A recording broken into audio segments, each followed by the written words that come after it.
impact, but it's just about pennies there. It's over. Fernando Cifuentes has found it. You've been patient. You've been waiting all this time, but you ready. You've been putting in that grind, so let's go. Champions are hard to find, but you know the goal when you're ready to shine. Have they heard of you? Then they know. You got your sights set on that road. If it's on the battle, then let's go. 'Cause you'll never stop. Show them what you got. Stays asleep. From that GM Close combat onto a Mogan. Is that enough? She did. Jump across, gets the knockout. Defeats Ochua. Show them what you got. Yeah, they already know. You got your sights set on victory road. Show them what you got. Yeah, they already know. You got your sights set on victory road. Gets the leg down. Can you look down the whiz catch when he has a little bit of health left? Oh! What HP left? I know.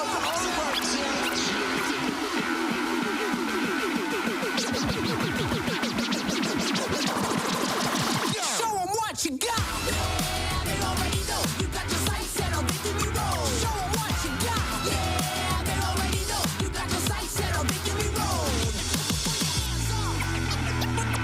Put your hands. Top of the morning to you, trainers. We're back in Birmingham for our second and final day of the Birmingham Regional Championships. After an incredible first day, filled with intense battles and unforgettable moments, we're gearing up for an exciting conclusion. Over 600 players battled it out. Less than 100 remain, and of course only one can be crowned our regional champion today. Keeping you up to date and entertained is of course us four. Myself, David Partington, we've got Costa Dynamos, Ben Kiriakou and Jamie Boyd. Are you all as hyped as I am? Oh, well, if you're making a competition, then of course I'm as hyped as you are. I'm even more hyped. I'm hyped. I'm the most hyped one. No, it was great, guys. We're not competitive.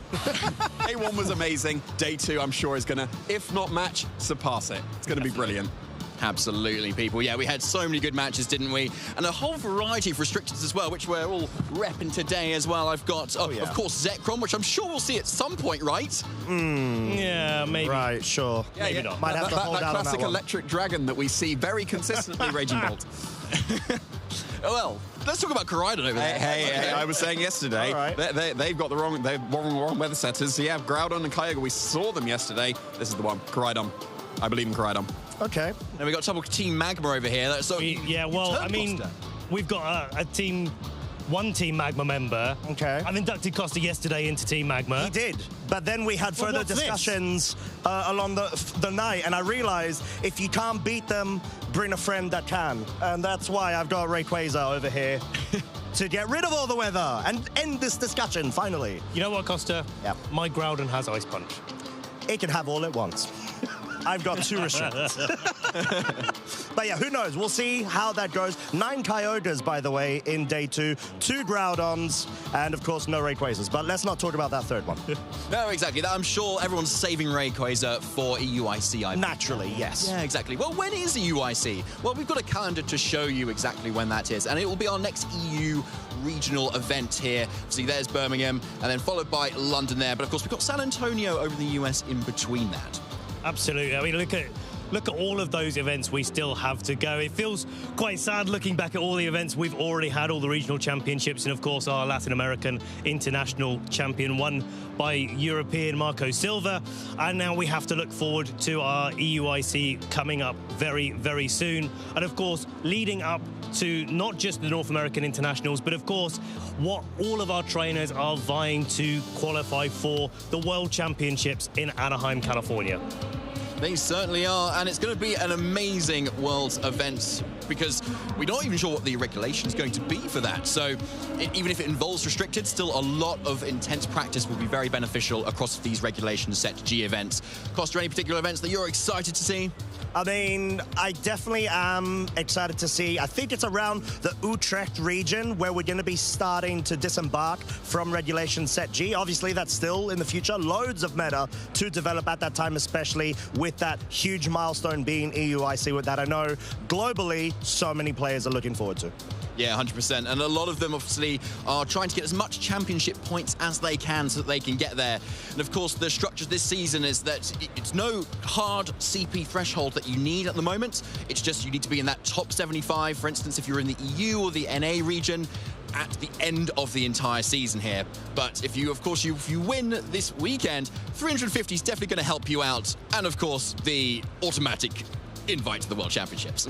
Yeah, that's the one you're vying for. Get that win, you're already sorted for your World Championship qualification. But of course, all of the raid championship points that are available for not quite reaching that finalist position is still absolutely going to contribute towards that all-important top 75 in Europe at the end of the season.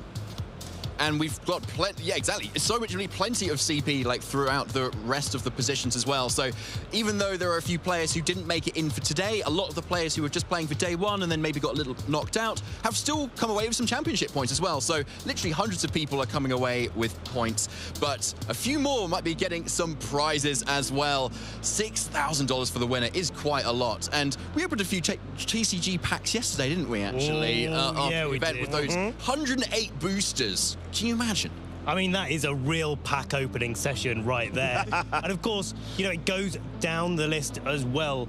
Players even in that didn't make it into day two, but maybe got a 5-3 record, got some championship points, but there's also players that got booster packs for coming a certain position as well, a little bit further down the roster. So it's a really nice way to get that participation going. It truly does feel like the seasonal changes that have been implemented further promote awards for so many more players that vie to go and attend these events. So it's a really good way to be able to give back and, you know, just capitalize off of such great prizes.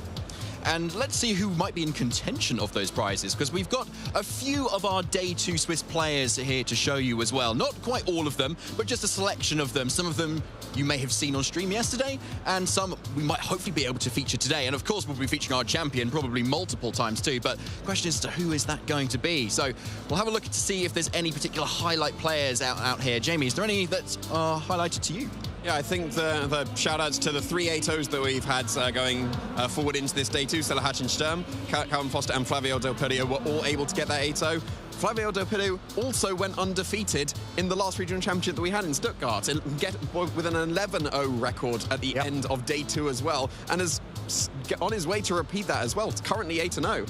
At the moment, actually, found out Swiss round that just happened, he did actually fall short right now. He is at 8-1 at the moment, but he's still striving for that top cup position. A couple more wins will lock that in. And of course, a little bit further down the list, we've got players like Oliver Eskelin, certainly a player that I know works quite closely with Calvin Foster, who was also running a similar sort of team composition to Oliver, and seeing that consistency across. Further down the list, Barashak Josh, a player from way back in the day that's making their mark as well. He told me that he wasn't able to keep up with the kids anymore, but here he is, 7-1 record going into Day 2. Yeah, he's doing all right, isn't he, to be honest? Like, and with an Iron Jugulus eye here too, along with our own Marcus Statter too. Now, plenty of other players here that we can also see. Frederick Hoy Nielsen doing absolutely well here as well, probably with a Sneasler team, I'd imagine. And obviously, we've seen Eric Rios as well, who we had on stream yesterday too, running that Zamazenta team that he almost was able to eke that win on. Yeah, and I don't recall Matty Morgan not making Day 2 this season. I believe, like, the consistency that Matty Morgan is showing is just incredible. And yeah, once again, with a 6-2 record this time, so still squeaking in, but still, the consistency to make Day 2 just basically every single time is something to be admired. Truly, and I do want to give a shout out as well, of course, to Alex Soto, which, believe it or not, he is not running hard Trick Room. I do not believe you. Yeah, well, exactly, that's what I thought. But he is running Balance. Okay. Balance. That's all I'm going to say. Okay. But yeah. Well, here we go, the last graphic that we've got for you with our players going into Day 2. Of course, this isn't the full list there, but looking down the list, we had, of course, Marco Silva, our LAIC champion, that was able to win their winning in round 8 yesterday and just make it into Day 2, beating out Joan Garcia in an absolutely incredible match. And we've got many players there who, like, this is probably one of the more stacked kind of screens that we've got on here too, haven't we? We've got a few regional champions, and we've got Federico Camporesi, Simone Sanvito there, and Jack Clark at the top there, who's been running Iron Leaves. But they were on our notable matches, but we didn't quite stream them yesterday, so it'd be interesting to see if we can get Jack on as well to show off what this Pokemon can do. And of course, we do have our fellow co-caster, Marcus Statter, formerly known as Statter, now Marcus Hammer, and yeah, doing an incredible incredible job, running a very similar team to Barish as well. So clearly, team building dynamics really paying off, making a lot of fruition value coming out of it. Exactly. So we've got plenty to come in our day 2 here, but think about just yesterday. Was there any highlights from yesterday that were particularly like what in your mind, Ben? I think it's really got to be down to the first match that we had on the stream. After we wrapped up on the couch, Costa and I went over to the desk, and if you weren't with us, there was that moment where we saw our notable matches coming up. And I'd been chatting to Oliver Gorsden the night before, talking about the fact that he was running Eternatus, Tinkerton. I didn't expect to see it. I wasn't expecting to see it quite as early, but when that notable match pairing came up, we broke. We absolutely broke. We lost it. Yeah, we did. We just didn't expect it. Such a moment, and we got to see that Eternatus, and we got to see it win on stream. Yeah. So it was a fabulous match, and not just a fabulous moment to follow.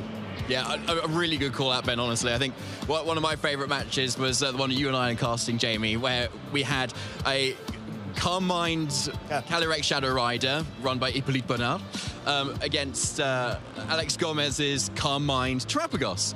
And we saw Calm Mind, fake out, parting shot, Calm Mind, fake out, and with constant breaking of the Terra shells. You missed a Calm Mind. Oh, sorry. No. Yeah. And another 15. Oh, yeah, that was just game 1. And it went to 3 games as well. There was just so much back and forward. And obviously, it was a very long set, but very interesting to see how, these 2 top trainers are able to, play against that sort of matchup, right? And Alex, even after losing game 1, ended up taking the whole set after games 2 and 3. It was a real masterclass of Pokemon. Jamie, have you got any highlights? Yeah, I'm always a huge fan of a perfectly trained Pokemon. And I love a slither of health survival, and we saw just that. The Amoonguss was able to survive the double up of both the Body Press and the Life Orb Dracometer from the Raging Bolt. Calvin Foster training his Amoonguss absolutely perfectly, surviving on that to slither and getting that crucial spore off. Yeah, I love a perfectly trained Pokemon. Love that. Very satisfying. Hopefully we'll get more of that for you, Jamie, today. Now, we're getting shortly into our round 10. I think round 9 is wrapping up here very soon. But make sure, if you are looking at the Pokemon website, you can use Pokemon.com/broadcast to find out what the timings are of the future broadcast that will be showing over future weekends, and of course on today if you're not already watching as well. And of course, you can also follow us along on our channels on YouTube or on Twitch. We are broadcasting on both of those for each of the events, so do come along to have a look at that. And of course, you can follow us along on the socials as well, using the hashtag PlayPokemon on X and on Instagram, or /Pokemon on Facebook, YouTube, and Instagram too as well, where we'll have loads and loads of updates. And we also love to feature your posts as well, and we may be able to feature a little bit today too, especially those who have got maybe some pictures of your drawings or your plushies or your pets. We love to see that sort of stuff. Well, anyway, shall we get into it? Yeah, I think so. Round 10 coming up very shortly. Let's find out who's our winner's going to be. Let's go.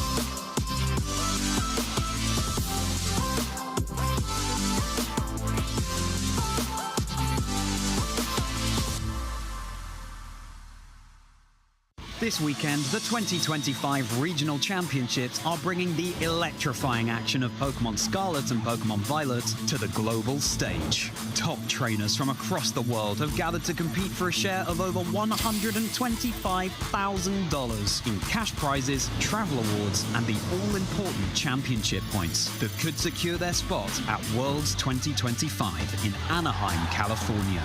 The journey to the top is a true test of skill and strategy. This 2 two-day event kicks off with Swiss rounds, where trainers face off in best-of-3 matches using an open team list format. In this format, each Pokemon's Terra type, ability, held item, and moves are fully visible to the opponent, making every decision crucial. To advance to Day 2, trainers need to rack up total match points to exceed the threshold for their division. On Day 2, the competition ramps up as trainers continue through more Swiss rounds until the top cut is determined. Then the battle reaches its peak in a single elimination bracket, where only one trainer will emerge as the regional champion. Who will etch their name into the history books this weekend, and who will punch their ticket to Worlds 2025 in Anaheim? Don't miss a minute of the action. Stay tuned all weekend long to watch the battles unfold live. To stay up to date on future Play Pokemon events, visit pokemon.com/play. So many absolutely fantastic games featured in Day 1 of this regional championship here in Birmingham. And we're just about to get into the absolutely brilliant second day in the 2025 Birmingham Regional Championships. My name is Jamie Boyd. I'm joined once again by Costa Dynamos.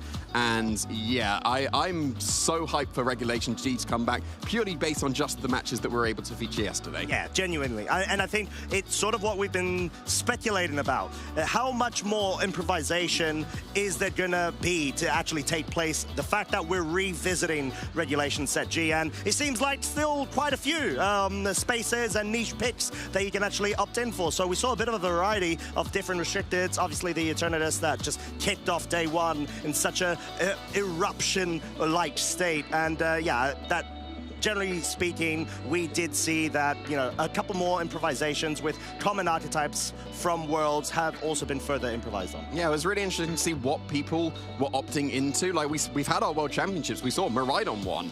And then were people opting into, well, Miraidon is the best Pokemon, so let's use that. Apparently not everyone. Only 17% of people were choosing Miraidon to be their restricted of choice here. Yeah. Actually, it wasn't even the first place. Calyrex Shadow Rider took that. Exactly, and of course, we do have on screen Day 1 of the restricted Pokemon usage stats. We're going to be comparing it to Day 2 shortly, but yeah, generally speaking, like we said, the top 3, we sort of knew who they're going to be. Zamazenta did a really good job in sort of staying par with them. But yeah, generally speaking, those were the restricteds. Moving on to the non-restricteds, at least for Day 1. We did see Urshifu Rapid Strike.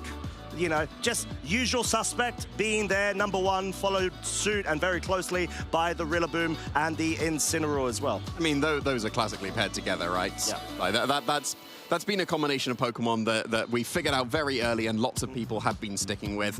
So we're going to be able to see here what's the restricted, not the non-restrictors, apologies, what Pokemon were. As you said, those 3 are obviously going to be near the top. Yeah, exactly, and for good reason too, right? It's just their synergy is amazing. But let's just ignore those 3 and look at all the rest. Flutter Mane, you know, at a point where in prior formats it was essentially at the number 1 spot. Unfortunately, the Queen has been dethroned down to the 4th place. But yeah, the following afterwards, Amoonguss, such a splashable Pokemon to add on to any sort of team archetype. And it did seem to fit really well onto certain ones, like against Zamazenta with the Kyogre.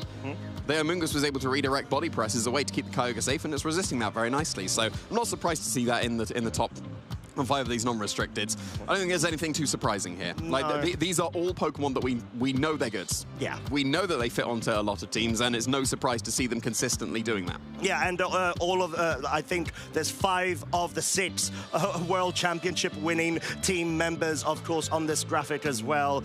Luca Cherubelli, shout out as always. But yeah, I mean, Iron Hands personally, and I think a lot of people have mentioned this too, it sort of feels a bit too broken to the point where it should surely be considered a sub-legendary at this point. You know, they're popping the Salt Vest onto it, and it is so bulky, but at the same time, it's so powerful, especially because it's finally able to unlock and utilize its Quark Drive ability, thanks to, of course, the very predominant Miraidon's Electric Surge. I mean, it was used even when it didn't really have access to its ability, right? In the previous regulations it was available, it was still consistent. It won the previous World Championships without the need for Quark Drive. So, yeah, it is an incredible Pokemon. It's one of the bulkiest Pokemon that we have, and the fact that it can do so much offense while being that bulky. Usually Pokemon have to choose one or the other, be strong or be bulky. Iron Hands absolutely gets to do both. Hey, exactly. It sort of feels unfair to have such a good multi-role compression, but that was Day 1 for both restricted and non-restricted. let's see how things have shaped up and whether we've seen some really good conversion rates going into day 2. Oh, wow, here we go. Miraidon taking the first spot, joint first spot place with none other than Zamazenta, which I know there's been a lot of hype going into this tournament about. Yeah, Zamazenta has for sure been on the rise, and I think this absolutely does confirm it. Zamazenta, like previously, was maybe left a little bit behind, and it was considered a top 5 Pokemon. Right. But I don't think it was considered the second best Pokemon. Like, if we're going by this graphic alone, you would assume it would be the second best. And look at Shadow Rider's drop off. It was number 1, and now it's less than 10% usage. Yeah, really horrible conversion rate for it, honestly, going into day 2. But we obviously have also seen the rise of Kyogre actually being able to surpass it with 11.1. So maybe trying to identify a bit more of utility and room for maneuver in comparison to other terrain setters. Oh, sorry, should I say weather setters? Apologies. Yeah, and I was going to, initially when I saw the day 1 statistics. Koraidon, sorry. I was going to say Koraidon is more common than Groudon, and then I held my tongue because I saw Groudon actually be quite successful, going, well, at least on the stream, and then Koraidon still beat Groudon. You know what? No, you'll take that 100% Yep. in terms of Sun setter. Now, yes. we'll see overall, obviously, how the rest of the day unfolds in terms of other predominant weather setters and who's going to be the number 1. But very interesting change of pace for the restricteds. Going on to the non-restricteds, what do we have in store? The exact same 12, but a different order. Oh, no, one of them has changed, right? Whimsicott has dropped off for single strike Urshifu, I believe, is the change. And then there's a shift in order. We don't have Urshifu, Rillaboom, and Incineroar anymore. Yes, they are still in the top 4, but Amoonguss has shot up. Yeah, genuinely. And I think it's sort of what we were talking about. We saw it quite a few times on stream. It's such a great utility Pokemon, whilst also having the capability of forcing its own presence and threats with the spores, with the redirection. A lot of Amoonguss have opted in for Sludge Bombs in order to counteract the Terra Fairies and Terra Grass as well, Pokemon. But yeah, I mean, it's no surprise. But we do have Raging Bolt further increased up the ranking as well, really proving why it's also one of those very bulky but powerful Pokemon that extend their longevity on the field. Well, I think any Pokemon that is able to tie Incineroar's usage is worth looking at very considerably, because a lot of trainers opt into using Incineroar, and if you're matching that usage, that's going to be a very consistent Pokemon there. I think something to call out as well, that if you look at both Urshifus combined, it breaks 70% usage. So, because of course you can only have one on your team, I'm sure lots of trainers would have both if it was available. But yeah, because you can only choose one, that's over 70% usage combined between the two. And that's almost double the second place. That's such a good shout, because I think that may also explain, at least the single strike coming into the top 12, a bit of the decline of Calyrex Shadow Rider as well. Maybe because, you know, it isn't as well placed going into it. But I mean, we're going to have to go ahead and see what the rest of the day has in store for us in terms of different other Flare Pokemon we may find. But Jamie, I believe we've got a couple of notable matches coming up. It does seem so. What we're going to be seeing for this match in this round 10, we're going to be seeing Alberto Canuela versus Javier Sanurena. And I believe that Javier is using the same team he ran at the World Championships, because I do recognize he was on stream with the Iron Leaves. Yeah. It's still here. It has not left. It's still present, and with good reason as well. Clearly capitalizing off of the Hadron engine ability with the electric terrain. But a couple of other noteworthy matches, of course, Calvin Foster versus Flavio Del Pidio. We saw both of these great trainers on stream yesterday, but followed suit by Junji Zhu versus Salahatin Sturm, another one of our undefeated players going into day 2. Yeah, and Junji coming over from the North American region to put in a really consistent performance here in the Birmingham Regional Championships. And then just moving down, we got Florian Teme, who was able to win a Regional Championships in the previous season, going against William Basilino, who I remember goes all the way back. I remember facing him back in 2016. Wow. So he has been around for quite a while as well, and opting into the World Championship winning team, it would seem. Yeah, and clearly having that experience of the restricted formats as well. So really able to convert that experience moving into these new Scarlet and Violet formats that, of course, do contain the restricteds. But yeah, I mean, we're going to have a cracker of a first stream match. Of course, we've got both our trainers on screen right now. There they go. Hey, everybody. Hope you guys are having a great time. Of course they are. They are on the precipice of being able to try to make it through to the top cut. Yeah, this is almost the make or break at this point in the tournament. You've already managed to get through that day 2. You need to get no fewer than 2 losses to be able to make it into that all-important top cut. So we'll have to see which of these trainers is going to be able to achieve that. They're already on a great run so far. Are they going to be able to continue? Yeah, exactly that. And at this point of the tournament, you have thankfully been able to go, I would hope, you've gotten some good rest over the night. That's definitely the best suggestion. But I mean, going into this fresh, feeling really good of your performance yesterday must give you such a huge confidence and morale boost. But both of these trainers, well-versed and experienced in terms of being able to, been playing VG for quite some time now. Oh yeah, Javier Signorina was able to win, again, going back to 2016, a restricted format, was able to win the Italian National Championships all the way back then, and he was using a Mean Shao, which, you know, it's not unsurprising. We see it with Calyrex Shadow Rider some of the times. Mean Shao was an incredibly surprising pick back then, and was able to take the entire thing. Exactly that. And talking about those accolades and experience that both of our trainers do have, we see Alberto on the left-hand side, EUIC top 16 of 2024, Bologna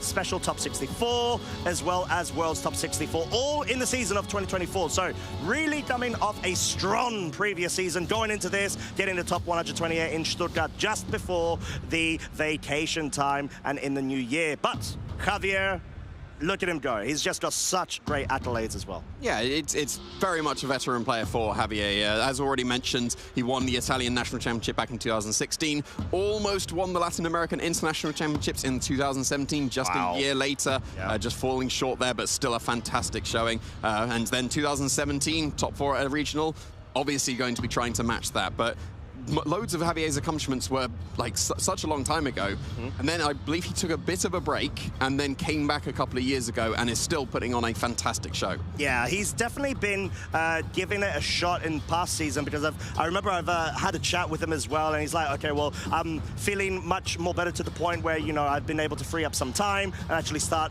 participating a bit more. So it's always great to be able to see more veteran-like players of, you know, a year on ages in the past making a strong return. Yeah, it absolutely is. And whether the newcomers can overcome the veterans. So we'll have to see if Alberto's choice of Kyogre as his restricted is going to be able to achieve that for him. It is going to be the Carmine variant that we've seen most consistently. Usually Kyogres, at least if you said, are you running Kyogre? I would expect Mystic Water Spout. That, at least in my opinion, that was the most common before this tournament. But so far, all I've seen is Carmine leftovers. Yeah, and I think it's really paying dividends to having the Rillaboom, Grass Terrain Residual, self-recovery on board, as well as all of that support, the core 4 of the Incineroar, Rapid Strike, Urshifu, and Moongus, and of course the Rillaboom, accompanied by a very nice slot of what normally may be a Tornadus incarnate. We've got the Roaring Moon. It's such a great option of setting up Tailwind, being so quick thanks to its booster energy proc and a same type attack bonus, powerful knockoff, especially if you want to opt in for Terra Flying Acrobatics, can really push through and break enemy defenses. Yeah, the Dark typing both offensively and defensively really gives it a big niche over Tornadus. Yes, you sacrifice the Prankster Tailwind. You don't often need that if you've got a booster energy speed Tailwind that is going to be faster than almost everything in the format regardless. And it does seem to be popping up most commonly on Kyogre teams. It does seem to fit the role in that 6 slot very, very nicely. But over on Javier's side, we have got that Miraidon World Champ with the specs and the Dazzling Gleam Terra Fairy adaptation, of course, that Luca was able to win with. However, Javier's Iron Leaves, such a hot topic. Terra Normal, Life Orb, Leaf Blade, Side Blade, Mega Horn, when it connects, is amazing. But yeah, really niche pick here that clearly Javier has identified has a good spot in the current meta. Yeah, the Side Blade does huge damage when Electric Terrain is up, and obviously Miraidon is going to be able to set that very nicely. Mega Horn is usually used just to get Rillabooms. Rillaboom is one of Miraidon's worst enemies because it overwrites its terrain, so if you can get rid of that straight away with a Life Orb Mega Horn, that's fantastic. Yep. And the Iron Hands as well is not the common Assault Vest set. It's going to be Electric Seed instead, and Thunder Punch over Wild Charge, but because of course if you're going for a Swords Dance,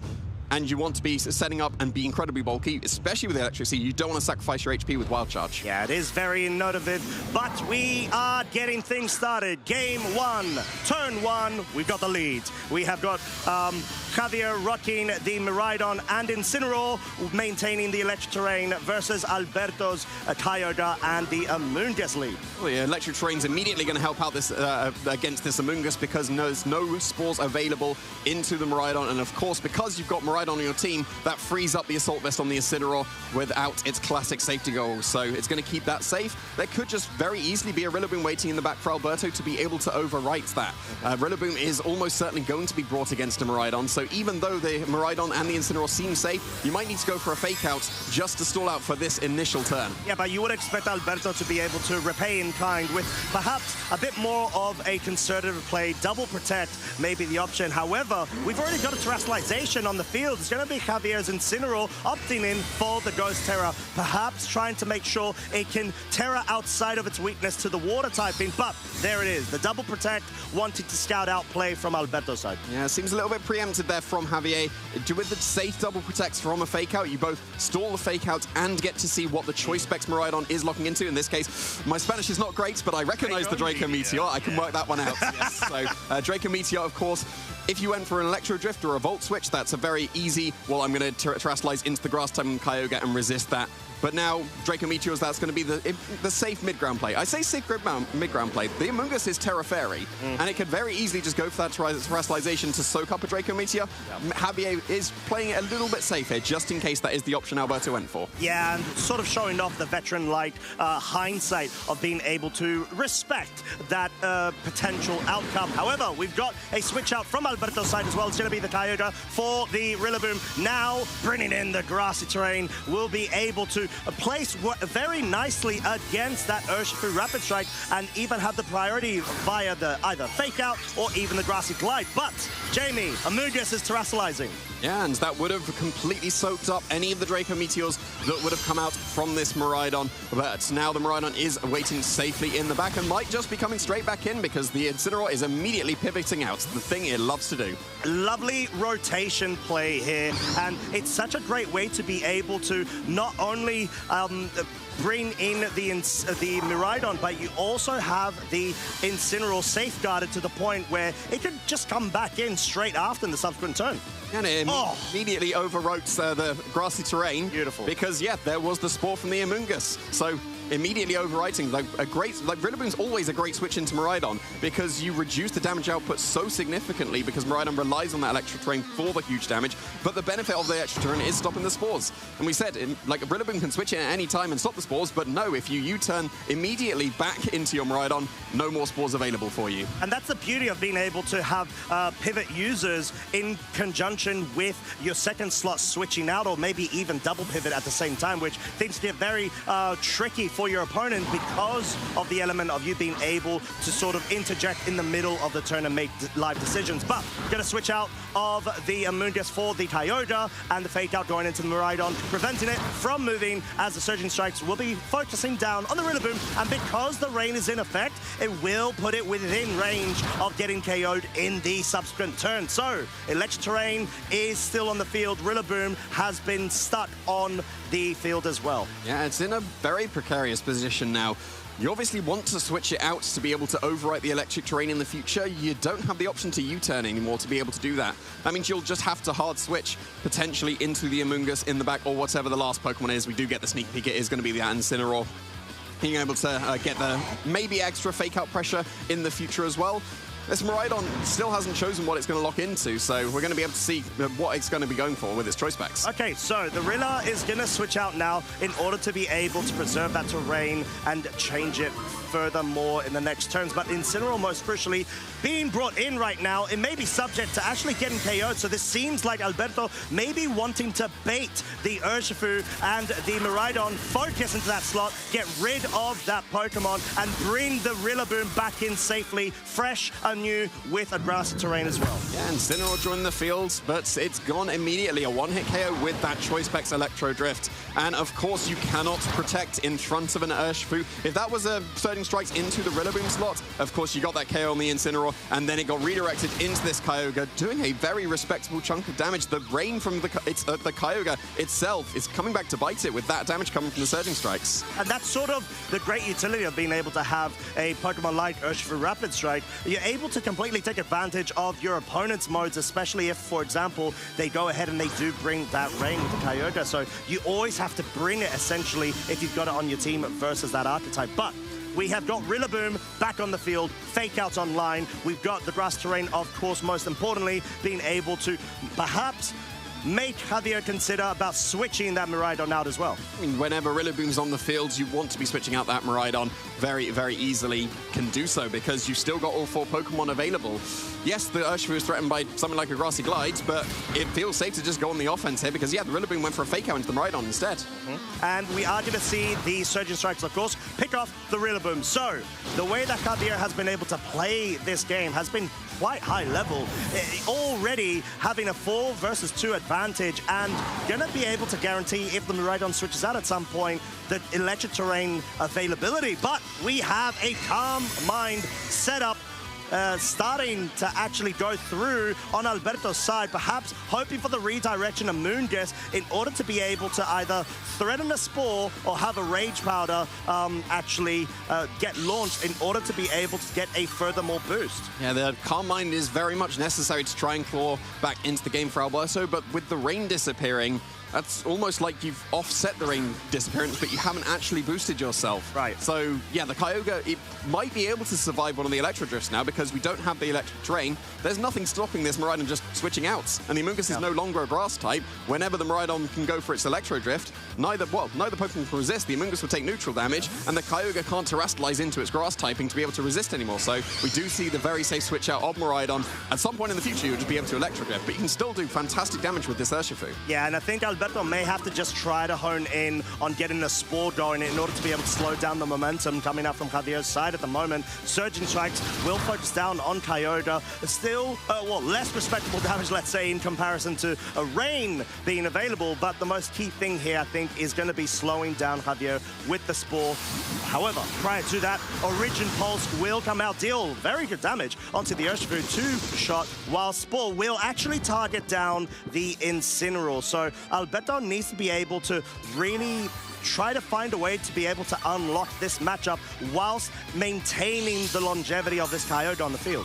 Yeah, I think you probably need maybe at least another Calm Mind to be able to take on the Miraidon that's waiting in the back. Yes, you did get the Spore into the Incineroar, and it is guaranteed to go to sleep this turn. You could go for another Spore into the Urshifu, but you've always got to contend with just a hard switch into the Miraidon, and which is still at full HP, I believe, so would be able to shrug off the attacks coming from the Kyogre. But if you expect a Calm Mind from Kyogre, that would give you a free switch into Miraidon. And at the same time, the Kyogre almost has to go for another Calm Mind, otherwise it won't be able to break through the Miraidon quickly enough. But no switch in here, and no Spore either. It is just a safe Rage Powder. All right, so Rage Powder wanted to be able to redirect the Surging Strikes, even though no longer has the Grass type, in order to be able to better resist this Water type move. It is still going to be inflicting the Rocky Helmet, and I think it might just be with this third hit. And this is really good, actually, because... Yeah, it was. Yeah, it was, exactly. It picks it off. So, Origin Pulse, single target, will surely be able to pick up the KO, especially because of the +1 via the Calm Mind here. Outspeeds the Incineroar. Oh, wait, but it doesn't even go for the offensive. Like you mentioned, Jamie, does opt in for the second Calm Mind because it may actually be better to be able to limit Javier's options in terms of what Pokemon can be brought on the slot, rather than just go ahead and knock out a Pokemon that's already been put to sleep. Well, at +2 special attack, Ice Beam's got to be able to KO the Miraidon, right? And I'm not sure if just a +1 would have been able to do it. So I think that Calm Mind was absolutely necessary for Alberto to try and get back in this game, because the Incineroar was guaranteed to sleep, right? So it couldn't go for a Fake Out, it couldn't go for a knockoff or anything.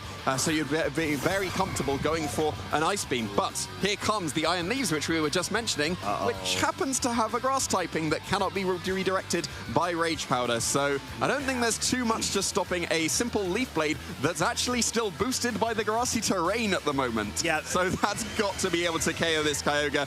and I don't think there's anything that Amoonguss can do about it. Genuinely, there is nothing. Kyogre, I think, is going to have to try to find a way to maybe stall with multiple consecutive protects and hope a Sludge Bomb can somehow whittle the Iron Leaves down to the point where it could get rid of it. But I don't think there's enough turns available, as the grass terrain is now going to be removed as the Miraidon comes onto the field. But just a Rage Powder here, although it's not going to predominantly work here. We're going to be seeing the Leaf Blade just go ahead, absolutely knock out this Kyogre. So, unfortunate turn of events. Of course, Rage Powder absolutely nullified because of the grass typing. And didn't even need the grassy terrain to get that KO. So, No. yeah, the Life Orb Leaf Blade incredibly strong coming out from the Iron Leaves. And that was even after getting a speed boost. I did, again, not very good at Spanish, but I recognize Velocidad, so that would be Very nice. that would be a speed boost. So even without a potential attack boost coming from the Quark Drive, still able to get that KO on Kyogre. Yeah, I mean, it is boosted by a Life Orb as well, let's not forget, and it is same type attack bonus, so we know that in combination with Kyogre's sometimes frail physical defense can really spell a lot of trouble, at least for Alberto's side. So what are we thinking going into this game too? This is going to be quite tough for Alberto because there's a lot of checks Javier has on his side, in particular for this matchup. And yeah, I don't see a lot of options Alberto can hone in on. Perhaps maybe try to find a way or a mode to be able to utilize that Roaring Moon, perhaps? Well, I think if the Kyogre could have turned into a grass type, I think it would have been entirely viable for Alberto to get back in the game, because it would have been able to at least take on the Iron Leaves. It would have switched up to Psyblade in the electric terrain, which has still done huge damage, but I reckon the Kyogre would have been able to take it. The fact that the Fairy Terrestrialization was spent immediately into not absorbing a Draco Meteor didn't really help out. And the Fairy typing actually came back to bite the Amoonguss because it took extra damage from the Surging Strikes, which it would have resisted originally. So, yeah, and at the same time, I think both players were a little bit preemptive with their Terrestrialization. The immediate turn 1 Terrestrialization from Incineroar was unnecessary. It went into a double protective of a Fake Out. So it makes sense in the face of a Kyogre. You'll be able to survive the Origin Pulse now. But the fact that it was just double protect means that, well, now you know I'm a Ghost type, so you can just adjust your game plan. But also with the Terrestrialization of the Amoonguss, like both Terrestrializations made sense on that turn, but I don't think it made sense in the future turns. I will agree with that, 100%. And I also think the awkward thing that Alberto may have already considered as well is if you try to commit with a Terra Grass Kyogre, you're still susceptible to this Iron Leaves because it has Mega Horn. Yep, true. Sure, you can try to force at least a potential of its lowered accuracy and try to get a miss, but you're still in a bit of a precarious situation as it genuinely feels like Iron Leaves completely walls Alberto's at least core modes of that being the grass types and that Kyogre. Yeah, it seems to be suited very, very nicely for this match. And it was left until right at the end of the game as well. It was necessary to get the final KO, but it wasn't necessary until, like, right near the end of the game. So the fact that Javier was able to get all that positioning and all that momentum with just 3 of the Pokemon without the one that's really one of the good Coyotes counter Kyogre is very commendable. Oh, okay, but we're going to be having a run back, at least from Alberto's side, with the leads, Kyogre and the Amoonguss, and of course, the Miraidon with the Incineroar. So you've got Fake Out available now, once again, on Javier's side. Are we going to see a early commit to a Terra Ghost, or maybe perhaps a change-up of targets as well? Yeah, well, we do have exactly the same leads as game 1. We did see that Javier was willing to commit the Terrestrialization immediately, but that was into the double protect. Do you still go for the double protect? It makes perfect sense. You burn a Fake Out turn, and also you get to see what the Choice Specs Miraidon is locking into. So I wouldn't be surprised if we just see that double protect coming out. But at the same time, because maybe that's so obvious, you could try and get cheeky and get away with some other kind of attack, because surely the Incineroar's not going to spend its Terrestrialization immediately because it was wasted in that first turn. Yeah, but then again, I guess it just depends on whether there's the anticipation of the sort of like stalemate of a turn, right? Like, do you want to be able to take advantage of that and force like an immediate switch in that may be able to capitalize off of it in the following turn? Maybe even an Iron Leaves to directly threaten the Kyogre from the get-go. There's a Terrestrialization immediately into the Incineroar once again. So, yeah, not wanting to lose that Pokemon immediately, potentially to an Origin Pulse. So, going for that immediate Ghost Terrestrialization. Is this again going to be into a double protect? Because it's at least into one of them. Yeah, and I mean, it sort of makes sense. If you're going to protect one, you're going to have to protect the other because you just don't want to be susceptible to either of Javier's Pokemon. So the exact same run back to Game 1 is going to be the case in Game 2. Fake Out is going to target the Amoonguss, and the Volt Switch will come out rather than the Draco Meteor. So it seems like Javier just wants to make that adaptation to not have to find an awkward spot of that Terra Fairy Amoonguss. Yeah, and you don't want to go for the Fairy Terrestrialization for sure with Amoonguss. It made sense in the face of a Draco Meteor, but now you absolutely want to keep your Grass typing. So then do you want to consider the Grass Terrestrialization on the Kyogre instead, so you would be able to resist that Volt Switch? That would allow you a pretty free Calm Minds because you wouldn't be taking too much damage. You could be very easily even switch in the Rillaboom for the Amoonguss slot to make the Volt Switch even weaker. Yeah, you definitely can. And then you'll be able to have Fake Out available as well the subsequent turn. So it just really depends on whether you're going to be able to find a position where you can make at least the Miraidon not be on the field, not have anything as faster than, let's say, your Kyogre, and perhaps maybe catch an Iron Leaves with a Rillaboom U-turn, because surely Quad super effective, if you could catch it right on time, might actually prove to be quite vital to this matchup. We'll have to see, but it is just going to be the Rillaboom switch in for that Amoonguss to override that terrain, so the Volt Switch won't be doing as much damage, and it looks like it really won't be doing too much damage, because that is going to be that Grass Terrestrialization coming out from the Kyogre. So we've seen how much damage the Miraidons can do with Choice Specs. This one's going to be kind of pathetic, though. It genuinely will be, but of course, let's find out how pathetic. Yep. Quite pathetic. Quite pathetic. Not he. I think what was that 38 hit points. But regardless, the most important thing here for Javier is having that pivot action going. But you got to consider what you're going to have to bring in here, given the Rillaboom. And even though it does have the U-turn, you've got the Iron Leaves of the field. It wants to be able to directly threaten that Kyogre with a Mega Horn, especially now that it's got a Calm Mind up. Yeah, for sure, and that's going to just be a U-turn. Instead, it's into the Kyogre with the Incineroar. Not able to go for the Parting Shot, because of course this is the Assault Vest variant of the Incineroar. So instead of reducing that Calm Mind special attack boost back down to neutral, you've actually done some pretty significant chip to this Kyogre. So it's now down, well, I say it's down below half. It's immediately going to get back up below, above half because of the leftovers. But the grassy terrain was overwritten, so it's not going to get as much recovery because the Miraidon has able to join the field. With that pivoting action of the U-turn, you've been able to switch in that Miraidon in the face of that Rillaboom. So, Jamie, we actually saw a very similar matchup of a Miraidon archetype team versus a Kyogre yesterday on stream, and we sort of came to the conclusion that Kyogre might not feel really good going into this, so perhaps maybe if there is a Game 3, perhaps the Kyogre might not want to be brought in, or at least I feel like it's sort of like, it feels a bit silly saying, okay, I'm not going to bring my restricted, but when it's in such an awkward matchup and space where it's not able to completely capitalize off of what it can, you really need to be able to take your consideration, re-review your options.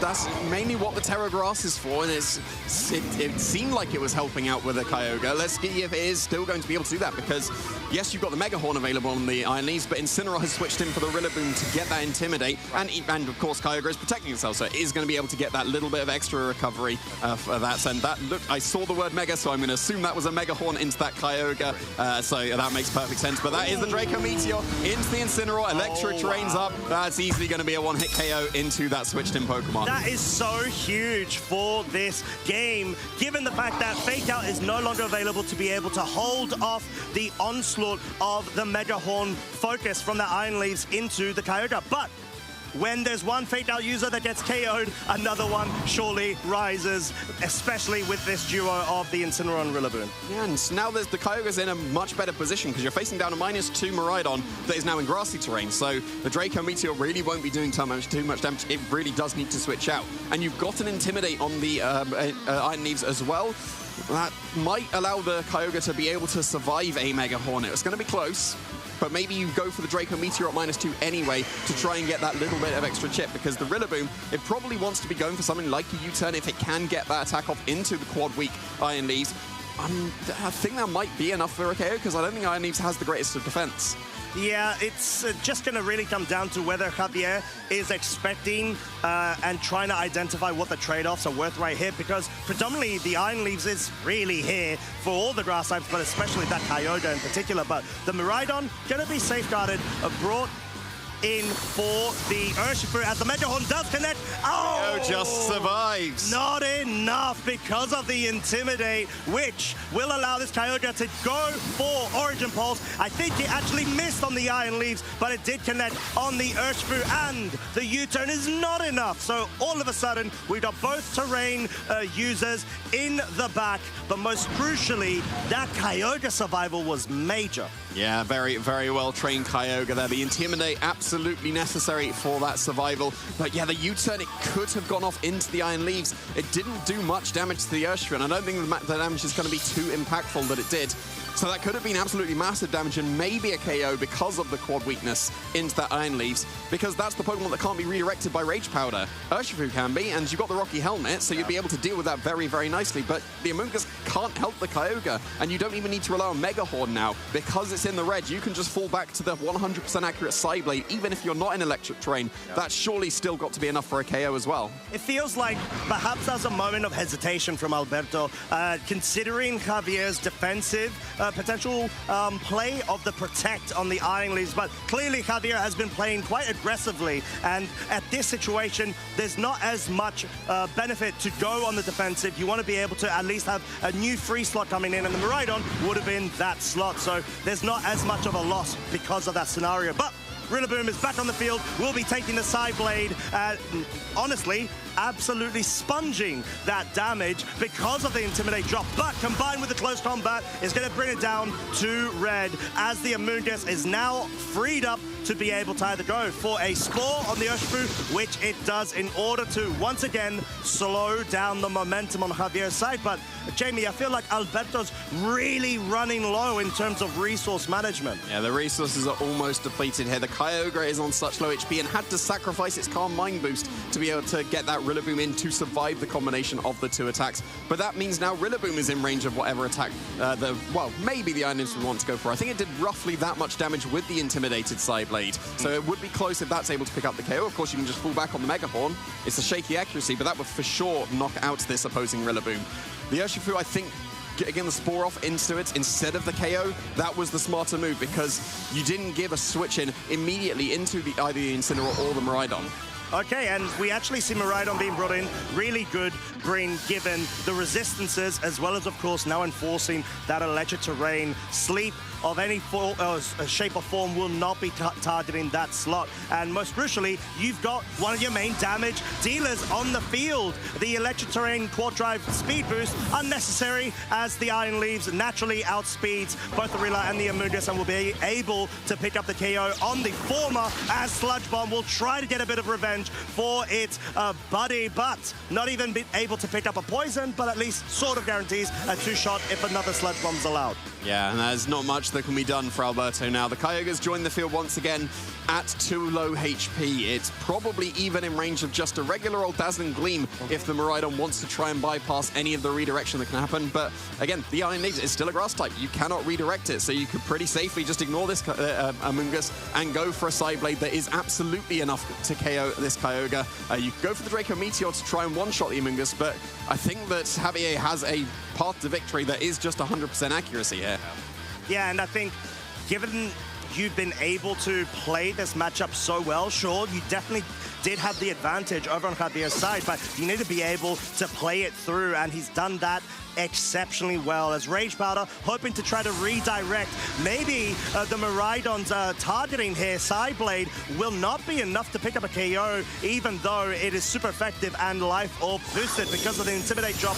No need to try to connect it to a single target. Dazzling Gleam, of course, will be more than enough to pick up a KO onto the Kyogre, and looking like this set is going to be wrapped up as we have the Amoonguss still on its last hit point, and the forfeit from Alberto. Yeah, and Javier is going to wrap up his place in the top cut of the day 2.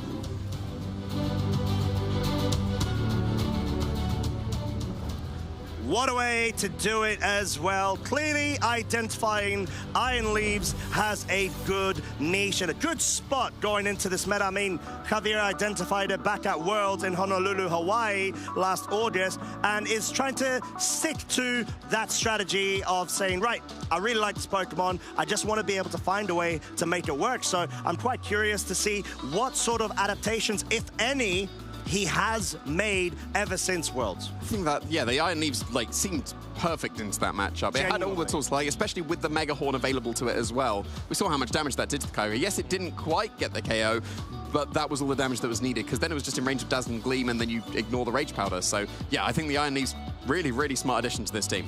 Yeah, and for good reason as well. I feel like it's such an underutilized Pokemon because you never really think about it. You're like, oh, okay, Iron Leaves, there's loads of other grass types that you can utilize, and, you know, obviously we just see them run amok with the Rillaboom and Moongus and all of the Ogerpon forms as well. So definitely undervalued, but perhaps it may start rising if Javier's able to go ahead and get a very strong placement going into this tournament. Yeah, well, he's already got into the top cut now, so he has got that all-important 9th win to guarantee his spot. So, yeah, congratulations to him with a really cool team as well. I think that the Choice Specs Miraidon, the team that won the World Championships, is probably what everyone would be thinking about, but there's subtle differences in this version. Like the Incineroar with the Assault Vest is, you know, very bulky pivoting Pokemon that allows things like we saw. You turn straight back into Miraidon to overwrite the Rillaboom that switched in, because usually Rillaboom switching into Miraidon is the most common answer to it.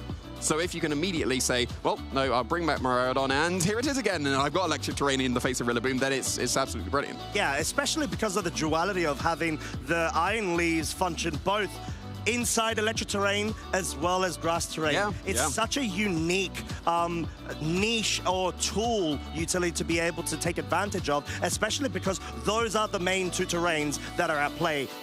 I guess it would benefit from Psychic Terrain as well, though, wouldn't it? Because the Side Blade would still be as strong. Yeah, that's so insane. yeah, you know, you're right. You're absolutely right. It would. The only one it wouldn't would be Misty Terrain. But then Weezing is always running Neutralizing Gas when it's instead of Misty Terrain. So yeah. Where's Tapu Fini? Sorry, but still, I mean, one day maybe we'll come back. But regardless, done an incredible job, Javier has. So being able to see his way through to the top cut in such a dominant fashion against Alberto was really good to see. But obviously, you know, like, you hit a really good matchup, so you want to be able to completely capitalize off of it too. Yeah, this seemed like a very strong matchup for Javier. Alberto did very well to try and find the ways to victory here, but it seemed like such an uphill battle from the get-go.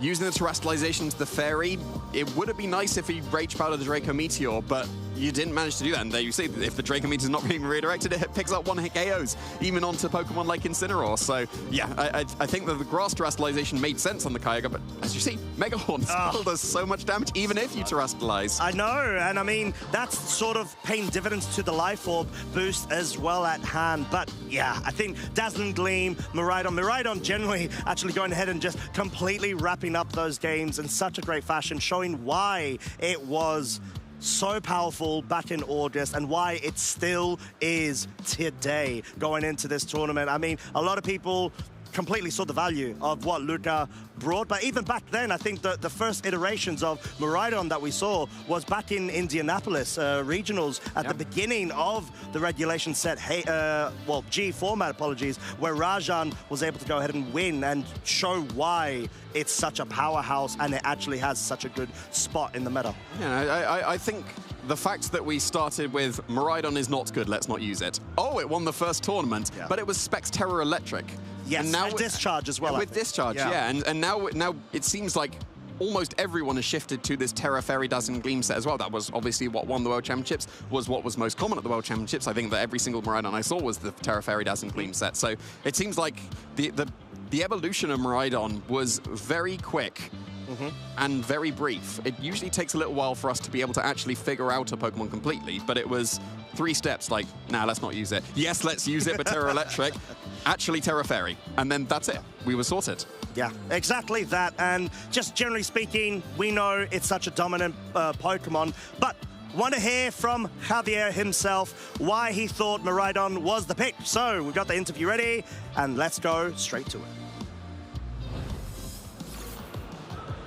Cheers, Costa. I am, of course, winner of that round 10. Javier Senorena, how are you feeling after that match? You're in top cut. Yes, I'm really happy because it's been many years that I didn't make into the top cut, so I'm happy to be back here, and let's see how it goes in the next rounds. I will try to win the next one because it will be a free round in for top 16, so that's better than if I have to play a previous round, but I am ready in, so that's nice. Yeah, it definitely seems like you're ready as well. Looks like you're using the same team that you used at the World Championships, is that right? Yes.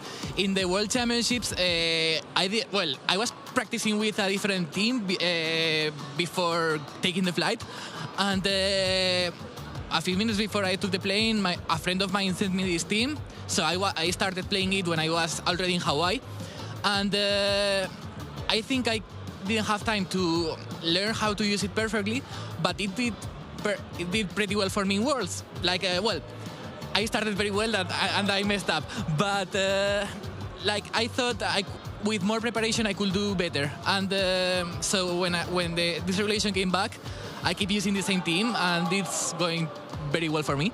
Yeah, it definitely seemed to against that Kyogre team as well. In that particular matchup, had you faced this particular Kyogre team before? Yes, I played previous round against Barry Sakos, and he was using a different version of this one, but with Iron Jugglis instead of Roaring Moon. But against my team, he doesn't need to bring Iron Jugglis, so it's more or less the same. And when I was preparing for the tournament, I was preparing with some people. Also, Alberto is in that group. And I didn't play against Alberto, but I played against Adrian Isidoro, which is another friend of us that is using the same team, and he always defeat me with that team. So the thing is that when I played against Varys, I was scared, and I tried to come up with another game plan. Yeah. And it did well for me in the previous round, so I used the same thing against Alberto, and it went well for me as well. Love it. You've practiced in the tournament itself. Yes. Yeah, brilliant. Okay. And of course, I just need to ask about that Iron Leaf that's on your team. Yes. So that's a very rare Pokemon that we don't often see around. Why did you choose to use that on your team? Well, actually, as I told you, I didn't create the team, someone give it to me. Why do you think they put it on there? Yes, I think the main reason, I think, is because in the mirror games against other Miraidon, it does very well because it has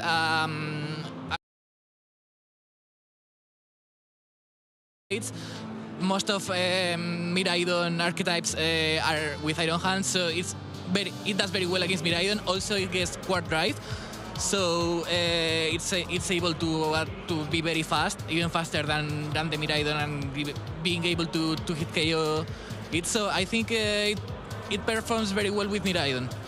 Okay, yeah, it's such a powerful Pokemon. Hopefully we'll see you further on in the tournament as well. Any shout-outs you'd finally like to give, Javier? Yeah, well, of course, all the friends that I've been preparing with that are is also Alberto, but also Adrian Isidoro and John Garcia, and also all the people that is here and not here supporting me and cheering me for the tournament. Fantastic, good to hear. Good luck in the rest, Javier. Back to a short break, and then we'll be back with our final round of Swiss 4 Top Cup. That's the forfeit, and Kevin Hahn throughout the season has proved he's the best junior in the world, EUIC champion, NAIC champion, and now world champion in the juniors division for the Pokemon video game. My name is Kevin Hahn, and I'm from Pennsylvania. I'd be a water type because it's very calm and relaxing, and I feel like that fits my personality pretty well. I first got into competitive Pokemon when my brother won NAIC 2022. It was really cool, so I was like, I want to do that too. I just love competing in Pokemon, and I love how fun it is. I love how successful I am, and I love that it's a strategy game, and you really have to think a lot or else you won't do well. Overall, Pokemon is just a really fun game. I learned how to fail and accept it gracefully. It was very tough for me in the start. I always wanted to just get first and nothing else. But now that I've competed a lot more and a lot more knowledgeable about failing, I'm completely fine if I get last. Even if I got last in this World Championships, I'd still be fine since I had a lot of fun. One of my favorite memories is when I won EUIC. It was my first major win. I've never won an international or world championships before that. My #1 goal was to win the international. So to have won 2 internationals and a world championship seems just completely crazy for me. It continues the avalanche of success for Kevin Hahn this season. Even if you're down a game and in a losing position in the world championships, never give up, because you can always turn that around with some good plays. And you should always never give up, because it might be the only chance you ever get. I want to give a shout out to all my friends and all my coaches. And I also want to give the biggest shout out to my family, and especially my brother.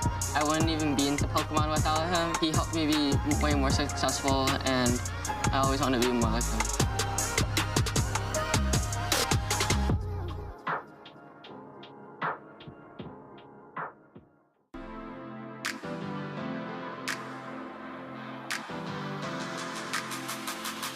My name is Alex Underhill, and I'm from Seattle. My earliest memory would be playing with my friends. We competed to see who could get the most level 100 Pokemon. That was the coolest thing you could do. I started way back in 2014 when I went to nationals. It was just kind of like a Pokemon convention I wanted to check out. And from there, I went to the following year, got top 8, and got hooked on competing. It's Alex Underhill. Second out of Day 2 Swiss in this field. Definitely makes a name for me. It's been a long time. I guess, yeah, it's started my 10-year anniversary. And I don't know, I think that there's so many different ways to play the game. So winning with something new feels cool. Rehashing old ideas, like there's so much to explore in the game every year. The game just has so much depth, it's so cool, and I don't ever see myself stopping. Something that I've learned about myself while playing Pokemon for so long is that I like to play something that feels unique to me. I don't like to just steal what I've been seeing do well. I want to, make it my own, and I love personalizing my own team, I guess. Some of my favorite teams I got to run back in 2017 when I won my 2 regionals. Those teams were very unique to me, going about, either going all in on a move like Discharge or a hard Trick Room strategy. Those are some things that were setting me apart from the rest of the field. Favorite moment from competitive Pokemon history is probably just attending my first Worlds in 2016 in San Francisco. It was a big Worlds. There was a lot going on. It was like just flying across the country to play Pokemon. The event was run awesome. It was so cool. Going to Japan last year, also very cool. Getting to travel, I guess, is a big part of it. There's too many to name, honestly. There's so many people that inspire me. There's a lot of players right now that, are still innovating and building cool teams. Alex Gomez, and there's like David Kutesh, some of the European players. They do some really cool stuff. For this season, I just wanted to qualify for Worlds. It's a hard year. 500 CP is a lot to get to. And I also do think I play a lot of events for like the glory. It's fun to win, like there's prize money, there's championship points, but mostly I just want people to recognize me as a strong player.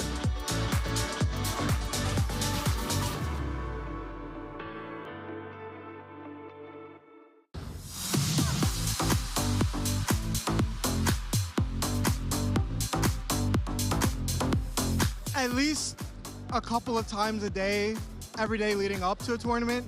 Don't not excessively, because you still have to maintain that work-life balance. But if you want to do good at these tournaments, you can't do good if you're not practicing.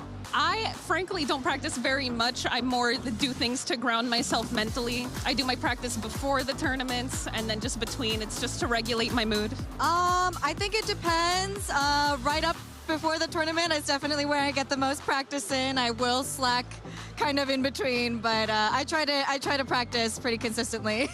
I practice every day just to learn the decks and how all the matchups go, and just to see how the meta goes. It's just fun, and I like to play Pokemon, and it helps me focus and all them, and I have good testing partners, so it just actually helps me. So yeah, I practice every day. In between tournaments, literally every day, and I literally do viewer battles on stream, so we practice like that too. Usually I like to practice against the matchups that are good into my team, so counter teams, so that I can see if I can strategize a way to play around that and kind of outsmart my opponent. I think those are my main ways of practicing, and then of course just reps. Just getting as many battles in as I can.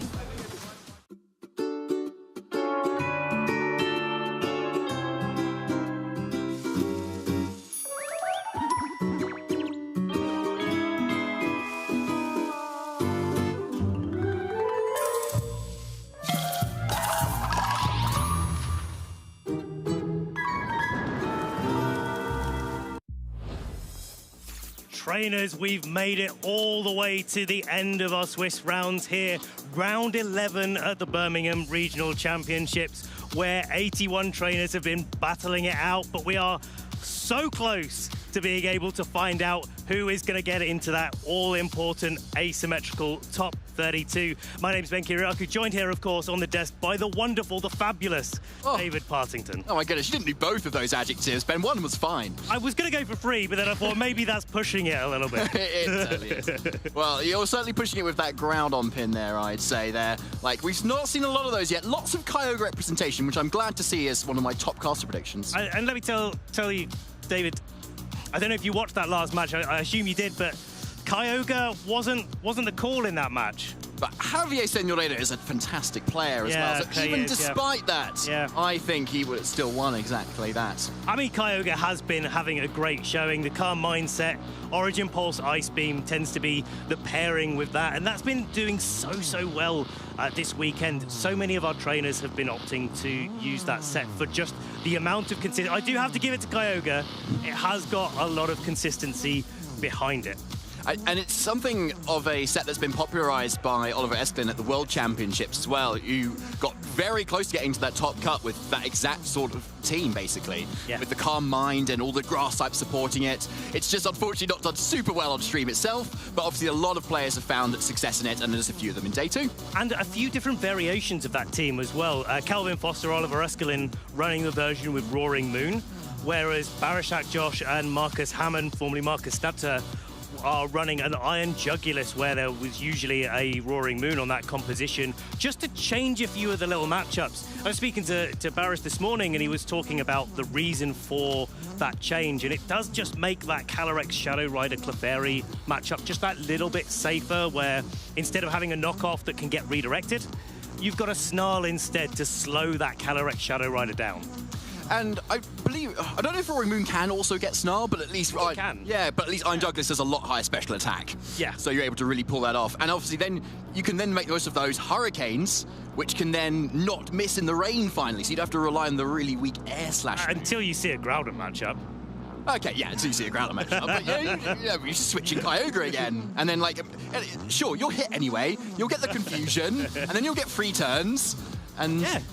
We'll sort this soon. Yeah, it will be decided on stream here this weekend. We'll have to check back in on that a little bit later on. But looking back at this Swiss round, we've had so many fantastic trainers play. We had so many fantastic matchups. We said so many times yesterday that this could be a finals match that we're seeing. We've seen all of these trainers battling out against each other, and it only gets tougher as the day goes on. Arguably, this is the toughest round for all of our trainers with the way that the Swiss format works, where they are every one of our trainers is battling up against someone with a similar record. So if you are maths time 9-1 at the moment, right now you're battling someone that's also 9-1 and had a fantastic day. If you're still managing to make it 10-0, which I must admit I haven't checked the standings to see if we still got a 10-0. We had 3 8-0s going into day 2.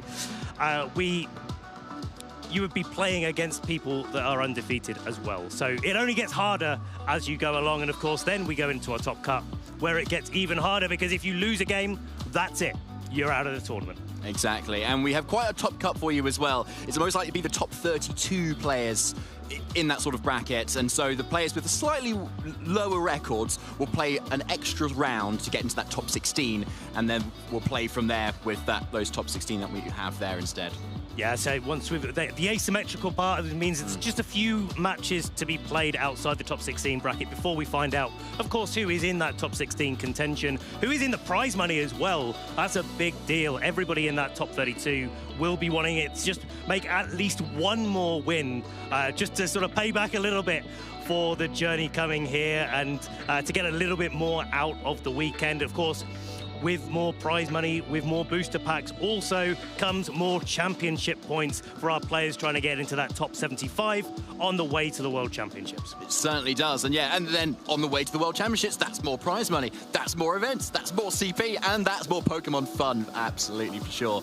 And something that you could also really get into is your local events as well, to be honest, where you get those little bit of extra championship points to kind of top up what you've been able to get at regionals, for instance, or just a really great location to explore new teams, find out new people as well that you can maybe team build with. It's always a really good time at Locals. I was having a chat to Matt Maynard on the floor yesterday during the event, and he was telling us about how he found a lot of the friends that he team builds with now in his local community, but also that he's now traveled up and is staying with some of those people as well, and they've helped each other team build. In fact, in round 8, a couple of his friends played up against each other, unfortunately there was a little bit of a team upset because both of the players were at X2, so one of them didn't make it into day 2, unfortunately. In fact, that was Jack Clark that we mentioned earlier on the couch that made it into day 2. So yeah, I mean, it's a little bit of a double-edged sword sometimes, but yeah, they wouldn't have been in that position without the camaraderie, without the support that each other gives to help them get all the way to having a chance at getting into day 2. But I think we're now ready for our community choice, I believe, here. So it's your decision who we're going to be putting on for our final Swiss round here. Here are your selections, trainers. All right. So have a look at who you might want to see, what teams you'd like to see as well. So we've got some really interesting players here for you today.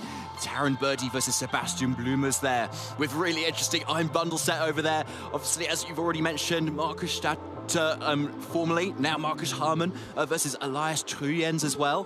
Plenty of really cool players and teams there. Selahattin Stern, one of the trainers that we saw regularly when we checked back in on the standings yesterday as one of our top contenders, having a really good day in day 1, and clearly making their way into contention for our top 32 cut versus Alessandro and Nicolo versus Max as well. These are all great matchups as well. Just looking down the list, there is no mirror. In fact, there's sort of a mirror match going on up there between Taron and Sebastian. That could always be interesting with the way that these trainers approach the matchup. It's all about how our trainers really adapt to the small differences between each other's teams. But other than that, there's no mirror matches whatsoever looking down the list. So I think all of these are going to be quite interesting to see how they really play out. Yeah, definitely. And I think, hasn't it been actually interesting that we've hardly seen Ellie Calorek's Ice Rider at all on stream, right?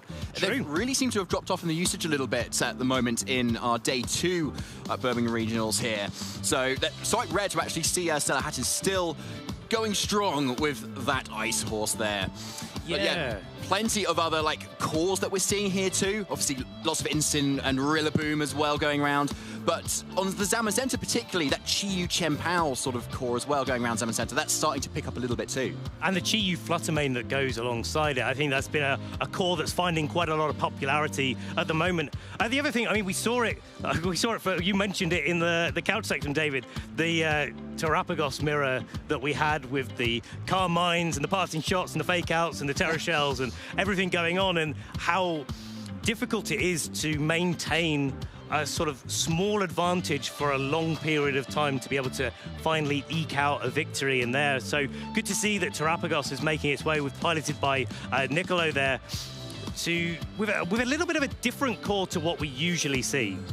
Yeah, it is. That Volcarona really puts a spin on things, doesn't it? It could be that support set with Rage Powder and Will-O-Wisp, for instance, or it could be a second setup set, for instance, with Quiver Dance, for instance.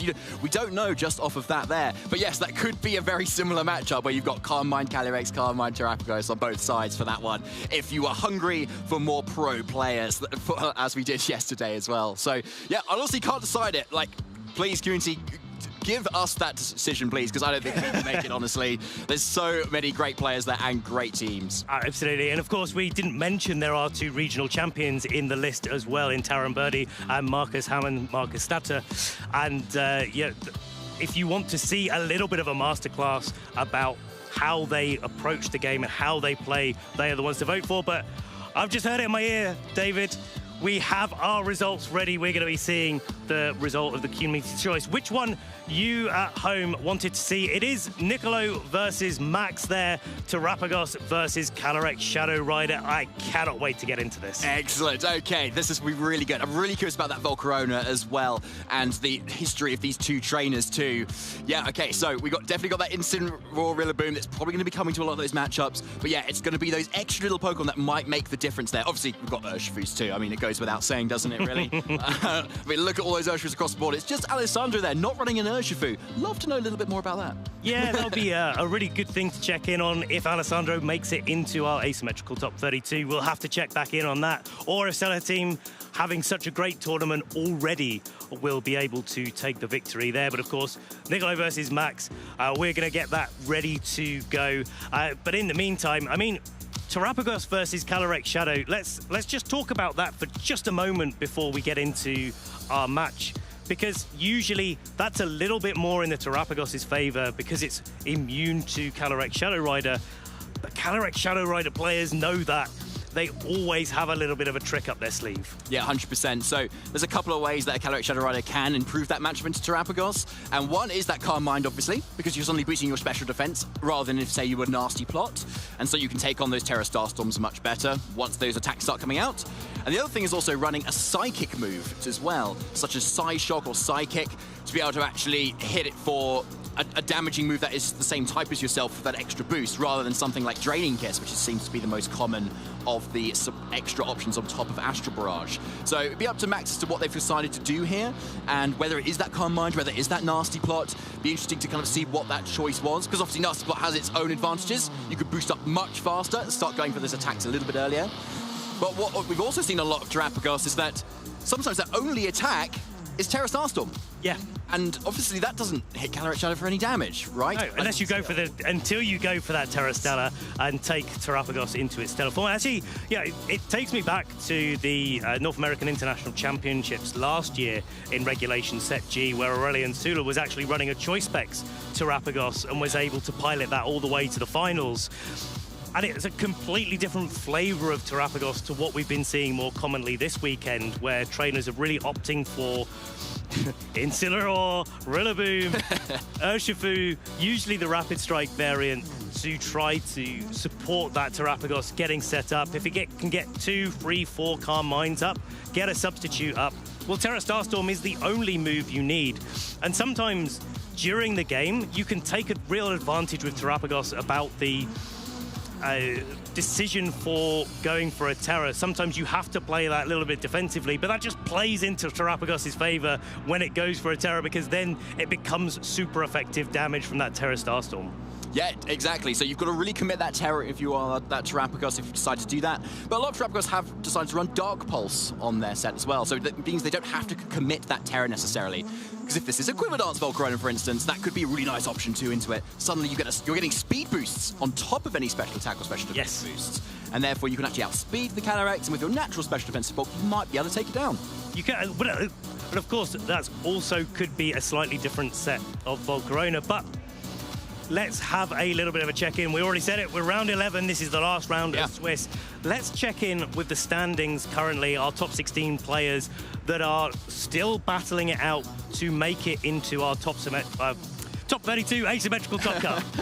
Let's have a look, yes. So whether there's still anybody undefeated was going to be really interesting, right? Because like if suddenly if you're undefeated, that gives you a really good chance of getting really much higher into that top cut bracket. And it's obviously just a really good showing. There we go.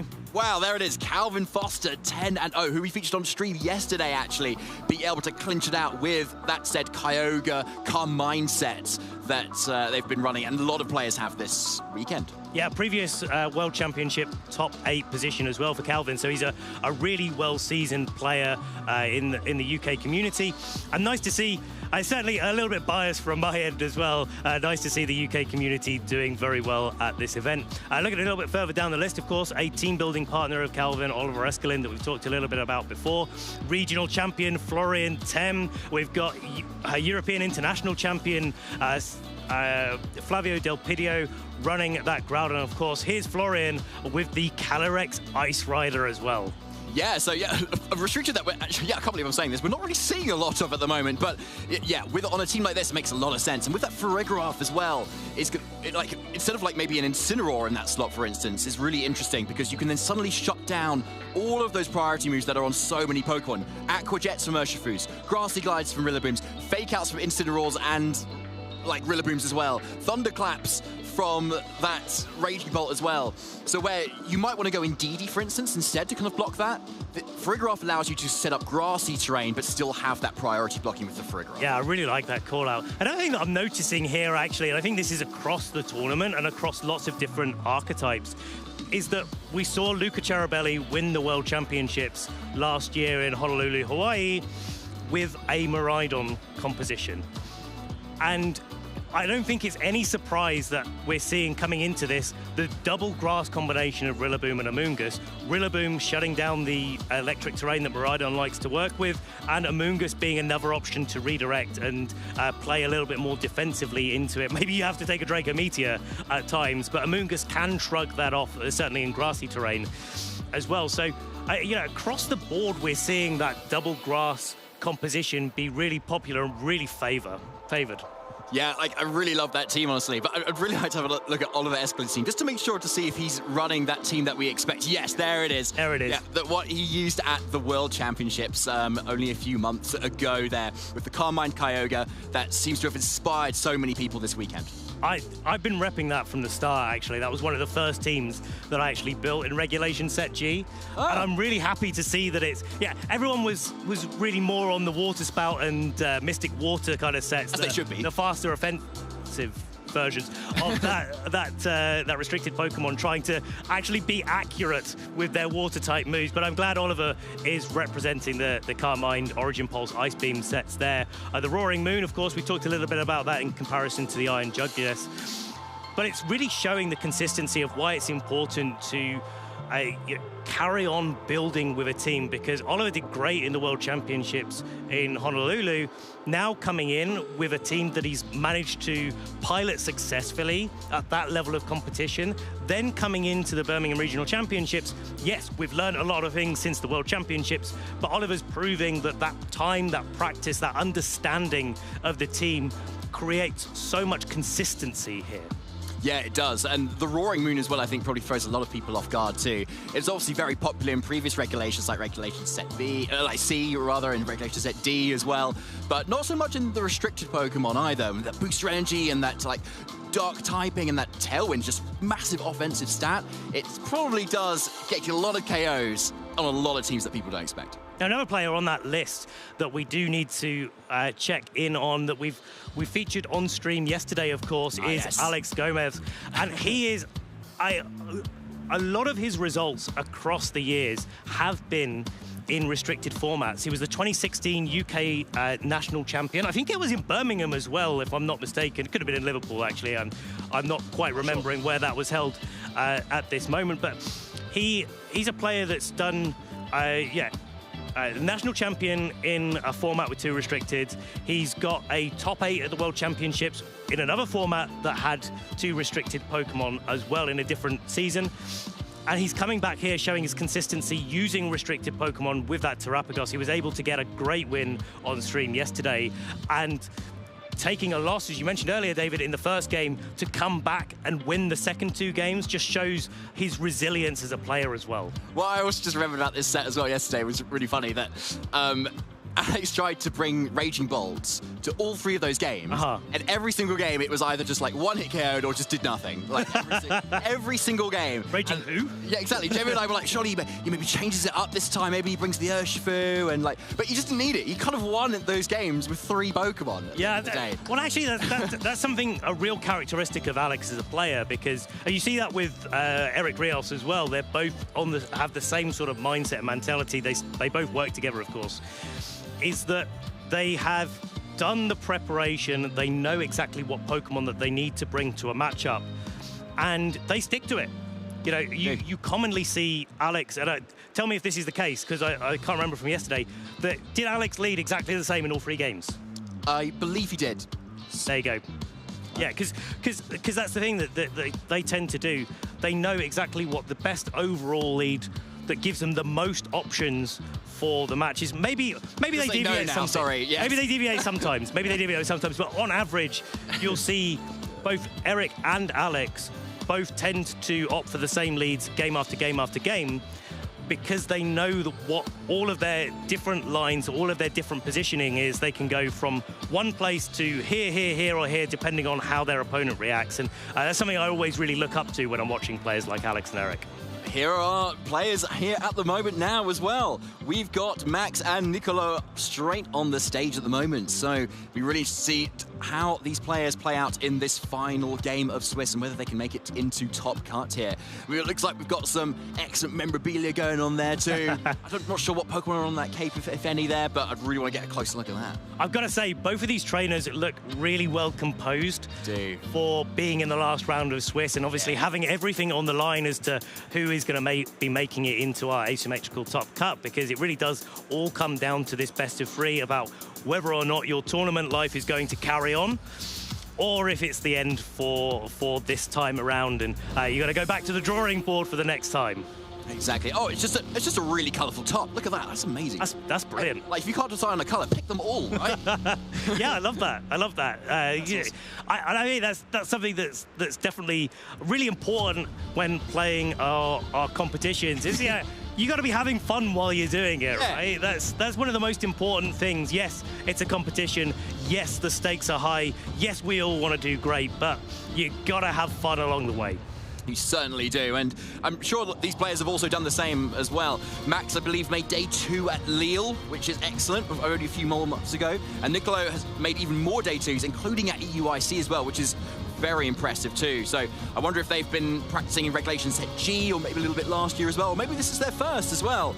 But we're going to be shortly taking a look at their achievements right on screen very shortly. Here we go, yeah. A Lille Regional Top 128 for Max there previously in the 2025 season. So that was in Regulation Set H. But also, most importantly, not that long ago. And I think having that sort of form fairly recently is a really important factor as to what we should be expecting from these players going in. The competition is so fierce. There's so many great trainers out there. To be making day 2 in any regional event is a pure accomplishment. It definitely is, Ben. You said it perfectly, to be honest. And yeah, and Nicolo's achievements there, a little bit more on the other side there. Global Challenge, number 2, top 32. Again, an event with thousands of players sometimes. One of those online events with closed team sheets showing that Nicolo can best other players in best of 3 and best of 1, closed or open team sheets. So a very flexible player. Yeah, and that does lend its way to being able to build for different formats as well, and where our regulation sets change fairly rapidly. It's a really important skill to have. Speaking of which, let's see how Max has built his team. Okay, so there is actually the Nasty plot on this Calyrex here, not the Carmines that we've previously seen, but also running that Psychic rather than the Draining Kiss, so that suddenly a little bit more of an option to hit into those Terrapagos that otherwise can't take those Ash Barrages. And so the rest of the team is really nicely rounded out too. We've got that Ogerpon Hearthflame and Rillaboom combination that we've seen in Regulation E or D as well, where Ogerpon can actually make use of that even more powerful Grassy Glide than Rillaboom can, if Rillaboom can set up the grassy terrain first.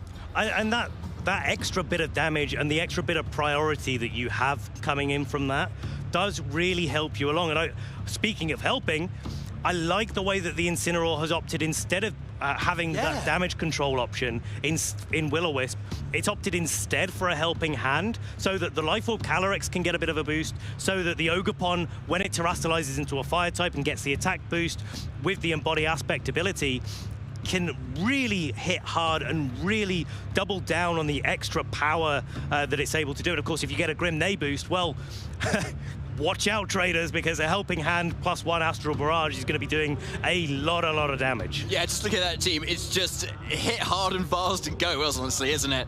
Whereas we look at Nicolo's team, it's a little bit more balanced, right? It's a little bit slower pace, a little bit more Thunderwave here, Will-O-Wisp here, and then just kind of grind the double Will-O-Wisp as well. Down. Yeah, actually it is. Yeah, you're right. So Will-O-Wisp is a good move. If you've missed with one, just use it on the other one. It's really interesting actually to see how Nicolo plays this, because you've got double Will-O-Wisp, but you've also got Thunderwave on the Flutter main. So there's a real choice that Nicolo has had to make all weekend. Is like, well, do I need to Thunderwave this or do I need to burn it? And that will be matchup dependent and team dependent as well.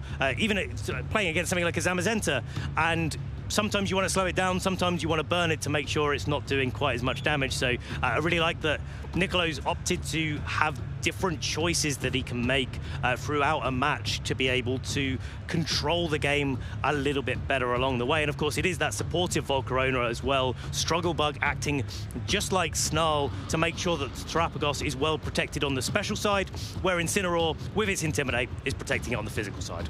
Yeah, I really like that. An amazingly well-built team. We're getting straight into our final round of Swiss here at the Birmingham Regional Championships. It is Terapagos and Incineroar, and of course Urshifu and Incineroar for Max. Let's get into it.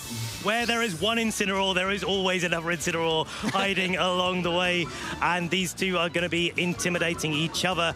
It seems like Max has been trained to be a little bit faster, so maybe that gives us a little bit of an inclination of how these speed tiers will work out, what the fake-out priority is going to be. But Max playing a little bit more on the offensive, and Nicolo looking like he wants to get the Terapagos into a position where it can start getting set up with a Calm Mind, or maybe just getting a substitute off to just be a little bit safer to get those Calm Minds while it still has its Terra Shell intact.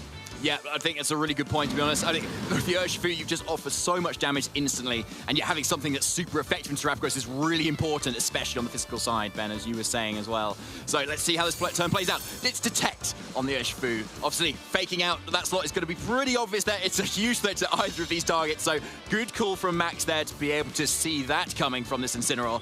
As the Terra Starstorm just instantly comes out, actually. Oh. Urshifu trying to cash it unawares, but Max with the Protect, playing that really well.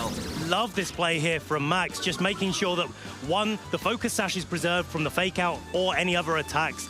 Playing a little bit of a longer game there, going for the parting shot into the Terapagos, so that even if it did go for a boost or a substitute, because parting shot is a sound-based move, even if the Terapagos went for a substitute, the parting shot would still go through and still drop the attack and special attack of Terapagos. Don't know if you noticed there, Ben, Max has not brought Calyrex to this matchup. Okay, so okay. Yeah, that is also another strategy, is if the matchup is so bad, you practice it just without even your restricted. So, but if you look at these two Pokemon here, Urshifu and Raging Bot are basically restricted, right? They're such good Pokemon. Pretty much. I mean, yeah, Urshifu.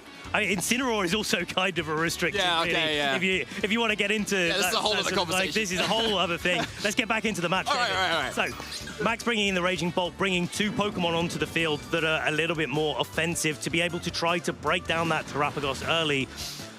But both of these trainers have got a little bit of decision to make. Does the Terapagos want to switch out and preserve its Terra Shell? Does Max actually want to go into the Incineroar to try to take away the support of Terapagos and try to knock it out a little bit later on? A really good question, Ben. Rillaboom, though, is coming in for grassy terrain and some new fake-out pressure going into the next turn, and some extra healing for everybody on the field there. And there's the Surging Strikes going to that Terra Shell. It's a really interesting mechanic, is that Terra Shell obviously makes things not very effective, but it makes the entire move not very effective as well, so even the following hits here are also not very effective. But without that Terra Shell in play, the follow-up potential from the Raging Bolt is going to be doing full damage, if that's the target that Max wants to go into, but not before this Terapagos gets itself slightly more set up with a Calm Mind. That's going to help it out a lot against this Raging Bolt. 100% it is. Yeah, there's a lot of special attackers on Max's team, but first it's going to be a Thunderbolt into what was the Incineroar, but yeah, an Assault Vest Rillaboom, even with that booster energy on the Raging Bolt, it's going to take that so effectively well. Usually we see Incineroar go for a parting shot rather than just a hard switch out, because they want to get the extra little bit of value out of that Incineroar, but I really like the way that Nicolo decided, actually, you know what? I'm just going to switch it out, because the health on my Incineroar overall is more important than the stat drop that I can get from the parting shot. And so that I can cycle it in over and over again, it really doesn't make too much of a difference from the surface in the early game. But we'll check back in about 15 turns time, and that extra little bit of health that the Incineroar is maybe able to preserve could actually come in clutch. Yeah, exactly. It's all those little things that do add up. It's another Detect for this Urshifu here. Obviously, still very much the threat for this Terapagos as the fake out goes straight into it there. So again, another good call from Max. But is it enough to be able to break this Terrapagos as a substitute gets set up now. And so if this Raging Bolt can't break the substitute, it's going to be staying there. Let's see if it can break it. Dragon Pulse into that substitute. Can it do 25% damage to this Terrapagos? Yes, it can. Oh, it can. Okay, I wasn't expecting that. I guess that's the boost from special attack from Booster Energy really putting in a lot of work. Usually that will be a Draco Meteor on most Raging Bolt sets these days, but Max opting for the more consistent Dragon Pulse and not wanting to lose the stats. Because Booster Energy is boosted up, you don't want to be switching it out, lose that boost, and then have to come back in later and not do quite as much damage. But that's a really good substitute break there, because now the Terrapagos is susceptible to a full power close combat.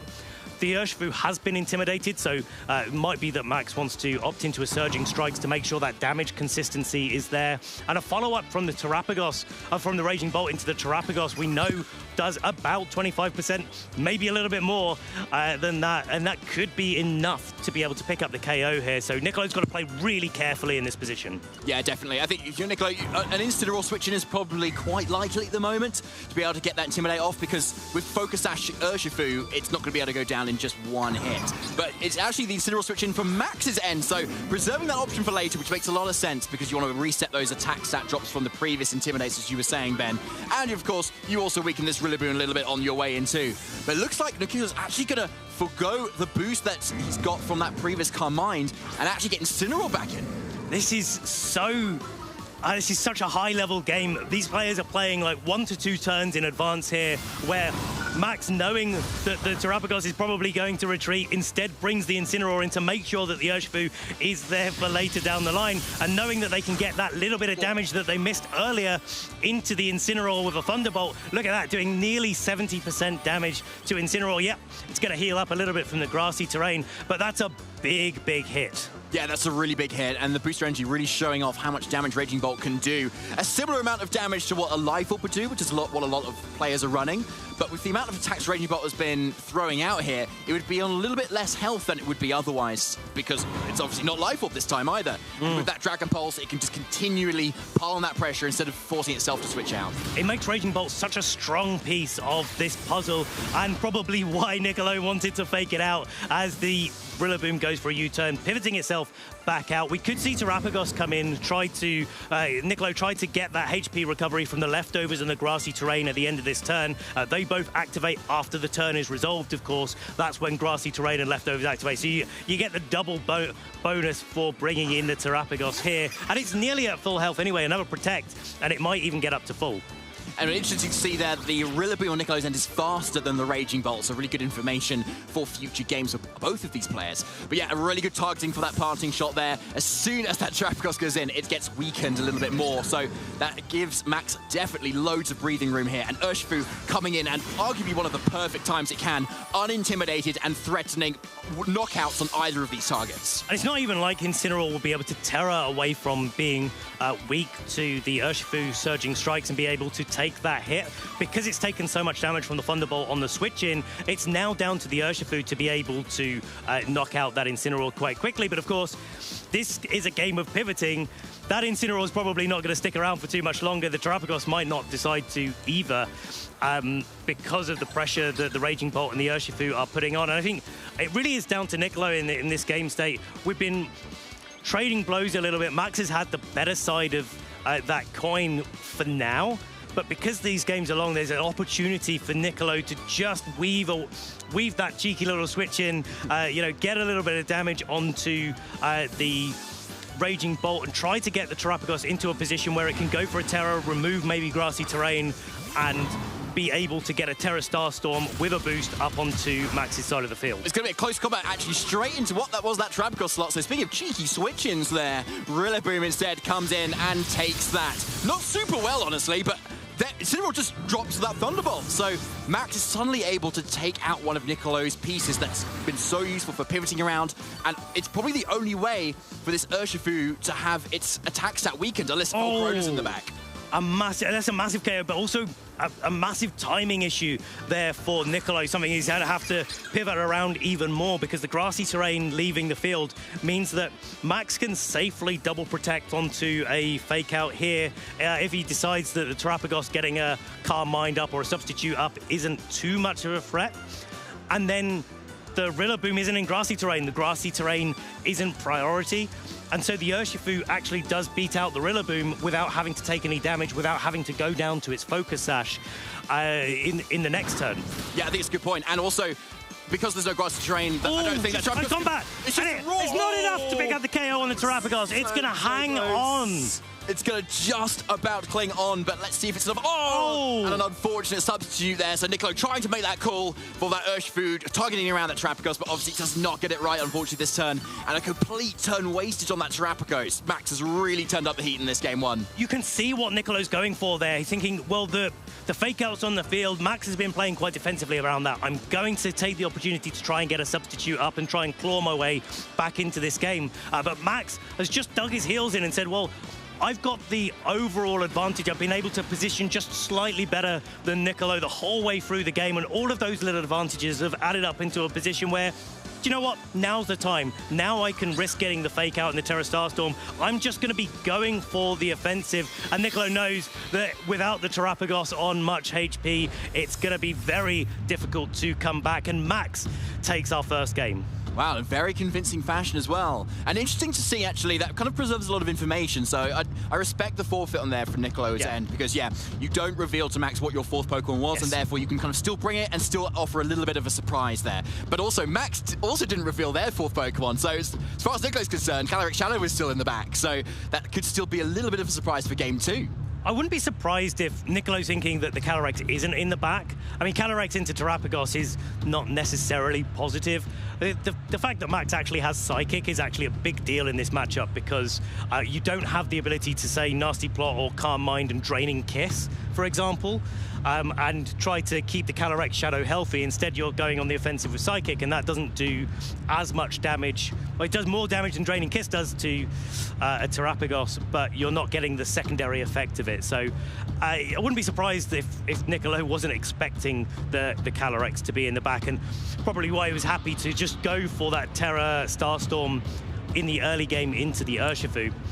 I think something I'd really like to see Nicolo switch up to is probably that Flutter Mane, honestly. Because we saw that Urshifu was such a problem, right? Every time it hit the field, it had and the to Raging Ball as well. True, yeah. But, like, honestly, like, so much of those were an issue. But particularly into that Terrapagos, that's the way your main damage is on that Urshifu. But Flutter Mane can really threaten it with a Moonblast. It will naturally outspeed tanks that booster energy and its natural speed. It can Icy Wind to chip away that Focus Sash, or Thunder Wave it to keep it really slow. And therefore, the Terrapagos can just kind of pick it off afterwards. So I think that sort of switch up might be what is needed here to be able to take things out. Well, obviously, Nicolo might have already brought it in game one already. We don't actually know, but I think if he leans into that slightly more here, he might have slightly more of a chance. I like that call out there. Like, there does need to be a little bit of a tactic change here. Let's see what that is. Incineroar and Terrapagos, no switch up in the leads. We don't know about what's in the back, of course. And Incineroar and Urshifu out there for Max. Okay, so it's the same leads again as in game two, but potential for some switch-ups in the back. We never know at this point. Intimidate, though, coming out, revealing Max has the faster Incineroar at the moment, and it was the Intimidate into the Urshifu. Not usually crucial, because Surging Strikes is what you usually need to worry about, but for a Terrapagos player, close combat being neutered a little bit more is definitely paying off. I like the use of Rocky Helmet, actually, on the Incineroar, something we haven't talked about yet. And it really does make a difference in this situation where the Urshifu kind of wants to go for a Surging Strikes into that slot, but it really doesn't want to break its Focus Sash onto the Rocky Helmet and make itself susceptible. You really do have to protect that Urshifu, and the way that Max is going to do that is faking out the Incineroar. The gentleman's rule of fake out has been broken here. It's just going to be a fake out into Incineroar. That's not moving. Surging Strikes follow up into Terrapagos. Because of the Terra Shell, it's not going to do too much damage, but it is going to break the Terra Shell and line up Terrapagos to be targeted down later on. Yeah, a bit of a neutral turn there from both players. Yeah, it could have gone like a couple of ways. You could have faked out the Terrapagos instead, but yeah, Carmine does end up setting up, so this Terrapagos is actually getting a little bit more offensive.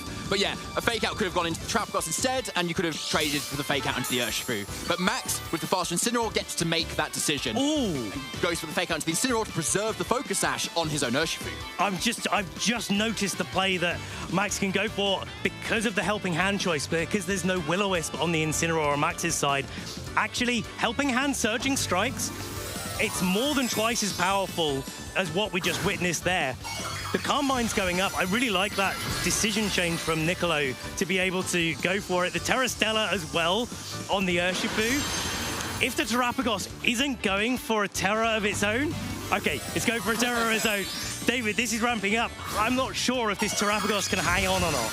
It's going to be really close, it sounds like, because I think a Raw Close Combat last game did about 85% damage, so Stellar Terra should be enough to get 100%. But yeah, with the HP increase from the Terraform Zero, it's out of our hands right now, but it's definitely in Incineroar's hands to take this Urshifu to see if it's enough on this double Terra Stellar turn. Close Combat, boosted with that one-time effect into the Terrapagos.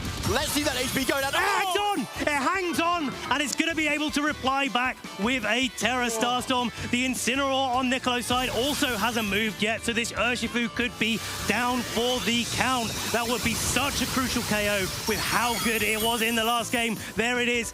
The Urshifu going down to 1 HP. Incineroar taking more than 50% damage, and a parting shot coming out from the Incineroar, so the Urshifu is still going to be a threat, but Incineroar is going to be able to pivot out probably into that Rillaboom and get another fake out onto the field.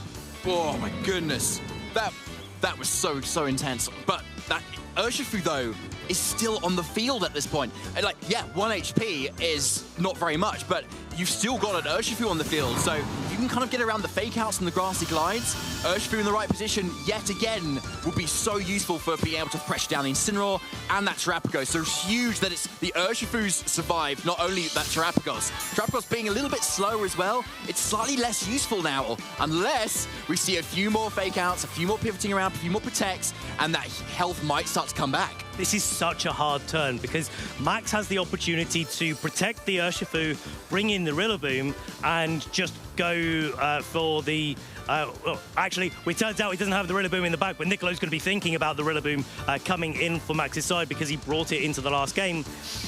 And to be able to play on the offensive with Fake Out and Urshifu, and of course with Unseen Fist, the Urshifu will be able to break through a Protect on the Terrapagos. As it stands, Max doesn't actually have that option, so he's going to have to find a way to weave in another attack. And of course, because Terra Starstorm is going to be a spread target move, there's no way that you can account for it. So a nice protect again from that fake out, as Max has been doing in game one as well. And here comes the spread Terra Starstorm once again with that +1 from the previous Carmine into this Incineroar. It's already taken quite a bit of damage and nothing wants to switch into this, but it does hang on just about. And the parting shot does go into the Terrapagos and weaken it even further too. And Max gets a really nice safe switch in as well. But that Terrapagos is starting to recover that little bit of extra HP and just find a little bit of a nicer footing onto the field. That parting shot brings in Ogerpon, and of course Ogerpon does have the opportunity to go for a follow me. So this is the way that you get around a grassy glide from the Rillaboom and make sure that that Terrapagos is no longer a threat. I think there was maybe a missed opportunity there for Max to go for a parting shot into the Rillaboom on that turn, just in case the Terrapagos went for a Protect. But as it didn't, as it went for the Terra Starstorm to try to get Incineroar down a little bit lower, Max was able to still get that parting shot off. Yeah, so as you said, it's a pretty choreographed play here of just kind of a really safe follow me and then target down the Terrapagos and just get that KO. This Rillaboom doesn't have high horsepower or anything, so it's not threatening a lot of damage. But yeah, so Niccolo can see this coming and definitely wants to keep that Terrapagos on the field and still in this game. And Incineroar coming in to get that Intimidate, really important for the Ogerpon to be able to get a little bit of attack drops down, because when it goes, it can't go for its terror anymore. It can't recover that attack for later. Grassy Glide, the move of choice for Niccolo, a very safe targeting there. And a close combat into the Incineroar, but it's taken 2 Intimidates, 1 on turn 1, 1 just now. So Incineroar is able to hang on with quite a lot of hit points, with that Rocky Helmet coming in absolutely clutch there, doing that last little bit of HP damage to the Urshifu and returning it to Max's Pokeball. Yeah, a really key item, as you were already mentioning, Ben, there. Usually seen on a Moongus, because Incineroar usually loves those goggles. But this time it's flying not quite blind, but like with a really hardy helmet on, and to be able to pick off any of those Pokemon that have a Focus Sash is really, really nice. So not often you see a defensive switch in for a super effective attack into an Urshifu to then actually KO it back.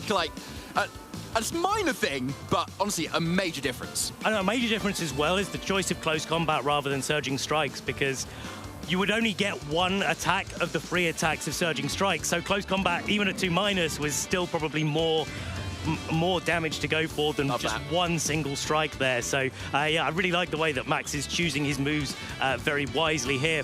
Now that the Raging Bolt is out though, it's going to be putting on the same pressure that it put on in game 1, and because the Incineroar has already taken a bit of damage, because the Rillaboom has already taken a little bit of damage, and the Terapagos is sitting pretty low in the back, Raging Bolt is looking like it's in a fantastic spot to do those last little bits of chip. Yeah, it does. It loves going up against those fire water grass scores. That's what Dragon type takes them on so well. But yeah, a well-placed U-turn into what, once that Pokemon gets the Incineroar on the switch in too as well. So like a really nice little KO with just those little adjustments that Nicolo's been making. So really, really playing well in this game too. Yeah, I really, really like the way that Max is actually using the Incineroar that was on such low health to both intimidate the Incineroar on Nicolo's side, maybe not doing too much in the way of damage mitigation, but every little bit helps across the multitude of turns that we have in the game. But then also resetting the Intimidate on the Ogerpon and bringing it back in a little bit more fresh. And that's incredibly important now that the Fluttermane has entered the field, because you really do need that extra little bit of help against the Fluttermane. Usually Fluttermanes, unlike we saw in regulation sets, well, lots of them, Fluttermane was playing a little bit more offensively, choice specs, booster energy, special attack, going for life orb sets and such. But this time around, typically a little bit more supportive, and so the Moonblast that it goes into probably won't have enough in the tank to be able to knock out a Raging Bolt. But those Moonblasts are going to add up, and of course with Terapagos in the back, it certainly has the opportunity for Terapagos to outspeed the Raging Bolt and finish it off. Yeah, it definitely does. Like, it's all eggs in the Raging Bolt basket at the moment as to whether Max can still take this, being 4 or 2 down in terms of Pokemon numbers. So follow me to keep this Raging Bolt a little bit safer, as it seems to be the main way to get it out. But Nicolo kind of calls that, goes for the Icy Wind instead of that nice Moonblast to lower the speed of both of these fairly speedy Pokemon. And Incineroar then might actually go next here, yes, to keep itself a little bit safer and Parting Shot before the attacks come out. And now this Raging Bolt is going to be the slowest Pokemon effectively on the field in comparison to the entirety of Nicolo's team, and that gives Nicolo a lot of space to be able to attack into it, and really does lock Max into thinking like, hey, do I need to go for a Thunderclap here instead of the more powerful Thunderbolt that Rillaboom is just soaking up like a champ? Yeah, so love that play there, because without that Icy Wind, then Incineroar goes before the Raging Bolt set and probably just gets KO'd to that Thunderbolt. So really lovely play there. You still get the Parting Shot drop on the Ogerpon, and Rillaboom comes in nice and safely for more fake-out pressure. So excellently played here from Nicolo so far. Obviously, Max can still go for a double protect this turn to stall out that fake-out a little bit longer, but that offers another opportunity for Nicolo to keep cycling in those Pokemon, and those Intimidates are going to be permanent on this Ogerpon as well. Oh, they absolutely are, especially since the Rillaboom now coming in as grassy terrain ends. It's going to be wanting to switch out a little bit later and get that grassy terrain recovery back.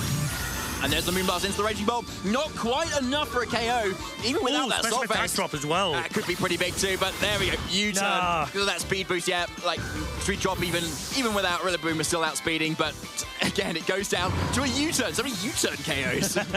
You don't normally see that, no. But that's the sort of game that we're playing here, and it really does stand testament to how these Terapagos teams really like to function. It is all about the consistent little bits of damage that add up into a position where, hang on a second, now U-turn KOs, damn.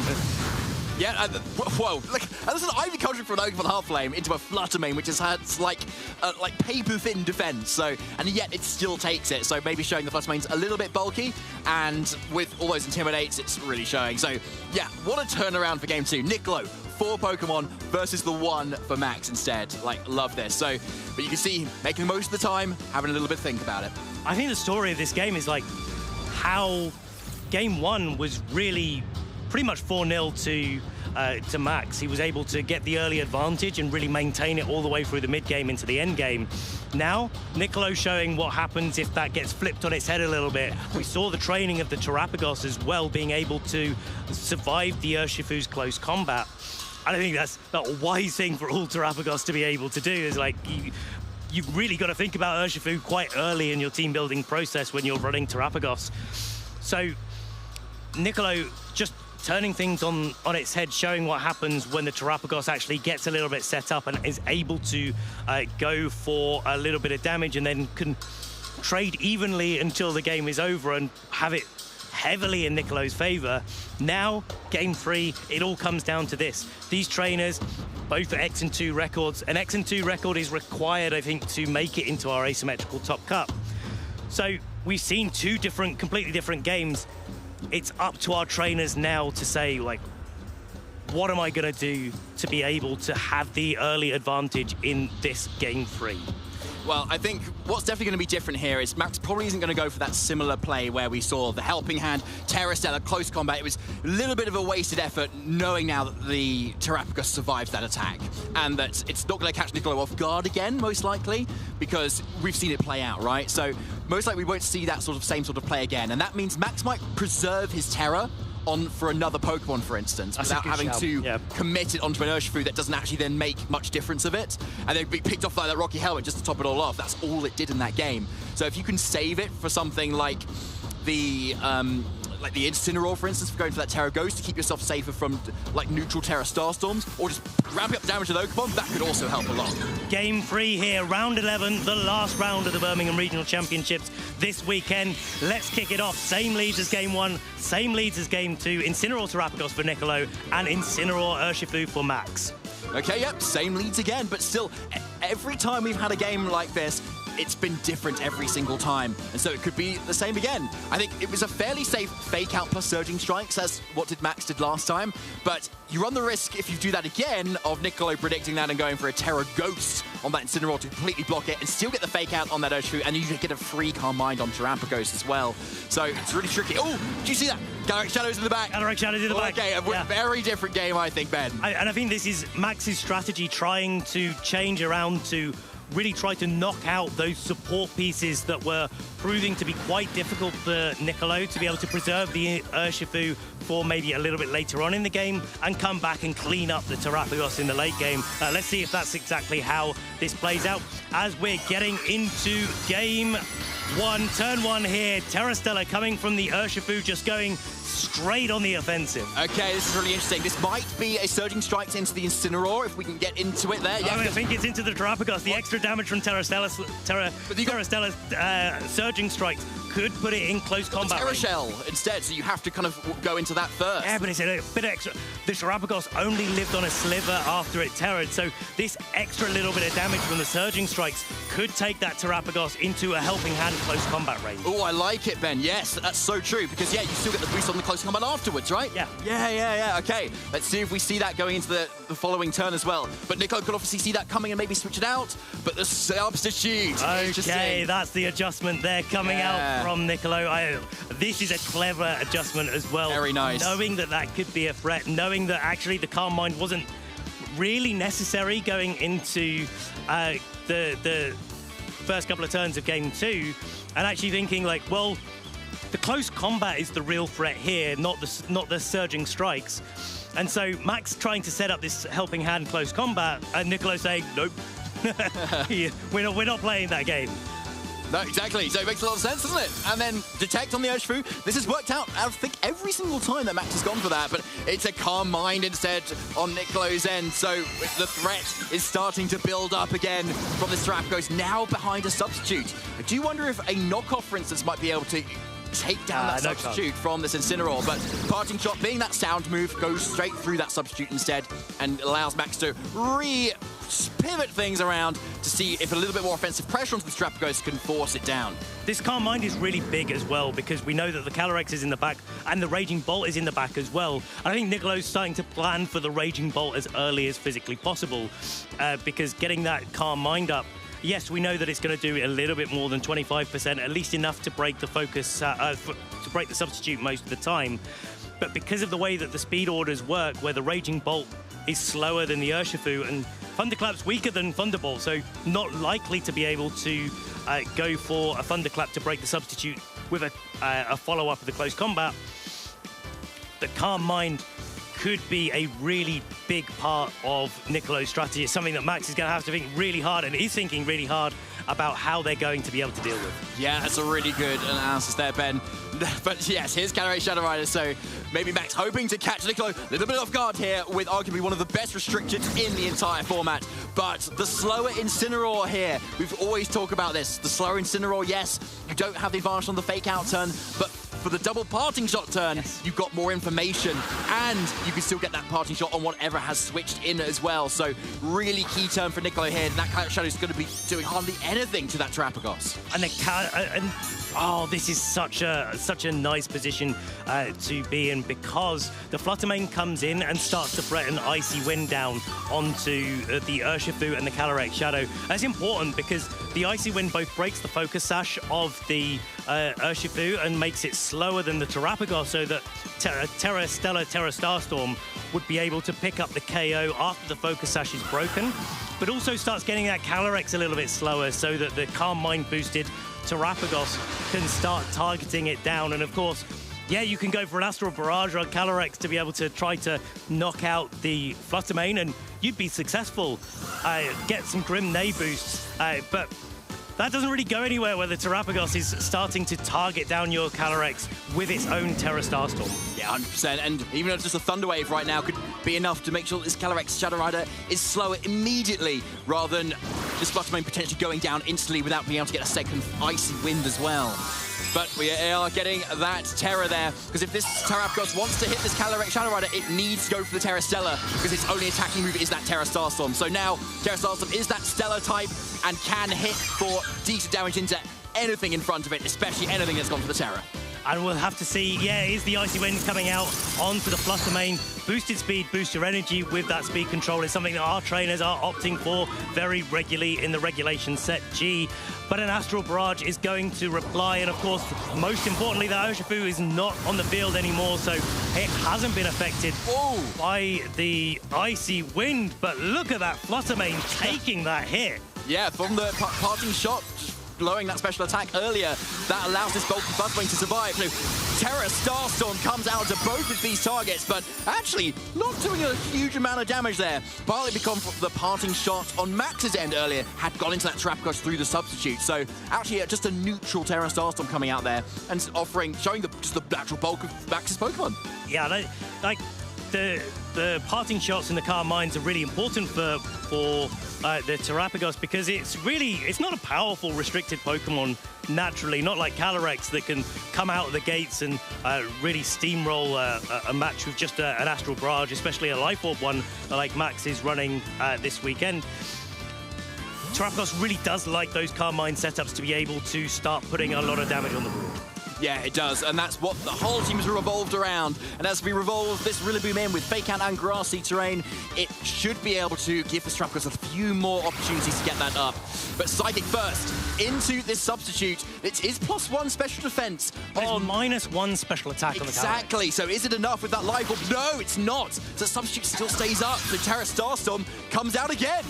And it's going to be targeting down into the Incineroar and the Calyrex. We know that that's probably not going to pick up the KO, but it does get a critical hit onto the Incineroar, putting it well in range. Maybe some more U-turn KOs in our future here as Rillaboom's Assault Vest gets knocked off. And that usually would be quite a big deal for a Calyrex, but a Calyrex on such low hit points is now susceptible to a Grassy Glide. It's hard to switch in your Urshifu here, so Max has only got one more Pokemon. We know it's the Raging Bolt. But that's going to have to take some damage on a switch in as well. And there's no parting shot that came out this turn onto the Terapagos, so the Terapagos is still at neutral special attack. Yeah, exactly. So even though there's not a lot of damage coming out for the Terapagos, relatively speaking, you can see that Max's Pokemon are losing a lot of health generally across the whole board, even though he hasn't lost one whole Pokemon yet. So actually, Niccolo's putting himself in a really nice position. And with that substitute being up, that is absolutely massive to be able to make sure that even if there was a knockoff into that slot, the item would still stay on that Terapagos as well. Raging Bolt coming in to try to take a Grassy Glide just that little bit better, and it does, and it comes in and takes it like an absolute champ there. Terra Starstorm, though, the follow-up faster, of course, than the Incineroar, so no threat of passing shot here for the Terapagos. It's going to remain at neutral special attack for the rest of the game unless it's able to get another Calm Mind going. But the Raging Bolt takes that Terra Starstorm so well as well. and is able to hang on. But look at that grassy terrain and leftovers recovery. This is one of the reasons that this Terrapagos core is so devastating. Absolutely, yeah. That Terrapagos was down in the yellow health earlier at the start of this game after that surging strikes and everything, and now it's almost back to its Terra Shell again. Yeah. And even still, like, after having given up a substitute as well, and it's still up too. So Nicolo has really turned this game around, using all those supportive pieces really nicely, and like that early substitute changed things so much. You've got to make a decision, though, here if you're Max. So how do you target down into the Terrapagos? Because the substitute has already taken a Psychic, it wouldn't actually take a lot for the substitute to get broken. So Max is detecting the Urshifu, trying to get a foothold into the Terrapagos with the Raging Bolt to try to break that substitute on this turn. After another Terra Starstorm that Max knows that the Raging Bolt is going to be able to easily shrug off. Raging Bolt not really worried about the Rillaboom on the other side of the field as well, but that then lines up the ability for the Urshifu to go for its Terra Stella close combat on the next turn, especially since it doesn't have Terra Shell anymore, as it has Terra'd. Yeah, so there's the substitute going down with that critical hit Thunderbolt, which probably had the substitute probably had like 3 HP on it or something. Yeah. But anyway, the substitute's gone either way, but yeah, Terra Shell, sorry, not Terra Shell, because it's already Terra, as you mentioned, Ben. But yeah, there's still a lot of damage coming out from this Urshifu, but with all that extra HP that the Stellar Terrapagos has, yeah, suddenly even a Terra Stella close combat is probably not going to be enough unless you've got some sort of extra boost going on there. Maybe a Thunderclap coming out from this Raging Bolt. But Incineroar, as it does best, arrives on the field again. To intimidate the Urshifu and make sure that it isn't enough to be able to pick up the KO. Unless this Urshifu is able to get a critical hit. But here it is, a critical hit on the Thunderclap. That is a massive critical hit there, putting this Terrapagos likely in range. Let's see. Terrapagos is going down here. Max gets an absolutely fantastic foothold into this match. Nicolo, oh my lordy, the damage that Thunderclap did after the Calm Mind as well, really adding up the Intimidate, putting that close combat back in check. But it was able to pick up the knockout there. What a turn for Max. An absolutely stellar turn, if you ask me, Ben. That was incredibly played. Like, Max, knowing what his out was in that matchup, absolutely goes for it and completely taking out the Terrapagos, the absolute pin of the entire team for Nicolo. We saw in game 1, he forfeited after that his Terrapagos was pretty much down and out. So Nicolo's got to try and claw something back here. It's game 3. It's 3 Pokemon versus 3 at the moment, and Max still has his Calyrex Shadow alive as well. Now that Terrapagos is gone too, so it's looking really strong in the back. Fluttermane also has used up its booster energy, so when it comes in, it won't be faster than the Calyrex either. Oh, that's a great call. So Astral Barrage is going to probably just clean up here, unless this Incineroar can maybe get around something, or some priority attacks from this Rillaboom can pick it off. Yeah, it's going to be really important for Nicolo to maintain that grassy terrain, actually, to be able to both grassy glide into the Urshifu, but also into that Calyrex that's on low health in the back.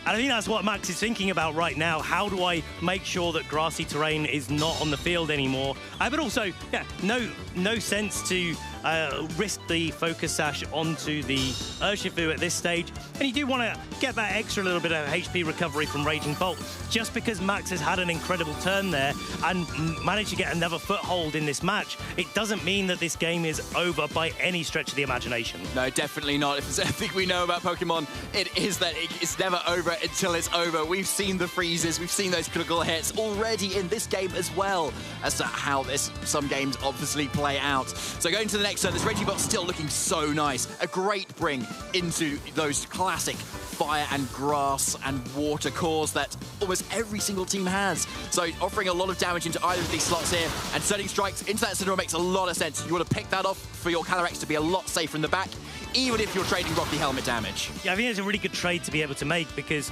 you make sure that the Raging Bolt is not going to get any stat drops, and as you called out there, the Rillaboom's going to struggle to do too much damage to it. The Fluttermane is on low HP in the back, so if it switched in, it would be knocked out by the Surging Strikes, and then Fluttermane is the main way of dealing damage to the Raging Bolt.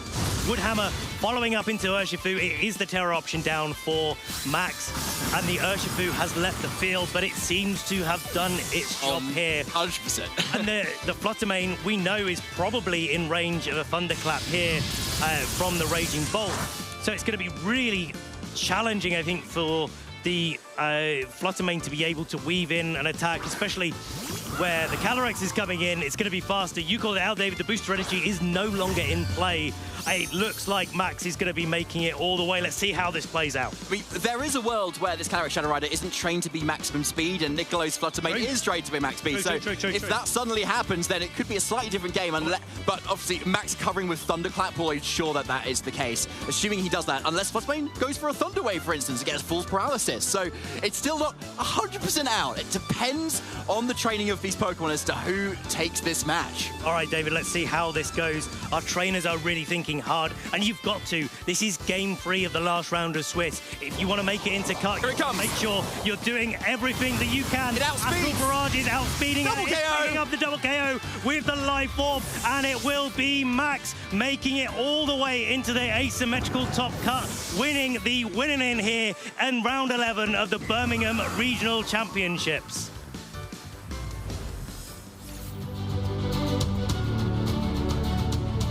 Fantastically done by Max there. Oh my goodness, that incredible play with that Urshifu and that entire team there, just kind of using Calyrex Shadow Rider not even as the main piece, but showing off the supporting cast and just nailing that Terapagos exactly when they needed to. An incredible game from two incredible players. Both of them would have obviously deserved to be in that top cut, but it is going to be Max advancing in there, and let's see how far it takes them. I could take them absolutely all the way. It's all his to play for.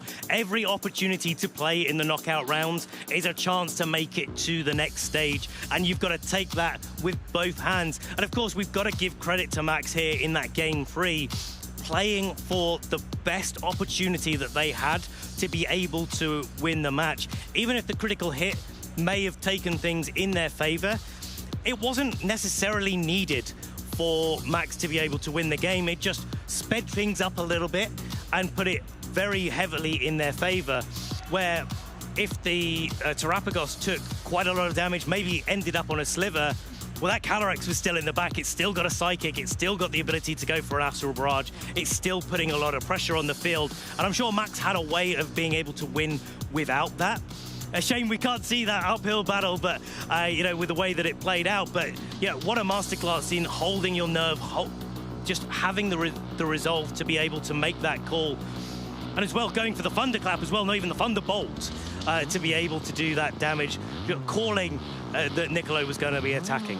Yeah, like, I loved that play, honestly. It was, what I really loved, actually, was that Max stuck with their guns to go for the same lead game on after game, right? It was that Incineroar and that Urshifu. We talk about it a lot, but having Fake Out plus Surging Strikes as a pin to be able to get through any kind of double protect shenanigans is really nice as a lead.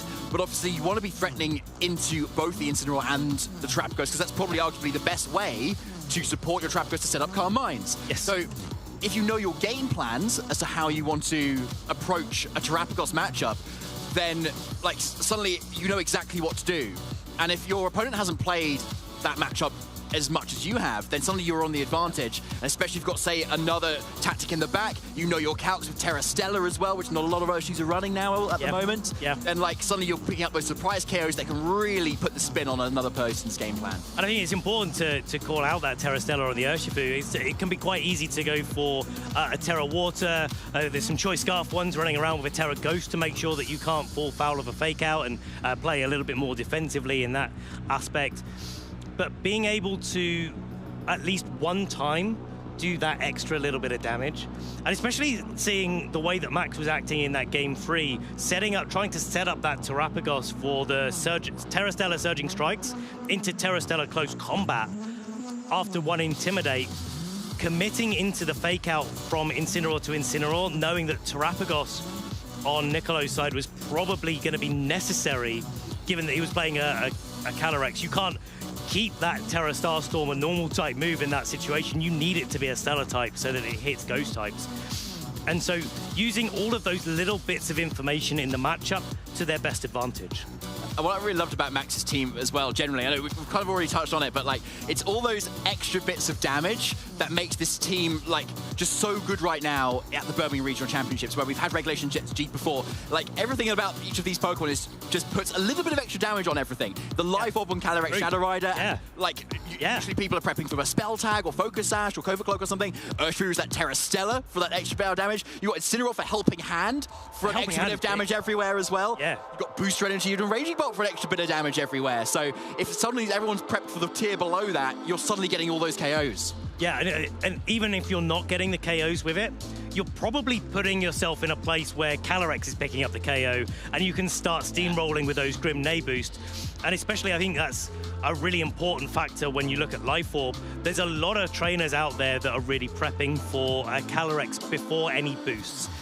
Maybe even starting to think about the more defensive sets that are Calm Minding. They don't have as much offensive investment, so after Calm Mind, they could still be less powerful than just a raw Life Orb set that's trained to be a bit more offensive. And so you get this situation where the Life Orb is putting that damage on the board really early on, getting the Grim Nay boost, and then, well, you're just not going to be surviving those hits unless your name is an Incineroar and you're holding an Assault Vest. Yeah, exactly. So it makes so much sense why Calyrex Shadow Rider, even though it's just so common, but everybody preps for it, it's just still so prevalent, right? Like, you just can't prep for absolutely everything. You can't have a team that entirely defeats it because you'll lose to so many other plays as well. And yeah, we saw Max just really pile on the pressure using those supporting casts as well. That close combat so close there in that game, failing that substitute too was like such a key turn there. So punishing when you're just outspeeding things naturally and hitting for super effective damage. And Niccolo being able to hold their own. Look at this. It's close combat after close combat after close combat after close combat. And Max being able to target that down into Niccolo's Pokemon very consistently. But Niccolo holding their own all the way through that game, all the way through the set. It's a really difficult thing when you're playing up against that sustained damage for long periods of time. And there's the moment, of course, we were talking about the Thunderclap critical hit into the Terra Stella boosted close combat to knock out the Terrapagos and really secure Max's position in our asymmetrical top cut. Yeah, absolutely massive. But that's the risk you run if you're running a Terrapagos set, right? You're investing so many turns in setting up and switching around, getting to the right position, that you're making yourself more prone to those little extra effects that can suddenly start happening. If you're taking, 20 attacks in one game, one of those is probably going to be a critical hit. Yeah, it adds up pretty quickly, actually, and Terrapagos definitely has to take a lot of attacks over the course of a game. That's why substitute is so important on it. That's why trainers are opting to play this more defensive set, because they really do need to mitigate as much of those critical hits as they possibly can. They really do, yeah. And what I also like about substitute as well is obviously then any Amogus spores can't go into it as well, which is sort of very key as too. Well, obviously you haven't seen Amogus in this game itself, but you can see why these two trainers have gotten to where they are. But obviously, congratulations to Max, who's made it into our top cut as well. Commiserations to Niccolo. They've done incredibly well to get this far, and they'll have so much championship points from this anyway. Well, let's hear a little bit more from our winner of round 11, Max, on the stage.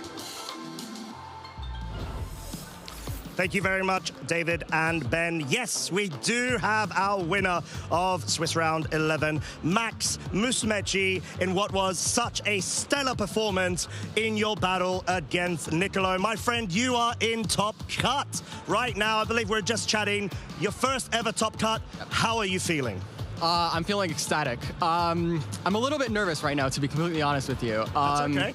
Yeah, before I say anything though, I do really want to shout out my opponent. That was a really fun set, and it was everything. There's a lot of calls that had to be correct, and a lot of elements as well. So yeah, but thanks for having me. I'm very excited. I mean, you're such an incredible player. We saw that was a very high level gameplay, and just being able to go into the matchup, understand sort of what needs to be done is so key at this level when, you've got such stacked events. So more so, it's our pleasure for having you here, my friend. So let's dive a bit into the game itself.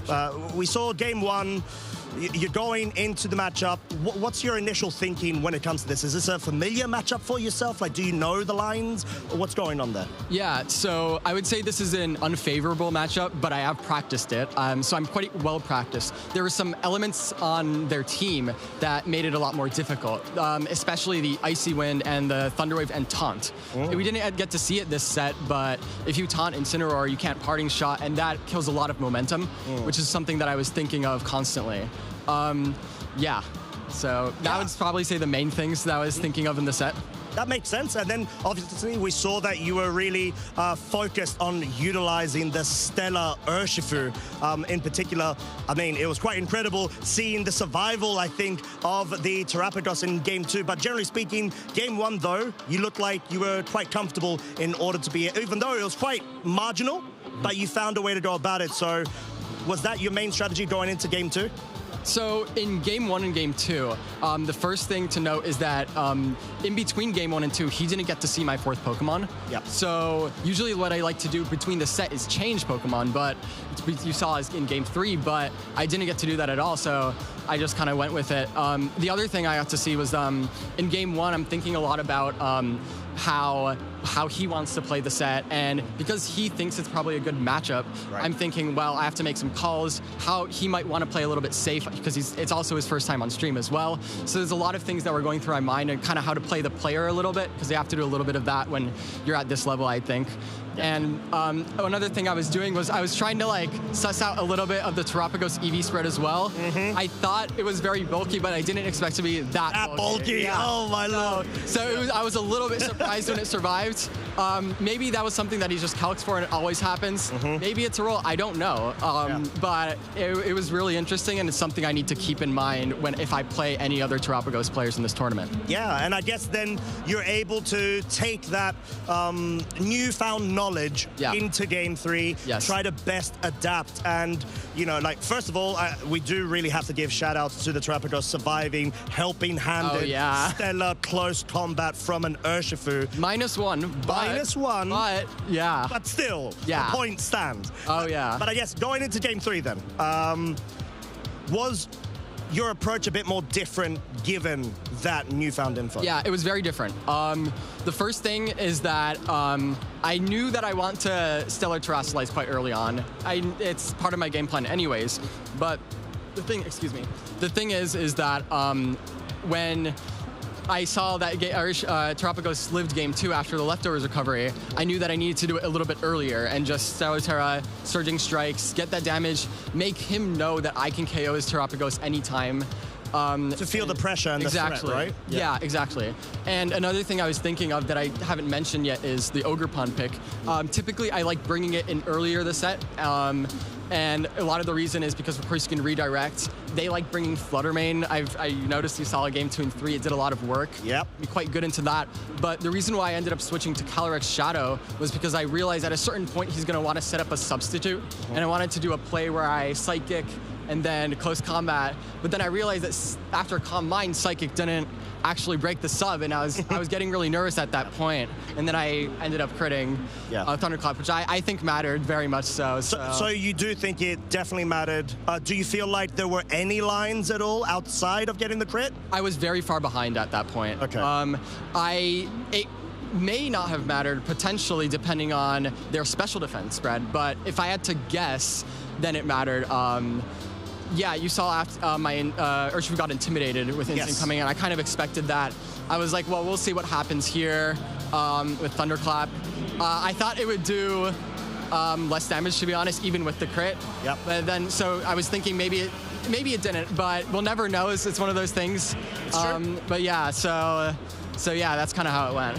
I mean, Max, you did an incredible job. It was a very hard, well-fought battle. You are in top cut, of course. Thank you. We want to make sure we do give you some time to take a bit of a break, relax, rejuvenate that energy that you have been channeling so well. So before that, I know you gave a shout out to Nicolo at the start of this interview, but do you have any other shout outs you would like to give to anybody else? Yeah, so I have a couple shout-outs. The first is my parents and my sibling. I want to shout them all out. I can't really do it without them, right? So I want to shout out all of Team Ireland. I got a lot of prep, a lot of help, and I learned a lot from every one of those players. There's a lot of great players there. I also want to shout out the Procrastination Station. You guys are freaks. Oh, wow. Amazing. But yeah, I think that's all. And shout outs to all my opponents as well. I've had some great sets. I've been getting quite lucky this tournament, I must admit. But I've been having some great sets nonetheless. And yeah, so thank you. Thanks for having me. No, thank you for just being here and being able to give us a lot of wise words, but also very humble sort of beginnings at that as well. And generally speaking, great inspiration that you people at home can hopefully be able to do if you decide to come to one of these events as well. So, Max, with that being said, we're going to leave you to it. Thank you so much for the interview. Thank you. And we're going to go ahead, cut to a very short break in order to try to get the top 32 decided. So don't go anywhere. I'll be back very shortly.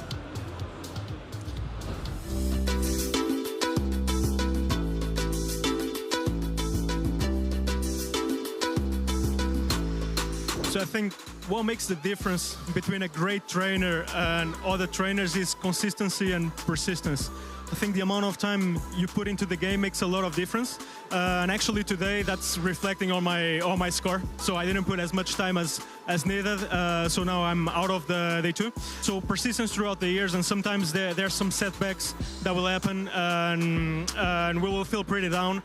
But to keep at it and to not give up, I think that's the way, and that's what makes a difference. I would say that making a great Pokemon trainer would be someone who practice with friends, help build and everything. Just practice, practice, practice. I think the good Pokemon trainer is someone who really knows their Pokemon, really gets around with them. He's also in VGC. Just by practicing a lot with my Pokemon, I know them through and through, and that's how I win the games. Para ser un buen entrenador tienes que estudiar mucho, mantenerte constante en el meta y divertirte con tus amigos, que es lo principal. I think the most important thing is practice, because without practice you cannot go anywhere. And of course, I think second comes passion, because even though you're the best player, if you don't have passion for the game, if you don't train every day, you will not win. So that's what it takes for winning. Yo pienso que para ser un buen entrenador, la habilidad de adaptarse a cualquier situación es muy importante. Para ser un buen entrenador Pokémon, considero que es importante la resiliencia y ser constante. Aunque hayan días malos, días buenos, seguir intentándolo, nunca rendirse. Solamente así se consigue el éxito. I think if you just like play with the things that you like, play with the friends that you like, use like strategies that work for you and you think is the best, no matter what anyone tells you, I think that's what makes you a good Pokemon trainer. Para ser bom treinador, precisa treinar seu Pokémon e pegar muitos Pokémons muito raros, até os míticos, e cuidar do seu Pokémon muito bem.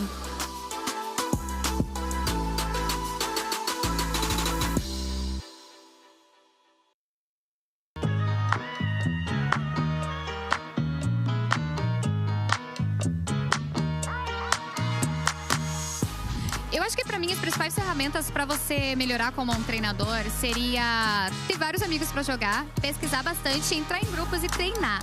Treinar principalmente. Quais ferramentas que eu acho que um jogador competitivo tem que ter? Primeiro é paciência, porque você tem que repetir várias vezes, várias coisas. Então, primeiro é paciência. E a segunda de tudo é, cara, é anotar as coisas. Anota bastante porque você vai anotando e vai gravando mais fácil. Então, é persistir e paciência. Eu acho que a gente tem ferramenta até de sobra, porque é uma comunidade muito grande, a gente consegue compartilhar a experiência um com o otro y ver onde cada consegue mejorar se ayudando. Bueno, mira, lo más importante en este juego es caminar, caminar y atrapar. Todo el tiempo estar atrapando y siempre revisando en las mismas páginas de Play Pokémon cuáles son los Pokémon que están destacados y buscar de esos Pokémon los mejores IVs para poder dar el mayor rendimiento en las batallas. Primero que nada es ver el meta, qué Pokémon son los mejores, un poco más avanzado, aprender a contar los básicos. I think the players need to always look at meta, check the meta. I think this is really important because on Pokemon the game is always changed. The first thing I always gravitate towards too is recording my matches and then looking at it afterwards. Not only just looking at it myself, but also like with friends from feedback. Just like really dissecting, like, you know, what am I thinking through this turn? Like, did I make the correct play? Am I thinking about the high-level game plan correctly? Am I accounting for potential risks depending on what my opponent is doing?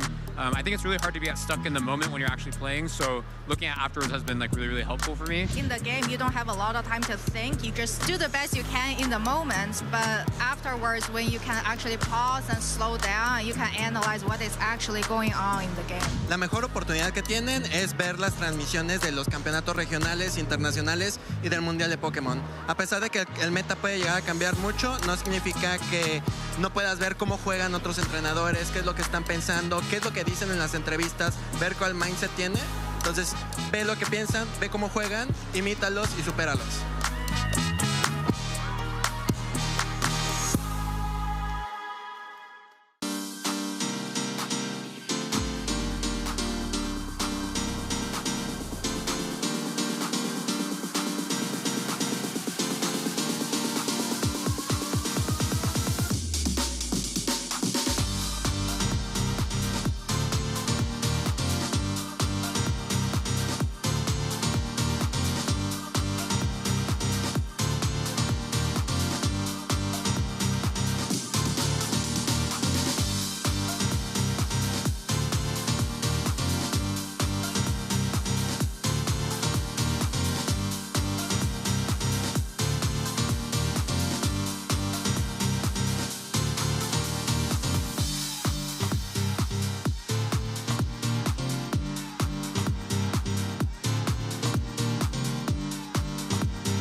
Welcome, everybody. We are not quite yet at the point where we've got top 32 ready, but we do have a fun little segment instead for now. So, I am Costa, Daidimos as always, and I am joined by not just one, two Charlies.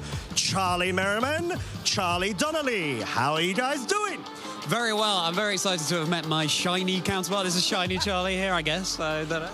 I can't believe I get shiny as the honour, but yeah, pleasure, total pleasure. Amazing. So, basically, what I wanted to do is get a bit of your impressions, your experience of the overall event for yourselves. You both have been competitors in day one. Unfortunately, weren't able to make it through to day two. However, I know there would have been a lot of intense battles. So, we're going to start with yourself, Charlie. How was yesterday for you, sir?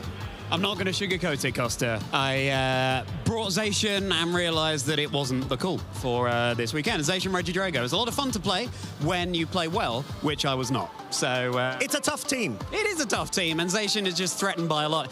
One of my opponents put it really well. He asked me after the game, so what restricteds would you want to go up against? And I was like, yeah, that's a really good point. It's a 50-50 at best against most of them.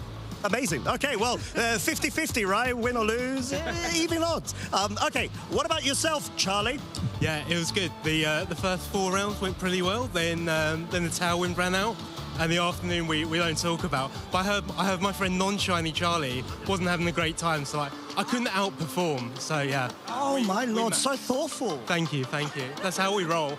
Apparently so. Okay, all right. So, generally speaking, sounds like you guys had a good competitive time, but were you able to go ahead and experience a bit of the rest of the venue today? I know there's a lot of side events that we've also highlighted in yesterday's recording as well. Costa, I've been here for about 20 minutes. I was having breakfast, and then you texted me to say come, and so I rushed. Charlie, we didn't discuss this part. Like, you should have just gone with the flow, my friend. Well, yesterday, I was definitely enjoying everything else going on in the venue. And I'm looking forward to doing more so today. I'm looking forward to seeing the top cut once that is ready to go. But there is plenty going on here, just like you can see behind us here. Ooh. Yeah, a bit of a preview, sneaky, cheeky preview there, Charlie. Going over to yourself, Charlie. Yeah, so I've got my friends are playing side events today, but the main thing is supporting the guys on the main stage. Let's get some wins for Team Ireland. Get in. I mean, we just saw Max Musumeci do an incredible job locking that top 32. But since there was a bit of a preview there from this little cheeky Charlie, there is indeed something right behind us, so I thought it's a great opportunity for us to be able to not only showcase the various activities we've got going on at these events for you at home to even take part in future events, of course, but we can get a very good little competition going between these two Charlies. That's after which Charlie is truly my favorite. So, with that being said, cringe aside, we are going to go ahead and try to get a little fun game going, and it's going to be a bit of Pokemon impressions. So, the goal is you need to go ahead, get yourself in the position, take advantage of this lovely little feature we've got. It's essentially a photo booth of sorts, so we're going to start walking over here, get into position, combatants, and I'll just show you very quickly. We've got this lovely little background set up here. We've got a variety of different backgrounds, and the goal of the game, aside from the great feature, is to have both Charlies give their best Pokemon impression whilst I go ahead and click the countdown button, and we get a cheeky little photo that we can have as a souvenir, free, of course, full of fun. So, Charlie and Charlie, are you guys ready? Okay, all right, this is completely not rehearsed, completely improvised. So, with that being said, we are going to begin with, I think there are two, whoops, I've gone into the settings. Aha, there are two backgrounds. First one, a good old favorite, Rayquaza. So, that being said, combatants, are you ready?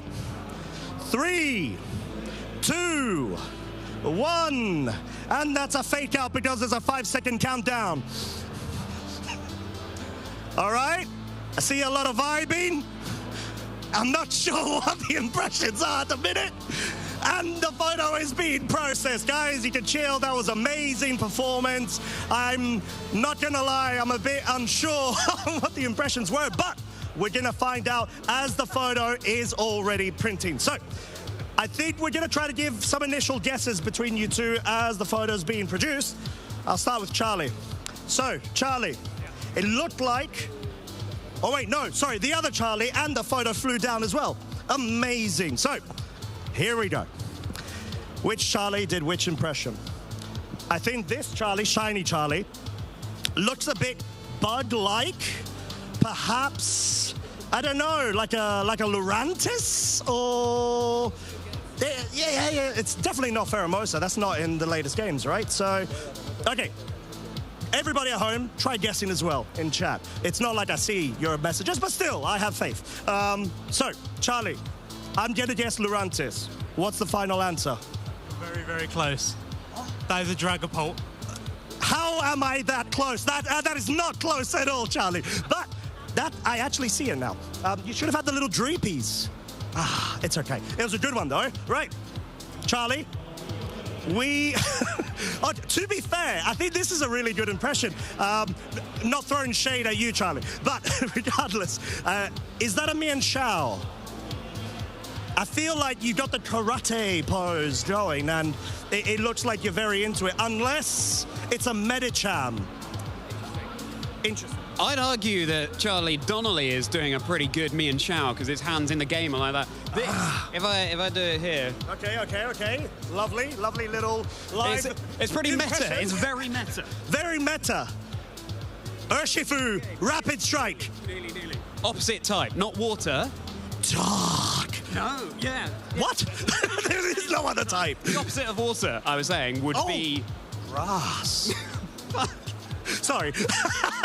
Well, it would clearly have to be fire. Fire. Okay. Dark. And dark, which means it has to be... How's this in the game? I'm not sure. I'm trying to think of every other fire dark type except of the cat. Okay, I'm gonna have to go with... Is it GU? No, it's not. Okay. Of course it's not. I lie. It is Incineroar. That was a good impression. Not for myself, because I had no idea for some reason. But very good impression. Thank you so much, Charlie. And Charlie, this has clearly been the Charlie X2 session. And what we're going to do is hold and safeguard this lovely photo. You lovely folks, go ahead and find a lot more interactive events that we host, of course, at all of our majors across the season. So, with that being said, I think it's time to try to wrap things up, get cracking with the top 32, and we'll be back very shortly. Thank you, Charlie and Charlie. Thank you. Shout out to all the ones who came before. You showed the way, you opened up the door. Now we stand among legends and shout your names. Your light will never fade away. Shout out to all the ones who came before. You showed the way, you opened up the door. Now we stand among legends and shout your names. The world will never be the same. You started at the bottom and you worked your way. You showed them you were awesome and you won the day, striving for the top spot. No room for mistakes, yeah. You showed us the way. You showed us how to train up, how to pass the test, how to make your mark, be the very best. And when the lights are up and the pressure's on, how to push and push, you're the only one. Making friends all along the way, memories always here to stay. And that's why we say, shout out to all the ones who came before. You showed the way, you opened up the door. Now we stand among legends and shout your names. The world will never be the same. Now we have our champions. They've joined the best. To every single trainer, we give our respect. We all have a story. We passed the test, yeah. We become legends. We learned how to train up, how to break the mold, how to build our team, how to win the gold. And when the lights are up and the pressure's on, how to push and push, you're the only one. Finally show the world today, legends are always here to stay. That's why we say, shout out to all the ones who came before. You showed the way, you opened up the door. Now we stand among legends and shout your names. Your light will never fade away. Shout out to all the ones who came before. You showed the way, you opened up the door. Now we stand among legends and shout your names. The world will never be the same. Never be the same. So here's to you, here's to you. Oh, the ones who came before, and all I know. So here's to you, here's to you, the ones who came before.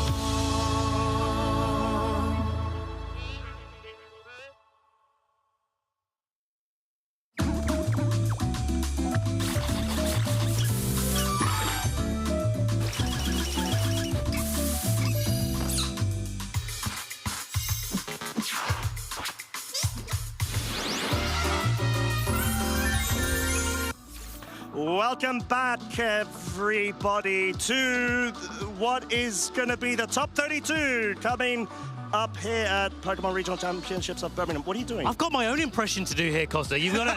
What are you You managed to struggle on Incineroar just now. Wait, no, do it again. Okay. He looks very grumpy. I'm not sure if he's had his breakfast yet or not. Yeah, probably not. Okay. Probably not. Probably not. We're going to go for it. You're not Iron Hand. I'm going to have to do Machoke because you don't have 4 arms. I don't have 4 arms. That's a very good observation there, guys. I love that. Is it Machamp? It's not. Aww. It's not Machamp. It's not. You know who it is? Do you want to get... I'm so good at impressions. Yeah. Do you want to guess or do you want me to tell give me a you? hint. Very quick because we got... Okay. Yeah. It's red. Okay. I already know what it is. It's this. It's this here, isn't it? It's Groudon. It absolutely is. Of course it's Groudon. Well, there we go. That's a perfect way to go straight into top 32. Of course, this is Ben Kiriaku, and we have got a lovely match coming up for you folks at home. And what a day it has been. We've had a lot of fun along the way, a lot of dramatic matches at that as well. But, Ben, aside from the Groudon cosplay, how are you feeling? I'm feeling great. We're in top 32 now, our asymmetrical top cut. There are 19 players that have made it all the way in. So a few games to go in our top 32 round. Not all of our players, of course, will be playing in the top 32 round. But then we get to go to our symmetrical top 16. Yes.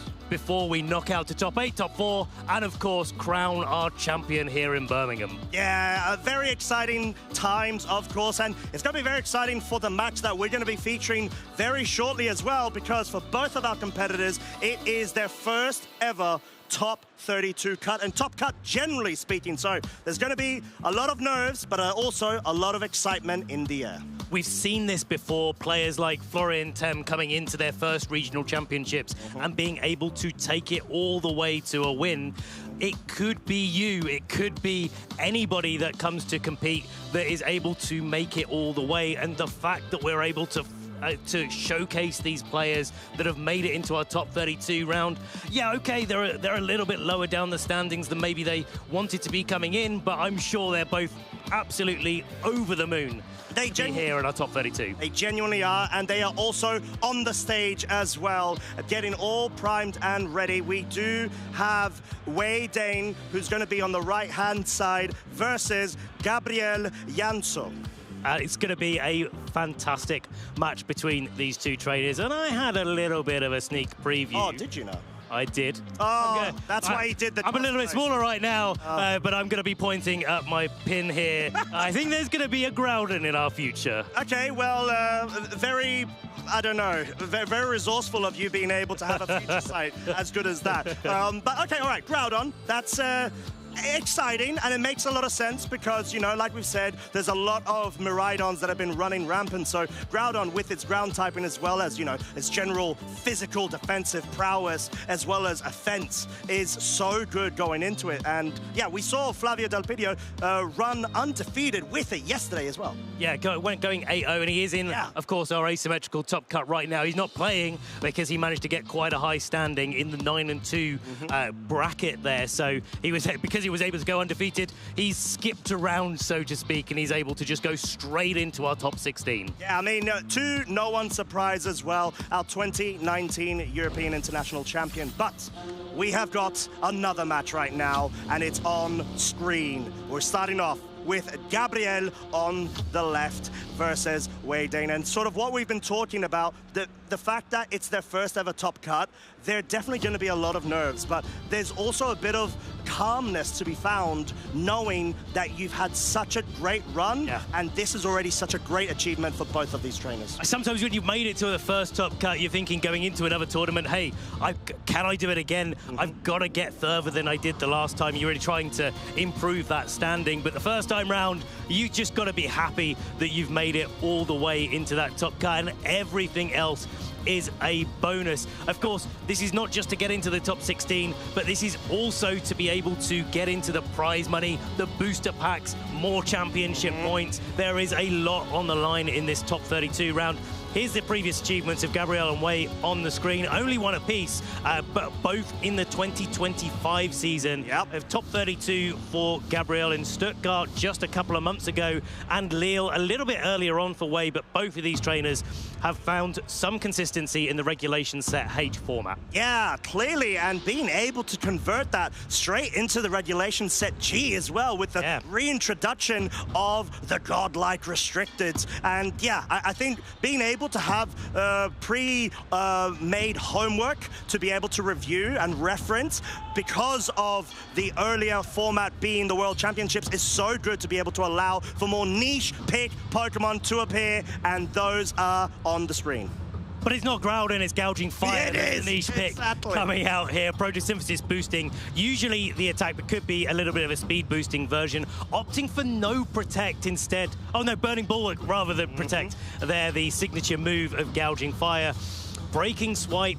Going to be using sort of like an Intimidate that you can use every single turn with a little bit of damage on top. And of course, Howl to boost up the power of Groudon, to boost up the power of Chien-Pao, to boost up the power of Urshifu, and make them into really key, difficult threats, while also boosting up your own Gouging Fire. It's a good way to be able to nullify any Intimidates that come your way, especially because the Clear Amulet is not on Groudon, that's an Assault Vest. It is actually, in fact, on the Gouging Fire. And in combination with the Sun, you can completely take advantage of photosynthesis, depending on the training, even have a speed boost or even an attack boost in order to dish out incredible damage. Calyrex, though, the restricted choice on Wei's end of the field, using that Glacial Lance high horsepower, but the cheeky little Imprison there, I'm sure Wei has got ample use out of that weekend to be able to shut down any other Calyrex Ice Riders and just make sure that the Calyrex mirror match, which can be quite difficult to navigate at times, is just that little bit easier.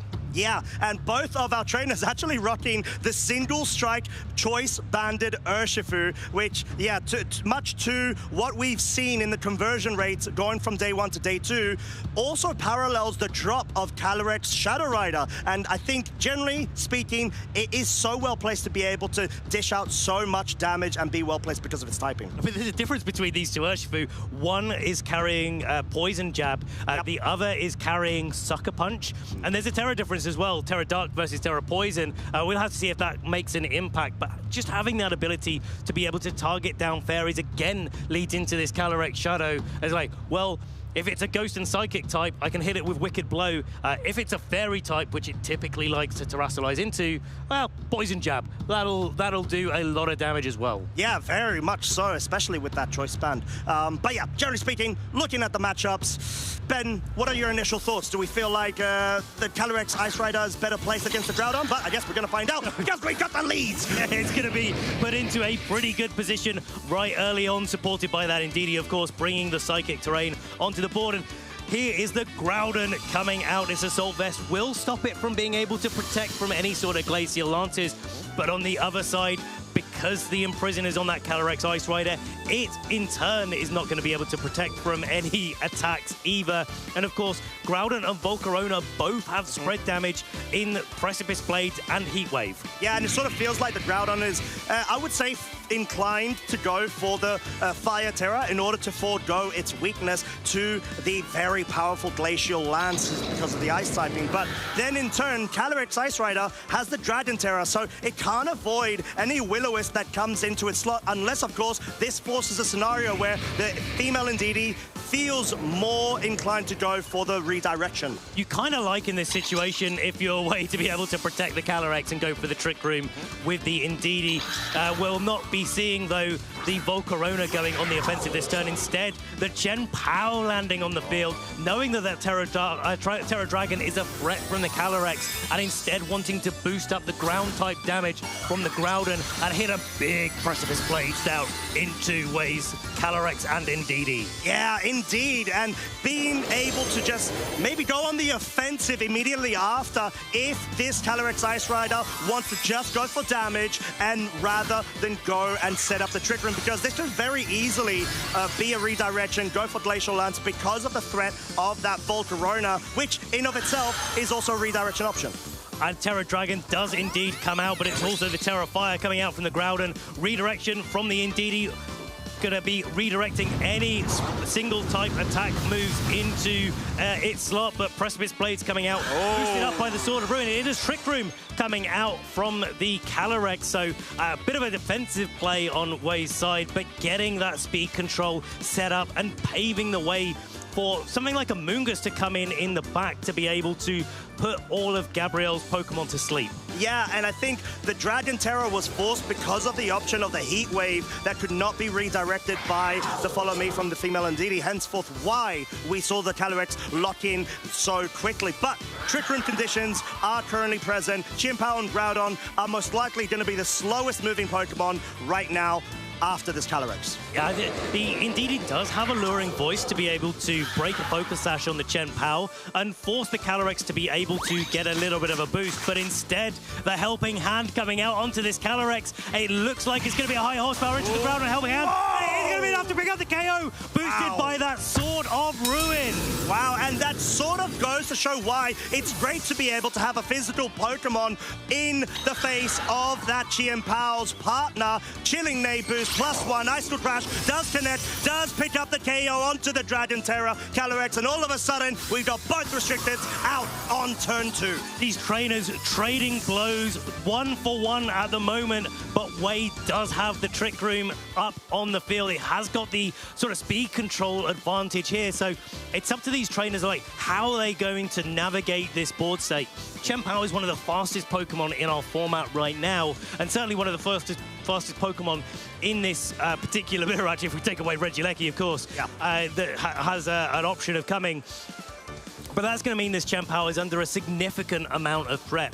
But I really like the way that both of these trainers really focused in onto the restricted slots, knowing that the Groudon, with its high physical defense, was probably able to take a high horsepower, but not with the Helping Hand. But that opens the door for the Chien-Pao to be able to go for the Icicle Crash. And it's like, well, yeah, okay, if you want to knock out my Groudon, well, I'm going to take your Calyrex along with it. Yeah, pretty much so. And in this scenario, we have actually got new entries both on the field. It's going to be the return of the Volcarona versus the Urshifu over on Wei's side. So seems like Wei wants to try to capitalize off of still having redirection option available and go for maximum amount of damage. May even be trained to be minimal speed under the Trick Room conditions, but we're going to have to find out. Most importantly, Volcarona is equally there for the redirection option. And one of the big advantages of Sun usually is that it lowers the power of a Surging Strike from a Water-type Urshifu, but this Single Strike Urshifu being part Dark is not going to worry about that one bit whatsoever. So indeed he gets to redirect any attacks from presumably Chien-Pao away from the Urshifu, while that Choice Band Wicked Blow with a critical hit is enough with the Sword of Ruin to pick up the KO onto that Volcarona. Yeah, no further damage needed, or assistance, should I say, needed in that case. Sacred Sword, of course, will pick off that female Ndidi, but most crucially, getting rid of the redirection option is so good for Wei, as long as you're able to have a Pokemon that can benefit off of the Trick Room being on the field still. Definitely being that Amoonguss, that is so good right now for momentum. It really is. It gives gives Wei real options to put Gabriel's Pokemon to sleep. But because Gabriel was able to take a knockout, and this game has gone from to 2-2. Neither of these trainers can switch, and the Urshifu on Wei's side is locked into Wicked Blow, which is quad resisted by Urshifu and resisted by Chien-Pao. So even though that was a great knockout to be able to take onto Gabriel's side for Wei, it does leave him in a bit of a sticky situation where now he's only got not very effective attacks to be able to target down into. Yeah, and the fact that we still have 2 turns of Trick Room remaining is more so to Wei's advantage. You want to be able to at least take advantage of the momentum right now, go for those spores. It does target Gabriel's Urshifu, taking the mandatory sleep turn. However, the speed interactions between these 2 Urshifus is going to be important. Wicked Blow will break that Focus Sash, deal so much damage. Of course, critical hit due to the nature of the move, but most crucially, Urshifu over on Gabriel's side, showing it may be trained to naturally be a bit quicker. Ice Cold Crash, not enough to pick up the KO. Moongus does survive for one more final turn. I'm going to hold my hands up here because I was wrong about the damage the Choice Band Urshifu was going to be landing out onto the field. And Sword of Ruin isn't even active on Chien-Pao, but look at all that damage that it was able to achieve. Amoonguss usually trained to be able to take moves like Glacial Lance and Icicle Crash, so no real surprise that it was able to take that hit so effectively, but it does give Amoonguss a lot of opportunity now to target down into the Chen Pao, because if the Chen Pao protects, a Wicked Blow is going to land through the protect and be able to target it down, and if it doesn't protect, then it can be targeted down by the Spore. So either way, Wei is sitting into a really good spot right now. I do really like the Pollen Puff going into the Urshifu, combined with the Wicked Blow KO onto the GM Pal. You want to make sure that this Icy Cat is not allowed any room outside of Trick Room, and you still have redirection option here. I was going to say the most crucial thing right now is going to be whether Gabriel's Urshifu can wake up, but the fact that it did not allows Wei to still have options for the redirection combination of the Wicked Blow will sort of give Wei's Urshifu that momentum in terms of damage that has been dealt. The big advantage that Gabriel has is that he's able to lock in a move that's not Wicked Blow, and that could be the real key here to this endgame. Urshifu waking up, taking all of its turns of sleep, getting a close combat into Amoonguss, and it will be able to pick up the KO. Without the Sword of Ruin on the field, this Urshifu is quad resisting the Wicked Blow from Wei's Urshifu, so let's see if it's able to pick up the KO here. It's going to be quite crucial because this is choice banded. Let us remind you folks, is it enough to pick up the KO? It is not, and all of a sudden, this is so huge because Gabriel's Urshifu, we have seen both in Trick Room conditions as well as outside. It is faster, it will pick up the KO on Wei's Urshifu, and all of a sudden we got a reverse sweep. Excellently done from Gabriel's side. And just so important, managing to keep that Urshifu in the back, not locking into those moves as early, being able to take that advantage in the end game. When you're using those choice Pokemon, you really do have to think about the sequencing of events and how you're going to get those Pokemon into position. But with such an offensive kind of matchup that we're seeing and such offensive plays between these two players, it really is about how you trade your Wicked Blows through a match as to how you're going to get to an end game.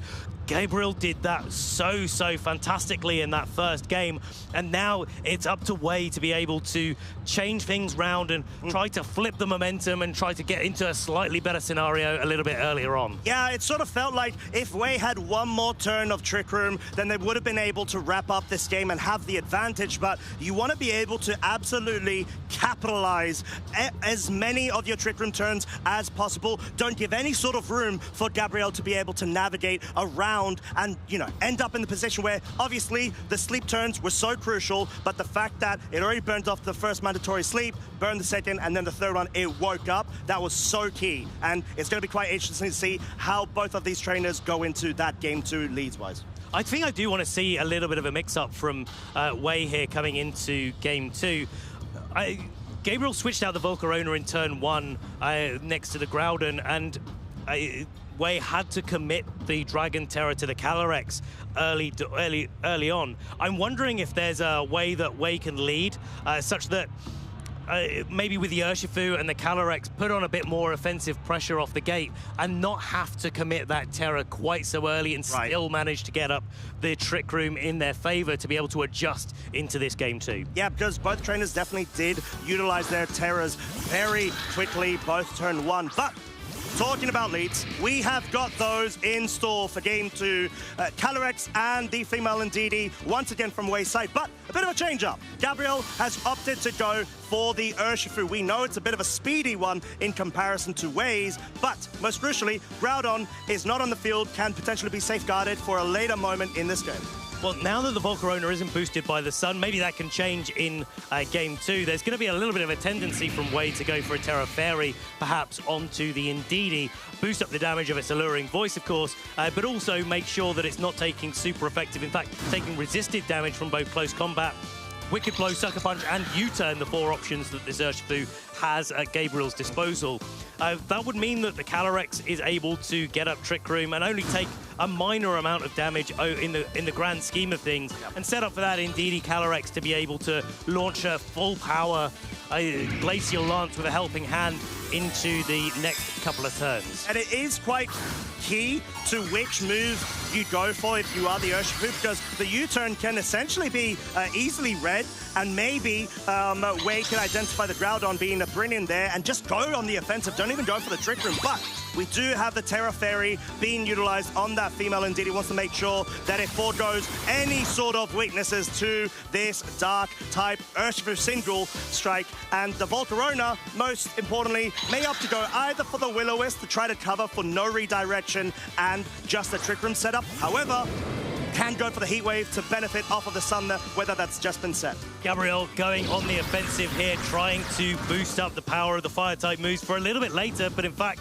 it's just a Will-O-Wisp coming out into that Indeedee. So maybe trying to call a Wicked Blow and a Dragon Terror onto the Calyrex to knock out the Indeedee, have the Will-O-Wisp go into the Calyrex and have that a little bit easier for the Groudon to be able to deal with. Now, here's the trouble. Gabriel's Pokemon have forgone a lot of Protect to be able to have a few more other tools at their disposal. And so this Groudon, if it doesn't go for the Terra, will be able to be knocked out by a Glacial Lance. But we already know that the Helping Hand High Horsepower is enough to pick up the KO onto the Groudon if it does go for the Terra Fire. So it's down to the Volcarona whether it wants to Rage Powder or not, or if Gabriel wants to play a little bit more of a defensive switch kind of game. Yeah, and I do definitely see the merit of going for the Terra Fairy, but at the same moment, with that Groudon being brought in, you were a bit susceptible to a Heat Wave, which would have been so powerful into the Calyrex Ice slot. However, regardless, we have got the Terra Fire Groudon on the field. It is looking to launch so much damage. If it connects with the Precipice Blades onto the female Indeedee, it will definitely be picking up the KO. However, we have got a Helping Hand. Is there going to be a redirection option from the Volcarona? There is. It wants to make sure it is protecting the Terra Fire Groudon from that high horsepower, but none to be seen. Glacial Lance will be coming out, dealing respectable but very minimal damage. Precipice Blades, no, it misses the Calyrex, which is quite key, and the female Indeedee does actually survive even from that powerful hit. I would argue that the key Groudon did its best on that turn, and it was the Indeedee that you really wanted to hit, because you've got to, you can deal with a Calyrex in the late game if you're Gabriel. Yes, it's nice to be able to chip it down, but you've got a Choice Band Urshifu that can just launch a Wicked Blow into it, and because the Indeedee is now Terra Fairy, that redirection option is really crucial to be able to take out of the game. And now with the Volcarona, I mean, it takes neutral damage from a high horsepower, so it would be a good time for Wei to just lock in that Helping Hand high horsepower to try and knock out Gabriel's redirection option. But to do that, you've got to have Groudon go on the offensive a little bit first. Yeah, and I think being able to have that redirection support is so key right now if you are Gabriel to avoid any sort of direct KOs. But another Helping Hand will be coming out high horsepower, hoping to actually get the Volcarona. It hangs on. Rocky Helmet is doing a little bit of chip damage. Volcarona gets that Heat Wave, is going to knock out the Indeedee, puts the Calyrex at such low HP. Groudon, if you're wearing your specs right now, you need to be looking through them for this Precipice Blades. It's going to be landing single target, but not hitting the Calyrex 2 times in a row. Yeah, and that is very unfortunate indeed. However, this allows Wei to be able to bring that Urshifu in fresh off the cuff, and in a scenario where it could really go for the damage. We know that most likely it may have some training in order to take advantage of the Trick Room conditions and be close to a slower speed.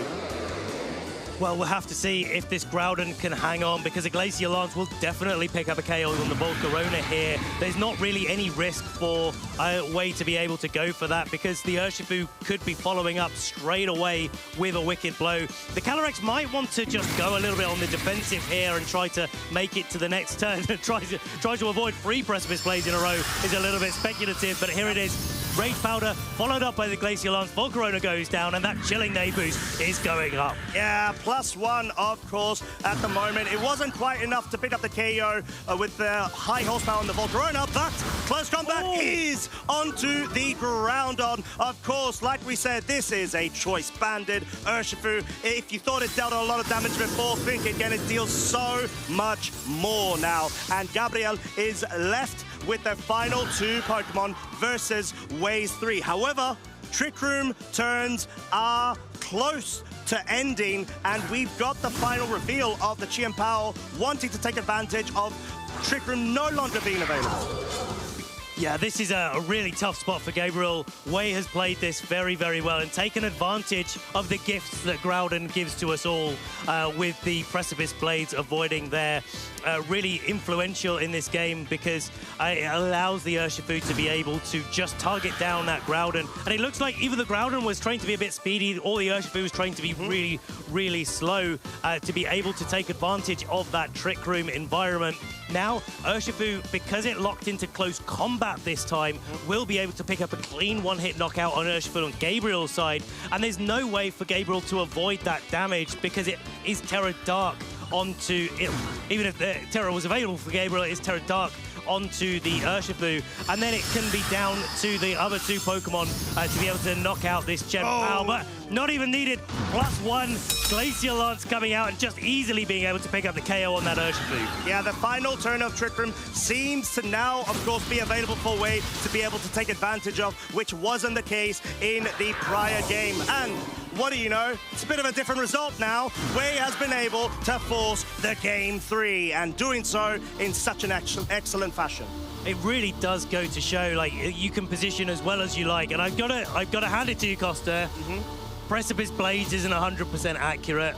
I think that's factual. And that is, yeah, that's why I've got to hand it to you, because I can't argue that, unfortunately. But that is the choice that you make when you decide to run an inaccurate move. We've seen so many Origin Pulses from Kyogre as well.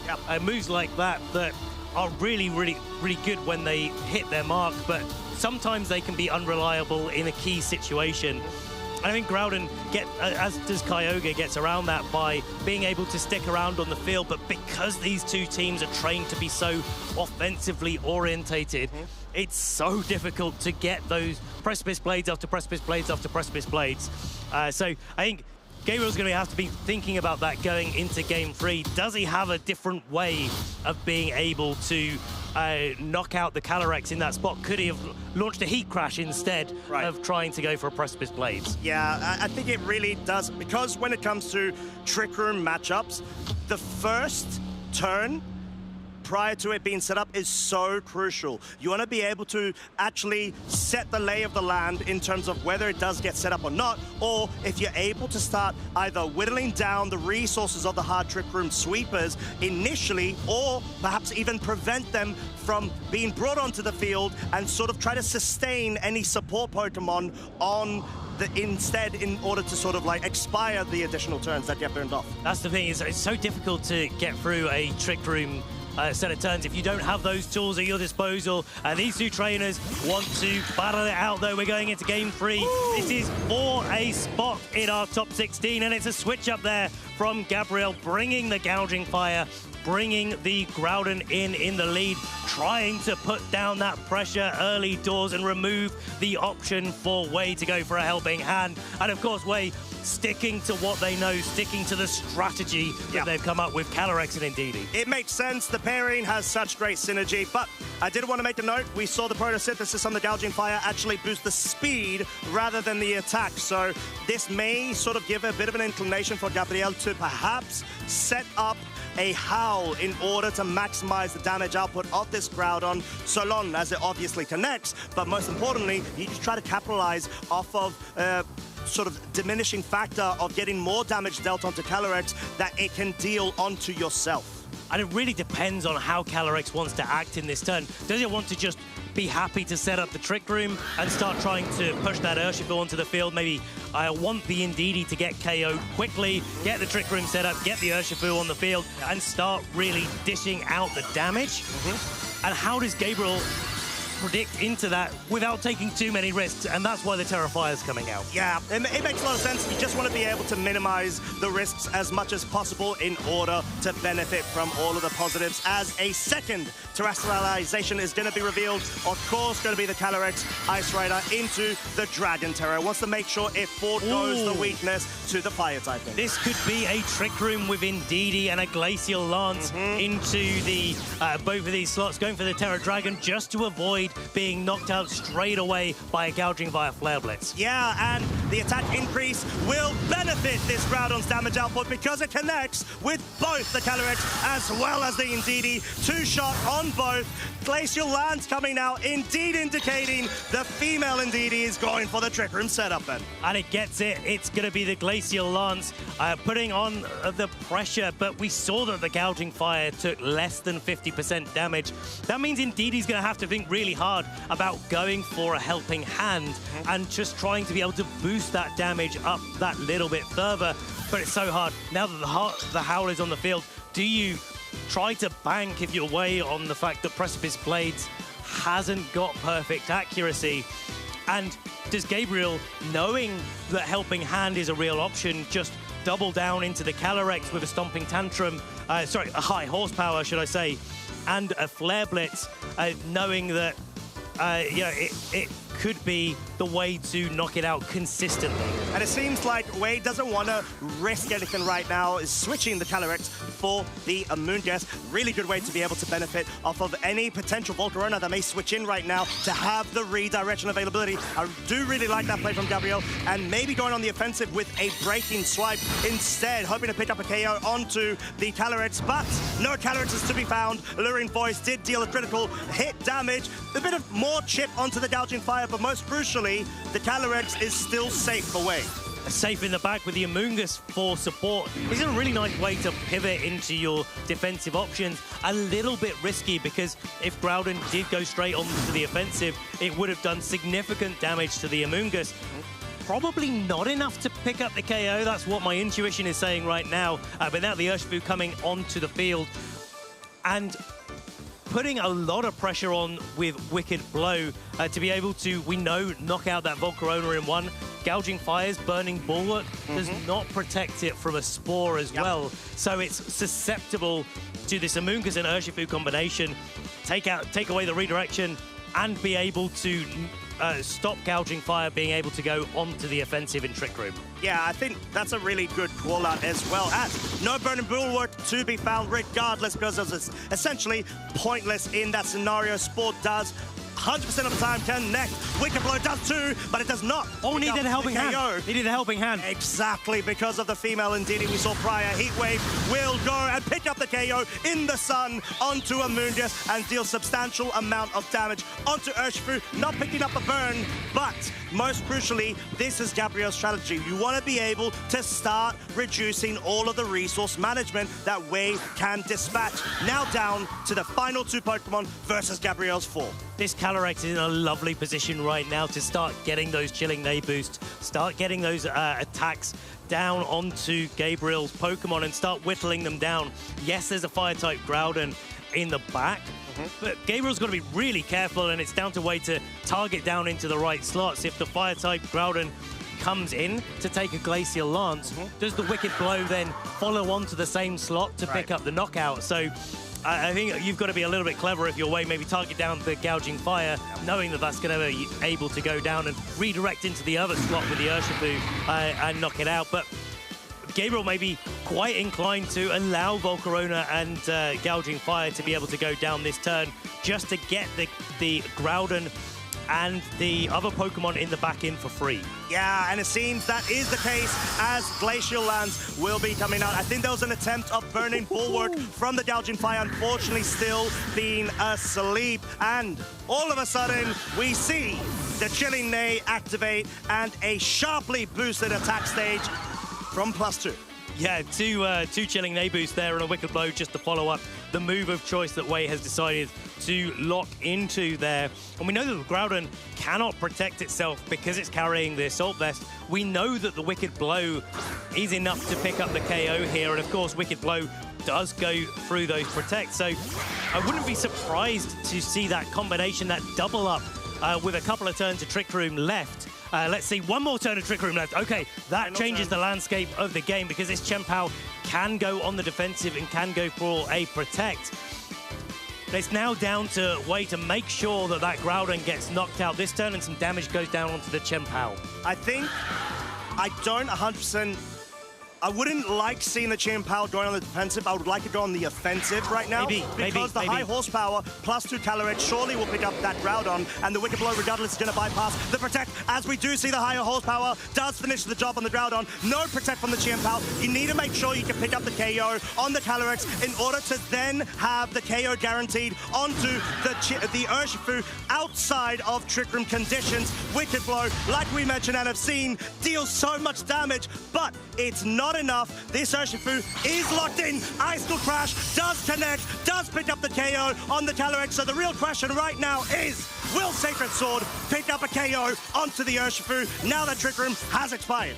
No more boost for you anymore, Calyrex. You are going down this turn. And what's also going down is that Trick Room condition. The weirdness is disappearing from the battlefield, and it looks like we'll see that one of these last 2 Pokemon is also disappearing from the battlefield. It's Sacred Sword going for the KO onto that Urshifu. Gabriel Yanso is going to be advancing to our top 16 here in the Birmingham Regional Championships. And what a way to go about it as well versus Wei, and in what was such a back and forth set between both of these two great trainers. It's their first ever top cut that they have been able to achieve, but Gabriel's first ever top 16. This is arguably one of the best bumps that you can get into a competition. Not only are you getting from the top 8 to the top 16, we've mentioned it before, but if you're just joining us now, Gabriel has secured the position in the top 16, which is also securing some prize money, also securing a few more booster packs as well. Costa, that pack opening session is looking pretty good right now. There's going to be a lot of packs. I think that's a guarantee. But yeah, there's going to be a lot of opportunity as well for Gabriel to take all of their time to not only get more packs, but focus on the top 16 stage. Right now, you are sort of at the precipice of glory. You've already attained glory, but you always want more. And this is your opportunity to be able to grab the opportunity. Definitely. I mean, going into the top 16 is something that will be on Gabriel's roster for the rest of his career, something that he can definitely be proud of, and he's going to carry on pushing into our top 16. Now, our players that were already in the top 16 have had a little bit of a break. They've been able to sort of rest and see what's going on with this stream game. But you can argue that having that stream game, and especially a stream game that went to 3 games, was so tight where you had to make those calls and had to be in the zone, is arguably a benefit to Gabriel, because that match fitness is still there. You don't have that momentum drop, and you can carry that on into the top 16. It keeps you warm. It keeps you still in form in order for you to still have those sort of sharp instincts and act upon them. Because what usually tends to be the case, at least it's happened a lot to myself, is when you know that you're competing at a, like, let's say a good enough high level, and you're in the zone and you're like, okay, I'm feeling it, I've got the right tempo and everything, and then there's some sort of break, it removes you from that focused state, and then you start questioning yourself. So you're not trusting your gut instinct. And I think you should trust yourself. I should. You should trust yourself. I should. Maybe I will one day. You know how to play the game. But regardless, like, I mean, but that's sort of the element that we're talking about when it comes to identifying and keeping on form, trusting in yourself, having that confidence. And this is such a huge confidence for Gabriel to take into the top 16. And look, you know, you can walk away knowing that you're top 16 regardless, and that's definitely something to be proud of. Especially that momentum can get really, really important when you're dealing with a top 16 as well as using a team that's a little bit more on the offensive. It wants to get set up and get going as quickly as possible, especially utilizing that howl that we saw Gabriel using so well in Game 3. Yep. Just able to pile on the pressure while Wei was trying to set up that board state, set up the Trick Room. Which they did very well. They did very, very well, and was able to carry that through in Game 2, of course. But it was just that extra little bit of damage. It's like, hey, do you know what? You can set up the Trick Room. I'm going to let you set up the Trick Room, but I'm going to have to make you pay for it. That's it. And there's a price. There's a price for everything that you do in the video game. And Gabriel took absolute advantage of that. And I think that's sort of what you need to do when you've got, I wouldn't say a bad matchup, but you know that your opponent has a set strategy and mode they want to go for. You need to be able to lean into it. And we saw if you don't lean into it, that is where all of the momentum can absolutely go your opponent's way, and way going ahead and picking up that game one, most crucially. At least focus, initially, that's what we thought, until the reverse sweep occurred from Gabriel's side. And just locking into that close combat in the end game. Here's game two, the Indeedee going for its Terra Fairy and being able to redirect all of those attacks from Gabriel. And then we go into game three, of course, where Gabriel was able to position both the Volcarona that was very well trained, by the way. Let's not forget that at all. It was able to hang on lots of attacks that we didn't think it was necessarily going to be able to, and put those extra little bits of heat wave, those extra little bit of damage, wait out that Trick Room, and to be able to get to this final slot where the Icicle Crash connected onto the Calyrex, and that Sacred Sword followed it up to knock out the Urshifu outside of Trick Room. Yeah, outstanding gameplay, truly, from both of these trainers. I mean, Wei had a really good strategy going into this. You saw that Urshifu was actually slower than Gabriel's Urshifu, but unfortunately, it's sort of like when that information's out of the bag, essentially, and Gabriel can try to use that to adapt in the game 2 and game 3, or at least, especially in that game 3, that's where you need to lean into it. You need to be able to utilize all the micro bits of information that you've been able to gain throughout the set and use it to your advantage. And that's sort of why you need to be able to understand, respect your opponent's strategy, but also try to manipulate the board state in your favor. You just know in that matchup, Gabriel was thinking like, okay, how do I get through Trick Room every single time? And I think that's really testament to the way that Gabriel is prepared for this tournament and can execute their strategies. But I just really like seeing that team composition as well, not just because it has a Groudon and, yeah, okay, I'm going to represent again. But also because it had so much synergy with the rest of the team. You had that Volcarona that was able to take advantage of it with the Heat Wave, but the Volcarona was supporting the Groudon with being able to redirect things like Will-O-Wisp away from it. It was able to boost up the Gouging Fire's speed by activating its Protosynthesis, and then boost up the damage of Flare Blitz and that sort of compounding effect. And then being able to make the decision to play Urshifu single strike rather than rapid strike, because you don't want to slow down your own surging strikes, Urshifu, gives you a good matchup spread into Pokemon like Calyrex Ice Rider and Calyrex Shadow Rider that are really top of the usage charts. Yeah, exactly that. I mean, I couldn't have put that any better myself. But I'll tell you who can do that even better. It's going to be Gabriel himself, which we've got ready for an interview. So go ahead and take it away.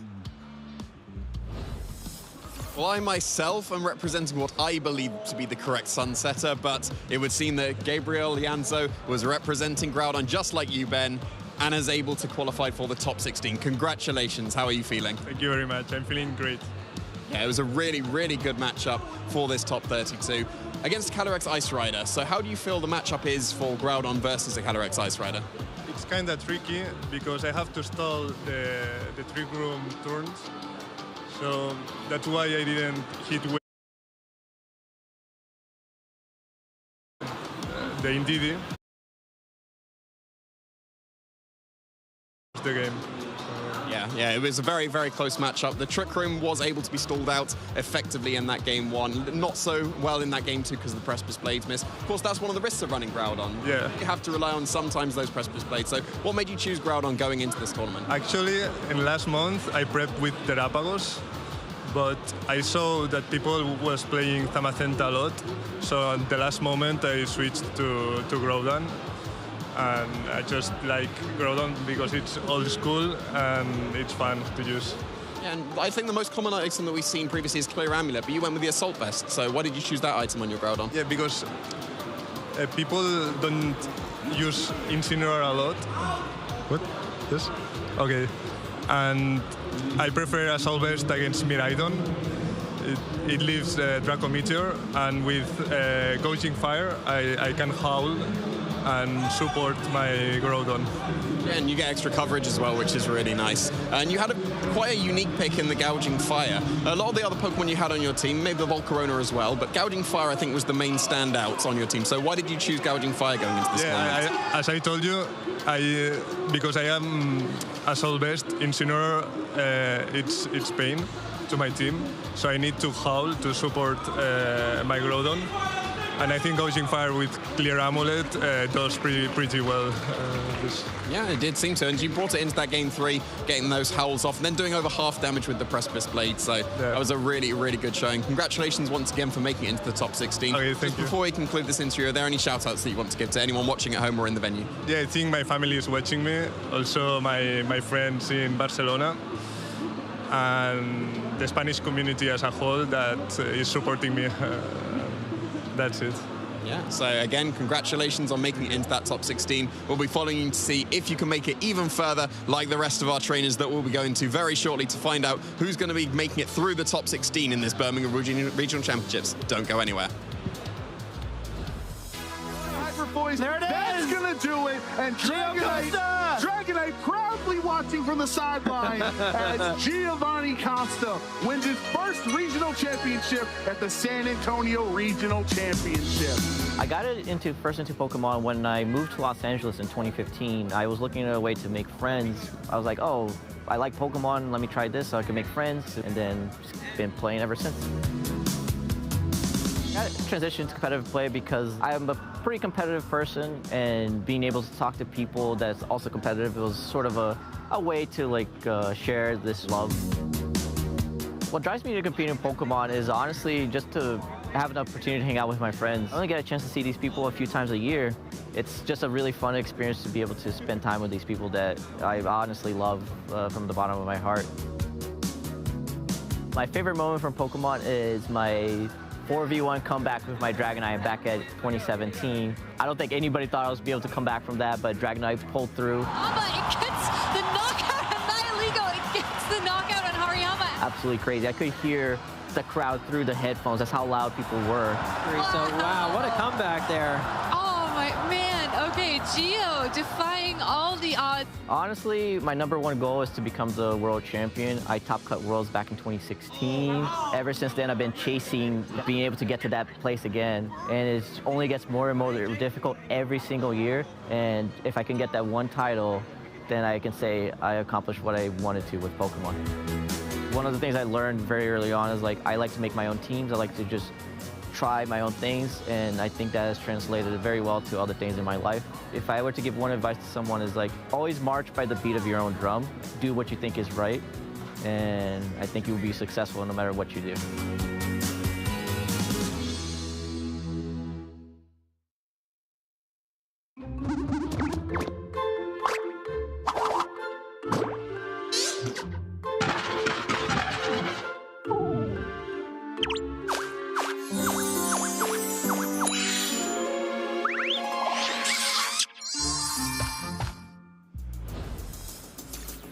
We're slowly inching towards that final here at the Birmingham Regional Championships. But first, of course, we've got top 16 now. We're getting so close to the top here, Jamie. I'm David Partington, and of course, Jamie Boyd himself here is with us too. And we're really excited to be showing you this match very shortly. Yeah, we can even see how the top 16 is going to be shaping up as well. We are now into that single elimination. This is the opportunity to be able to make it through to that regional championship final by single elimination now. You can't lose again. The trainers have made it into that top 16. Are they going to be able to make it all the way? Well, I don't know. I'm not even in it. I'm kind of scared now, actually. Yeah, it's top cut, you know? So yeah. This is where it really counts. And actually, at this point, some of our trainers may have even played each other already throughout the Swiss rounds in Top Cut. So, and a lot of teams, obviously, we've seen multiple copies of throughout the weekend too. So that means that multiple individual teams rather than players have probably been played against as well. So even if you've not practiced against the team in practice before, you might have practiced it either yesterday or today. Well, what team you're going to be facing is all important as we're going into this top 16, which we'll be able to see who we managed to get through to that all-important top cuts. So as you can see here, Calvin Foster right at the top there put on a real show for us in that round 5 in the day 1 with the Carmine Kyogre team that did seem to be getting a little bit more common. I can recognize some of the names down there. I know that Oliver Eskelin, Marcus Stata are also representing that Carmine Kyogre. Yeah, 100% they are. I think there is definitely a lot of Kyogre here. Looking at the stats, actually, it might even be one of the most popular Pokemon in Top Cut at the moment. I believe there is 4 total at the moment here. Okay, so a quarter of them. Yeah, but it's still a wide variety. We've got we've got 2 Groudon, we've got 2 Calyrex Shadow Riders, we've got 3 Miraidon, we've got 2 Zamazenta, a Terrapagos, and 2 Calyrex Ice. So it's still up to debate as to actually which restricted is the best. Well, you said Koraidon in that, right? No. Right? No, buddy. No. Okay. Oh well, I'll cover that up for you for the entire game. Sorry. Oh well, I still believe, but it doesn't seem like our trainers here do, so... Well, I'm still not ready to concede that Groudon's the best Sunsetter, but plenty of time, Jamie. It's putting in the work, it would seem, for some of our trainers. Yeah, exactly. And yeah, it seems like rain has been brought here. What I find really interesting is like Regulation Set G last year, there was so much Pelipper, right? I'm not imagining that. Yeah. Like, have we seen any at all this weekend? Like, hardly any. Yeah, well, like Pelipper is put on your team, like, for the most part. Obviously other reasons, but for the most part to just beat Koraidon. But if there's no Koraidon, why do you need a Pelipper? Well, there you go, exactly. Yeah.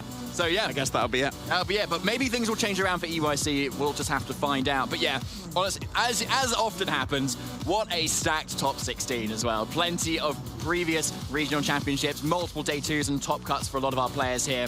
Interesting to see, actually, Florian Temme here as well, who was our Dortmund regional champion, I think, in 2023 season. 24. Was it 24? Yeah, just last season, Just last year? Just last season, yeah. Wow, okay, yeah, but using that Ursaluna Blood Moon team with Farigiraf as well, which I believe is on his team this time as well. Okay. Really leaning into his strengths, which is really cool. Yeah, it's really cool. And so a few niche picks going into this top cut as well. Like, we obviously focus on what restricted do you run, and then there's probably these non-restricteds as well, but getting some of the niche ones are really, really cool as well. As we saw, Javier Senorena was already featured on stream with the really cool pick of the Iron Knees, and I'm thrilled to be able to feature him once again. Yeah, and of course, alongside Federico Camporesi, recent regional winner as well last year, with a really interesting Zamazenta team too, which I haven't seen too much of on stream either. And there's no Incineroar on Federico's end either, which is kind of like insane to me. And no Rillaboom on either side too. So really fresh teams also coming up. Yeah, and as we scroll down, it seems like we've got some kind of weather war there. Calvin Foster and Gabriel Dianza, who we did just feature, are going to be having that Groudon versus Kyogre match. As mentioned as well, Oliver Escalin, I believe it would be exactly the same team that Calvin and Oliver run. They are team building partners, so that was almost certainly going to be the same team. Against Taran Birdie, representing from the UK as well, with essentially the world's winning team. Yeah, and like, why not really? Like, it's such a good team. And actually, Taran Birdie, I think last round actually knocked out Marco Silva from the contention. Because I think we had him on stream yesterday, right? And he was X and 2, so he couldn't afford to lose one more. So he's 1 out for the entirety of today, apart from the last round. So he almost got there again, but Taran was able to push through. But there are trainers here right now. Federico Camporesi and Javier Senorena getting ready and getting hydrated, it looks like, as well. So exactly what you need to be doing when you're up on stream there. Jamie, you've been up there a few times. Do you have any preparations or any usual things you do when you're on stream? Well, at this point in the tournament, the teams are revealed. Like in the day 1, you'll have to wait and see when your team sheet is passed over between. But obviously, we get to see what all the teams are going into the second day. So for the day 2 preparation, you can start to actually mentally prepare your game plan already. Whereas if you're in the day 1, maybe you don't know what your opponent's running, and then you only have those 90 seconds. So there's a big difference between the preparation that you're going for in day 1 when you're coming into day 2, when you actually already know the team. Okay, so you feel like both of these players have already kind of looked at each other's teams, already have a bit of a game plan already, and maybe even their lead kind of like structured as to what they're going to do. Well, you really should do at this point, spend all of this potential thinking time going into the game, because you have bonus time to be able to get your game plan. I wouldn't be surprised if the trainers are aware of what they want to be going for, and when they're selecting their Pokemon, it is usually a lot quicker. When you know what your game plan is, you can just select your 4 Pokemon in the order that you want. So we could be getting into this game very, very shortly. Okay, yeah, and maybe quite choreographed as well to start with, seeing as both of these players are running like, somewhat similar teams. We've seen, obviously, Javier Senorena use this team last year at the World Championships. It was built by a friend, as he was saying on stream too. So it is known, Iron Leaves has been like seen before, but maybe not as much that a lot of players will actually prepare for it, because it wasn't on the world's winning team. But when you look at it into Federico's team, without a fighting move, I don't know if you want to bring it into this match. Yeah, we will have to see. As we mentioned previously, some very, very good accomplishments behind both of these trainers. Federico Camporesi was able, of course, to win the Gdansk Regional Championship this season with the Rain team, but not going for Kyogre this time, switching to the Zamazenta instead. And of course, the National Championship all the way back in 2016, Javier was able to win for himself. Yeah, so plenty of accomplishments for these really top trainers. And LASD top 32 for Federico as well. World's top 4 a year and a half ago as well. So yeah, looking to add to the regional level event titles to become like a multi-regional champion, which there aren't too many of, Jamie. No, there's very few. Being able to get even one regional championship title is very impressive. And of course, everyone in this top cut, there's plenty of trainers that have already got that regional championship behind themselves and want to be cementing themselves even further in VG history by getting that second one, or maybe even more. Yeah, 100%. I do wonder though, how these players have looked at the previous regulation set G format when we had Worlds last year, and how they've kind of come forward and adapted here. Because we've seen so much Groudon, for instance, across the weekend too, which is something we saw almost nothing of this time. But choosing Zamazenta is obviously a great pick into that wide guard, but obviously we're up against the Miraidon team here, so Federico obviously has options into that as well, I'm sure. Yeah, the Chien-Pao would do very nicely into that, especially with Ice Spinner over Icicle Crash, being able to remove the terrain that could be coming out from the Miraidon. This is a team that has been starting to pop up in Grassroots and has found success there. It's one of the main adaptations that we've had after the World Championships going into this first major. It's not quite the same as the team that ended up winning one of the Grassroots tournaments to influence this as a staple team in the meta. There's one change. You've got the Raging Bolt instead, which wasn't on that original team, but everything else we've seen together. The Chien-Pao is going to help out the Zamazenta's body presses. The Chi-Yu is going to help out the Raging Bolt and the Fluttermane's Moonblast. So having access to both Treasures of Ruin here for both offensive sides of attack and special attack is really going to put out the damage.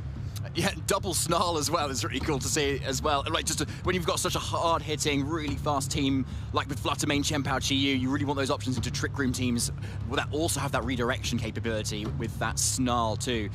There's not going to be any redirection on Javier's end here, as we look at his team for the second time this weekend. That Iron Leaves with the Live Orb, Leaf Blade, Side Blade, and a bug attacking move in Megahorn.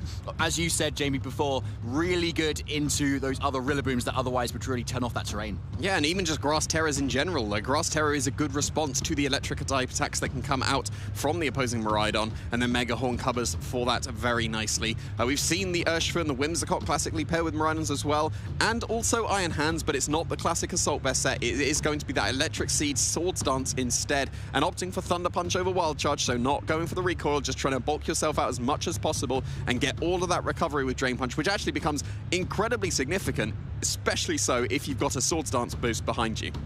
Yeah, and this is not an Iron Defense Zamazenta set either, so once you're getting those boosts up on Iron Hands, your Drain Punches are actually going to start doing damage into that Zamazenta, which is obviously super effective into too.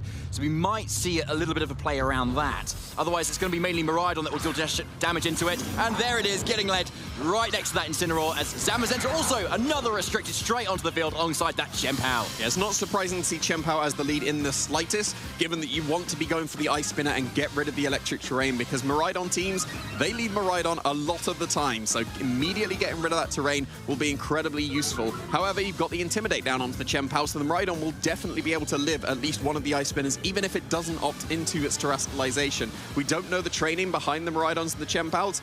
Chien-Pao with a Focus Sash is almost always run as fast as possible, but it just so happens that Miraidon and Chien-Pao are exactly the same base speed, so depending on how fast this Miraidon could be, we could be seeing it potentially Volt Switch out before this Chien-Pao could even go for the Ice Spinner. Yeah, we've seen that electric terrain go first before that Daunter's Shield, so it should be faster, but obviously speed ties are a thing. But Chien-Pao, first of all, is going for that Terra Ghost, being able to avoid any potential fake-outs coming on for that Incineroar. Really, Federico is putting all the eggs into this basket to make sure that Ice Spinner comes off here. Oh, but it wasn't a fake-out into the Chien-Pao. Very nicely done from Javi there, faking out the Zamazenta instead, but it is the Chien-Pao moving before the Miraidon with the Ice Spinner. The terrain is gone, but thanks to that Intimidate from the Incineroar, immediately reducing that damage output. Miraidon holds on and is able to fire off a Volt Switch. Doesn't even need the electric terrain. Actually, no, that didn't bring it down to the Focus Sash. You don't get the activation. It survived on 1 HP, but that wasn't a Focus Sash survival, so it actually just was not strong enough to be able to pick up that KO. So the Focus Sash is still intact, just in case any amount of healing came out from this Chien-Pao somehow, or maybe there was multiple Pollen Pass from this Amoonguss, which it doesn't even have. But anyway, Iron Hands comes straight back in now for Javier, and that is the Pokemon that can potentially set up here. Yeah, potentially. And like you said, you can go for the Swords Dances, and you actually start to thrust in a huge amount of damage into the opposing Zamazenta. The classic Assault Vest ones that carry something like Low Kick would be able to threaten that immediately. But when you've got your Iron Hands on here, all you need to do is switch in your Miraidon to be able to get an electric seed boost, and then you can take on the physical attackers very comfortably. Amoonguss switching in here, as it so often does across the weekend and across the formats, across the years. Incineroar, though, goes for the responding Terror this time, so double Ghost Terror in this game, and that's going to be able to take on body presses like they're absolutely nothing at this point now. So body press does come out into that slot, so great call there from Javier to spend that Terror exactly at the right time. U-turn into the Amoonguss, going to just do a little bit of chip damage there, but Amoonguss often do carry that rocky helmet, and those chip damage really does add up, putting Incineroar potentially into KO range of even a Sacred Sword from this Chien-Pao. Yeah, we'll have to see what it switches into. Taking no damage from the Ghost typing for the body press was very, very beneficial for Javier here, preserving that Incineroar very nicely. Thinking about what he's going to be switching in here, you could go for the Miraidon to set up that electric terrain, stop the spores, and also get the electric seed going on the Iron Hands. You don't need to do that immediately necessarily, though. And so it does seem like, actually, that's the Iron Leaves, I believe, because we saw that in the previous game, and I'm starting to learn a different language here. So, yes, there we go. There's the Iron Leaves joining the field. And that is going to be the Swords Dance, getting that Iron Hands nice and set up, because the Terrestrialization was already spent on the Chien-Pao. This Zamazenta cannot Terrestrialize out of that fighting weakness. It actually 100% can't, but I really like the Iron Leaves here. Like, if Amoonguss, do you think it might be a threat at this point, then Psyblade is obviously so strong into it. But Chien-Pao instead is going to be potentially taking that hit. Yeah, it definitely could be, but that will easily go down to a Psyblade. But switching in to do absolutely massive damage with that body press, doing over half damage to the Iron Hands thanks to that Sword of Ruin. But there was that Psyblade trying to catch the Amoonguss, but instead catching that now Ghost-type Chien-Pao. So even though it was originally a Dark type, is going to fall victim to that attack, leaving this Iron Hands completely free to go on the offensive with the Drain Punch. Nice damage into that Zamazenta. Such a physically bulky Pokemon with that defense boost, but still like 2/3 damage and some nice recovery to boot. And that'll be enough HP to survive another body press as well. So that really excellent play from Javier to set this Iron Hands up in a completely different set that we just do not see at all. But now the Raging Bolt's coming in this time, and this Raging Bolt is that Assault Vest, so it can take on many special attacks. But when you're up against two physical attackers, it might be not exactly what you want right now. But Draco Meteor looks very strong. Remember, that Iron Hands is not Assault Vest, so this could be a potential KO. Yeah, it's going to be incredibly close whether that would be able to pick up a KO. Everyone always has the damage intuition of Assault Vest Iron Hands in their head, but having to flip that immediately because of the Electric Seed being the item of choice. I'm very dubious if an Assault Vest Raging Bolt would be able to pick up the KO. I would be very confident in a Life Orb or Booster Energy sets, but maybe not in an Assault Vest one. So body press straight into that.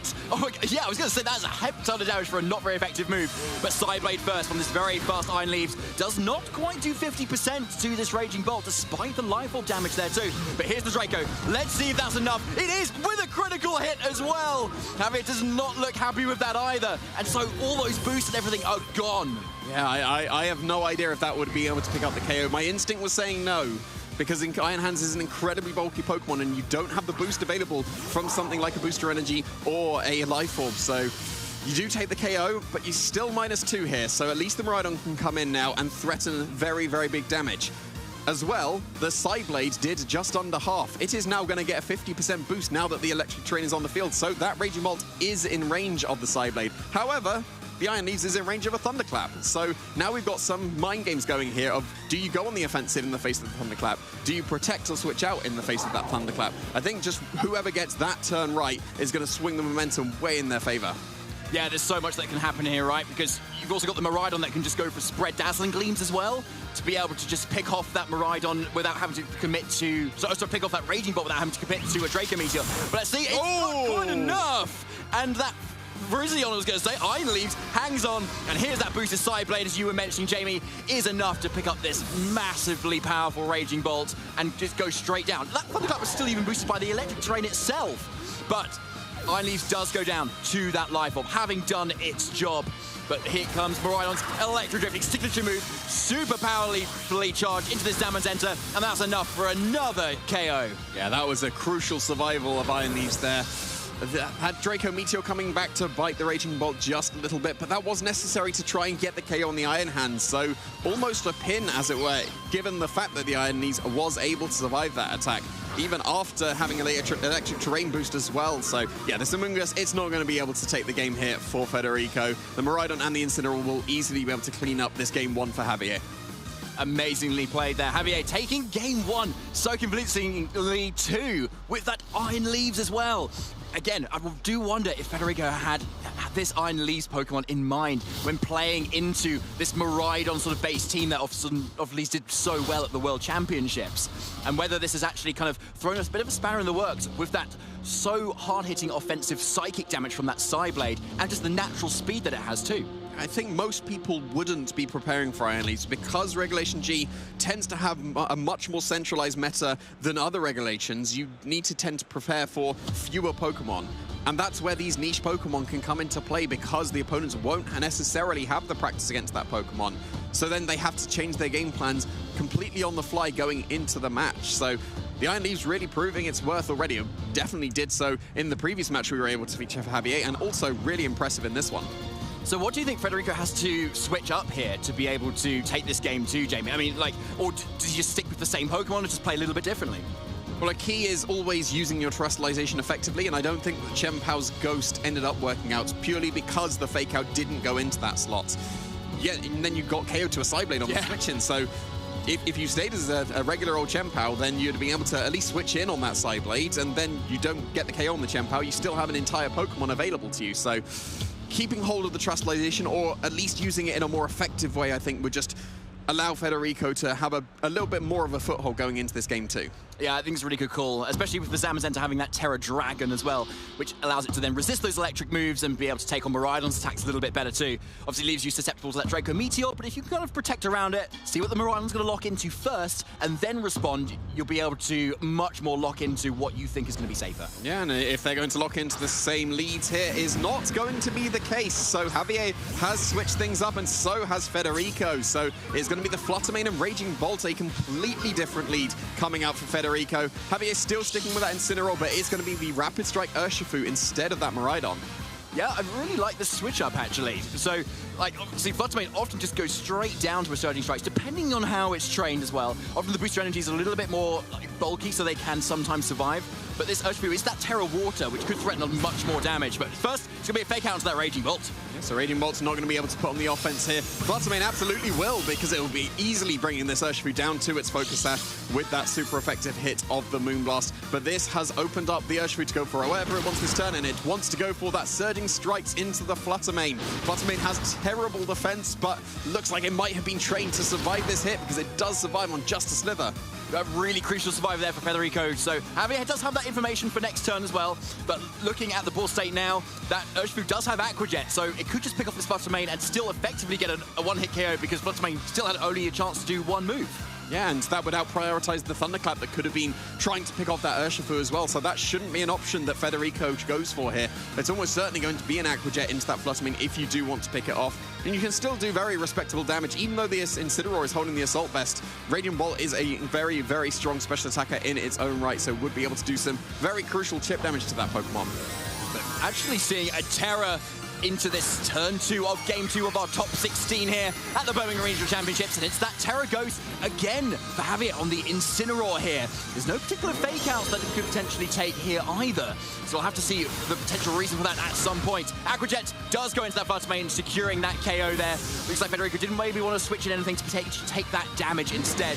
It's just a raw Thunderbolt into that Incineroar, not really doing a whole lot with that Assault Vest, but the full paralysis could really spell doom for Javier a little bit later in this game, or even just right now. Yeah, right now. A full paralysis from a Thunderbolt is incredibly unlikely, but it does come through for Federico here. Very, very nicely done for him there. Now Chien-Pao has joined the field. Going to be thrusting the Sucker Punch to out-prioritize an Aqua Jet that can come for the Urshifu, so it does look quite pinned. And the fact that Javier wanted to effectively get ready for the Zamazenta in the back, so maybe if the Incineroar was going for a U-turn, it could switch in very easily on the Zamazenta. However, that's going to come back to bite him now, because it could easily just be throat chopped and KO'd. Incineroar is switching out right now, does not want to deal with that, Jamie. Maybe it heard you, and comes in Ferroparmus, Iron Hand this time, as the Urshifu goes on the Protect, just to keeping it safe, a little bit safer this turn, repositioning to see how Federico plays this more offensive turn, and it is a throat drop into that Urshifu to try and pick it up, but Javier does not allow it. But here's that Draco Meteor that did so much damage before, that it does 50% damage, so Jamie, did that critical hit maybe matter last game? I believe it was on about 60% last time, so so it looks like it probably did matter, but then obviously Javier was still able to take that game. But at least we get confirmation on how much Draco Meteor should be doing. And that was a lot of damage into the Iron Hands. Are you able to pick up a knockout with an Ice Spinner and a Draco? Probably still able to, because the Electric Seed hasn't been activated. But if you go for that, you ignore this Urshifu. And you probably need to take care of this Urshifu because it's threatening a huge amount of damage into this opposing Chien-Pao. So here's a Terra. No switches yet, or into a potential Miraidon either, which could have activated this Iron Hands a little bit harder. And it's instead going to be that Terra Ghost to ignore a potential Drain Punch into that slot, but won't be immune to any Aqua Jets that come out either. So we'll have to see if this Urshifu gets around that, but it doesn't. It's just a raw Throat Chop into that Urshifu, securing that KO. No priority moves to speak of at all, so maybe a little bit of a mind game between these two players, kind of out-psyching each other so they don't go for either. But Draco Meteor, oh, I thought it maybe missed there, Jamie, but not quite. Doing just a little bit more damage, putting that Iron Hands potentially in range of anything else. Yeah, and not a useful Terrestrialization, at least on this turn. Again, that was not a fighting type attack into the opposing Chien-Pao that turned into the Ghost type. It was instead a Drain Punch into the Raging Bolt, and with the Sword of Ruin helping out, doing very respectable damage. I think there wasn't an Aqua Jet from that Urshifu in case Federico prioritized taking care of the Iron Hands. You would have needed to go for Ice Spinner and -2 Draco to be able to try and pick up that KO, and if you did, then that allows the Surging Strikes to be able to be fired off. So not prioritizing getting rid of the Focus Satchel with that Aqua Jet, which means that this Chien-Pao is actually in a pretty reasonable position still. We saw it move before the Miraidon on turn 1 in that first game, so you can easily just go for another Ice Spinner to get rid of this terrain, thanks to that Miraidon now joining the field. And the Electricity boot does give that defense, but this Chien-Pao doesn't have Sacred Sword to be able to hit through those defense boosts. So with a potential double up, it may not be enough to still KO this Iron Hands, which is just so physically especially bulky as well. So if they could get off another Drain Punch, that means even more healing. So Federico needs some answers into this Iron Hands, right? Yeah, and he's done the most amount of damage he can with that Draco Meteor initially, but now it's -4, so won't be doing really much damage at all. There's no damage at all into the Miraidon as well, because it is the Incineroar switching in, getting that Intimidate on the Chien-Pao, so this Iron Hands might even be able to make it through this turn, especially so even though the Ice Spin is going into the Iron Hands. Yeah, that's not a lot of damage right there. Electricity does disappear, but Rhydon can set that back up later on in the game. Quark Drive at least does go away, and that could produce potential healing again. But Draco Meteor, yeah, not enough, and no more critical hits for Federico, at least on this turn, as Rain Punch, not quite enough. But with that healing, that might put it out of range of yet another Ice Spinner. Based on the damage it previously, it almost certainly does. And this is the Assault Vest on the Raging Bolt, so it can't protect from a Fake Out coming out from the Incineroar that has now just joined the field. Yes, you do need to contend with the fact that the Incineroar is paralyzed. Maybe it doesn't get off one of the attacks, but it does break through, and there's no switch outs to the Raging Bolt. It is felled to that Fake Out. So yeah, Federico may be banking on that attack there to be able to deal with this Iron Hands. But the Throat Chop instead into the Incineroar, taking advantage of that Terra Ghost that was kind of wastefully spent on Javier earlier on in the game. Really coming back to bite it now as Incineroar drops again, as it does so much across the weekend itself. You've got Thunder Punch getting around that Terra Ghost. It does do over 50%, putting in Chien-Pao to range of another one. But crucially, it's not a Drain Punch, and that keeps Iron Hands' health nice and low. Yeah, if the Incineroar didn't go for its Terrestrialization, this Miraidon could have gone for its own Terrestrialization into the Fairy type and actually be able to take on both these Pokemon a lot better. But like you said, the Ghost type Terrestrialization on Incineroar was essentially wasted and actually detrimental to the fact that it was in range of the Throat Chop. And even if he didn't spend the Terrestrialization and saved it from Rhydon, Incineroar would still be around this turn because it wouldn't have been threatened at all by the Chien-Pao. So Ice Spinner does come out this time, so outspeeding the Miraidon there, which is really crucial to be doing so much damage there and getting rid of that Electric Terrain and getting rid of a lot of the boosts that both Miraidon and his Iron Hands have. But first, Electro Drift into that Chien-Pao is enough there to take out, but it's still a Zamazenta sitting there, and that's a bulky Pokemon. It is a very bulky Pokemon, but is it able to break through this Iron Hands that has also got a +1 stage in its defense thanks to that Electric Seed? And yes, it is able to do so.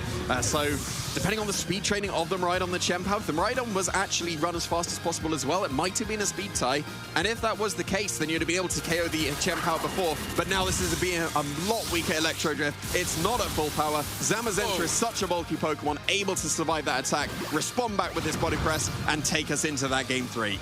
Amazingly played by Federico there to absolutely bring that back. Zamazenta just coming in right at the end instead of being out there at the start seems to be really key in switching things completely around for Federico. So a Game 3 into our top 16 here. final game coming up to see which of our players, Federico Camporesi or Javier Señolena, will make it into that top 8. Yeah, that's been game 1 and game 2, where a ghost terrestrialization has actually been like somewhat detrimental rather than useful. In the first game, the Qianpao didn't get faked out and then was susceptible to the side blade on the switch in. In that second game, the Incineroar could have been resisting all the attacks from the Qianpao because it doesn't have access to Sacred Sword, but instead it was just knocked out immediately to the Throat Chop, which left Javier on his final 2 Pokemon, so he couldn't switch up the Miraidon and switch out of a potential Ice Spinner, and that lost the terrain. And we saw it was not strong enough to KO that Zamazenta without that terrain boost. Interestingly, Javier didn't bring the Iron Leaves this time, and obviously Federico didn't bring the Amoonguss either, so it seems like Javier could have made a decent call there, but should the Iron Leaves maybe have come there? Would it have made a difference in that game? It was very effective in that first game. I think the switch up to the Flutter Mane instead of Amoonguss is a little bit worse for the Iron Leaves, especially so because this Flutter Mane is carrying the Shadow Ball. It doesn't tend to run Shadow Ball as often as it used to, but because it does have access to that and would outspeed it with the booster speed energy, that would outspeed the booster from the Quark Drive from the Virizion, because Flutter Mane is naturally faster. That might be why the Iron Leaves was left on the bench, because Flutter Mane is going to be threatening a lot more supports than the Amoonguss would, because it wasn't too effective against the Miraidon. Yeah, the Incineroar didn't do a whole lot on Javier's end either, so I do wonder if the Whimsicott could be a potential option to come in here. Is that Covert Cloak, and it does have that Encore as well, potentially locking in a lot of Federico's Pokemon into a move they may not want to be doing, such as a Thunderclap on that Raging Bolt to easily play around it, or if that Zamazenta catching it to protect potentially too. And with that Light Screen as well, it suddenly means that Raging Bolt is hardly a threat at all, and that Flutter Mane won't be doing as much damage either. Yeah, that could definitely be a reasonable shout. Like an Iron Hands that's got its Electric Seed boost and is also behind Light Screen will be actually quite difficult for Federico to be able to break through. We saw that Federico's main game plan to be able to break through the Iron Hands was a lot of Draco Meteors, and yes, the first one did about 50% to it, much more than normal, at least what we normally expect on an opposing Iron Hands, because it usually carries the Assault Vest. But every single Draco Meteor gets weaker and weaker, and if you're allowing time for the Iron Hands to go for the Drain Punches, then you're slowly recovering. But it seemed like there was just enough firepower for Federico there to put it in range of that body press from the Zamazenta, and then that was able to take the game. Interestingly, on that game too, I think Federico didn't actually lead the Qianpao there either, despite like really kind of wanting to prioritize that Ice Spinner early game to get rid of that electric terrain, right? But I suppose if you're they're not bringing Amoonguss into that game too, it has slightly reduced importance because of that. So just do wonder if any sort of further switch up on Federico's end could capitalize on Javier trying to adapt to how he lost in game 2. I think leaving the Chiyu on the bench does make sense. It doesn't seem like this is the best matchup for it. And I think it probably is between the Flutter Mane and the Amoonguss. If you go with both, you're probably overloading on support, and then you still need the damage to break through. The Qianpao, Zamazenta, and Raging Bolt make perfect sense going into this match. The Qianpao gets rid of the terrain. The Raging Bolt is one of the main ways to break through the Iron Hands. And I think that the Flutter Mane is also being a way to break through the Iron Hands because it threatens the super effective damage with the Moonblast. I wouldn't be surprised if Federico does end up sticking with that over the Amoonguss that he was brought in game 1. But we're getting into our final game here of the top 16 set of the Birmingham Regional Championships. It's going to be that Incineroar and Miraidon as Javier stuck with in game 1, and that Zamazenta and Qianpao as Federico also stuck with in game 1. Well, now we got the Mind Games, right? So, the Fake Out went into the Zamazenta on the Terra Ghost of the Qianpao in that first game. So we know that that was Javier's turn 1 game plan. Do you go for the Terra Ghost now because it was wasted? But then at the same time, do you now fake out the Qianpao because it's not going to go for its Terra Ghost because it was wasted in that game 1? These are all the mind games that happen, but no, not opting into that instead. Safe fake out into that for Zamazenta once again for Javier. Yeah, and Federico not falling for it either. Not going for that Terra Ghost and preserving it a little bit longer. And so a really crucial Ice Spinner into that Miraidon, still consistently outspeeding it too, so likely the faster of the two. Volt Switch into that Qianpao, not going down for the Invisible Focus Sash this time. And so maybe that 13 extra HP, White kind of coming clutch at some point with a very, very weak move. But Iron Hands coming in here is really, really nice. You want that physically bulky Pokemon in right there. As Zamazenta, of course, flinches at the end of this turn. Yeah, so pretty reasonable start for both of these trainers. You got rid of the Electro Train with that Ice Spinner. But Miraidon's now waiting in the back, as it so loves to do. It did go for the Volt Switch to reposition and can come in and reset that electric terrain whenever it wants to. And it does need to get this Iron Hands to be a much more effective counter to the Zamazenta and the Qianpao. Without its Electric Seed boost, they would be doing significantly more damage. We've already seen how much damage the Body Press can do without the Iron Hands going for its Electric Seed boost. So, but then if you switch in the Miraidon to be able to get that, well then suddenly you're susceptible to just a KO. If you get any kind of attack into that Incineroar slot, you did so much damage with that -1 Ice Spinner that if you target that Incineroar and the Miraidon does end up switching in, that could pick up the KO. But Chien-Pao is going on the defensive at the moment here, wanting to come back in rather than deal with the Intimidate that it had at the time. Vladimir is still coming in here. Obviously, it's not going to take any damage from any Drain Punches or Fake Outs as well. So a really nice switch in here if Federico has caught Javier off guard. But first, it's going to be a Reterra here instead in this final game. It's that Incineroar, once again, as it's been in game 1 and 2, into that Ghost Terror. Really crucial Terror when facing down Zamazenta teams. Suddenly Body Press is doing nothing. But it's not into the Incineroar, instead into that Iron Hands, almost doing 50%, and a U-turn doing possibly 1 damage. It's a very bulky dog. Yeah, for sure. And as mentioned, that Body Press actually doing very significant damage to that opposing Iron Hands. The U-turn allows a switch in for Javier, and it's not going to be the Miraidon to get that Electric Seed active. It is instead going to be that Virizion, but a nice play there, going for the Thunder Punch into the Fluttermane instead of going for the Drain Punch. So actually doing some significant damage there, and actually it's a 2-shot as well. Yeah, I really like that call there, because most likely Federico's going on the defensive there, either going for that Terror Ghost or switching out into that Fluttermane. So either way, Thunder Punch is a really good call into that. And the fact that it's a 2-hit KO, as you said, Jamie, is really, really nice. So suddenly that Fluttermane has to worry about it potentially going down here. Yeah, it's not gonna. The Iron Hands is not going to go down this turn. It is going for the Detect because it's not the Assault Vest set. It does have access to that. Fluttermane, as we said, with the booster energy, is able to outspeed the Iron Leaves very, very comfortably, even if the Miraidon switched in. And now the Zamazenta is probably going to outspeed this Iron Leaves because you've got the Icy Wind off, and that is going to be a Body Press. But yep, it was into the detecting Iron Hands. So this Iron Leaves is going to be able to respond with a Leaf Blade easily enough to pick up the KO on the Fluttermane. Really, really nice there. It's so tempting for Javier to just go for another Thunder Punch to be able to pick off that Fluttermane because it's already done it so. But gets in Federico's head there, protects, and instead gets that KO with the Iron Leaves instead, which is a really nice touch up here. As he did in game 1, that's what he won with, and that's what he's sticking with. Yeah, but now the Iron Leaves has got that Icy Wind drop. Even if the Miraidon switches in to try and outspeed this opposing Chien-Pao, that will no longer be the case because you will be at -1 speed and not able to catch this Chien-Pao because it is so naturally fast. At the same time, you could just go for a Sucker Punch to be able to pick up the KO on that Iron Leaves as well, to be able to do some good damage, but you don't even really need to because of the fact of that Icy Wind. So nice preparation for Federico going into these future turns, because the Chien-Pao is going to be threatening some very good damage into the Iron Leaves.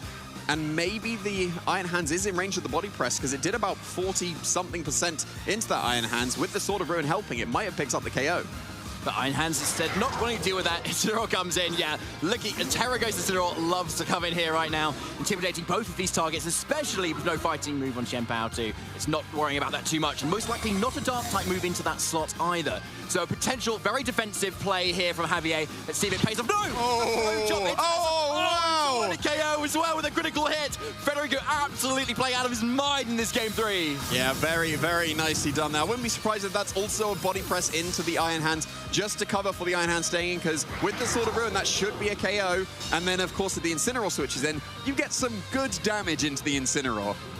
Getting a critical hit is, of course, going to get that 1-hit KO, and that is going to swing the momentum hugely in Federico's favor. Yeah, that's absolutely massive. Incineroar wanting to switch in and out really helps support any team, and when that piece is gone, that gives you so few options going forward. But Miraidon is able to come in here. Unfortunately, we know it's most likely slower than Chien-Pao, however, so it's going to be a tricky turn going forward. Yeah, and you have to commit to one of your choice moves from your choice specs here. Yes, you could go for Dazzling Gleam to get some good damage, but it won't KO the Zamazenta, and then you can just White Guard for the rest of the game if that is the move of choice. You can go for the Electro Diff KO, most likely into the Zamazenta, but as we've said, the Chien-Pao has consistently been moving first. Unless this Miraidon has been trained as fast as possible and has just happened to lose all the speed ties, then I think that this Chien-Pao and Zamazenta is in a very, very strong position to take this game. Yeah, and that could be what Javier is banking on, is that, like, right, I'm bringing my Miraidon right now. You don't know 100% that I'm slower, but, and Javier may know he's slower as well, but Federico probably does not. So at least he's got that going for him. And if for some reason he's suddenly faster, then obviously that is going to be incredibly beneficial for him here. Yeah, but he's not opting into that, so that was a bait. But Federico is reacting very positively to that. So it's going to be the Iron Hands switching in for that Miraidon. But we'll have to see what Federico was so happy about, because we got the Electric Seed finally active on that Iron Hands. Of course, the Iron Leaves had that Icy Wind drop from earlier, so will still not be outspeeding the Chien-Pao here. And that was the target for the Chien-Pao. Even after being intimidated by that Incineroar earlier, Iron Leaves doesn't have the greatest of bulk and is still easily felled by that Ice Spinner. The Zamazenta is going to be able to follow up with some really good damage here with its attack as well. Yes, the Electric Seed activated on the Iron Hands, and it should be able to survive, yes, but that's down into the red, so just any other attack will be able to pick up that KO. Yeah, and that's just a switched in Iron Hands as well. So Alec doesn't even have a fake out either. So it's offering almost nothing into this next turn, being outsped by both of these Pokemon. And that Chien-Pao is just still there. It's able to still threaten a KO on either of these targets. So it's just looking super, super strong for Federico, and still with a fourth Pokemon in the back. Yeah, and you don't even need to worry about, was it actually a speed tie that I kept wanting? It's in range of Sucker Punch, and this isn't a fake out Iron Hands. There's nothing that can be done. The Miraidon is felled to that Sucker Punch. Absolutely not opting into the speed type potential there. Very, very safe play. And now this Iron Hands, yes, it's going to be able to KO the Chien-Pao with the Thunder Punch, but the Zamazenta's still around. There's almost certainly the Raging Bolt waiting in the back, and the Iron Hands is in range of any attack.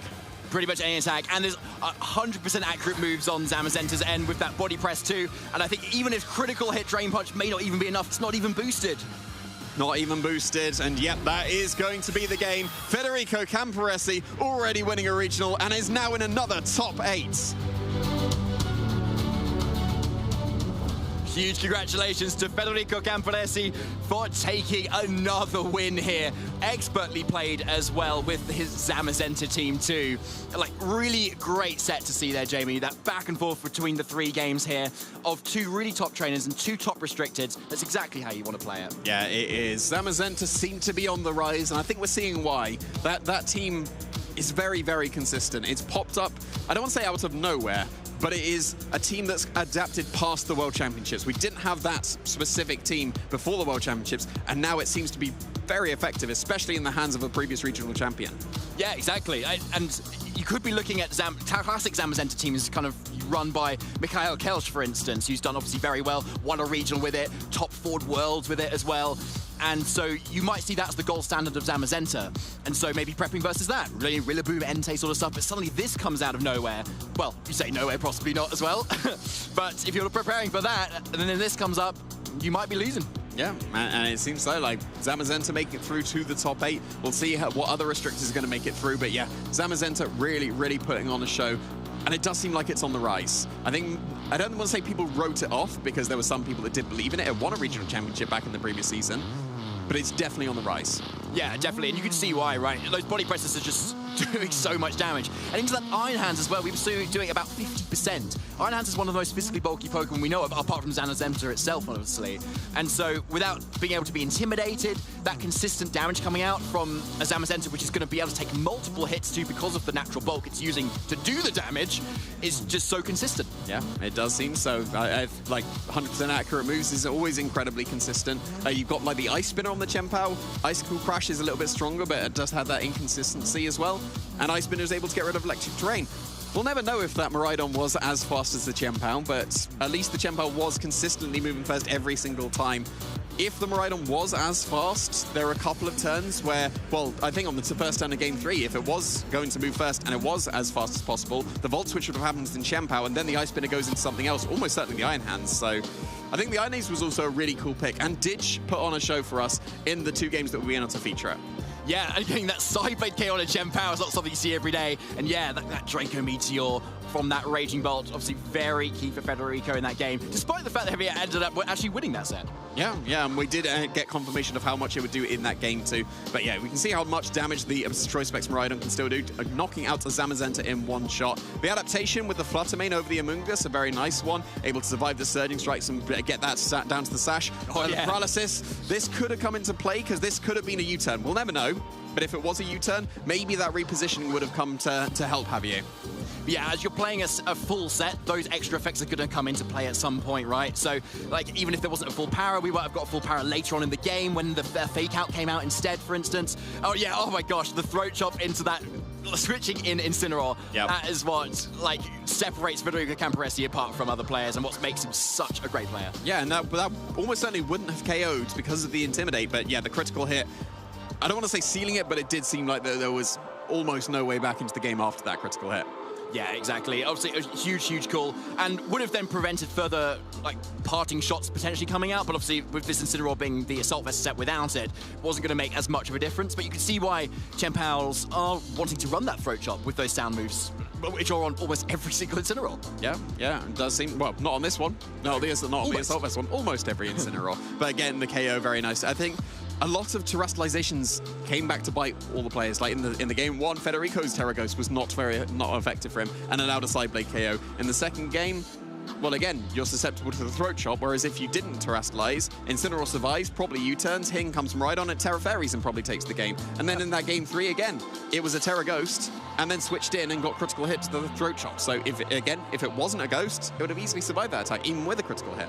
Yeah, you can see how Terra Ghost gets just so popular generally across the entire format, and multiple formats, especially in this regulation as well, where fake out positioning is so popular, you can suddenly break that with a Terra Ghost, and versus Zamazentas too, then suddenly Body Press is doing absolutely nothing there too. So it makes a lot of sense for where Terra Ghost is going around, but so if you could have Pokemon that really punish that, like Chien-Pao with those throat chops, because often we see them with Sucker Punch and Sacred Sword instead, but that consistent damage where you can actually get something switching in with just a normal dark move, that's so powerful. Yeah, there's these subtle changes that really set the teams apart, and being able to work out what items, what moves should be on your teams. You need to be able to test it out somewhere. I think the locals are a really good place to be able to test that out, because they get the championship points, but you need to get ready for the regional champions as well. But locals is a perfect place to be able to do that. And we've actually got a video for you to see how you can get into your own local scene.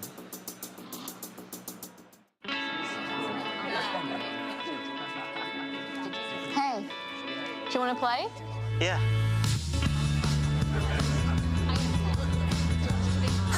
Nice. One shot? Wait, that card. Yeah.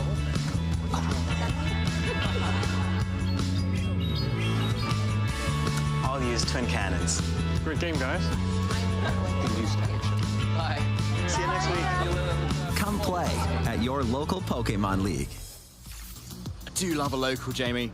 I've got a local as well, which is like serves food as well. You can get drink at the same time too, so you can like really chill out and like meet a lot of people there. It's where I discovered what Hisuian Bravery can do, actually, in the regulation set H. Yeah, paired with an Indeedee, you're able to set the psychic terrain, and then once you Terra Psychic on the Braviary, it goes down onto the ground, and then with its expanding force starts getting so many KOs with its Tinted Lens ability. But scan that QR code if you want to find some Pokemon locals near you. Yeah, and you can discover what some maybe niche Pokemon are going to be able to do as well, like that Hisuian Braviary. A lot of trainers will opt to maybe test out these niche picks a lot more at locals before they can get ready. Yes, this is a Pokemon that, even though it's a bit niche, it's ready for a regional championship. So yeah, you'll discover. Well, was Hisuian Braviary something that you would consider to a regional now that you discovered what it could do? Well, yeah, now I've discovered it. Yeah, it's like, oh my gosh, yeah, I wouldn't have considered this. So I saw it in team preview. I wasn't too sure what it was going to do because it's also part flying and it wouldn't benefit from the psych terrain, so I wasn't sure what was happening. But now if I face that again, I know what to do. And also, if I'm feeling like I want to be a bit more creative, I can put that on my team as well. Yeah. So yeah. Yeah, we might see it. We might see it, and something else we might see is our winner of this around top 16, Federico Camporesi. Please take it away. That we will. Thank you very much, both. And, of course, we've got none other than Federico Camporesi here, clinching your top 8 place here, of course, the regional championships of Birmingham. Federico, that was a very intense set against Javier. How are you feeling, my friend? Thank you so much. So I'm feeling a bit weird after this match, to be honest, because I knew by going into the match that it would have been a really hard matchup. Yep. Probably the worst one I would have faced in the entire tournament, at least until now. Yeah. So I was expecting that unless I get every single read right and I also get really good luck like it's happened, I can win. So in game one, I tried my standard game plan against the classic Miraidon team, against which I had a really good practice, and I beat 2 in a row before in the Swiss. But oh, nice. I was feeling pretty confident into the standard Miraidon matchup, but this team was way different than the common one. It had a lot of techs that made the matchup way worse, and I also didn't have any experience into it because it's not a really common team. So that was my first time playing into it, and I was a bit confused about what to do. So I only understood what was the right plan after losing game one, and then I also have been really lucky to win despite getting the most turns right. Yeah, and I mean, I don't blame you not being prepped to go up against an Iron Leaves or an Electric Seed Iron Hands with Thunder Punch, Swords Dance, whatever you name it. So, like you mentioned, game one, it was sort of trying to figure out how to best tackle it into going to game two. So then let's talk a bit about game two. I know there was a lot of different potential speed ties, like you mentioned, some RNG elements. So generally speaking, how did that feel for you? You felt very confident going into it, or at least you knew what you needed to do because of game one? Yeah, the second thing is what I did. So basically, luckily for me, I scouted that it was a speed tie between Chen Pao and Miraidon in turn one, in game one, because Adron Engine activated first. Nice. But I knew that I could not escape from that. When you have a really bad matchup, you cannot try to play it safe or escape from these things. You've got to be risky. Yeah, you got to risk. So my mentality going into this match was, okay, there is a speed tie. I'm going to gamble every single speed tie. I need to win the speed ties to win. The Thunderbolt paralysis on Incineroar helped so much in game two. I'm honestly proud of how I played overall because I got the most switch-ins predictions right. But they were very good, by the way. It was like the crowd was going crazy. They're like, oh, they're really hyping it up. So it was really cool to see. I still need a lot of luck to. Yeah.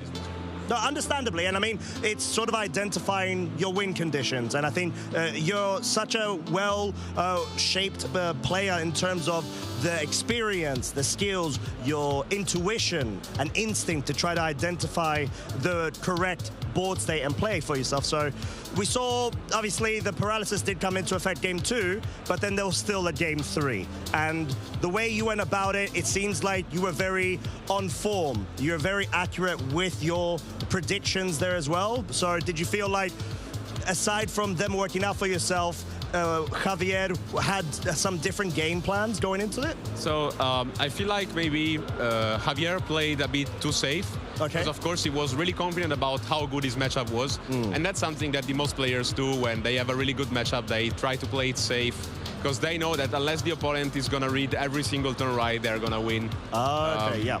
And the crit on the Incineroar switching helped, but I feel like it didn't matter too much. Like, it locked me the win, but actually giving him a free switch made me needing to predict the turn after right. So it was a bit more beneficial for Javier. I will not say it was beneficial, but if Vince was not dying, I could have Terra Ghost with my Chen Pao and just attack through the fake out. So I still had a lot of outs. Of course, the crit helped, but I mean, even the crit put me in a weird situation. So I feel like the thing I've been the most lucky with has been definitely winning every single speed tie and getting the paralysis in game two. These two have been really important, and I will not say the crit was useless, but less important than the rest. Yeah, that's completely fair as well. But you did a really good job about that, so obviously huge congratulations. You are our first streamed competitor that has made it to top 8. Very quickly, talking about your already existing achievements, this very season, Gdansk Regional Champion, LAIC Top 32, and the Global Challenge #3 Champion. So, are you just going for yet another title? What's your main motivations with the rest of the season now that you've already got your Worlds qualification? My motivation is just to play, to have fun and try to give my best in every tournament. I actually said in some of my Gdansk interviews that I will not have come here because I wanted to take a break. But then I just wanted to play more, so I just I didn't play in Stuttgart. But right now I don't need points, qualification or stuff like that. I just want to have fun with the game and improve my level. And my goal for the upcoming months is to win either an international or Worlds. I mean, that's the next step, isn't it? And it's such a great step to be able to try to look forward to. So, with that being said, we've got a couple more matches that are queuing up. But once again, huge congratulations, Federico. Thank you very much for your time, of course. As always, we're going to wish you the very best going into the next couple of stages, and we're going to cut to a short break before we come back with our next top cut match. Hello trainers and welcome to Master of Choice. I'm your host Marcus, and in today's episode, Charlie and David will try to convince me whether Regidrago or Regieleki is better. David, why do you think Regieleki is the better of the two? Okay, Regieleki is the fastest Pokemon ever right now. So it is suddenly so much faster than every other Pokemon that even if your opponent has set up Tailwind, for instance, with their own Tornadus, Regieleki is probably going to be faster still anyway, so it can apply so much pressure and get off those attacks. That's a very good point. What do you have to say to that? It's undeniable that Regieleki is incredibly fast, but I would argue that that is actually potentially could be a downfall. It's so fast that if Trick Room goes up, Regieleki is definitely moving last. Regidrago has a really nice speed tier where it can be fast under something like Tailwind, but also under Trick Room, it could be outspeeding quite a lot of the slower Pokemon as well. So I think that's one of its main positives. That is a pretty good point. Now, David, in terms of speed, I can't really make a decision yet. What else has Regieleki going for it? So it's got the Transistor ability, which boosts the power of its electric type moves. So it's already pretty powerful, but it's got so many electric moves under its belt as well, like Thunderbolt, Thunder Cage, Electro Web for further speed control, that it's so useful from that perspective, but also the damage output from it as well is something you cannot ignore. So Regieleki uses electric type moves. What does Regidrago use? Funnily enough, Marcus, Regidrago uses Dragon-type moves, and it has its own Dragon More ability, which boosts the power of those Dragon-type moves. And yes, all of those undeniably very powerful moves, David, but Regidrago, hello, Dragon Energy, coming in spread-type Dragon damage, which is something that's very hard to come by. It gets weaker the more health that Regidrago loses, of course, but get it in those right positions and you can just remove two Pokemon on the other side of the field. I also want to say that Regidrago gets access to Earth Power, which Regieleki is not going to enjoy taking, and of course, it resists Regieleki's own attacks. Yeah, so if Regieleki and Regidrago went up against each other, what do you think would happen? Well, yes, to be fair, that might happen. But what if my Regieleki goes for a Volt Switch? Gets that chip onto the Regidrago, weakens the damage from a potential Dragon Energy coming out, and then I just switch into a Fairy type. That's why you bring 4 Pokemon to these matches, Charlie. Regieleki is there for the Urshifus, for the Tornadus, for other stuff, but not for Regidrago specifically, and that's why Regieleki is just totally awesome. Any last points from your side to that? Well, I'd say, yeah, you can bring in a Fairy type, but why don't I just go for a Terra Steel on my Regidrago? Go for a Terra Blast, and then I can respond with super effective damage against those Fairies. So, you know, Regidrago isn't just limited to that Dragon Energy move. It can still go for a really powerful Draco Meteor, for example, which still deals massive damage, regardless of how much HP it has left.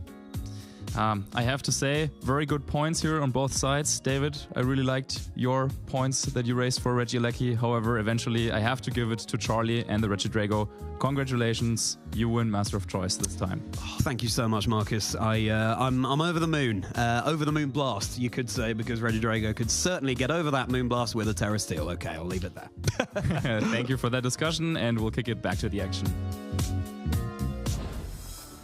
Sorry, Marcus, Regieleki all the way over on this side, at least from my end. But amusingly, Charlie was actually running Regidrago yesterday in the tournament. So he was. Yeah, actually putting his money where his mouth is. So we'll have to see what other money is going to be made from our top 8 here in the regional championship here in Birmingham. My name's Jamie Boyt. I'm once again joined by Ben Kiriakou. And yeah, we're into the closing stages now. We're getting into the home stretch. How do you think this tournament's gone so far? Oh, it's been incredible. It's been incredible all the way through. It's a return to regulation set G, and we called it out right at the start of this event. This is the first regional championships where we're back to regulation set G, where the World Championships last season in Honolulu, Hawaii was held. Luca Cherubelli making it all the way with that popular Miraidon choice that has been seeing a lot of play in this weekend's teams.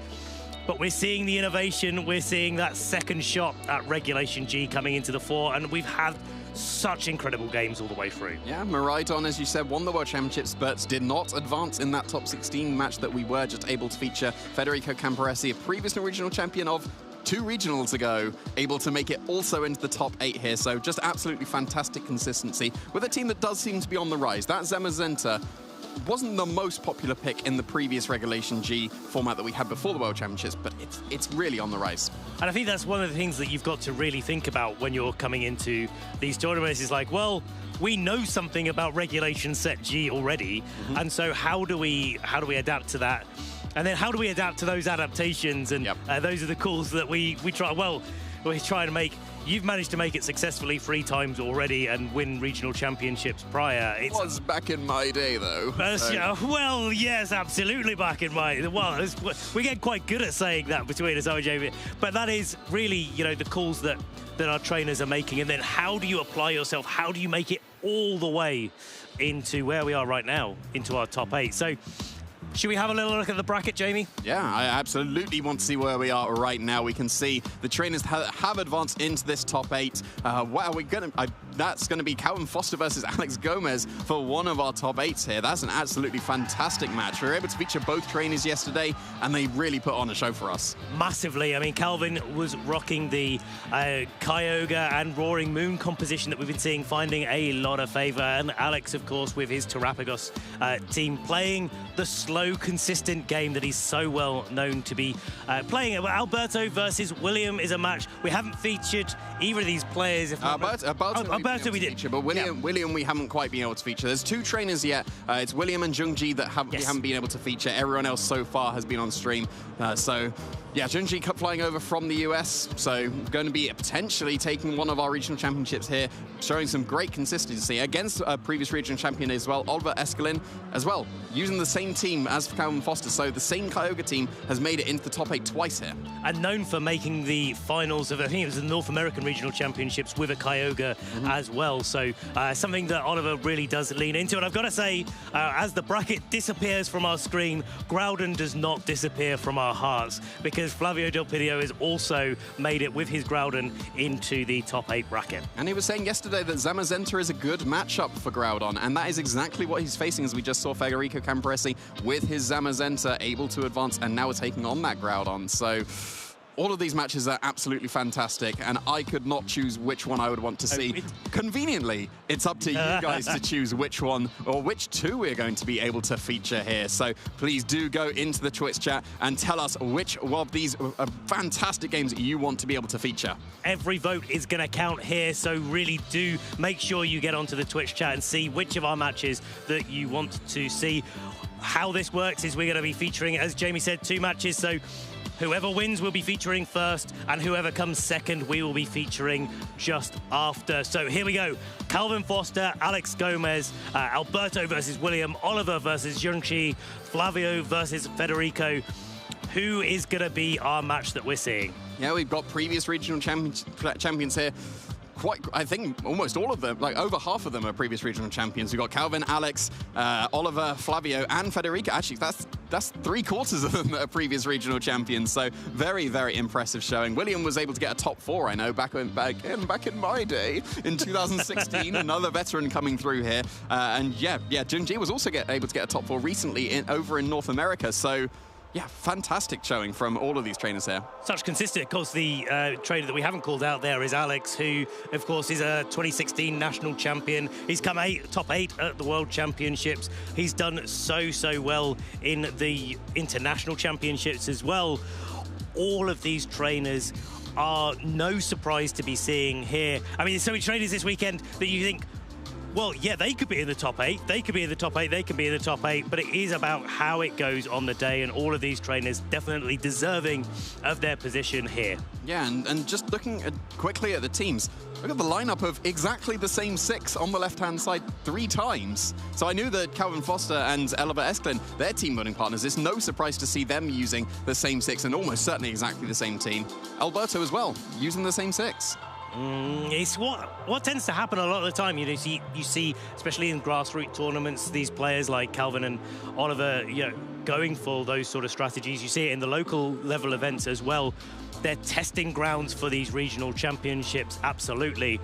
And people catch wind of those things. Of course, Oliver used that team in the World Championships last year, so people were very well aware that the composition was a good one.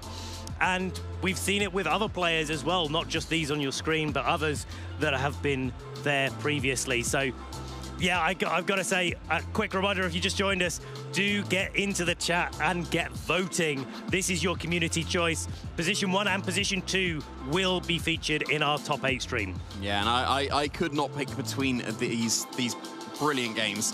As mentioned, so many accomplishments between so many of these trainers. Maybe a couple that are very much up and coming, like a top 8 at a regional. If that's your first accomplishment, that's already a fantastic one. Definitely, and you know, you can take that away with you going into the European International Championships in just a month's time. This is a perfect testing ground for that next level of competition, but also it's a good kind of barometer of your own consistency level, and you get that experience from playing that you can take into that next stage of competition where, yeah, okay, so Junkshi's come over to play in our regional championships from the States, from a different rating zone, and there's been plenty more of those players as well that haven't made it all the way into the top 8 but have still competed this weekend.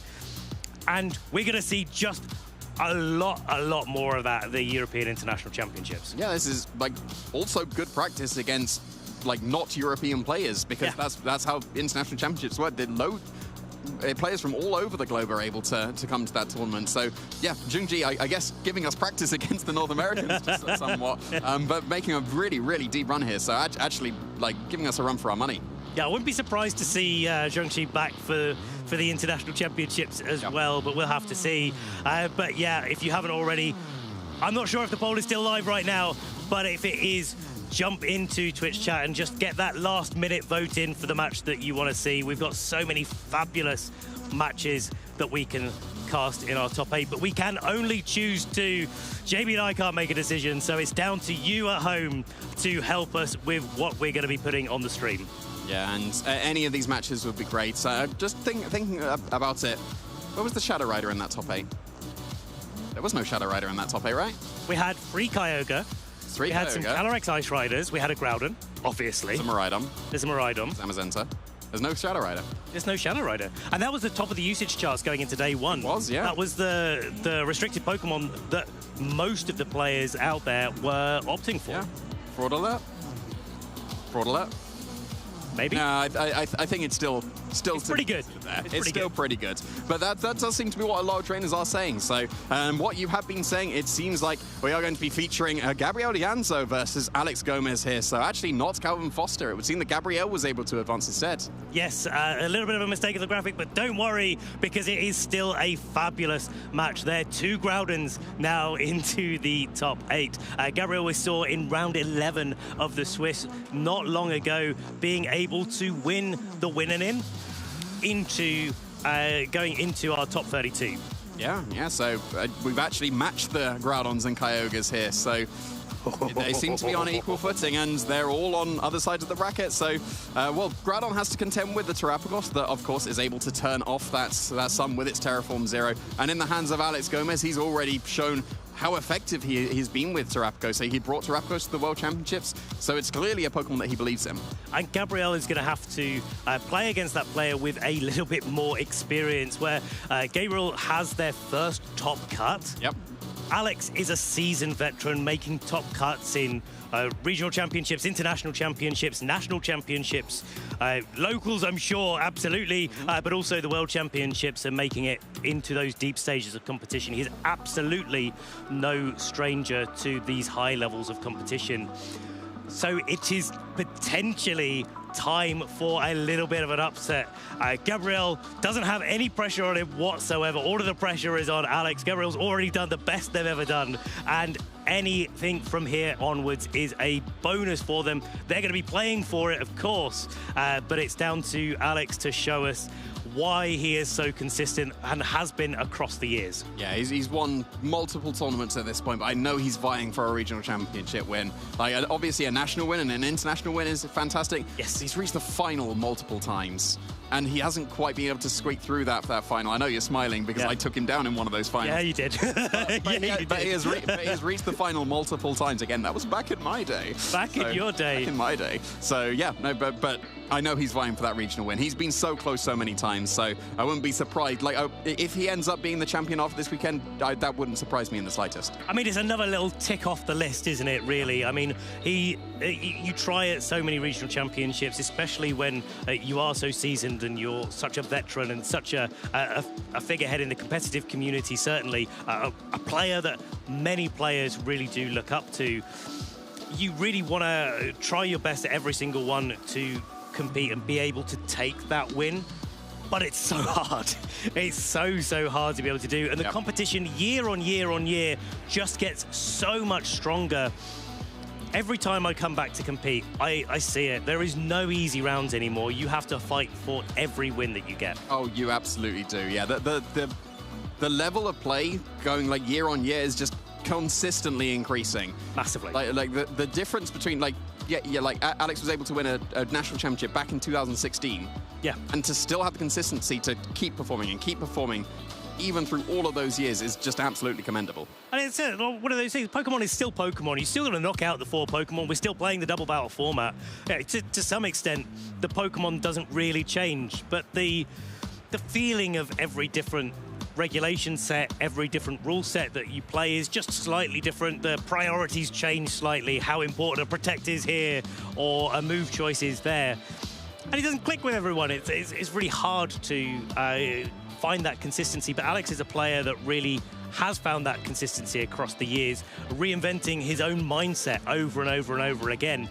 And that on its own is just commendable in its own right, to be able to find a way to still stay relevant, because it's hard, isn't it? Yeah, we would know about that one. Yeah, we would. Yeah. Back in our day. In our day. Back in our day. I quite like that. The old English voices, yeah. It was so much better back in our day. Oh, mega revolutions and Z moves. Oh, man, I was trying to do like the Terror Electric one there. I was like, I can't quite move my hands like that. But yeah, but it was a different times.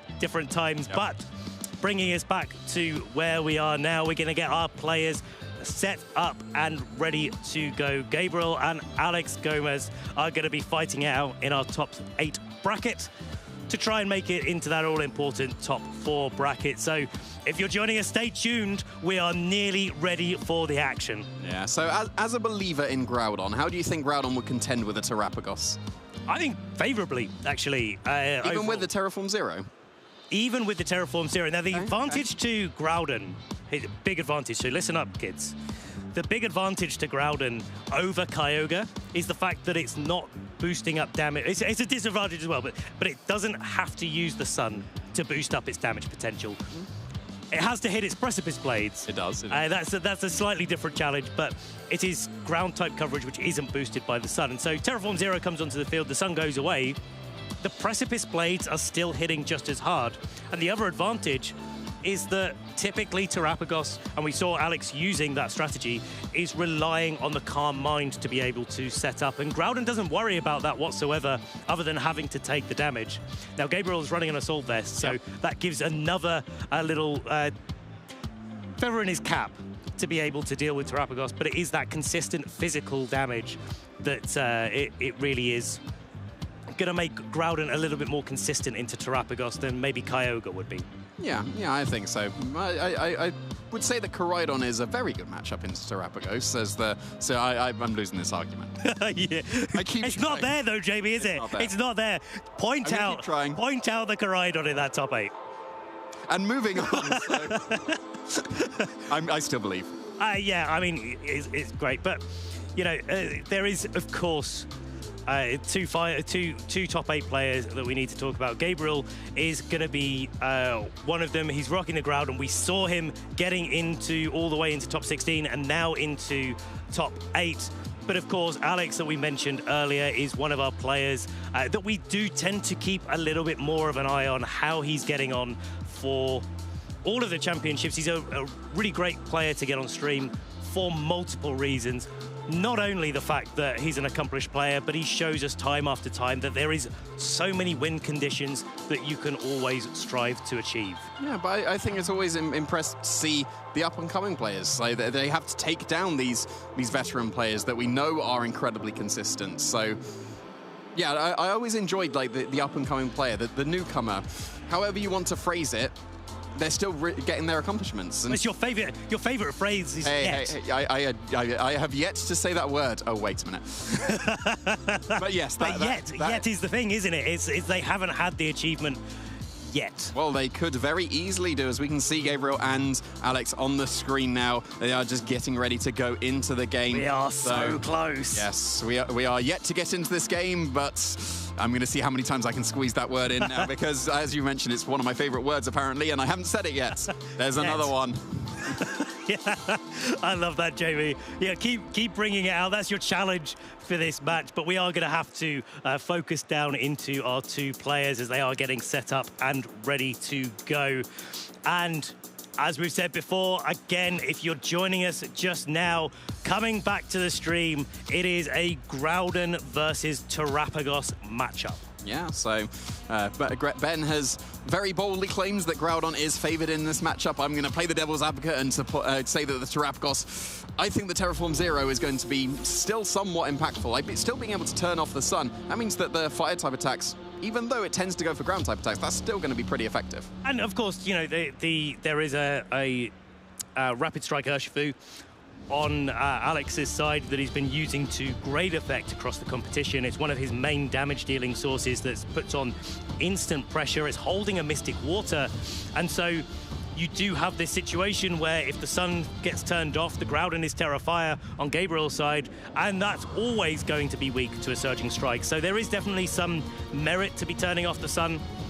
I'm just going to go out and say it. I think Groudon is a really good Pokemon in this particular matchup, but who are we to say? We need to get into our matchup to find out. And here's the achievements of our top 8 players. Gabriel on the left, Alex, of course, on the right. Yeah, and the Stuttgart Regional Championship in 2025 was our last regional championship, and Gabriel was able to get that top 32 and immediately into the next regional jump into at least the top 8. So a very, very good showing from this up-and-coming player. Even across different regulations, you can find that consistency. But hey, let's look across the board. We've been talking about it already. The achievements stretch even further back than what you can see. And there's some more stuff in the middle. If we had all of Alex's achievements on stream, of course, we wouldn't really have enough space to show Alex off himself. Top 8 in the LAIC International Championships just a few months ago. NAIC champion from the 2023 season. 2019 World Championship top 8 in a format with restricted Pokemon, and another format with restricted Pokemon, the 2016 UK National Champion. Yeah, so you can see the consistency across the generations and how they can influence going into other formats. Like you said, those were restricted formats. 2016, 2019 were restricted Pokemon available. Yes, it was 2 of them, and this is just the singular restricted that's available. It absolutely is transferable skills all the way across the years.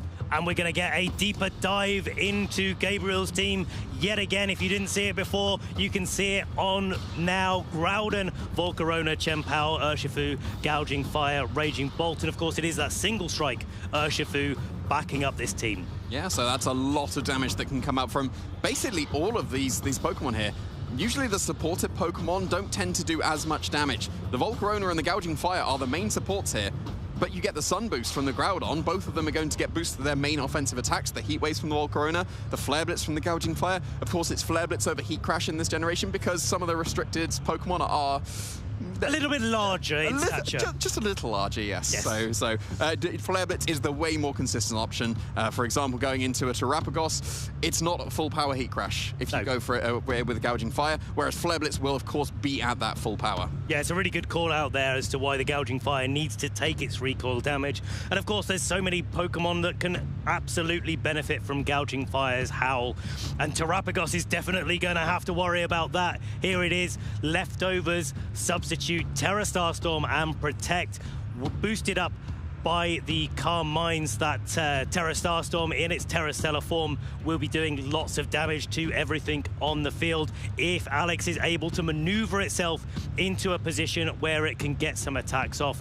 Backed up Biomungus, Incineroar, Urshifu, Rapid Strike, Fluttermane, and Raging Bolt. The team is a lot more supportive here than Gabriel's is. Gabriel turns on the offense very, very quickly. Terrapagos with a Calm Mind needs to take a few turns to get that going. It's not the choice spec set, which is the alternative that we do see on Terrapagos. Therefore, you need some Calm Minds to do the damage. If you're just going for a regular old Terra Starstorm, it doesn't really keep up with the restricteds, but as soon as you've got even just one Calm Mind, then you can start dishing out that damage. And of course, there's not too much power control on the side of Gabriel, but there is that struggle bug on the Volcarona, and that could be making a big impact in this matchup, keeping that Terrapagos under control. But it is going to have to worry about those more offensively driven Pokemon on Alex's side.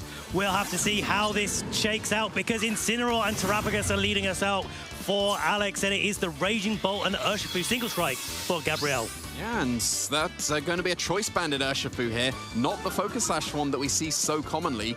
That means it is susceptible to just a Fake Out and a regular old Terra Starstorm here. I was just saying previously the Terra Starstorm isn't that strong, but neither is the special defensive Urshifu, so going for a Fake Out and a Terra Starstorm might be enough to be able to pick up that KO. And if you take care of the Urshifu, that's easily the best way through the Terrapagos and on Alex's side of the field, thanks to that massive damage that can come from the choice band close combat. But then if you go for that attack, and maybe there's just a switch out to preserve the Urshifu, because it is so important to take care of the Terrapagos, that would just free up this Raging Bolt to go for whatever kind of attack it would want to go for, start to dish out that damage. Alex definitely make a read here and go for a Fake Out into that Life Orb Raging Bolt, which is so detrimental to Alex's early setup game. It can do so much damage to an Incineroar and so much damage to this Terrapagos. Even through Terra Shell, it could be able to do quite a lot of work, but the Urshifu is switching out, getting that Groudon in play, getting the Sun on the field, activating the Photosynthesis, and being able to get onto the field without Intimidate could make a really big difference. No call there from Alex, just going into the Urshifu, not taking that risk. Terra Starstorm following it up, but Groudon's Assault Vest makes it hang on so well. A Photosynthesis boosted, Life Orb boosted, Draco Meteor is enough to pick up the knockout on Incineroar in one hit. That's matching Miraidon's damage output. That's a really powerful Draco Meteor coming out with the Sun boost on the Photosynthesis, with the Life Orb, a one-hit KO on Incineroar, such a bulky Pokemon. Incredibly impressive damage output coming from the Raging Bolt. But you've sacrificed the damage that it can do now because you've got that -2. The Terra Shell's still intact with the Terrapagos, so you can very easily get a Calm Mind up if you do want to, but the Groudon switch-in, perfect switch-in, soaking up that Terra Starstorm very nicely. As mentioned, a Terra Starstorm with a Fake Out might pick up the knockout on an opposing Urshifu because its special defense is not that great, but it's been preserved. And the Incineroar's gone, so there's no more Fake Out potential from that Pokemon anymore. There's no more Intimidate. The Groudon joined the field as well. It's usually a Clear Amulet Groudon. This is the Assault Vest one, and now Intimidate's gone.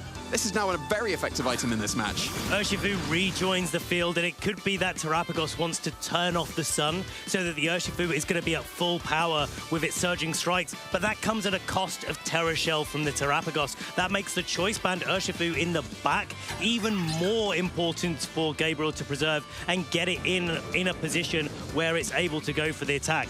Now this Urshifu, unlike many others, is carrying a Mystic Water rather than a Focus Sash, so even at 2 stages of decreased special attack from the Draco Meteor, it's pretty likely that the Raging Bolt would be able to pick up a knockout on the Urshifu with just a clean Thunderbolt, unless the Terrapagos is able to go for its Terra and turn off the Sun and turn off the Photosynthesis. Yeah, I think that damage reduction might just help the Urshifu to survive, because we are seeing this Terastallization coming out, so almost certainly going to be that Terrapagos going for that Terraform Zero, sacrificing the Terra Shell, but absolutely worth it to turn off the Sun so that Groudon can't go for its Fire-type attacks very effectively anymore, turning off the Photosynthesis of the Raging Bolt, so with that -2 special attack drop, it's really not going to be doing as much damage as it could.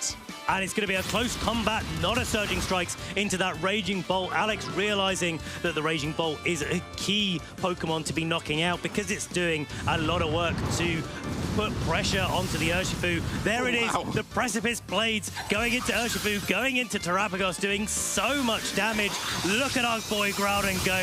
It's going to be a Terra Starstorm coming out. Oh, and a Raging Bolt is able to hang on. It's a Thunderbolt follow-up that will pick up the KO onto the Urshifu and remove that from the field. This Terrapagos can no longer switch out. Yeah, that's a huge survival there of the Raging Bolt. now that you've got rid of the Trapdos, yes, the Raging Bolt did sacrifice itself to that Life Orb recall. That's absolutely worth it to take care of the Urshifu, because that wasn't a Surging Strikes into the Groudon. Usually Surging Strikes isn't that great against Groudon because it sets up its own sun, but the Terraform Zero got rid of that.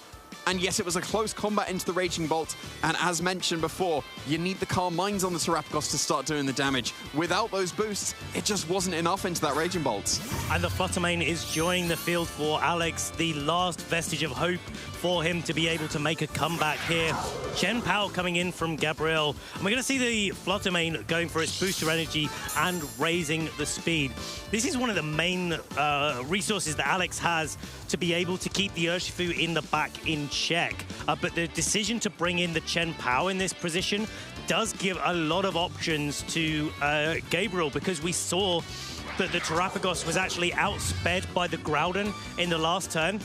And if Groudon's Precipice Blades is able to do, like, what, 80% to an Urshifu, I wouldn't be shocked if Precipice Blades had a chance of knocking out the Fluttermane, and if not, it's going to take it really close and put it in range of a Sucker Punch coming out from a Chen Pao. Well, there was a close combat defense drop from the Urshifu. Oh, that's true, That's almost going to be equivalent to now that the Sword of Ruin is on the field. But the Fluttermane is going to do what it does best in this format, go for that supportive option of the Icy Wind. So you send the Groudon outspeeds the Terrapagos. That is no longer the case, and a critical hit to boot on the Groudon, actually doing some pretty good damage thanks to it being super effective. The Chen Pao is now reduced in speed, but still able to outspeed the Terrapagos, firing back with a nice Crash. Not enough into the Fluttermane, and that means that the Terrapagos is able to respond with a Terra Starstorm that should be enough to pick up the knockout even on this Assault Vest Groudon, but not even close on the Chen Pao. Chen Pao hanging on is a big deal because it also has the ability to Sucker Punch the Fluttermane. And you put yourself into a little bit of a pin situation here where the Urshifu is coming in, it's Choice Band. We know that it's going to be going on the offensive. But there is a play that Alex can make. He can opt for the Thunder Wave onto the Urshifu, try to go for that paralysis, and both slow down the Urshifu, but also make sure that you're avoiding any damage, the KO from this Chen Pao. Yeah, that's got to be the alternative here. Is just, do you Sucker Punch on a Moonblast into the Urshifu, or do you don't go for another attack into the Fluttermane, not going for the Sucker Punch, because that Thunder Wave seems very reasonable to avoid the Sucker Punch. The Chen Pao looked like it's going to be in range of another Terra Starstorm. I don't think the Urshifu would be. Probably do need to get either two Terra Starstorms or a singular Moonblast to be able to get that KO. So just the choice of whether you go for Thunder Wave or whether you go for Moonblast is going to be the key decider in this game. Yeah, I think you've got to do everything that you can to be able to try to mitigate that. That's going to start with a Terra Dark onto the Urshifu. We got a sneak preview of what Gabriel was thinking. Maybe a Choice Band, Terra Dark, Sucker Punch, plus a Sucker Punch from the Chen Pao is going to be enough to be able to pick up the KO onto this. Oh, it failed. Oh, Terrapagos, but it failed. Terrapagos is not going on the offensive. Alex making such a read there. Thunder Wave going down onto the Urshifu, and wow, Alex putting himself in a position where he's able to do so much work here with a substitute up there, making sure that he's not going to fall foul of another Sucker Punch until he wants to. Wow, what a call out from Alex. That's such a risky play to make, but paying off so heavily for him here, because that is the terrestrialization on the Urshifu. I was saying it won't be able to pick up the KO. It will now because it's super effective, because it's gone for its terrestrialization. Both of these Pokemon should be in range of Terra Starstorm, and you know that the Urshifu is locked into that Sucker Punch. That shouldn't be enough to be able to KO this Terrapagos anymore. Even a double Sucker Punch wouldn't be able to KO this Terrapagos, almost certainly. Maybe the Chen Pao will break the Focus Sash, and then... It's close. It's a Sword of Ruin and Terra Dark. It might be close, but actually the Urshifu is going first. So instead, the Chen Pao not opting in for that Sucker Punch. That Sucker Punch is for sure going to break that substitute. Is the Terrapagos going to be able to get off its Terra Starstorm? Let's see as we see what's going to be going on. Okay, Moonblast into the Fluttermane, and Alex calling it perfectly. 2 turns in a row, knocking out that Chen Pao that did not lock into Sucker Punch this time.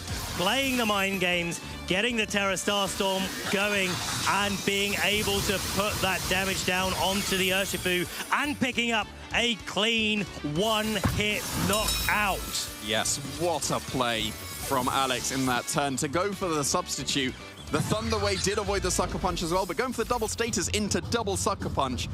absolutely swung that game around. It seemed like it was going to be in Gabriel's favor, and Alex needed to get it spot on, and he got it spot on. Well, the thing with the turn, I really like the way that Alex has played that, not only because it led to a really clean win there for Alex in the end, but if you go for the Thunder Wave into the Urshifu, then go for the substitute. The Chen Pao's probably not going to be able to knock out the Terrapagos, probably going to be targeting down into the Fluttermane because of that threat of a Moonblast.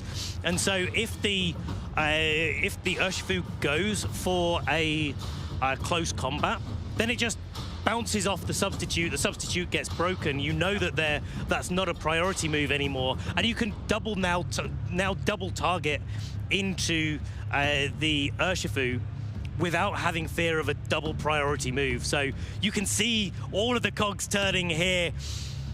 But Gabriel looks so good in that end game overall. He did such a good job of being able to put himself into a position where he could take the win. It was down to Alex to make those calls.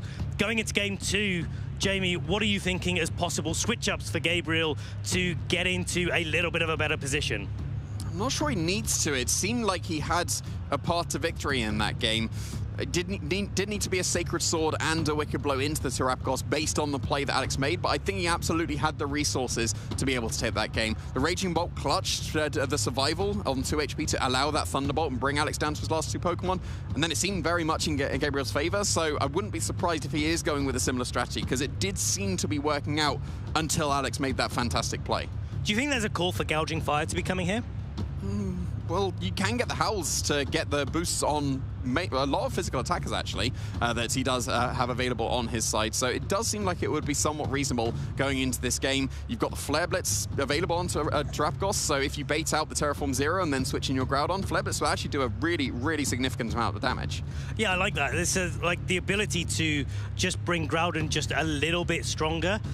If it was able to knock out the Fluttermane, say, with a Precipice Blades in the end game, that really does change the landscape of what we saw going into the end of game 1. But now we're here, game 2.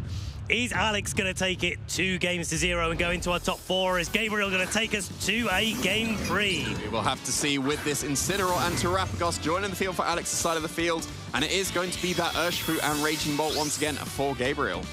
And yeah, I like the fact that both of these players are just going for the same strategies, but of course the same leads does not mean that we're playing exactly the same game. There's so many decisions along the way that these trainers have to make to decide on how they want to approach this matchup. Then we saw in the previous game a Fake Out and a Terra Starstorm going into the Urshifu. And Gabriel has the opportunity to say to Alex, well, I'm not going to do the same thing 2 turns in a row.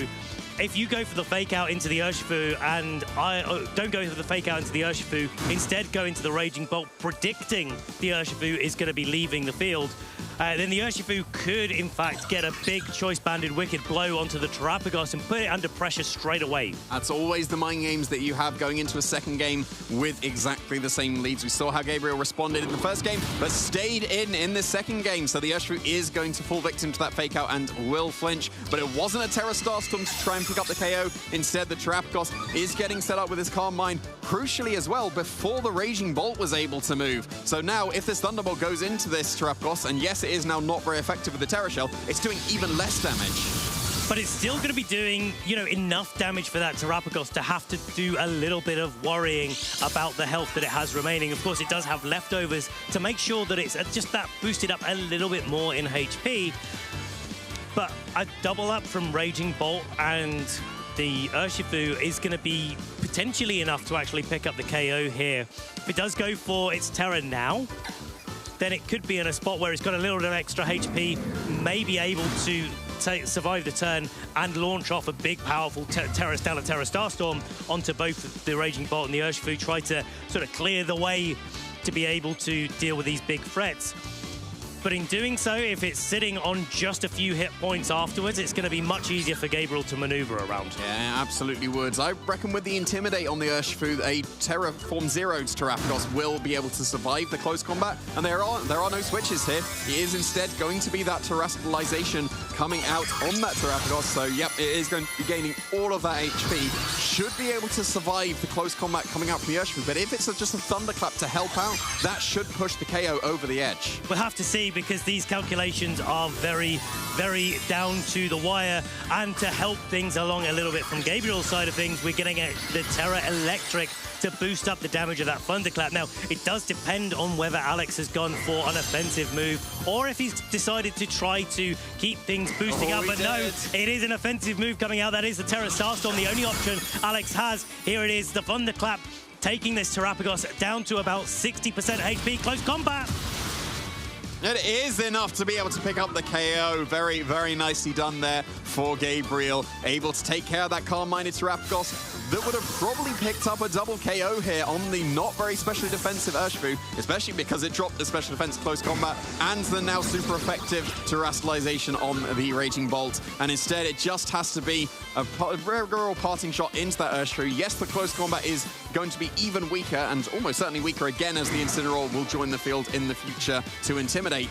But that's such a huge loss for Alex. You can't understate the power of this Raging Bolt, though. Now that the Terrapagos has been removed from play, Groudon, we know, is in the back.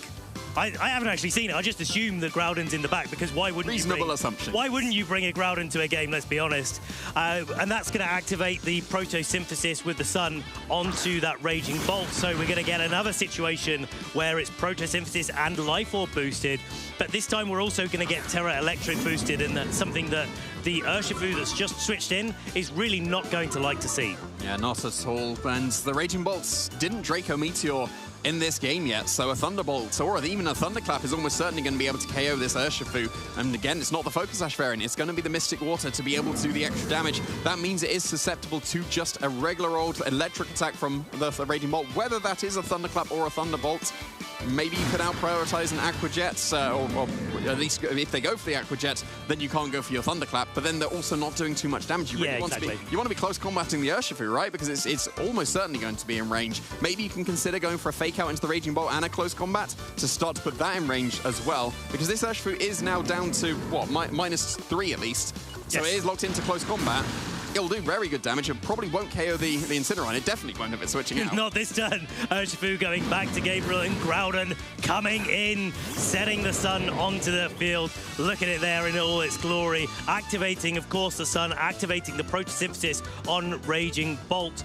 And it's down to Alex to defend against this Raging Bolt with a Fake Out from the Incineroar. Close combat does double down into the Raging Bolt, but it's not enough to pick up the KO there. Urshifu's defenses are dropping, and the Groudon's going to be putting so much pressure onto the Incineroar, which now cannot terrestrialize away from its ground-type weaknesses. Yeah, is that going to be in range of Aqua Jet? Because the Raging Bolt has dropped its Dragon typing. Even in the sun, that's got to be, right? It's got to be. It's got to be. Yeah, you can get that Aqua Jet off and almost certainly get the KO. It will out-prioritize the Thunderclap because Urshifu is naturally faster. And then the Groudon, it's gotten basically scot-free because it's intimidated. So even if you do go for the Aqua Jet, what are you going to do in response to the Precipice Blades? That's going to be able to pick up the KO on the Incineroar because the terrestrialization has been used on the Terrapagos for no gain. And it's still going to do absolutely fantastic damage to the Urshifu, especially so because we saw in the previous game, it went down to the red when it was a -1 from a close combat. And it might even just be knocked out with the Sword of Ruin helping it out now that the Raging Bolt has switched into that Chempal to soak up this Aqua Jet. We're never going to see what that Aqua Jet is going to be doing to the Raging Bolt because the Precipice Blades landing its mark, picking up a double KO. This Groudon is doing so much work in this matchup. Incineroar gone, Urshifu gone, the field is cleared. Gabriel has 4 Pokemon left, Alex only has 1 Pokemon left, and it's going to be Fluttermane, but it looks like we're going to be taking us to a Game 3 in this top 8 match. Very, very nicely done from Gabriel there. This is just a very straightforward heat crash and an icicle crash, all of the crashes to be able to KO this Fluttermane. And yeah, just very, very nicely adjusted from Gabriel there. There is the forfeit locked in from Alex, so like you said, we are going into that all-important Game 3. This is exactly what you want to be seeing in these high-stakes games.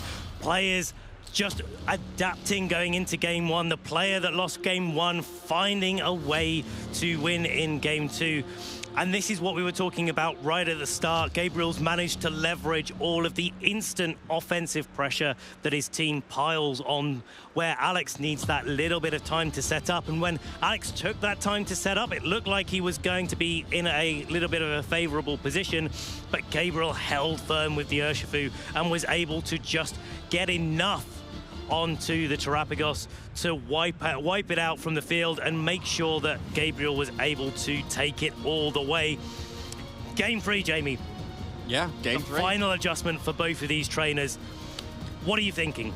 Well, if that had been a Fluttermane switch in on that turn 2 for the Terrapagos, a Thunderclap wouldn't have happened because it's on a switch in, and then a close combat would have gone into a Ghost type. So yeah, it might have seemed weird potentially to sacrifice your Calm Mind that you got originally, but it's better to have an entire Terrapagos than not have a Terrapagos at all. I have heard that having a Terrapagos is better than not having a Terrapagos. Yeah, that's something that does tend to be the case. So, So yeah, if Alex had gone for that play, then the play that Gabriel went for, the Thunderclap in the close combat, would have whiffed completely, allowed the parting shot from the Incineroar, and then suddenly we've got a whole different game. So that's something that both of these trainers do need to keep in mind. If there's going to be a repeat of the leads again, and we're going to get the same turn as Fake Out and Calm Minds, is that a play that Alex can do? But then at the same time, we know that Alex could do that, and Gabriel was certainly going to be cognizant of that. So yeah, this is where all these mind games come into this Game 3. You've seen what happened in Game 1. You've seen the adjustments that happened in Game 2.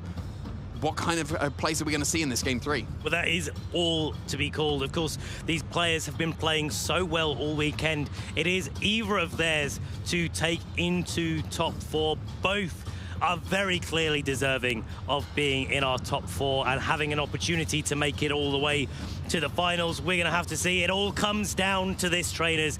Gabriel versus Alex. Game 3 of our top 8 here in the Birmingham Regional Championships. Jamie, let's get into it and see how these trainers are going to approach this matchup. Yeah, let's see indeed. Is it going to be the same leads as in Game 1 and Game 2? No, it is not for Alex's side of the field. And no, it is not for Gabriel's side of the field. It's a switch up completely for both of these trainers. The Fluttermane is immediately on the field instead of the Terrapagos for Alex with that Incineroar. But here is the Gouging Fire paired up with the Urshifu. That's a big, big adjustment there. And Gouging Fire is such a cool Pokemon in this situation because of the Clear Amulet. It used to run Booster Energy quite commonly, but because it's paired up by Groudon, its best buddy in all the world, it's able to get that sun up, activate the Photosynthesis whenever it wants to, and so can run a Clear Amulet to avoid any Intimidates. That's going to make a Flare Blitz to have a good chance to have a one-hit knockout onto Fluttermane. And of course, Incineroar's not going to be able to parting shot off of it. A knockoff would remove the Clear Amulet and do a little bit of work in Alex's favor a little bit later on. But that doesn't deal with the immediate threat of Flare Blitz right now. And if you're not dealing with the Flare Blitz, well, you have to be dealing with the Wicked Blow that the Urshifu is also threatening. Yeah, well, the Fluttermane doesn't fire off a Moonblast here into that Urshifu. Instead, it is going to be switching into the Terrapagos that, of course, is going to Terra Shift and get that Terra Shell. So if an attack is fired off into that, it will be taking that attack hopefully reasonably comfortably, but we're going to be seeing the Urshifu switch out here. Didn't go on the offensive. It's the switch into the Groudon, so that's going to boost up any Flare Blitzes that could be coming out from that Gouging Fire. As you said, even without the booster energy, it's still going to activate the Photosynthesis in the sun and get that speed boost. Going to be the fastest Pokemon on the field for sure, and already going to be an immediate turn 1 Terastallization from this Gouging Fire to really turn on the offense. This is going to be a Terra Fire boosted, almost certainly Flare Blitz into this Terrapagos. It would have been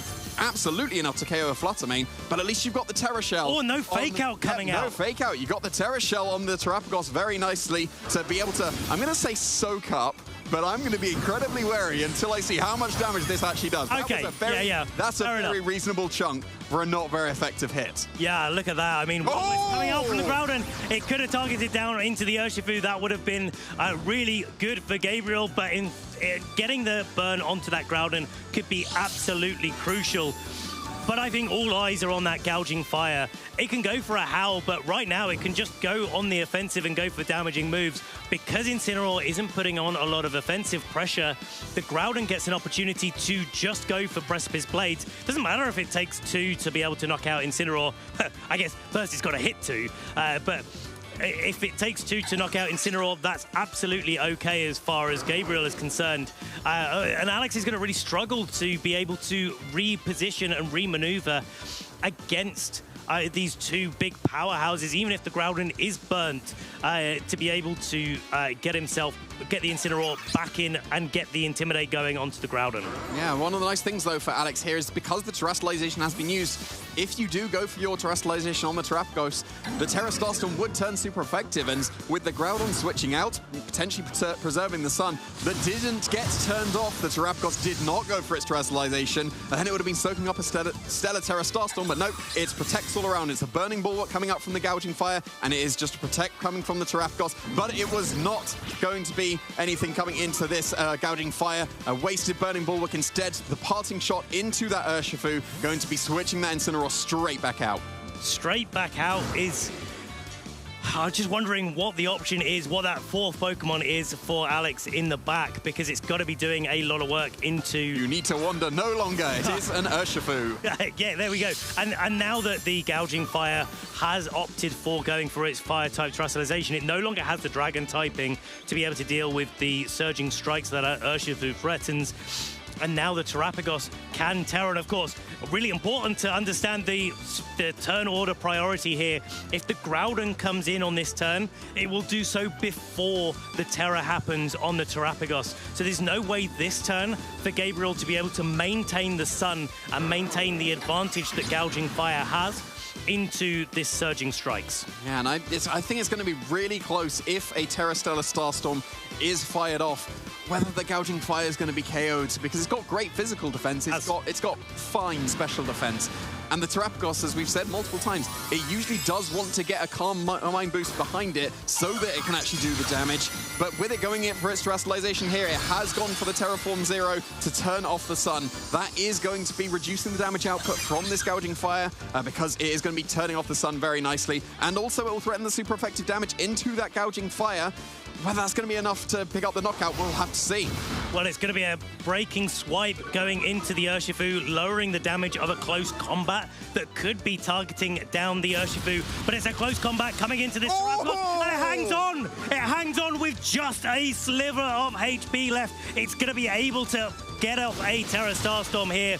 Surging Strikes, the first hit goes down, the second hit goes down, and the third hit will be able to pick up the knockout. Now the Urshifu, with its defense drop, with its special defense drop, will be knocked out by a single target Terra Starstorm from Alex, and Alex takes a real advantage here because there is also only a burnt Groudon and one other Pokemon in the back for Gabriel. That is a huge survival because that is now going to be a KO'd Urshifu, and now we're down to the last 2 Pokemon for Gabriel, and Alex still has all 4 of his. Yes, the Terrapagos is almost KO'd here. It's going to get a little bit of leftovers recovery, but it's going to be in range of any other attack that Gabriel will want to go for, but being able to clear the field while still having all your Pokemon is just such a huge turn for Alex. It's a massive, massive advantage here. And of course, we have got the fake out potential in the back from the Incineroar. And we've got the Fluttermane in the back as well, which has used up its booster energy on turn 1. Doesn't matter though, we've got the Sun. It will just use the Sun to get its photosynthesis and still outspeeds. Absolutely, so it's going to be able to outspeed the Gen Pow and be able to launch out a Thunder Wave to make it outspeed the Terrapagos, make the Urshifu faster than it. and it does look like Alex is taking a real foothold in this game. Yeah, he is for sure. That is a protect from the Urshifu, and it's the Sacred Sword into that protecting Urshifu. So just leaving this Terapagos alone, maybe to contend with the Precipice Blaze, but no, actually, the Terapagos is moving first with the Terra Starstorm, able to break the Focus Sash of the Chien-Pao and do a little bit of chip damage to that opposing Groudon with the response now of that Precipice Blade into that Terapagos, is able to find its mark, and with the Sword of Ruin helping out easily enough to be able to pick up the KO. And now that gives the Incineroar the opportunity to come in and offer fake-out support. I think this is the position that Alex was really going for, wanting to take one extra little bit of Terra Starstorm damage, break the Focus Sash on the Chien-Pao to make it just that little bit easier for it to be taken down. Incineroar coming in, getting the Intimidate off onto Groudon. The Groudon is burnt, the Groudon is intimidated, so it really is down to the Chien-Pao to be doing the lion's share of the damage here. But it's going to struggle against Incineroar and Urshifu after an Intimidate, and it looks like that is it. The writing looks like it is on the wall for Gabriel, and Alex Gomez will be taking his position in the top 4 of the Birmingham Regional Championships. I love a clutch survival. And I love a clutch survival to take the game. That Terapagos holding on with just a sliver was so huge. Massive. If it got KO'd there, then Gabriel still has all 4 of his Pokemon.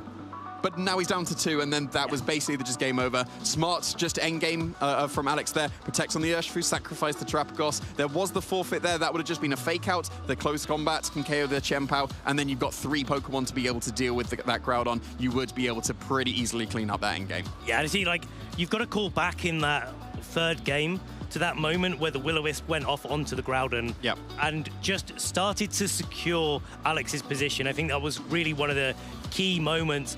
Not just that, the ability for Alex to be able to weave in a position where the Terapagos had a chance to be able to take those 2 hits. Because we saw the close combat coming out in game 2 and was able to pick up the KO from a similar range. Now, we don't know the variation of damage from that close combat. We haven't done that 15 times in a row to just check how much damage that was likely to be able to do. But it was close. And that's not just a testament to the way that Terapagos is in terms of its stats, but also the way that Alex has trained it and knows the positioning of it to be able to give it the most chances that it has to be able to take those attacks. Yeah, the training is incredibly important. I know that they ran a very fast Terapagos at the World Championships. This seemed to be a much bulkier one, and the bulk absolutely showing why it was on that Terapagos, able to shrug off that attack very, very nicely, because the strength coming out from Gabriel's team, like we saw, the Draco Meteor was able to knock out that Incineroar in 1 shot, the Urshifu was taken care of very quickly in that first game, and then it seemed pretty comfortable for him in this end game. So, yeah, it was really, really nicely done from Alex to be able to just, like, this clutch play. Like, it seemed like it was Gabriel's game in this first one. This was masterpiece. Like, the absolute masterpiece. Double status on the double sucker punch. Absolutely fantastic. Yeah, and Substitute, I gotta say, like, we used to say this back in our day. Back in our day, that Substitute is like the best move in the video game. Like, it gives you so many different opportunities. You can protect yourself from statuses, you can protect yourself from priority moves like Sucker Punch and really use it to an advantage and create situations where you wouldn't normally be able to survive. And speaking of not being able to survive, there was that double KO from our boy Groudon, being able to do so much damage, and the clutch survival there from Terapagos. Yeah, absolutely clutch. Able to take care of both the Gouging Fire and the Urshifu here. Very, very nicely done. Yes, the Gouging Fire would have still gone down to the Surging Strikes, but that would have still been an Urshifu that could have still gone for a close combat. And we saw it was outspeeding the Urshifu and the Terapagos, at least on Alex's side of the field. Would have been able to fire off another one, and that would have done huge damage into that Urshifu. I reckon with the Gouging Fire being KO'd, you'd have probably brought in the Chien-Pao and then Sword of Ruin helping out. That might be able to pick up the knockout on the Urshifu. It certainly could. I mean, that is the margins that these trainers have to be thinking about, and the way that these trainers are sequencing events. And speaking of which, actually, something I called out for Alex as a player previously was the fact that he likes to pick the same leads over and over again. He's done the preparation on the matchups. He does preparation on a lot of matchups. I'm not sure he was necessarily prepared directly for Groudon Gouging Fire but he knows enough about the game, and with the rest of the metagame preparation that I'm sure he's done, he tends to know exactly the strategy that he wants to go for. It all comes down to then his execution of those strategies. But we saw the switch up, and that's a very rare thing for Alex to be able to do. But when Alex is doing that, he's doing it for a reason. Putting that flutter main in so early offered a little bit of speed control, a little bit of pressure coming there, which he took advantage of by just taking it out first turn and manipulating a little bit how Gabriel wanted to play that first turn. Yeah, well, it forced Gabriel into that terror on the gouging fire. For the extra damage, it would have almost certainly picked up the knockout on the flutter main. It removed the dragon typing, so if something like a Moonblast was fired off, it wouldn't do as much damage.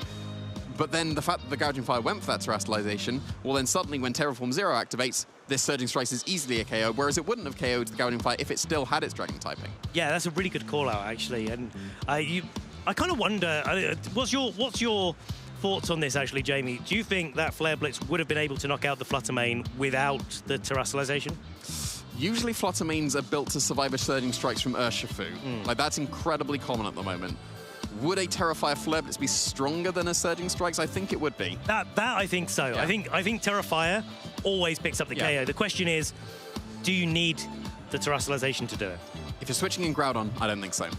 I think without switching in Groudon, you'd need to. Oh, yes. Then I agree. Then Gabriel did both.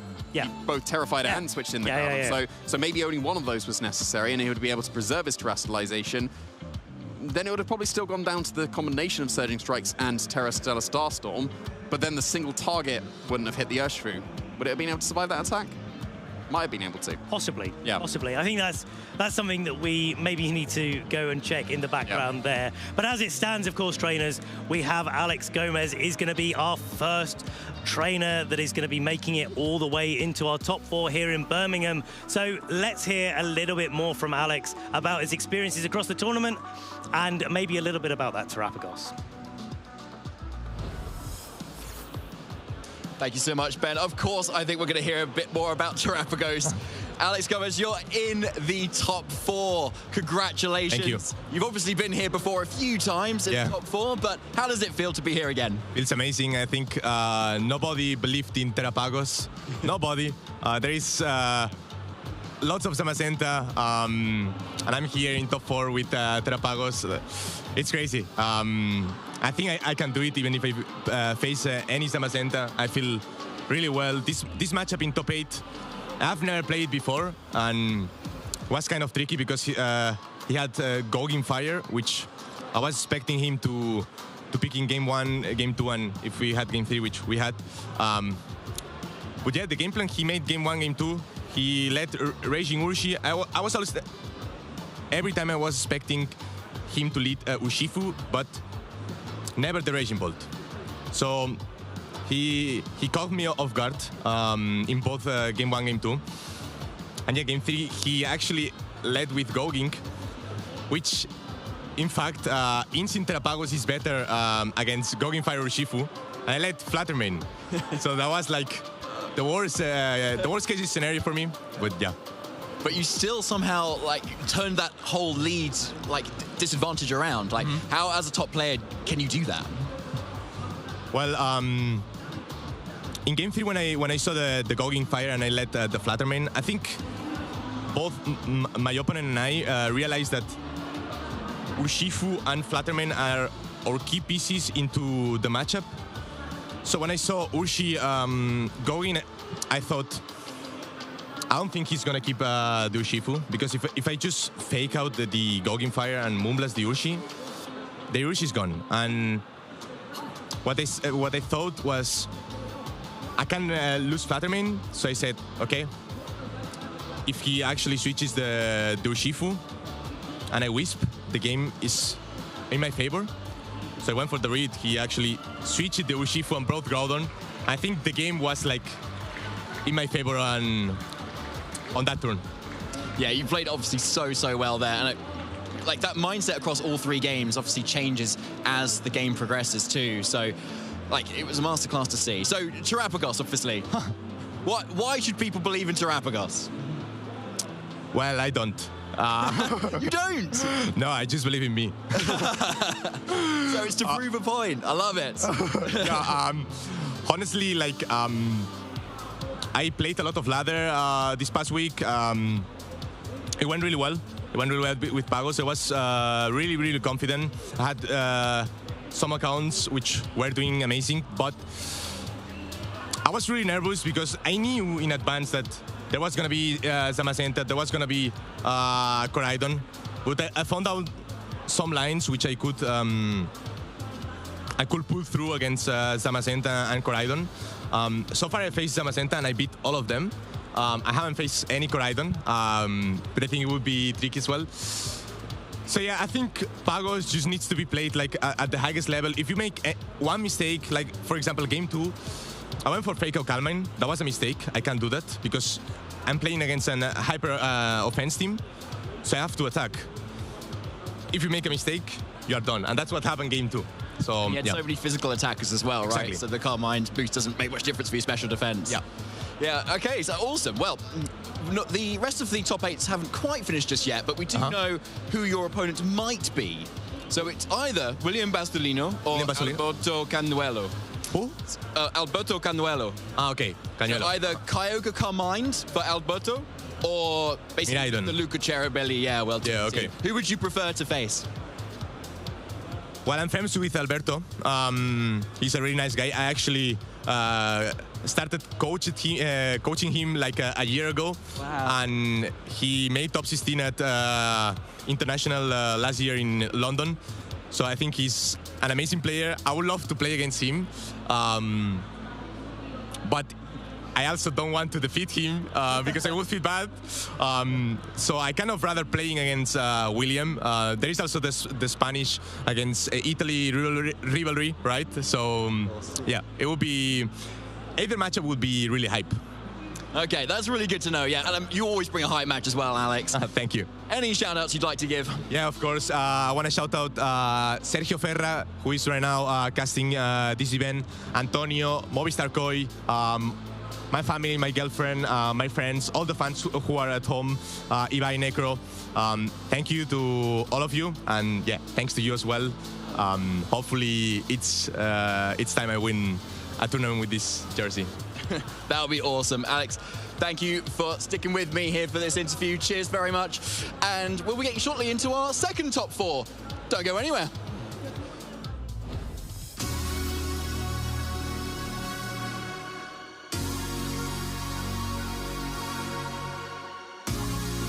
Let's kick off the 2024 Pokemon European International Championship.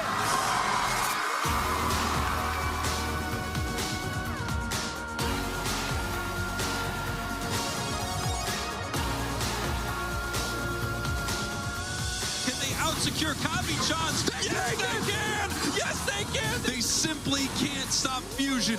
No one could stop Fusion throughout this tournament, and that is why Fusion are your AL's Cup champions. Emmy Weedle is about to clean up this game. Emmy Weedle did a phenomenal job of reading that if Annihilate is out on the lead, I can win this game with Vigoroth, and Emmy Weedle is gonna 3-0 sweep Doombug to become your European International Champion.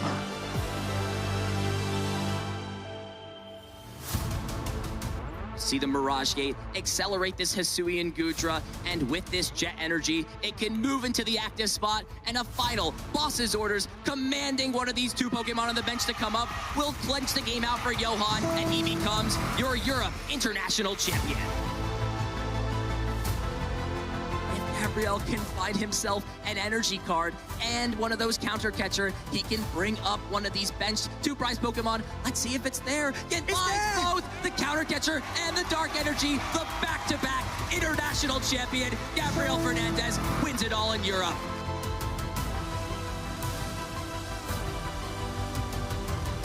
One prize card remaining each. Can Tord find the knockout this turn? Charizard EX in hand. One more piece of the puzzle. And that's going to be it. The rare candy from the Pidgeot EX. will find the evolution needed. Charizard EX, the knockout. Tord Reklev is your European International Champion, 5-time international champion, and the greatest player of the modern era.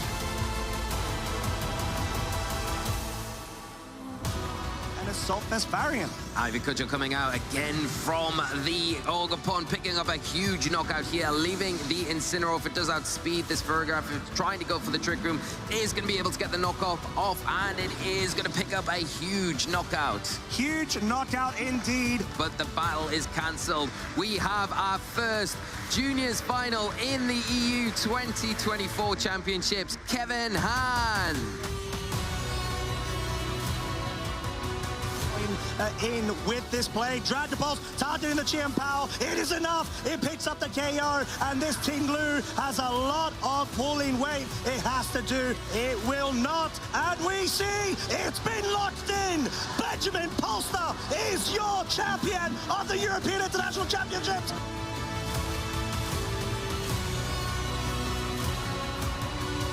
One hit is all it's going to be taking to take that Pokemon down. And this match, Nils has been in such control the entire time. It was well played, but Nils, he never let out. Always was so close to the title and is going to claim it. Nils Dunclop is going to be your European International Champion. I'm feeling pretty crazy with this win. I did not expect this coming here. I was happy that I managed to clinch out the win in those crucial moments. Too happy almost. I won the European Championships and I still can't believe it. I feel pretty normal. A bit in shock. Kind of getting used to this now, but still just a great feeling. I feel very happy to have won EUIC because it was my first IC win. Es un sueño haber logrado esto, la verdad es algo que siempre quería. Sentí mucho ese logro hace mucho querer también enfrentarme ante Kavi-Chans. It's been a little bit of time since, especially last year when I got so close and lost in the final. It felt really good to be able to get a little bit of redemption and keep the title in Europe this year.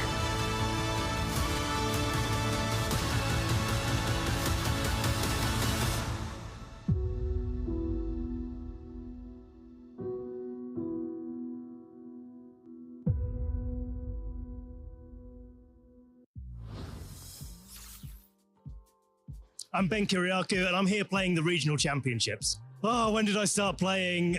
A long time ago, way back in 2011, where I competed at my first national championships. The favorite team I've ever used was back in 2018 season, where I used a Mega Salamence and Incineroar Florges Kartana and Tapu Koko and Suicune. It was the Florges that really made that team work, made sure the Kartana could just keep attacking. I played so many great games with that team. It was really good. The thing that keeps bringing me back to competing in Pokemon is the challenge of new series coming over and over again. You can't just play the same team for years and years and years. You've got to adapt. You've got to keep playing and keep working with the community and with yourself to keep what you're doing relevant all the time. And it's just so good year on year on year to keep coming back and seeing new things and having new challenges.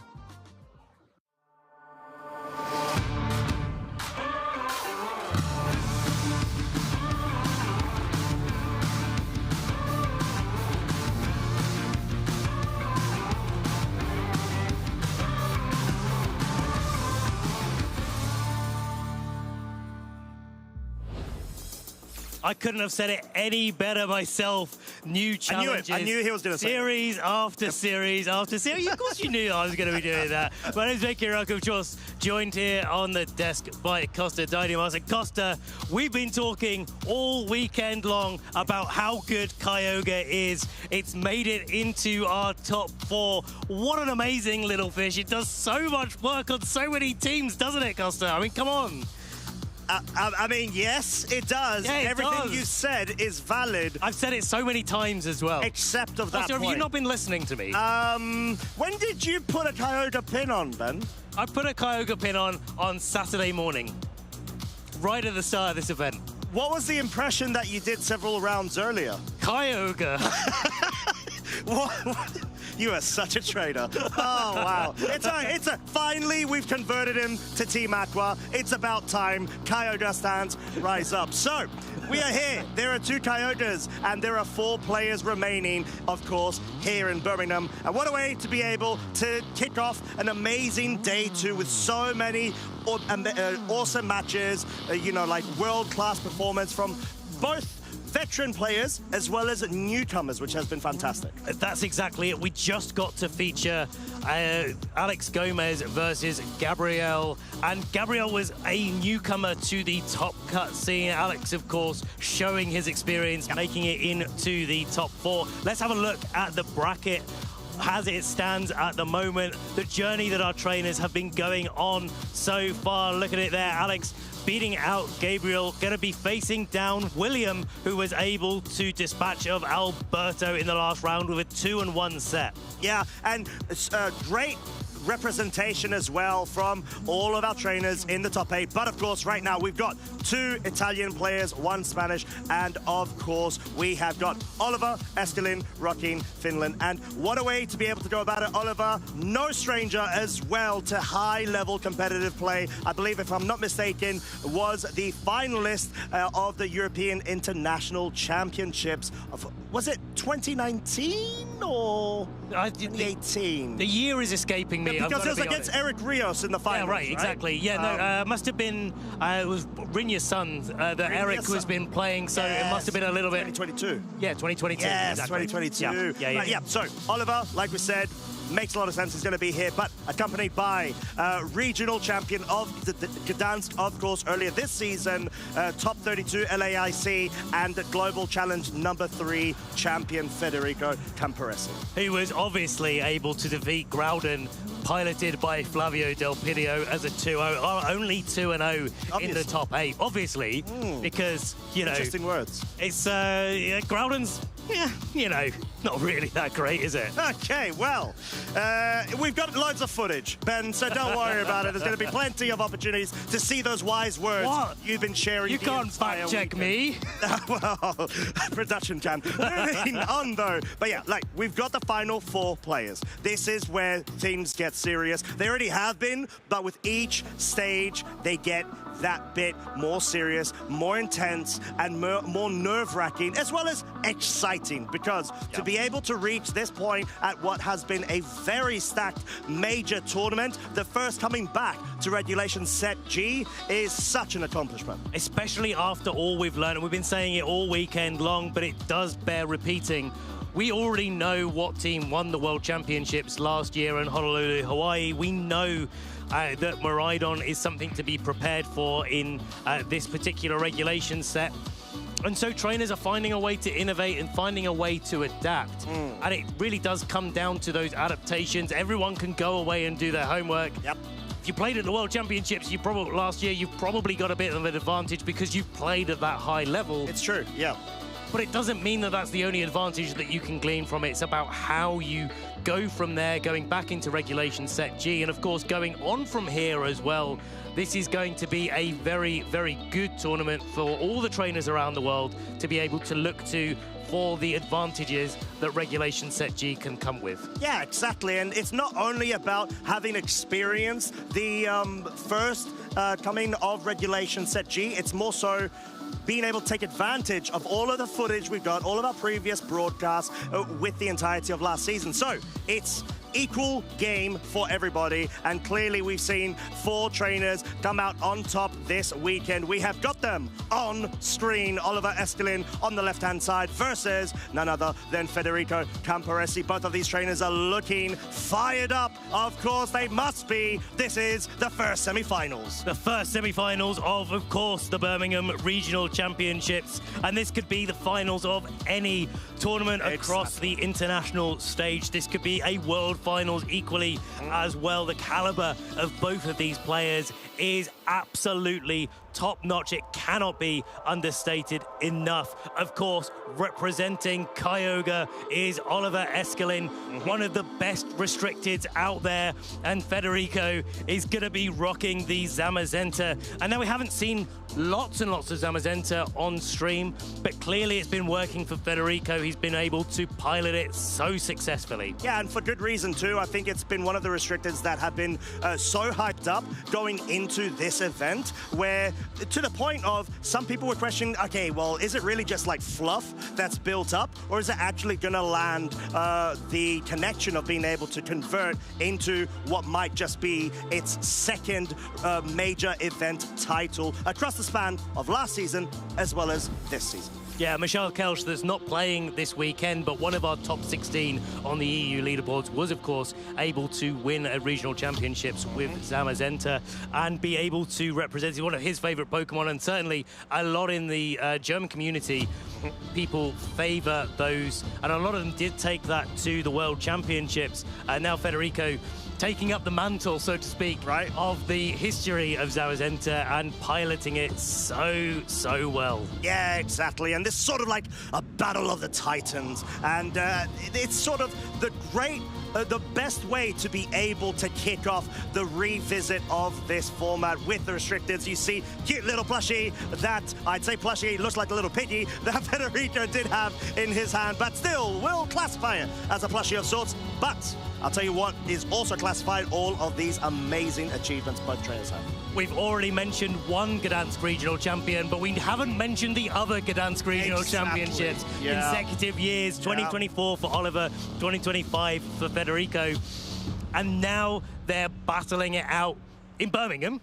Maybe it could have been quite poetic to be having them battle it out in Gdansk. Maybe next year. Maybe we'll see that next year, because 2026 has got to go to someone, hasn't it? But look at all of the rest of the achievements. Oliver, of course, Latin American International Championships just a few months ago in Regulation Set H, getting into the top 8, top 16 at the 2024 World Championships, and getting the EUIC finalist position. Yep. Of course, yes, because it was against Eric Rios. I had it in my head it was North American Internationals, but I was completely wrong. European International Championships for Oliver. Yeah, and I mean, just being able to have the build-up of such successful seasons in their careers, year upon year, ever since several years ago, is such an amazing accomplishment for both of them. It just sort of merits how consistent these trainers are and just capable of such greatness. And especially getting to top 4 of the World Championships in 2023, you can't understate that enough. The level of competition there across our regionals is so high, across our internationals is even higher. The pool gets that much bigger, and of course, at the World Championships, we go down to only the best of the best.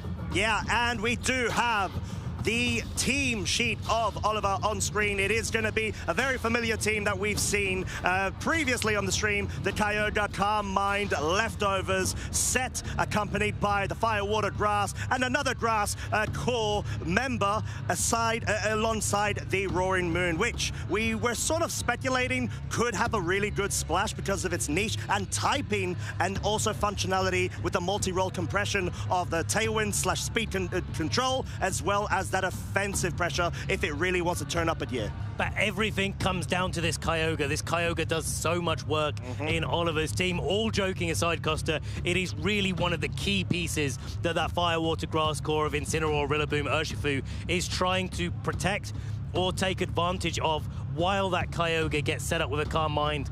And it's really important to note that Orange Impulse, while it's not very accurate, and doesn't necessarily hit all the times, especially sometimes when you don't want it to miss, it can miss, but you do get lots of opportunities to use it, and that's a very key part of why it's there. But the issue is, are you free to use it when you've got one of the most prominent wide guard users on the other side of the field facing you down, that Zamazenta, which of course does have access to it and is rocking it, accompanied by the Amoonguss, Chien-Pao, Raging Ball, Chi-Yu, and the Flutter Mane. So we got two ruinous Pokemon already available, which do lower the physical defense as well as the special defense of all of Pokemon except of itself.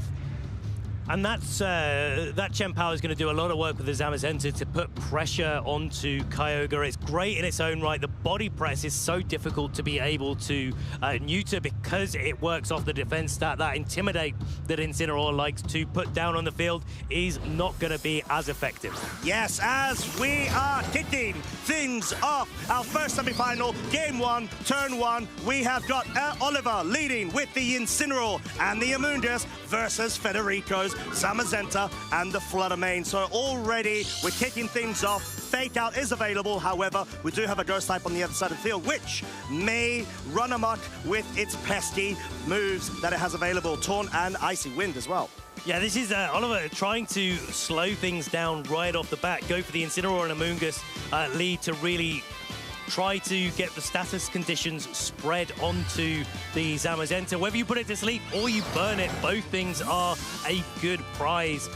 But this turn, because of the Taunt pressure onto the Flutter Mane, the Incineroar is going to be switching out, taking advantage of maybe a more defensive turn for Federico.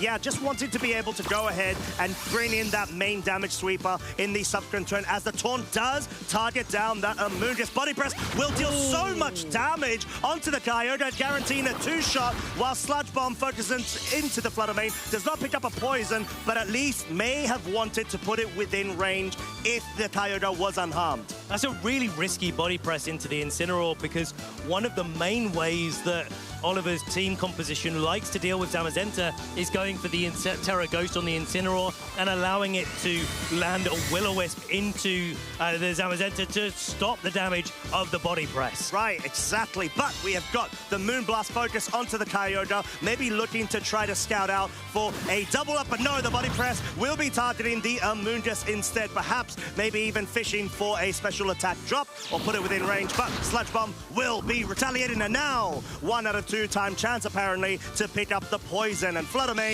will be brought down to just beneath half of its remaining hit points. That could be a really big deal with the Flutter Mane going down a little bit quicker, because it allows Oliver to potentially use the Urshifu if that's in the back. Yeah, there we go. Confirmation there from Oliver's side is in the back. And Flutter Mane with a booster energy is one of the key Pokemon that can really keep that Urshifu in check, because it's outspeeding the Choice Scarf Urshifu.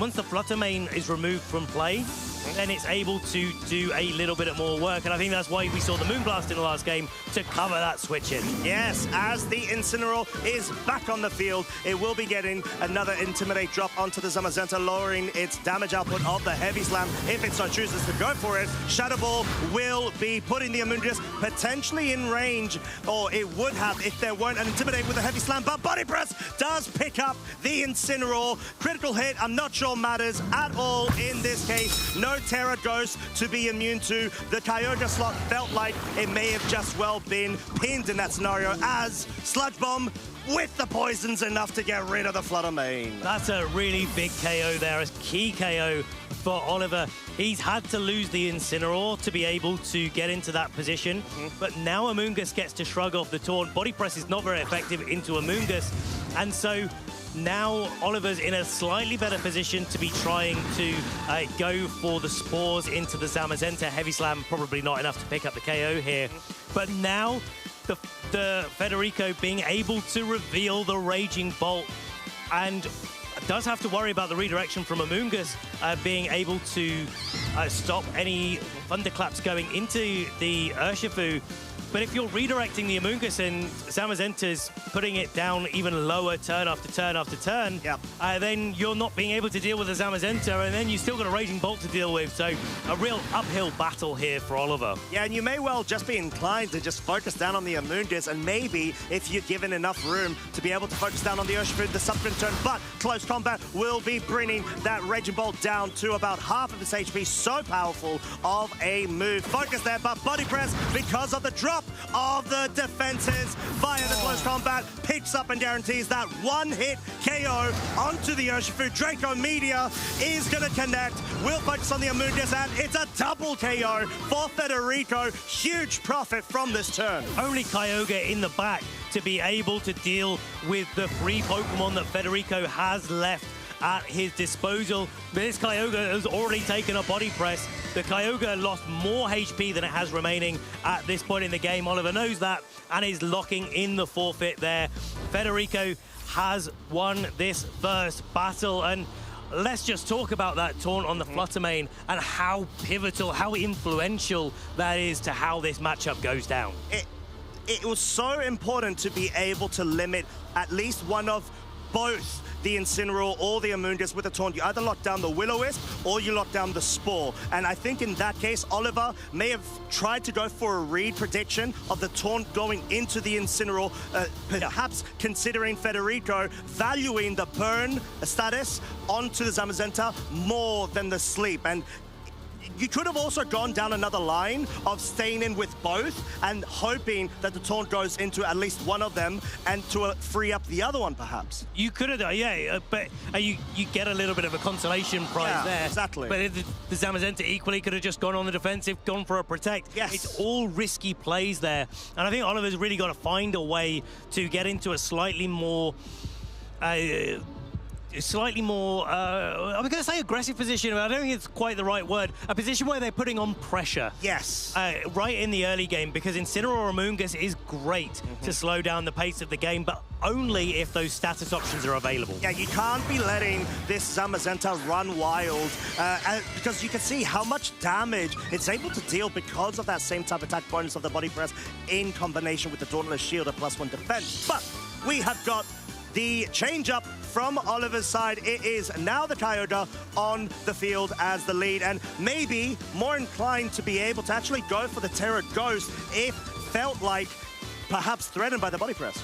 Now, this is a really good pin that Oliver's got. It may not look like a pin, but if the Zamazenta goes for a wide guard, you know what it's not doing? It's not going for a body press. That's it, as the taunt is going to be targeting the Amoonguss, which has not redirected anything at the moment. No need to, as Oliver is on the money, but no! Origin Pulse is the move of choice, caught out by the wide guard, and we haven't seen the Amoonguss move just yet, but it is going on the offensive, acknowledging and respecting the taunt and getting another Sludge Bomb poison to be able to tick down that remaining HP on the Flutter. It's a really good choice, and you know, Sludge Bomb's got a good chance of getting a poison, and that poison really does eat away at the Fluttermane's health over time, does allow Oliver to change up the move of choice and go straight for the Ice Beam as well as a single target option, but no wide guard coming out. That means a body press is going on to the Amoonguss instead. Rocky Helmet, a little bit of chip there,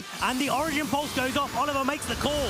It does pick up the KO on the Fluttermane. Sludge Bomb in combination with the poison may have just been able to put it just within range, and Sludge Bomb obviously going to be not going to be able to touch this Zamazenta due to the Steel typing, but most crucially, you're able to get some very major damage and already put yourself into such a better position compared to that game one. Now you've got to be careful though if you're Oliver, because that Gem Power is threatening a KO onto the Amoonguss, and the Amoonguss is kind of necessary there to be able to try and help the Kyogre stick around for a few more turns. The body press into the Amoonguss was probably trying to catch another Incineroar on the switch in, and so now you've got to ask the question, can you actually switch in the Incineroar safely? Yeah. And it looks like Oliver has made the determination that even if it's not safe, this is the time to do it. It may well just be a double switch here, because if I'm not mistaken, the Kyogre did actually get taunted in that prior turn as well. However, Incineroar's on the field, no defensive switch outs there. Ice Spinner was trying to get rid of the pesky Mushroom. Body Press is dealing so much damage, not even a critical hit, but that's thanks to the Sword of Ruin. Origin Pulse misses the Zamazenta as well as the GM Pow. Oliver really not happy with that. That is so bad, because you could have gotten so much damage and picked up the KO on the Zama.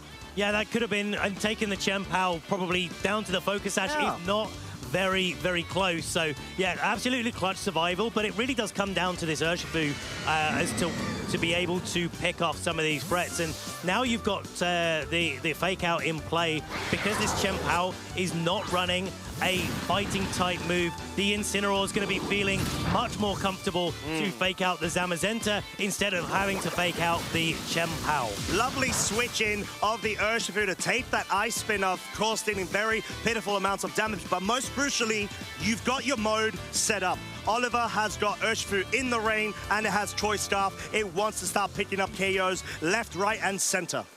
And now, again, there's a decision to make with the Urshifu on targeting. Federico has to play a little bit defensively because in the rain, a Surging Strikes is going to be easily enough to knock out the Chien-Pao.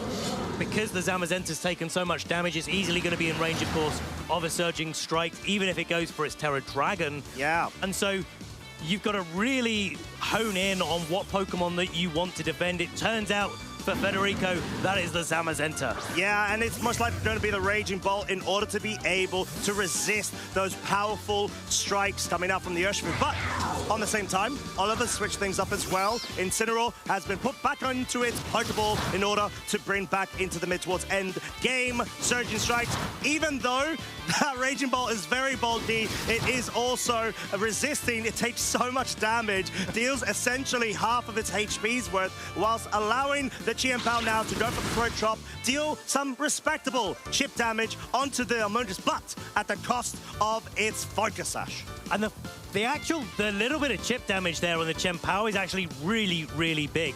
A lot of Chien-Pao just have a little bit of manipulation in the way that they're trained to be able to take a Surging Strikes. Right. But that's before that little bit of chip damage goes on. So even now, it doesn't actually need this Urshifu, the rain, to be able to knock out the Chien-Pao with a Surging Strikes. And that allows this Amoonguss to go for a Rage Powder and allow the Urshifu to pin the Chien-Pao slot. Yeah, and you want to be able to just support your Urshifu right now. Let's see if it's going to be enough. The second shot, oh, that looks like it's got to be enough, Ben, and it is enough. Chien-Pao is now down, leaving Federico to his final 2 Pokemon. All of the momentum swung in Oliver's favor as we are going to have the reveal of the Thunderbolt target into the Amoonguss. Okay. Maybe hoping for a paralysis and then subsequently full paralysis from the redirection, but no, that's not the case. No RNG at the moment, and Zamazenta is back on the field. I think Federico was going for quite a nice play there,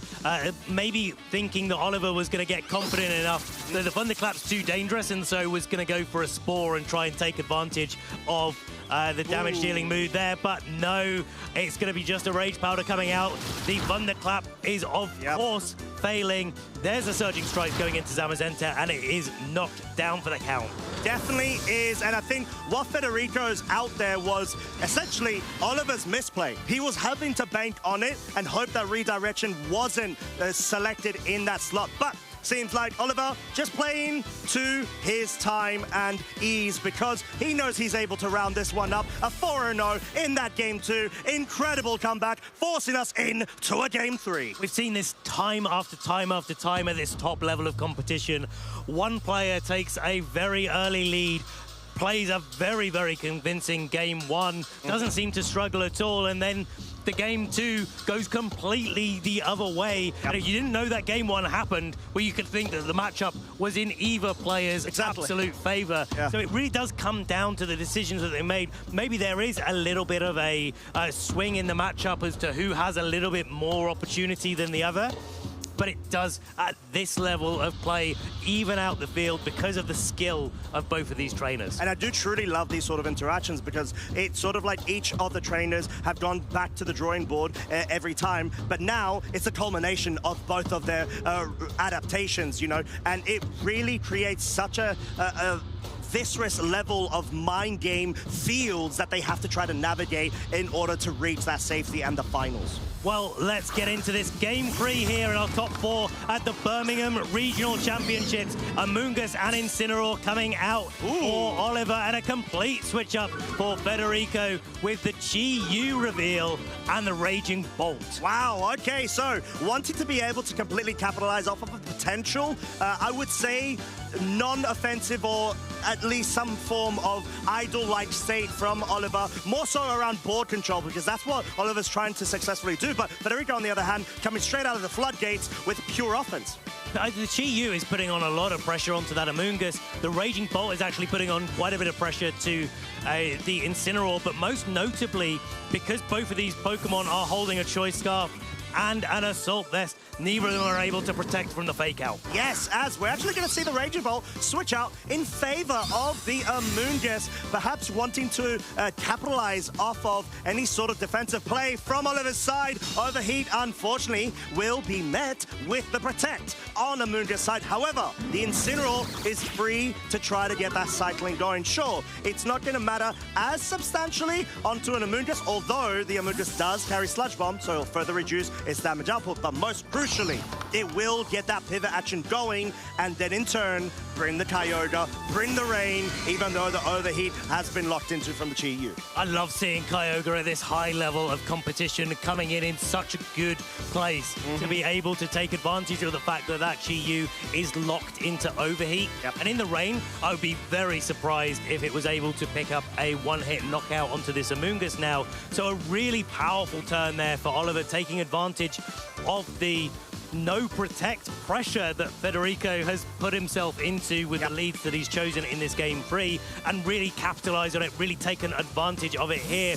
Now he has to go on the defensive and get that Chi Yu on out of there. Yeah, and does reveal, of course, the final 4 Pokemon has to be the Zamazenta. It will be brought up to its +1 defense state because of the Dauntless Shield. But Terrestrialization will be coming out right now from the Kyogre into the Grass typing. It wants to make sure that it is no longer susceptible to any sort of funny business, or should I say sleepy business, of the spores from the other side. And it's a Calm Mind coming out from the Kyogre, getting itself set up. That could have been an opportunity to get an Origin Pulse out onto the Zamazenta, but Oliver really favoring the ability to go for the Calm Mind setup, and it doesn't matter about the wide guard. Let's just enter the field because that Zamazenta is taking a snooze. Yeah, big snooze at that, and lovely play from Oliver there, just wanting to be able to guarantee that slot, and that makes a lot of sense because you didn't go for the Origin Pulse. You want to at least lock down that slot and make sure that Federico doesn't have as much breathing room. You have to, though, respect this Zamazenta. It's taking its mandatory sleep now, but you have to get that damage onto it. And there it is, the Origin Pulse double connecting. Critical hit on the Amoonguss. I was going to say that did a lot more damage than we were expecting to do. The Amoonguss Sludge Bomb follow-up. And I'm kind of seeing double at the moment because there's another Sludge Bomb going into that Kyogre as well, doing lots and lots of damage.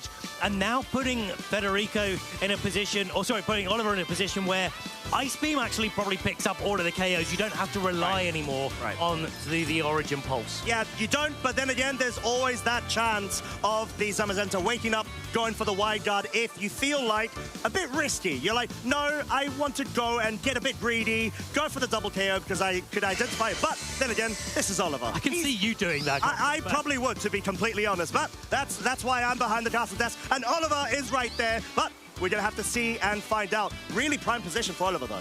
It really is. He's definitely taken this game in a really nice way. A Protect there coming out from Amoonguss, trying to make sure that it's not taking any damage this turn. Oliver taking no risks whatsoever. That Zamazenta might actually be in range of being knocked out by Oliver's Rocky Helmet on the Amoonguss. Yep. So you don't necessarily have to target into the Zamazenta. You can just Ice Beam into the Amoonguss. If it turns into a Raging Bolt, fine. If it turns into a Chi Yu, well, you're still in the rain.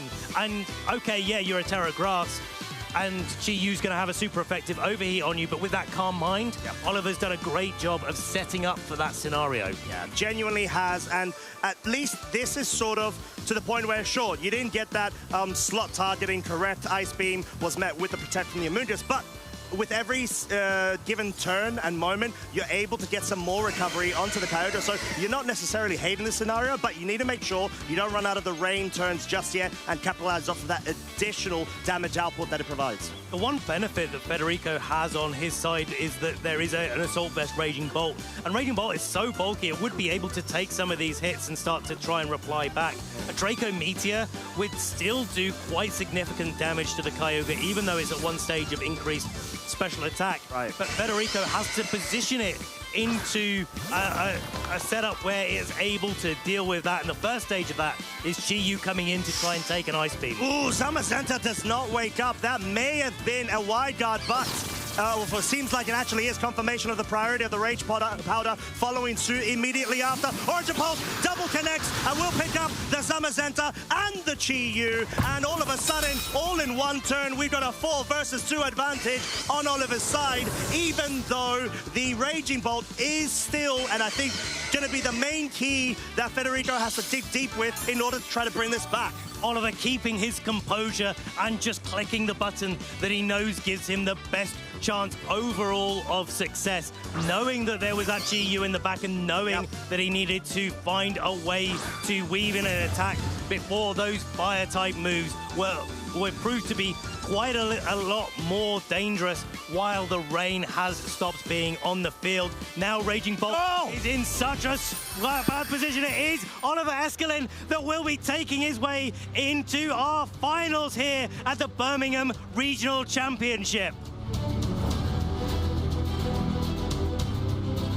And what a way to go about it as well. And against none other than Federico Camporesi. And you just saw that there was just so much momentum that was lost because the wide guard did not connect. I think at that point, it was the second turn of sleep. So it would have been around a 50-50 chance on whether the Zamazenta does wake up, does get that wide guard, and does allow the Chi-Yu free reign to be able to come onto the field, not get KO'd, and the subsequent turn, since rain was expiring, you got 2 grass types on the other side of the field. That would have been such a great position to get so much damage dealt via the heat wave. And Oliver did so much work in that game 3 to be able to get into those positions. And I really liked the way that Oliver went back to his game 1 play and went for the Amoonguss Incineroar, thinking that, hey, maybe my opponent's not going to be going for the Flutter Mane this time.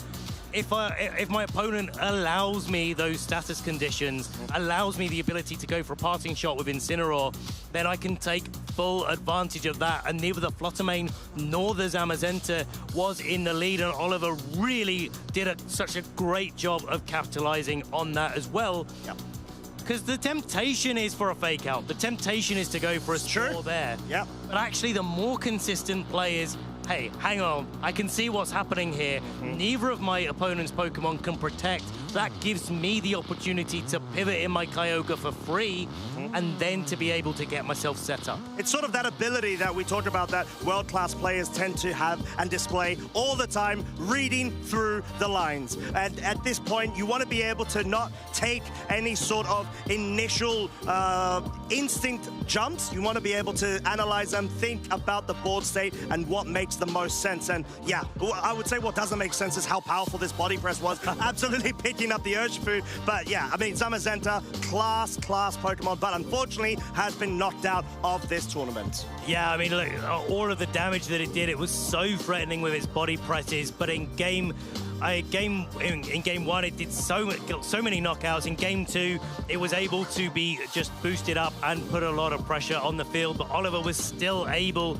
to position himself just that slight bit better than in game 1. And here it is, that double knockout, the double Origin Pulse connect to be able to knock out Federico's 2 Pokemon, 2 very important Pokemon, and gain a 4-2 advantage. That's why we've been saying all weekend that Kyogre is one of the best restricted out there this weekend.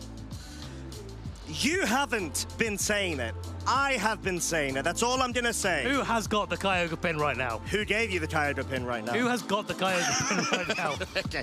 Anywho, yes, Kyogre is an amazing Pokemon. It has reached the finals finally in this format. You know, ever since Scarlet and Violet as a generation, we hadn't seen it get a major event title, and it is one set away, potentially, quite literally, the next semi-final. If Kyogre comes out again, it's a guaranteed placement on the top of the title. It really is a travesty that Kyogre hasn't been able to make it all the way yet. I don't understand why players haven't been opting. If it was me, I would say to every single player, choose run Kyogre. Oh, sorry, what? You want to choose Kyogre? No. You want to choose Groudon? You want to choose, this is it. Benjamin. This is proof. Right. Okay, all right. It's okay. Production will call you out. It's all good. Anywho, moving on though, not to detract anything from our great trainers, Oliver has done such an incredible job in order to be able to weave himself through that victory in what has been a very on-form Federico. But yeah, I mean, Oliver is not the only person running this team. Predominantly, he has a very close-knit team-building group as well. We've seen Alex Gomez running a very similar team. Prior to that, I think Calvin Foster as well had been rocking the Kyogre too. But seems that, you know, the tides are changing, and apparently may well just be for the intro of EUIC, the next major event, at least in the future, next month. Well, it could be, and we're going to have to hear a little bit more about that Kyogre and the choice and the journey that Oliver has been on from when he piloted in the World Championships to here. So take it away, Jamie, on the couch. What a journey it has been indeed. Top 16 at the World Championships too, into the finals of the Birmingham Regional Championships. Congratulations, Oliver. How are you feeling? Very good, especially after Worlds last year. I felt like the team still had a lot of potential, and quite fortunate enough that the format didn't change that much compared to Worlds, so I figured out that, you know, let's have at least the one last ride with the Ogre for Birmingham. So I'm very happy. Yeah, it makes perfect sense. And like we mentioned, that was the team that you brought to the World Championships. Did you make any kind of changes, any kind of tweaks, or was it the same one that you ended up bringing? I made some small spread adjustments, but apart from that, I didn't make any changes. So essentially, it's just the team itself. The big parts haven't changed at all.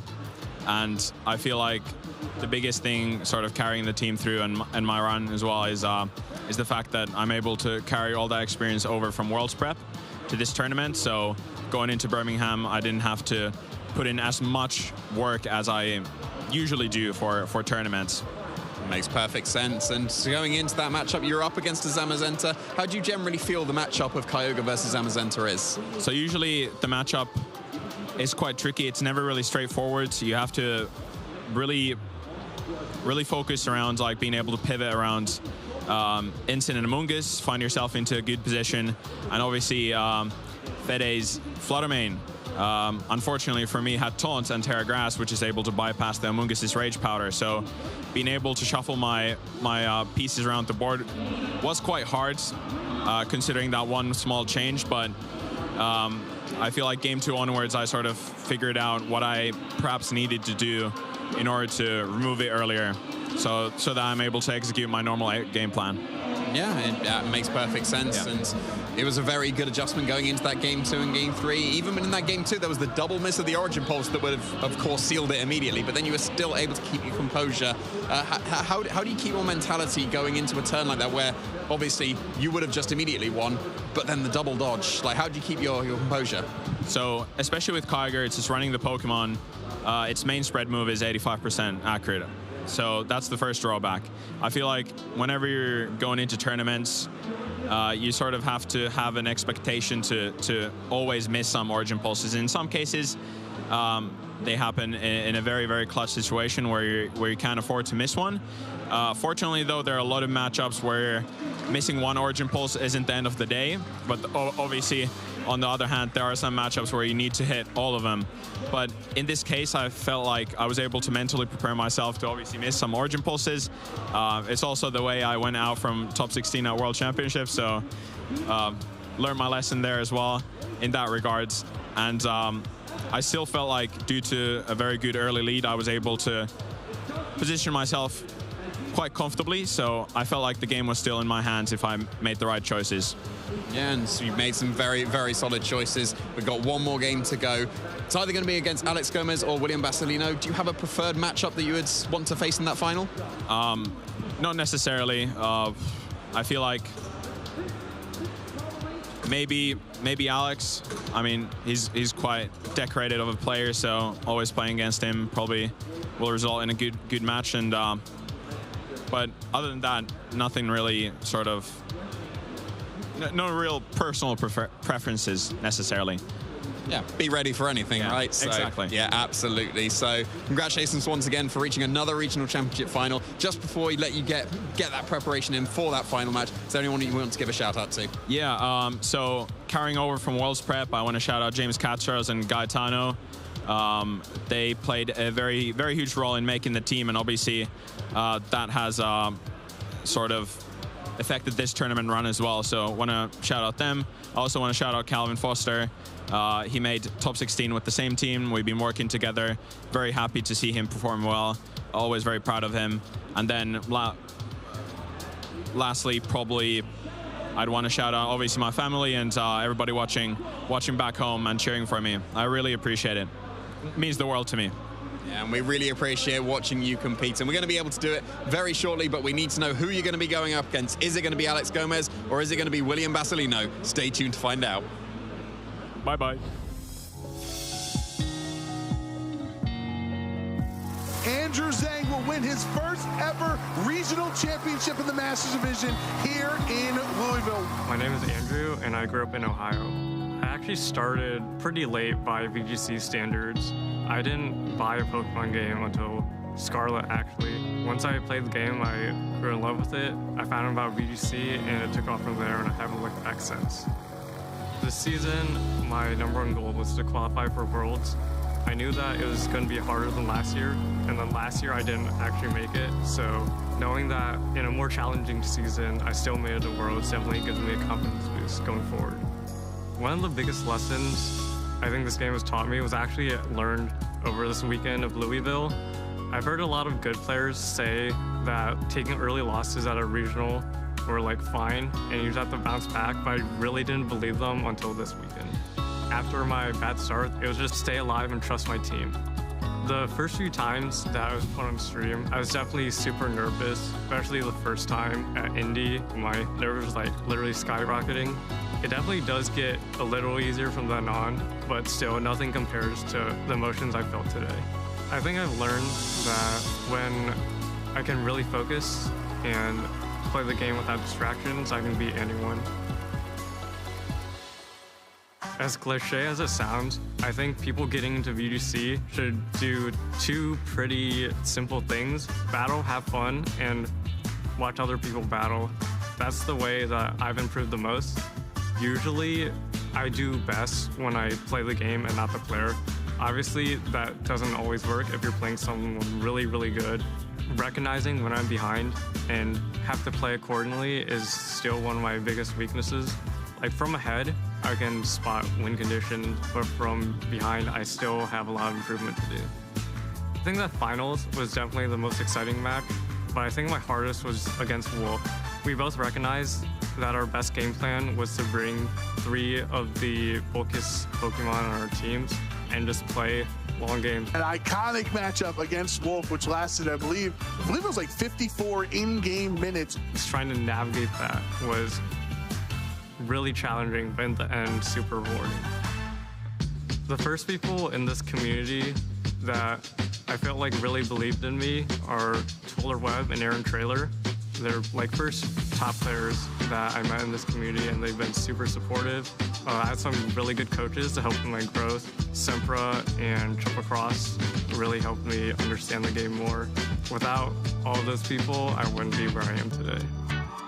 I've definitely reached my biggest goal today, which is to win a regional, and from here, who knows, but I am looking forward to it.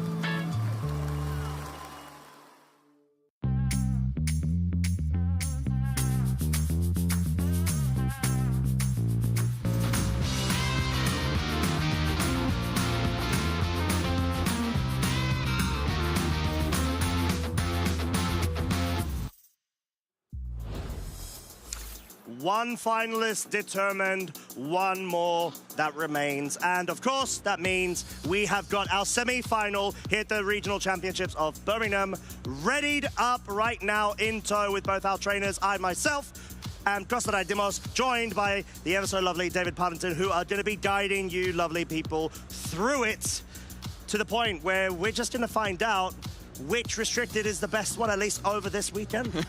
Well, and which one is the best one? Generally? Yeah. Like of all time? Birmingham is where it happened. Oh, wow. Yeah. Okay, I didn't realize. Yeah. Oh. This is the one everyone watches to make sure that regulation set G is solved. I'm very happy to have chosen Calyrex Ice Rider as my caster predictions then, so it's a legit... Well, I mean, we're going to find out. It's going to be Kyogre versus Calyrex Ice Rider, isn't it, in the semi-finals right now? It's going to be pretty intense, Costa. That's all I can tell you for sure, because, yeah, obviously we've seen Alex Gomez on twice already on stream. Yeah. To see him play Terrapagos again, even if he doesn't believe in it, as he told me on interview as well. Yeah, exactly. He just did it to prove a point. Yeah. Exactly, to show that even he can bring it, Terrapagos, up to this stage as well. So, fair enough. But, like, to be fair, seeing its prowess across the weekend has been amazing, honestly. Like, it just needs one attacking move. Quite literally, because I think that's the set he's running, right? Yeah. Calm Mind, Substitute, if I'm not mistaken, Terra Starstorm. We saw it do so well, and we saw a lot of Calm Minds. I mean, David, you definitely saw a lot of Calm Minds yesterday, if I'm not mistaken. I think that was a battle of the calmest and coolest of minds. Yeah, that was Alex Gomez, obviously, versus Hippolyte Bonheur. Yes. And Hippolyte was using a Calyrex Shadow Rider with the Calm Mind. So it was, Calm Mind, Fake Out into Terror Shell at least 6 times in each game. Incredible. And then Parting Shot, Rillaboom comes in, Fake Out, Protect, and then eventually we would get to the point where, like, some +5 special attack Ash Barrage suddenly comes out and starts taking KOs. But it was a 3-game set, so sometimes it would also be the Terrapagos instead, which would then suddenly come out, Terra Starstorm getting KOs. It was just nuts. But we just had to be patient before we got there. Yes, that is very true. The name of the game as well. Totally not VG. But I think going into this final, or semi-final, sorry, the second half, it's going to be much to the point of trying to prove that Terrapagos has such a good place. Alex initially didn't seem to have that much confidence, as you said, but the fact that you've got such a well-rounded, world-class player such as himself being able to be at the pilot's helm just goes to show the fantastic potential of being able to make a splash. Indeed, yeah, he's top-casted Worlds, NAIC champion as well. Incredible player, honestly. And chatting to him on the couch earlier too, I kind of gave him the options of who he'd kind of rather face as well in this semi-final, because we hadn't known the result just yet. And he was hoping to face William, who he is now facing as well, because it feels like he's practiced against the world's winning team that Luca Ceribelli used, and that's almost exactly what William is using. Okay, all right. Well, I mean, William has been able to do such an incredible job as well throughout the entirety of the bracket of Top Cut we have had today. And what a bracket it has been. Fantastic players all around. But we have, I'd say, 3 remaining at the time, soon to be 2. Yeah, exactly. We're just whittling down until we find that winner, which is what I love about Sundays. It's like, we've got so much Pokemon, but we will eventually find out who is the best and which restricted is the best, as you said, Colin. Williams seems like they had a narrow game against Alberto Canuelo, who we had on stream yesterday as well, so you can catch that match too. And Oliver Escalin, obviously, as we've just already seen, do go and catch that if you haven't seen that already. An amazing 3-game set too. Yes. And like, even with Origin Pulse missing some of the time as well, but as long as it landed when it mattered, that is what important. So Oliver's trained his Kyogre very well. Yeah, I mean, it needs a lot of training, because when you lock in with Origin Pulse, it's both scary not only for yourself, but also for your opponent, because you know how devastating that signature move is from the big whale. But yeah, I mean, we have seen a couple of different Miraidon sets going into this, so I'm quite curious to actually have a bit of a look over Williams and what sort of variations or remaining team compositions he's been able to formulate, and maybe even work on improving past the world's meta, of course. Well, yeah, whilst you were on stream, I had the leisure to have a little bit of a look myself, and honestly, it is pretty much exactly the same, really. I'm struggling to see most differences. Is it Rapid Strike Urshifu? It's Rapid Strike Urshifu. Oh, wow, okay, fair. It's not Terra Bug Iron Hands. Ooh, what is it? Terra Poison Iron Hands. Yeah. Oh, and here we are, just seen. Hello. There we are, there is William on the left here. His first time on our stream this weekend as well, even despite multiple top cuts over the last few months as well. So he's been doing really well, and this has probably been a long time coming. Yeah, and I actually do recall, I think Jamie and I were talking about it, seeing him actually perform quite well at earlier year formats like 2016, 2017. So being able to come back right now to the point of having so many more mechanics introduced ever since then, new sort of formats as well, is really inspiring for anyone that sort of feels like at some point they had a bit of a break from VG, but proving why it's so good and well in tune to be able to do your best to try to be the best. 100%. There's Alex looking all comfortable there in that seat. Probably like very used to it as well. We may even have an Alex-shaped chair at some point. He's so here so much of the time. And there's the accolades of our players. Yes, let's have a look at Williams here, as we've not seen him yet this weekend. Gdańsk Regional Top 16 only a few months ago. Incredible finish there. EUIC Top 32. Incredible as well. 2019's a long-time player there. And a Top 4 and a Top 8 there back in 2016, Costa. There it is, yeah. And he definitely has built up on a lot of experience across the years, nearly completing a decade's worth of VG accomplishments. But to no stranger, of course, that does stand to be the case for Alex Gomez as well. 2016 UK National Champion, trying to go ahead and win a major event once again in the UK. World's Top 8 2019. NAIC Champion, of course, 2 seasons ago, 23, and the LAIC Top 8 placement just several months ago. It's quite a mouthful, isn't it, Costa? Quite a bit. Take a drink if you want. I will try. I'll take it for a little bit here.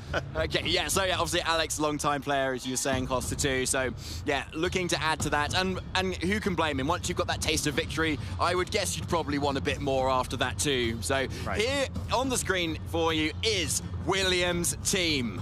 Yeah, we have got that Miraidon, Choice Specs, Terra Fairy, of course. Seems to be, like you mentioned, David, the 6th Pokemon that Lookout Cherry Bailey had also brought. We've got the Terra Water on the Farigiraf, which could be well placed to be able to go ahead and capitalize off of the resistances against several of the Pokemon over on Alex's side, especially that Urshifu. But more importantly, I think the Iron Hands and the general core of this team function so well, both inside Trick Room and out, because you've got so much more damage that you can unleash, especially because of the Miraidon and the speed tiering, but most importantly, even under Trick Room conditions, and you've got redirection as well. And what I think is a slight change as well is that Urshifu Rapid Strike too. Instead of Terra Water, it's the Terra Stella instead. Yes. And in this matchup versus Terrapagos, where you now boost your close combat with Terra Stella, I think it's going to be really key. Yes, it will, as Alex, of course, has been rocking that Terrapagos all weekend long, accompanied by the Amoonguss, Incineroar, Urshifu to complete the Fire, Water, Grass core, as well as the Flutter Mane and the Raging Bolt. No Protect Flutter Mane seems to be so hot right now in terms of the meta. Taunt, Thunder Wave, Icy Wind, all such great utility moves. And then Raging Bolt with the Assault Vest, just add a bit more bulk as well as potential speed control options there. Yeah, we've talked through Alex's team at length, and there's so much to unpack every single time we kind of talk about it, because it's such a well-rounded, well-built team as well. And some of the Terra choices will really kind of have an impact in this matchup too. Particularly that Urshifu's Terra Poison I really like there actually as well. There's a little bit more of a defensive Terra on Alex's end to make most of the Mystic Water damage, because obviously you don't have that Focus Sash to be able to survive attacks just quite as well as before. And it suddenly means you can take on like a Moonblast and Whimsicott, for instance, maybe even 2 of them, and then be able to potentially KO its partners around it. Yeah, and I think just looking into this matchup then, David, do we feel like going ahead and doing the good old usual Calm Mind setup Terrapagos and have supporting partner Pokemon, maybe the key strategy for Alex to be able to break Williams' team down, because there's no necessary terrain control in order for you to be able to take away the electric side of Williams' team. But the Raging Bolt is also such a good Pokemon going into that Miraidon. Yeah, it's a good point. You can really take advantage of it with that Raging Bolt. But what you can do at least once is when you Terra Terrapagos, that Terraform Zero will remove the electric terrain. But that is going to be a one-time use. So yeah, most of the time, we're probably going to see electric terrain up on the field. But William has some really hard physical attackers. 2 of them are actually fighting types as well, which is going to be able to hit this Terrapagos in or out of Terra for super effective damage, and no amount of Calm Mind is going to reduce that damage either. So Alex has got to really use that Incineroar to lower the attack stats of that Iron Hands and that Urshifu if they're going to be coming. So I wouldn't be surprised to see a Terrapagos instant lead as we usually do.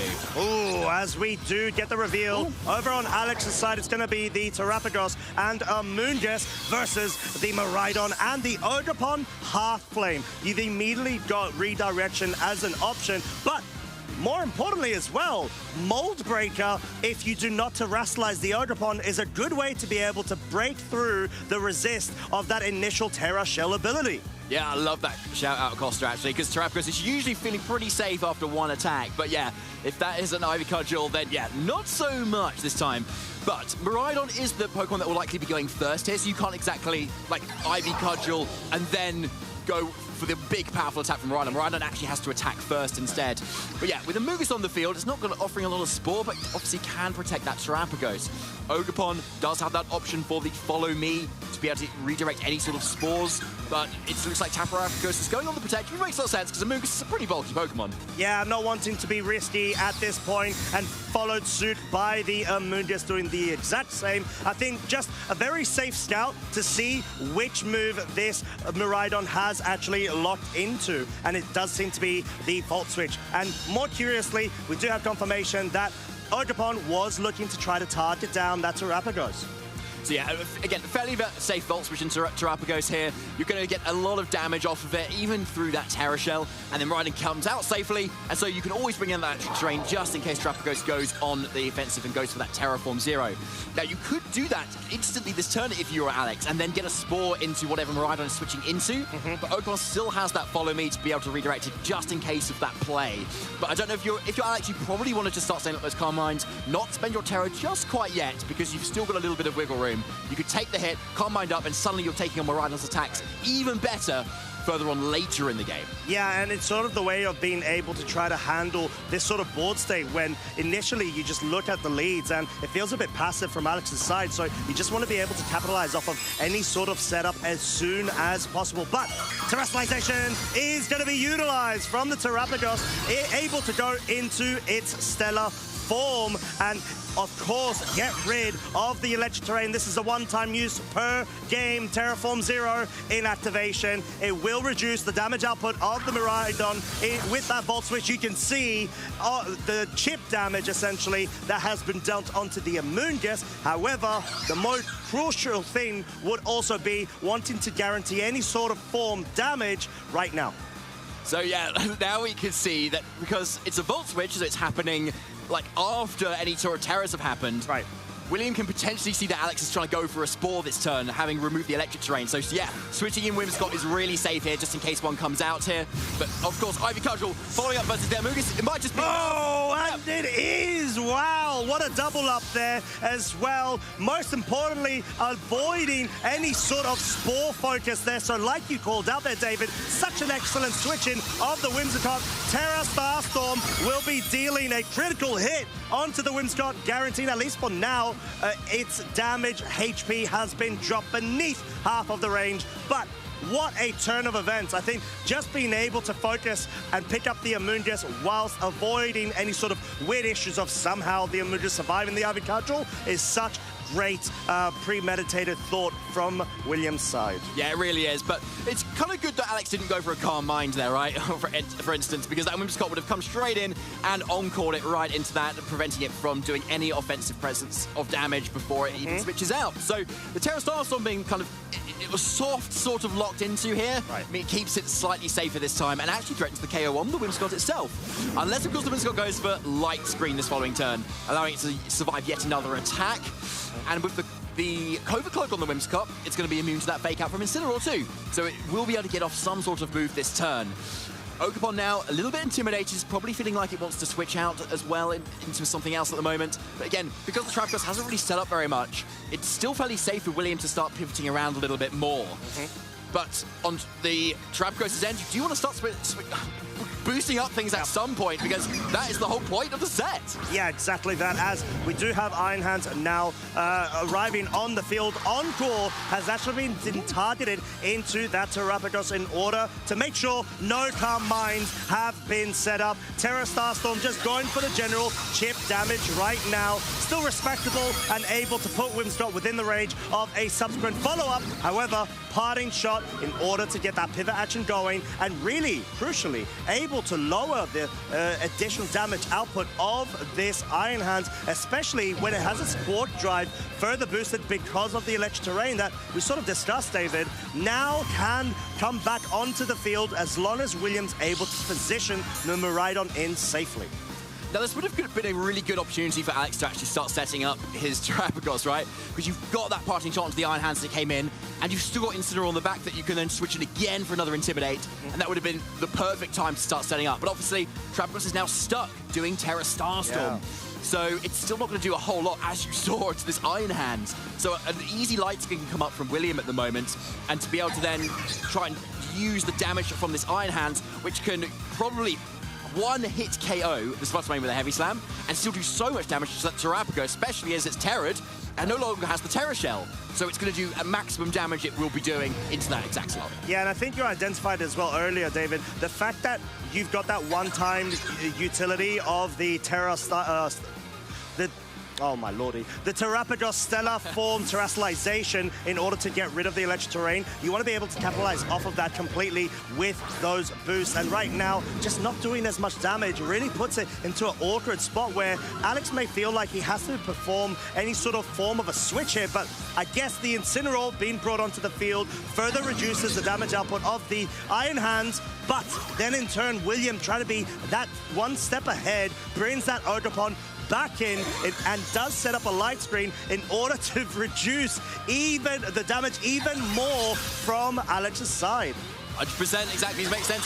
Pivoting around a little bit more to try and maximize the damage, but Terra Starstorm first, getting that KO on that Whimsicott, and a really good chunk onto that Ogerpon too, Costa.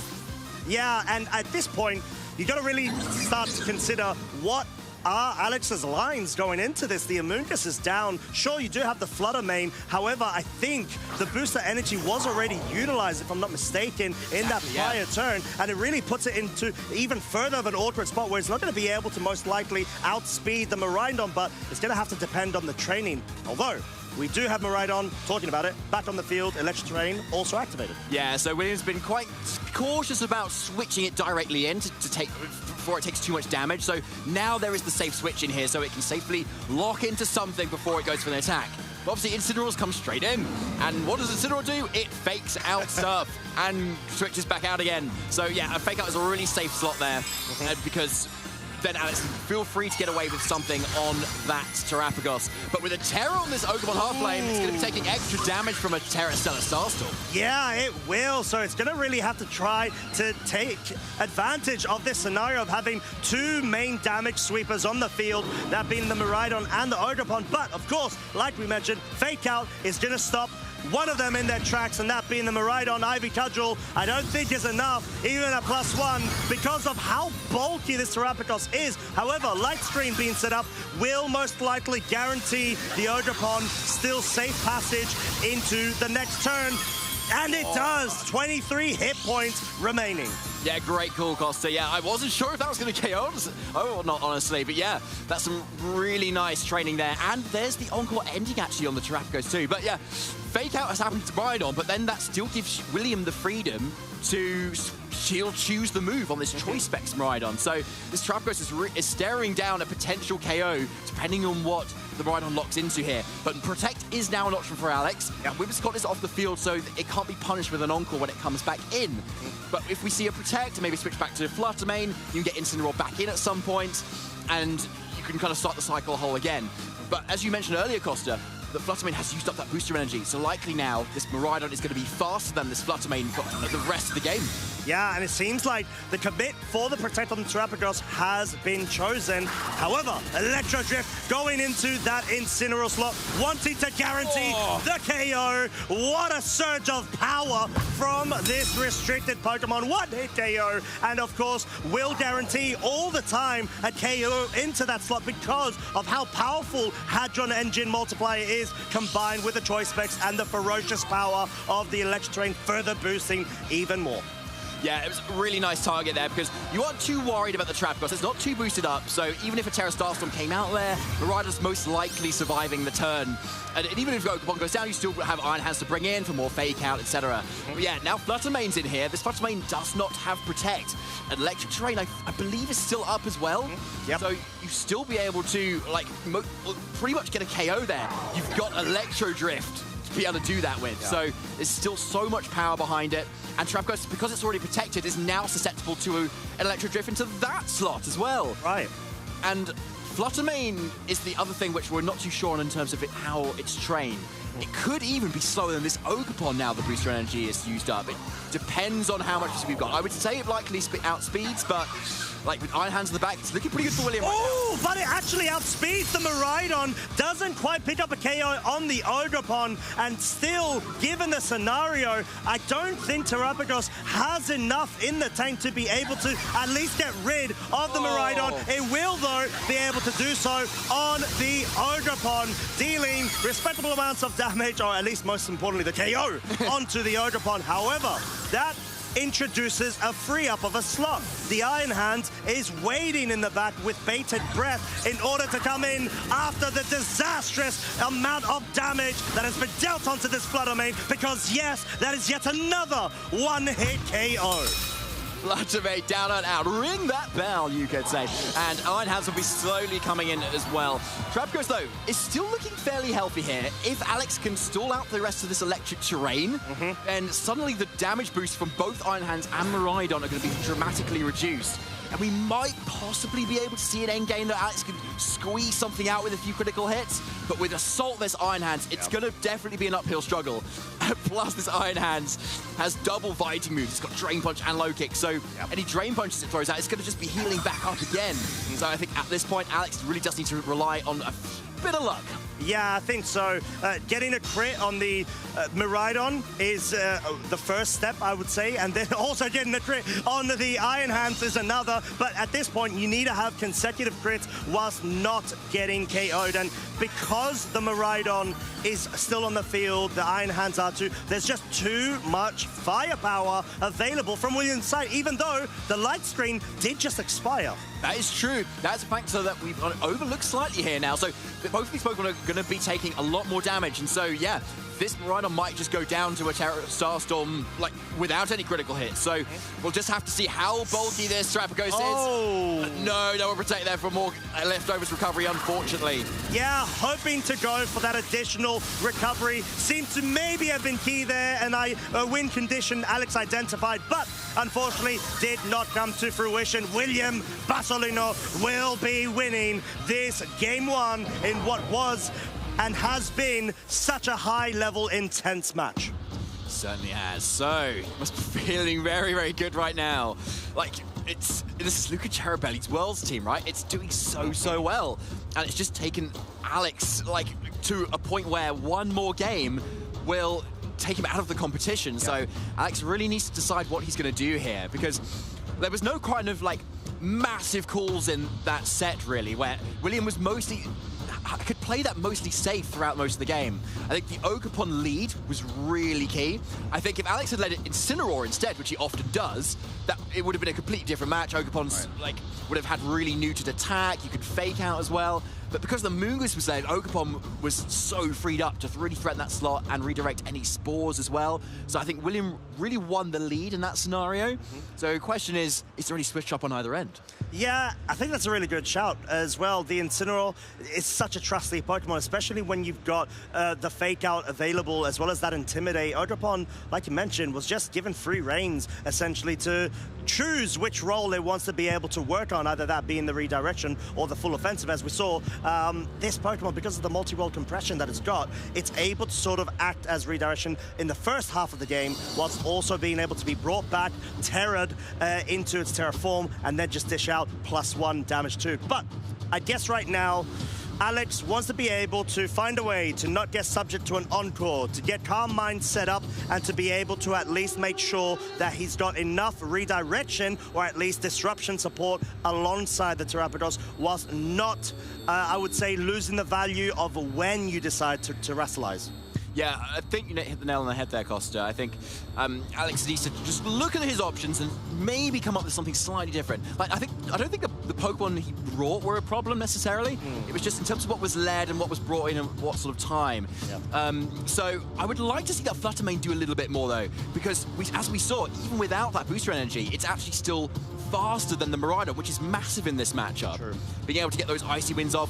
And then we also saw that the Terrapagos can then outspeed the Miraidon when the Miraidon's at -1 speed, which not all Terrapagos are trained to do. No. So that's a really big deal. So if we can get that Flutter Mane a little bit more use, maybe from the get-go, then getting those Icy Wind drops a little bit earlier, getting those Moonblasts off, and maybe that Taunt of the Whimsicott to shut it down a little bit as well, maybe we could be looking at a slightly different game too.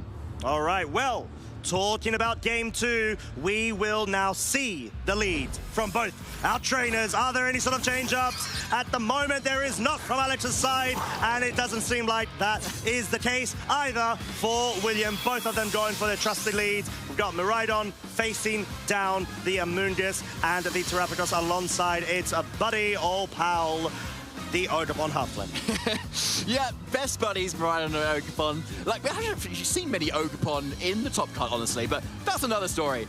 Yeah, so Miraidon can still lock into something at this point too. Alex still has that one-time play of going Terra Stellar, Starstorm, getting rid of Electric Terrain and going for another Spore. But with William's potential for Whimsicott in the back that he had last time, I imagine Alex might want to try and go for maybe a similar double protect as he did last time. Scouter what the Miraidon's actually going to go for instead. Because the most punishing thing that maybe William could do is switch out Ogerpon, for instance, say, into an Iron Hands with a fake out for the following turn. And get a little bit more momentum from that perspective as well.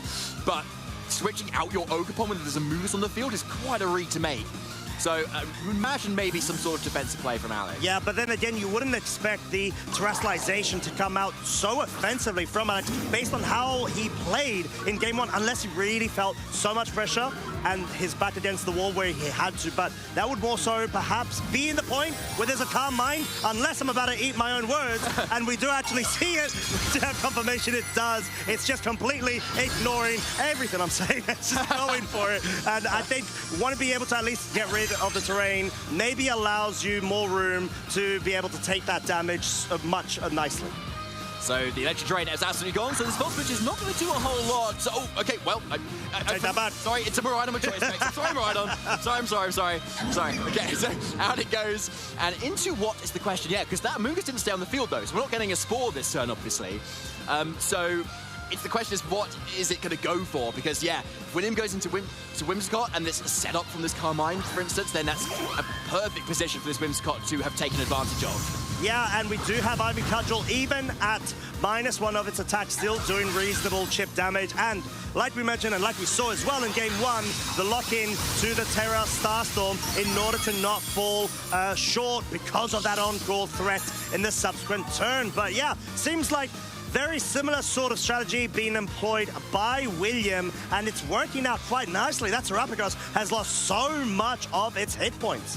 It certainly has, but I do like the way that Alex is playing this. He knows that Whimsicott is most likely coming to this matchup, and so knows that he probably needs to get rid of it to actually start doing the things he wants to do with this Terrapagos, like Calm Mind and substituting things. So going on the offensive as it comes in makes a lot of sense. But here's the Ogerpon Halfblade going again for that huge mask and boosting that damage even higher. Yeah, exactly. And Body Aspect will allow this Ogerpon to come back up to neutral because of the previous Intimidate drop. And Moonblast will be touching down. No fake out here. You see William capitalizing off of no flinches, hoping to pick up the KO here. And he does! And that is absolutely huge. You saw William hoping and praying and putting in all of the chips into that Ogerpon basket and being able to run amok and get rid of that restricted. Wow, okay, yeah, amazing KO there. Excellent play. Parting shot into that Ogre, dropping its stats, but maybe a little bit too late, Costa. Yeah. I mean, it definitely seems to be the case. William is absolutely running away with momentum and still has a very healthy Miraidon in the back to bring in for the electric terrain, not only damage-wise, but to slow down any sort of spore shenanigan momentum that this Amoonguss will be trying to look for. Well, it's not over yet, because if Alex has brought that Fluttermane in the back, you know, that's a super effective Moonblast into Miraidon that now can't tear her out of that fairy weakness. With any special attack drops on, adding onto that, it's still a game plan here that Alex can make. When you've got Incineroar and Amoonguss, anything is possible. That's what they say, Costa.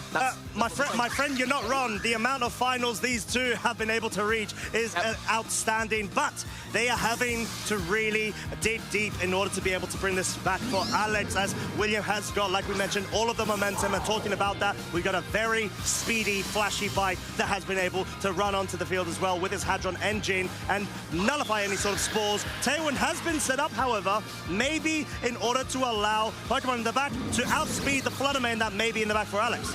Yeah, that was a good call there. I think William, definitely identified that Fluttermane is very speedy. So if it's coming in here right now, then yeah, even with that booster energy, Miraidon's most likely still outspeeding it into the following turn. And we know from game one, the electric terrain, electro drift is enough to one-hit KO that Fluttermane. Yeah, exactly. And what a way to be able to at least position yourself to your opponent's adaptation in the subsequent turn. It's just so great to be able to match it. And talking about matching, we see the Windscott has actually been knocked out. It opens up a free slot for William to either bring in the Ogerpon once again, take advantage of the Tailwind, wrap up this game potentially, or the Iron Hands, and it is the Ogerpon. Yeah, so Ogerpon comes right in. So yeah, you've got like arguably the most strongest special attacker in the game, and Terra, Fire, Ogerpon, Halflane, one of the most powerful physical attackers again, set in Tailwind against an Ogerpon and a Fluttermane. It's looking pretty good for William, I would say, Costa. That is my analysis on this turn.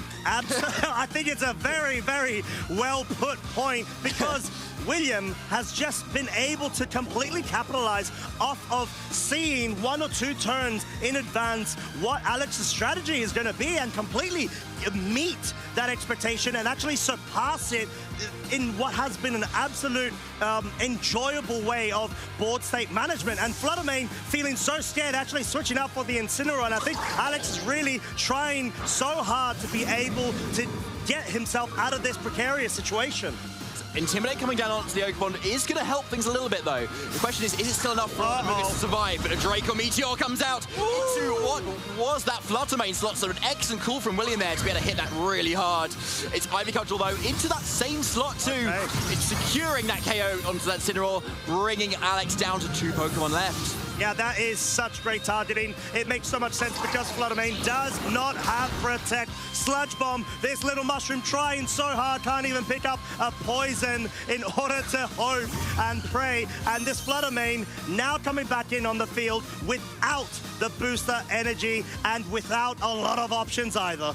So yeah, with William with another Pokemon in the back, we can see he does have the option to be able to switch out and reset the choice specs choice on that Miraidon into probably an electric attack that you might want into the Fluttermane, or the Draco Meteor into the Amoonguss, whichever is still kind of has survived on this turn. And because that Fluttermane doesn't have Protect, a really easy target into that slot with the Ogerpon itself, which is still in Tailwind. Yeah, and it was a good shot as well, David, being able to just reset the choice, bring in your Iron Hands, have Fake Out subsequently available, and now the Amoonguss is sort of forced to have to try to redirect because it can't do anything else, and the Ogerpon is going to safely target the Fluttermane to be able to still pick up the KO at neutral. See you later, Alligator. We're seeing William Basilino, from the looks of things, going into the finals. Sludge Bomb, not enough. No poison. This mushroom, even though it's so good, it is all on its own. Unfortunately, it is, yeah. Amoonguss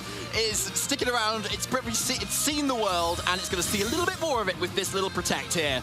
Alex is going to enjoy his time here at the moment, and to stall out as well, obviously, the Tailwind and the electric terrain as well, to maybe start putting some things to sleep. Yeah, and at this point, you know, Alex is such an amazing player. He's trying very hard to try to identify any sort of win conditions he can, but I don't see a lot of paths that this Amoonguss can take in order to be able to bring this back. This genuinely feels like it is a wrap-up. Williams just still got the electric terrain available. No spores will be having any sort of effect, and it's just going to be susceptible to getting the KO focus of the double up from the Ivy Cudgel and from the Heavy Slam. Here we go. Here we go. Ivy Cudgel into that Amoonguss, getting that another one-hit KO, and it is William Basolini of Italy going into the final. Look at him go, draining in all of the glory from this stupendous moment. He is in the finals. He has been able to knock out none other than Alex Gomez in order to be able to find himself one final set away from being a regional champion. Incredible, incredible job. He is absolutely reeling in it at the moment. He's just done so well and taken up what is probably arguably the most prepared for team in the entire format from everybody this entire weekend. Yeah. And he's made a couple of terror changes and he's taken it to the final. Incredible. Absolutely incredible. And it's literally down to that point of you've had ample amount of time to be able to better build against this sort of team. But then again, it's more of a testament, I guess, to look at Cherry Belly. And from the looks of things, building such a powerful team where it still can perform to such great extent, even how many months later, in order to allow more room for the niche picks, the centralization of what we expected to be the most common restricted, and most of the time proved to be the case, at least in terms of performance. Yeah, 100%. So, like, people haven't prepared enough for it, obviously. Or if they have, like, they've just been trumped out because of how powerful this team is. Well, yeah, maybe that's it. Maybe it is solved. Maybe it's just Moraiden all the way. Who knows? But anyway, obviously, Alex still played a really good game there, didn't he? True. And, like, it could have easily gone a few different ways if, say, Alex had gone for a Protect on his Terrapagos in a few turns to be able to suddenly take hold of those few attacks and get his supporter to really kind of get himself into a little bit of a position there too. But I think, honestly, it was that on-call Whimsicott that really seemed to shut him down, right? Because the whole point of Alex's team is just to set up. And it's set up moves that you do not want to be locked into. Yep. Keeping that Whimsicott alive, nice and bulky, even bulky with that light screen, just kind of really sealed it for William. And the awkward thing is, if you actually take a look at Alex's team, there's no direct way to be able to pick up a one-shot onto the Whimsicott, is there? The Incineroar doesn't even have Flare Blitz. It's got Knockoff as its main damage-dealing move, and then you've got the Terrapagos, Amoonguss, Urshifu, Flutter Mane, Rage Bolt. None of those are picking up a one-shot onto the Whimsicott, and William identifying why it's so crucial, as we saw there, not only with the on-calls, also gets additional special defense support via that light screen for the remainder of his team. And we can't forget about Ogerpon Halflame here. Like, so many people are not using Ogerpon this format. Like, or even in this top cut, you know. Like, I expected Ogerpon Cornerstone to be everywhere. It kind of was at Worlds. Ogerpon Wellspring is an alternative to Urshifu. And here comes Halflame, and it absolutely showing why it was on this team and why it's a threat. Because it's just picking up one-hit KOs left, right, and center. And I mean, Grass Fire typing on a single Pokemon isn't something as common. Sure, there are the Scovillains of you know, the meta themselves, but they're not as well placed with all of the different options Ogerpon Halflame has. Generally speaking, you've got like the Embody Aspect ability once you terrestrialize, +1. You've got that immediate immense damage sweeper that just comes to the fray at the selection of a button, or you've just got the redirection and maybe any sort of form of a support of making sure no spores go into that slot. You've got that immunity, generally speaking, to rage powders too. It's such a powerful beast of both support as well as sweeping potential. Yeah, it's a great point. Yeah, it's just, it has multiple roles on a team. Yeah. And that's exactly what you want in so many Pokemon. I think there's probably a lot of people who think Incineroar is maybe enough in terms of one's own fire type on the team. Yeah. Maybe you don't need another one, potentially. But as we've seen, this is a team without Incineroar. And so having that a massive offense combined with still the damage control that like Whimsicott offers, for instance, and the electric terrain setting up as well, it just makes such a difference too. So yeah, I feel like we're just recapping Worlds again, really, like, and maybe explaining to, I don't know, or hoping to explain as to maybe why we need to go back to the drawing board again. What does beat this team?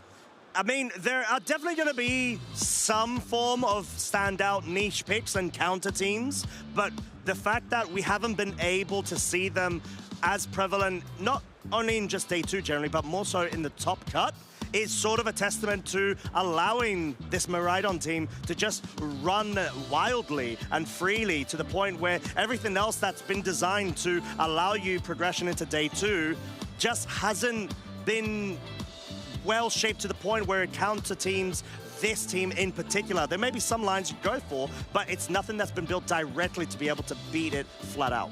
Yeah, I see what you mean. It's hard to cover for everything, right? That's what, naturally, right? Yeah. Well, a good place to kind of test your matchups before these kind of big events here, just to make sure you've got a matchup into some of these teams, is at your local events. Because you're often going to go against other players who are also kind of testing out some niche picks.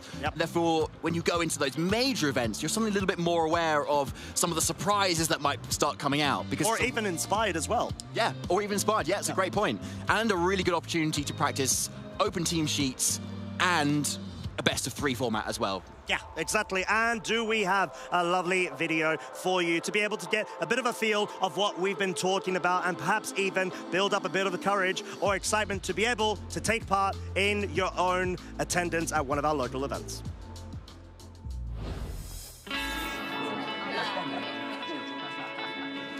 Hey, do you want to play? Yeah.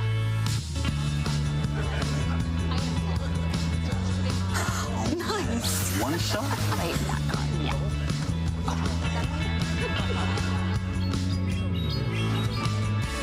I'll use twin cannons. Great game, guys. Bye. See you next week. Come play at your local Pokemon League.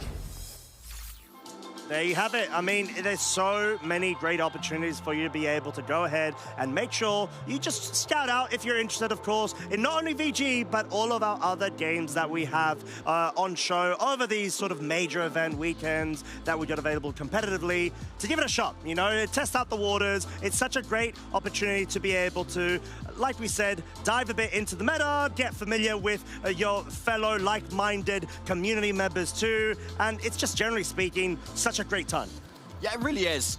Check out that QR code, because that will take you to the area where you can find locations near you, and make sure to set the settings as well, so it's got a nice radius that you can travel in. Oh, yeah. And for your postcode general area, it will tell you everything, obviously, in that area that you've got over the next few months. Yes, exactly that, because we have a lot more of the season remaining, as, of course, there are loads more major events coming up as well. And, I mean, generally speaking, we're still here, we're still in Birmingham, and we do have a final that we are trying to go ahead and make sure we are prepping up for you lovely people at home. But before then, let's go ahead and hear from William themselves after what was such an amazing set. I couldn't agree more with you, Costa. That was a fabulous set, an amazing set. And William, you must be feeling over the moon right now. Yeah, I am. It's quite unbelievable to be here and to feel these emotions, because like I've been playing since 2015, and I always felt like if only I could put some effort, if only I could put some time. And this year I really wanted to qualify for Worlds, and now I'm here, like sitting on this couch, having to play a final of a regional. Like, it's a dream, but it's also something I knew I could pull it. So like, I'm satisfied and happy, very happy. Now, you say you know that you can do it, but you were telling me just beforehand, and I'm gonna call you out here. I'm gonna call you out because you said a week ago, you were telling me that you put it out there that you were feeling the most unprepared ever, and now here you are in the finals. And I stayed by it, because I was unprepared because I have very little time to prepare. But like, I just hoped that I could focus, I could look in and just play as I know I can play. And so like match after match, round after round, I only thought I have to win this round. How do I win this round? He has 4 Pokemon, I have 4 Pokemon. 6, okay, but in the match. Therefore, I just have to beat them all, and I did it until now. So I'm very happy. I didn't think I could pull it today, but I'm here, and just one last round, and I will do something a little bit unbelievable. Sometimes taking the pressure away is the best way to just play the best Pokemon that you can, and that's something that trainers at home really do need to take away from William here, because you've proved that it's possible. Once the pressure is taken away, once you do what you know you can. Yeah. I want to be able to take the pressure, okay? Definitely. But today it was a relief to play without expectations, just play as I know I can play. So like that was my goal, and now my goal is just to win a regional. I'm 2 games away from doing it. Never been this close. Now, I'm not going to try and put the pressure too much back on, but we do have to talk about the finals that you're going into. How are you feeling about the matchup? You know that you're going to be playing against Oliver Escalin. Oh, yeah. Great player.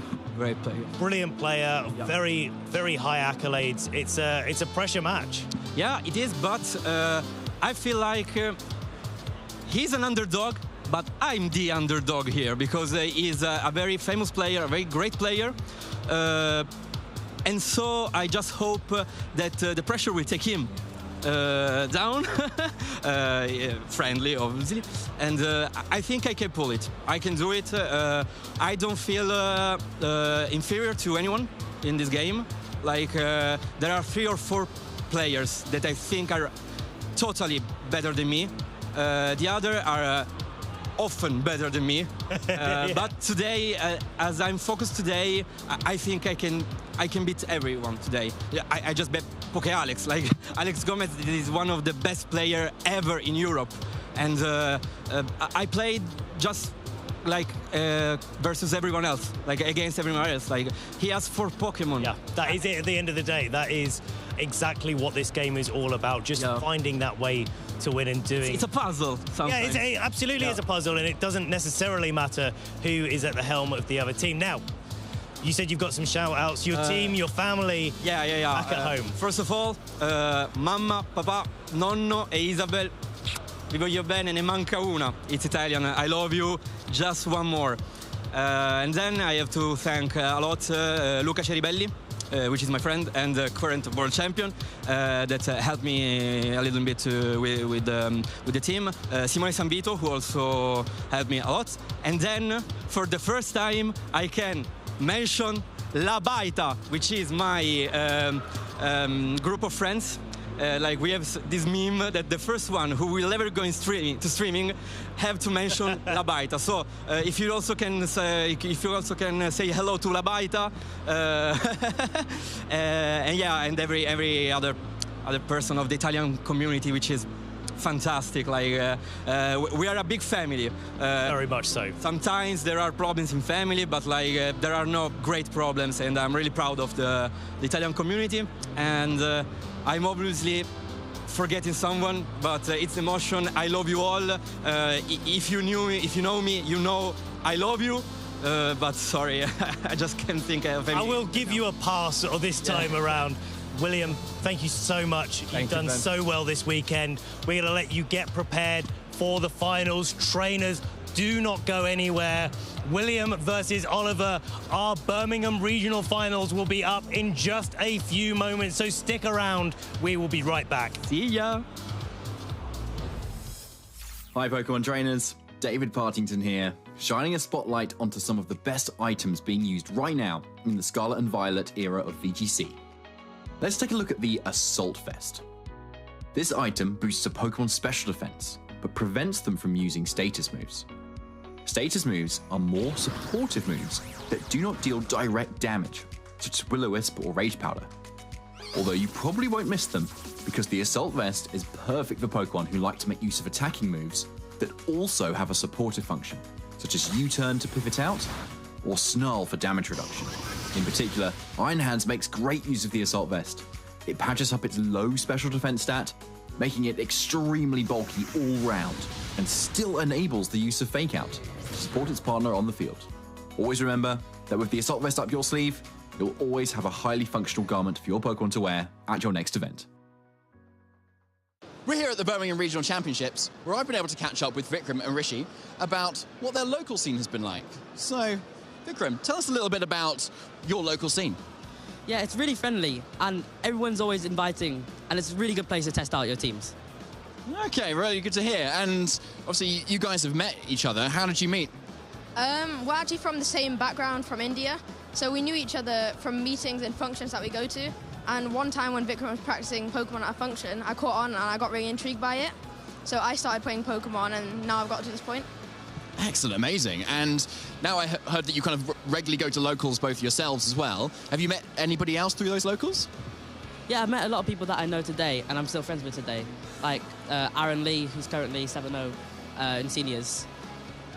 Fantastic. And how have you done this tournament? I'm currently 5-2 and I'm top cut. I'm actually playing him. I'm playing Aaron in top 8. Wow, congratulations. So you ended up kind of fighting your friend at the end of the day as well. Yeah. Amazing, good job. And how have you done today, Sir Rishi? I've done quite well in this tournament. I've improved from my last major tournament, so I'm 4-3 today. In my last one, I went 2-4, so I didn't do that well. But this time, I've improved quite a bit. Brilliant, excellent. And what would you say is your favourite thing about locals themselves? Probably just meeting new people and making new friends, definitely. And what about you, Rishi? Yeah, meeting new people, testing out your teams for major tournaments like this, and testing out new teams in the meta. And favourite Pokemon? Keldeo. Keldeo, nice. Porygon 2. Porygon 2 as well. Very VGC meta as well. I like it too, okay. And is there anybody that you'd like to kind of thank for any of your support in terms of your VGC kind of journeys? I want to thank my family for taking me to all of these events and just taking me all over the country and out of the country as well. Great to hear. And yourself? Yeah, my family for providing financial support for me to go to all these tournaments. Oh, bless them. It sounds like you've got a really good family and friend network as well. So best of luck in the rest of the tournament and in your future careers. So let's get back to the action.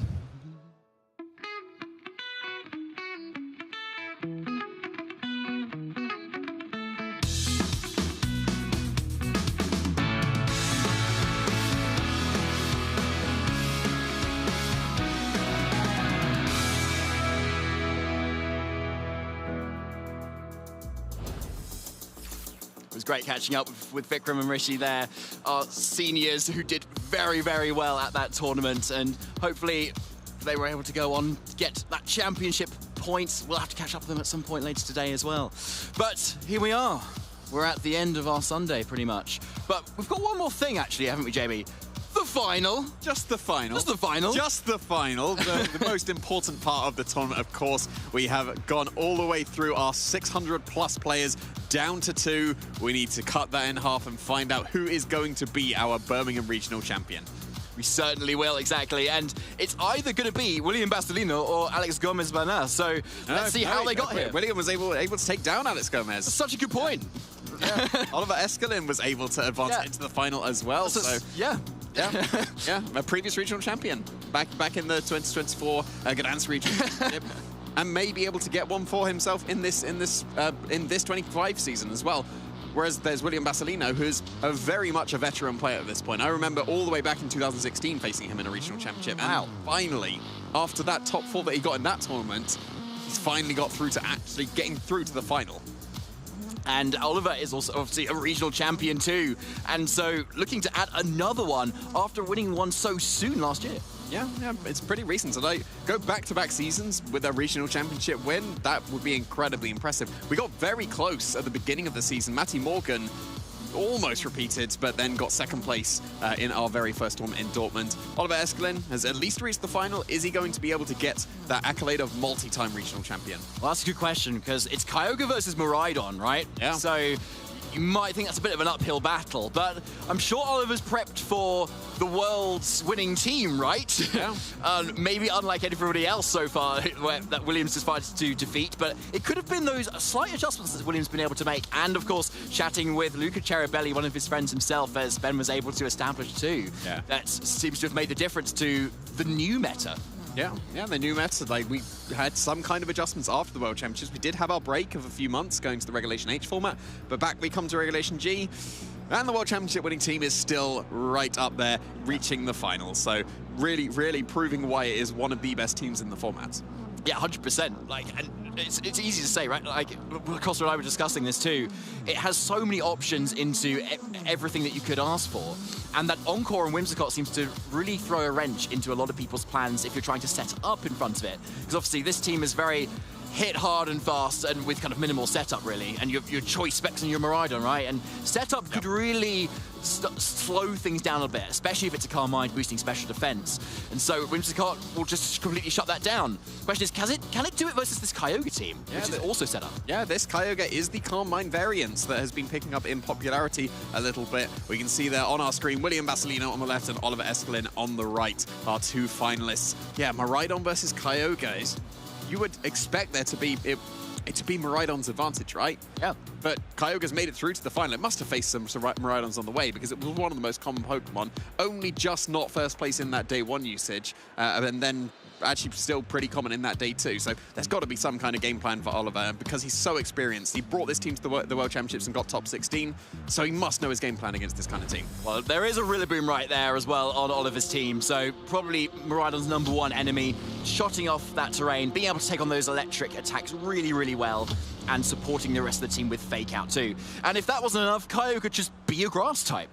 And with massive special defense, which could be boosted even further by Calm Mind, it's not going to worry about those Draco and Meteors either. Yeah, that's one of the nice Terra types on Kyogre. Grass complements water very, very nicely. Of course, there are going to be techs on the team that William is running to be able to combat that Grass Terra Kyogre. You've got something like the Fire Terra Ogerpon that would do absolutely huge damage. Even in the rain, it would do a huge amount of damage, but we'll have to see. As mentioned, both very accomplished players.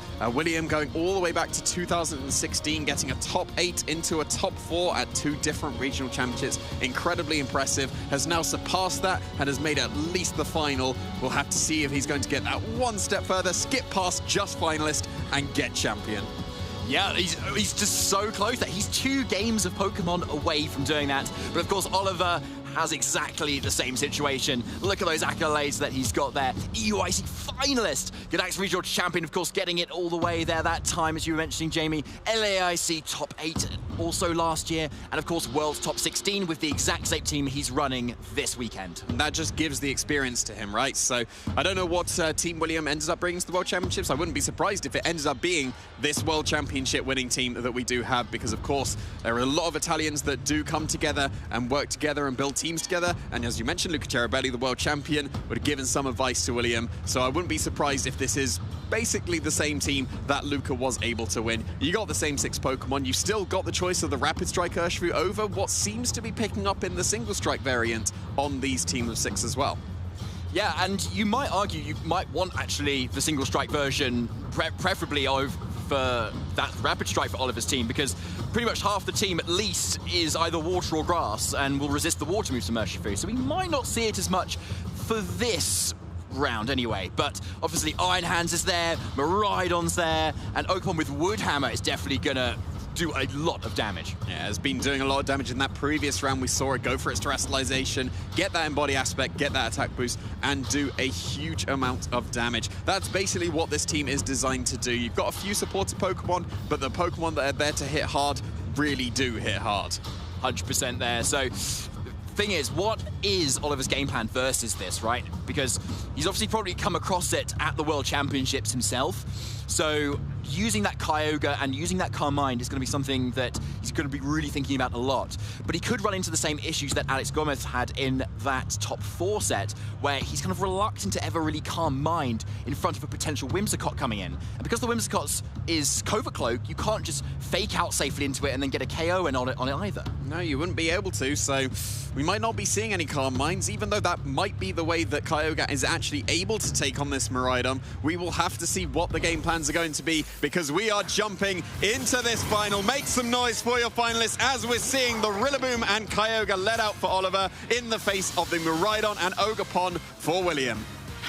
Couldn't be much different sort of leads here, right? We've got nice fake out support and a set up little Kyogre that's a little bit slower, but versus Miraidon and Ogerpon Half-Flame, like the definition of offense, right? Yeah, absolutely. And we see Rillaboom led very, very commonly against opposing Miraidon. You've got the terrain. You always get the grassy terrain in the face of a Miraidon lead. So the Miraidon is really not doing as much damage as it would like to do. But you've got the Ogerpon next to it, which will cover really nicely if the Kyogre does want to go for that grass-type terrestrialization. Yes, the rain is up, but you'll still be hitting incredibly hard. It's effectively a neutral hit, and we've seen how strong Ogerpon can be itself.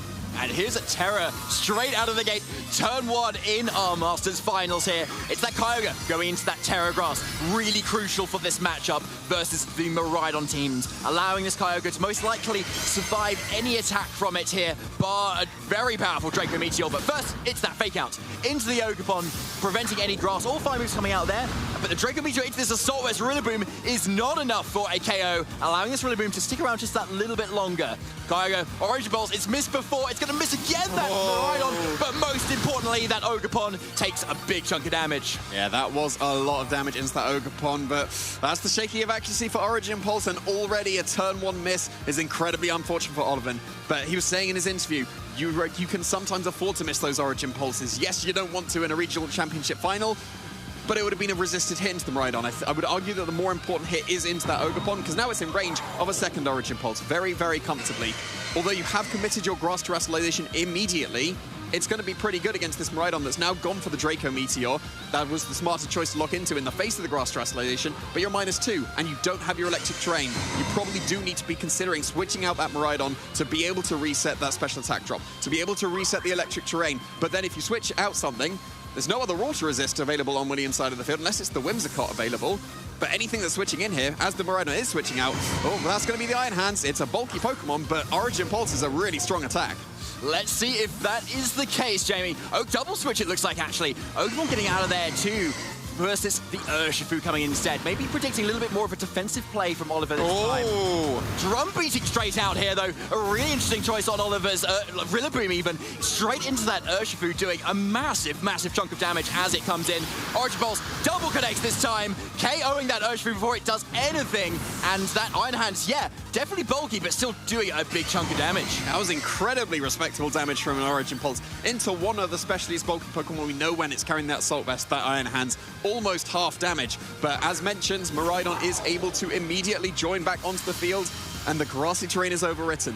We're back to electric terrain. Now the Miraidon is at full power once again. It's going to be able to go for the Draco Meteor and do some absolutely huge damage. The Rillaboom is probably even in range of a Volt Switch even, so I wouldn't be surprised if that's the move of choice for the Miraidon. Save your Draco Meteors maybe for the future. The Kyogre is incredibly heavy as well.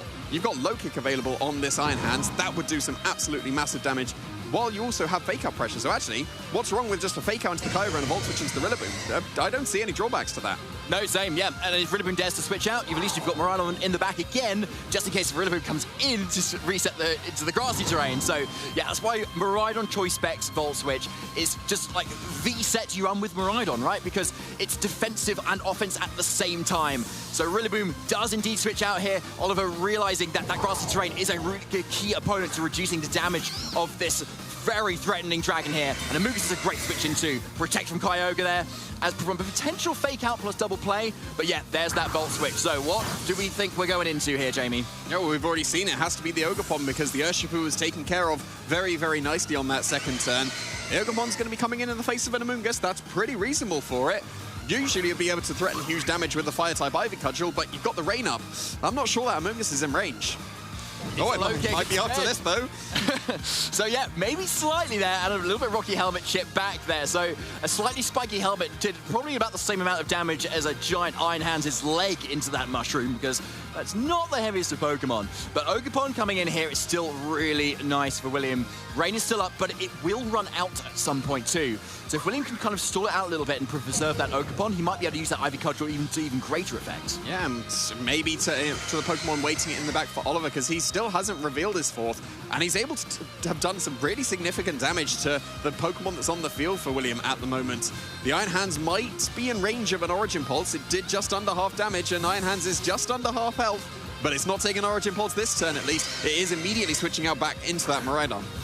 I like the switch. Yeah, it's unlikely that there would be an Ice Beam trait into that slot, so a fairly safe switch here. But Mugus is actually doubling straight back out this turn into that Urshifu, so yet not the Rillaboom, which can still come in and override the terrain, and that is that Rapid Strike Urshifu. But the Spiky Shield comes up this turn, so let's see if there has been actually an attack from Oliver. Yes, it is that Origin Pulse, and it's not going to do too much to this Miraidon, assuming it hits this time, which it does. Yeah, it does hit, and that was respectable damage, but on that first turn, if that Origin Pulse hits, that Miraidon is for sure in range of a close combat.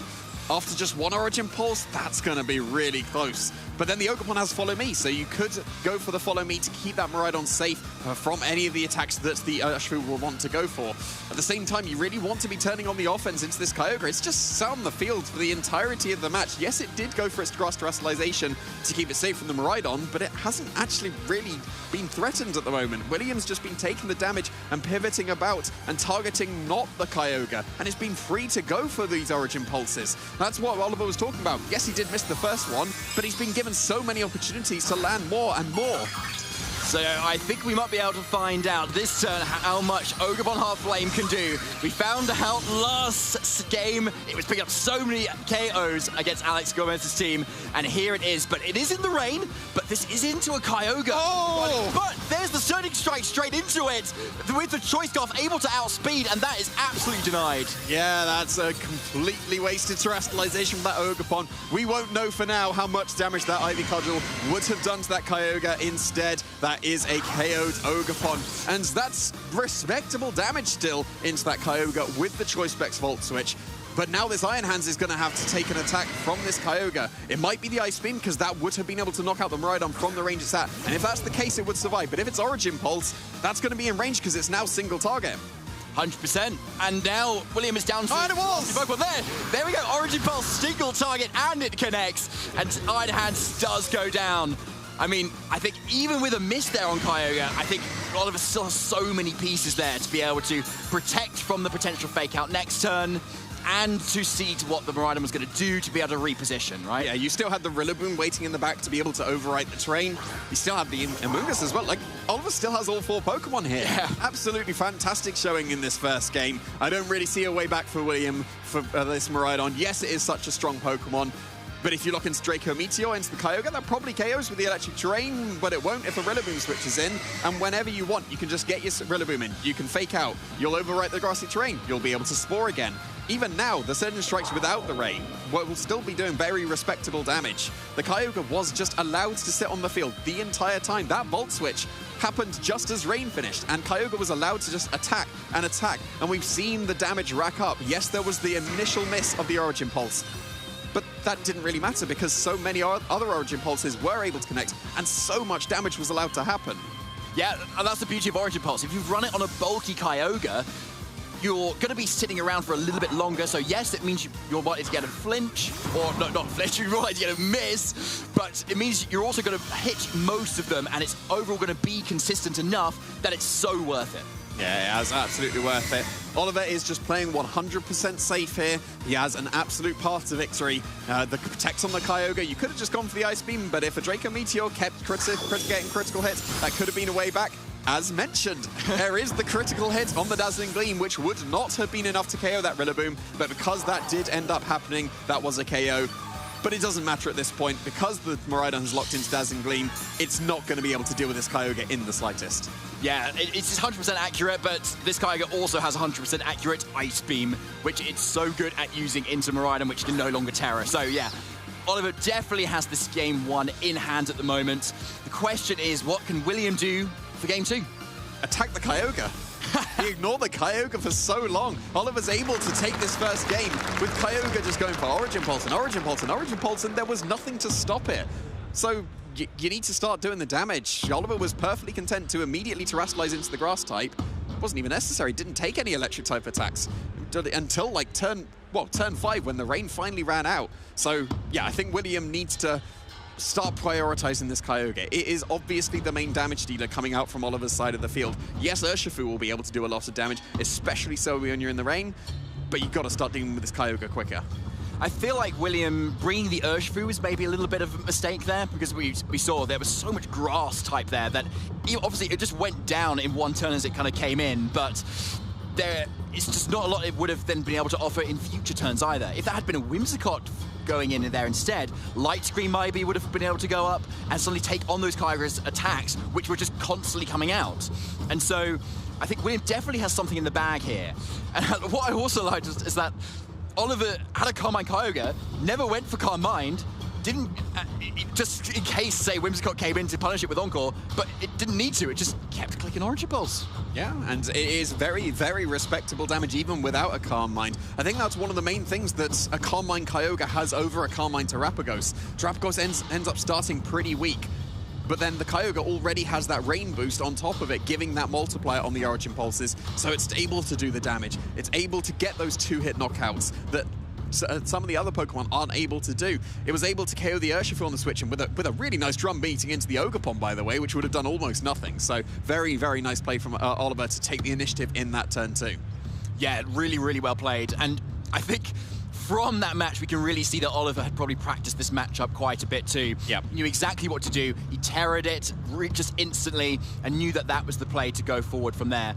And positioning off that Choice Scarf Urshifu, which we've not seen a lot of this weekend. It's mostly been Focus Sash or Mystic Water as well. That Choice Scarf was really key to be able to outspeed Ogerpon and just deal with any sort of fire-type threat that might be threatening anything that is then grass on Oliver's end. Obviously, like that Kyogre. Yeah, absolutely. Just wasting the Terror from the Ogerpon, because that would have, well, I'm very curious how much damage the Terrafire Embody Aspects Ivy Cudgel would do still in the rain to the Fire Kyogre, to the Grass-type Kyogre, but we will never know. Well, at least we might know in the future games, but at least in that first game, the fact that it was Choice Scarf allowed it to just get that outspeed and the KO. But I guess if it wasn't Choice Scarf, you could have gone for an Aqua Jet for the KO, but then you were still pinning regardless with the Urshifu.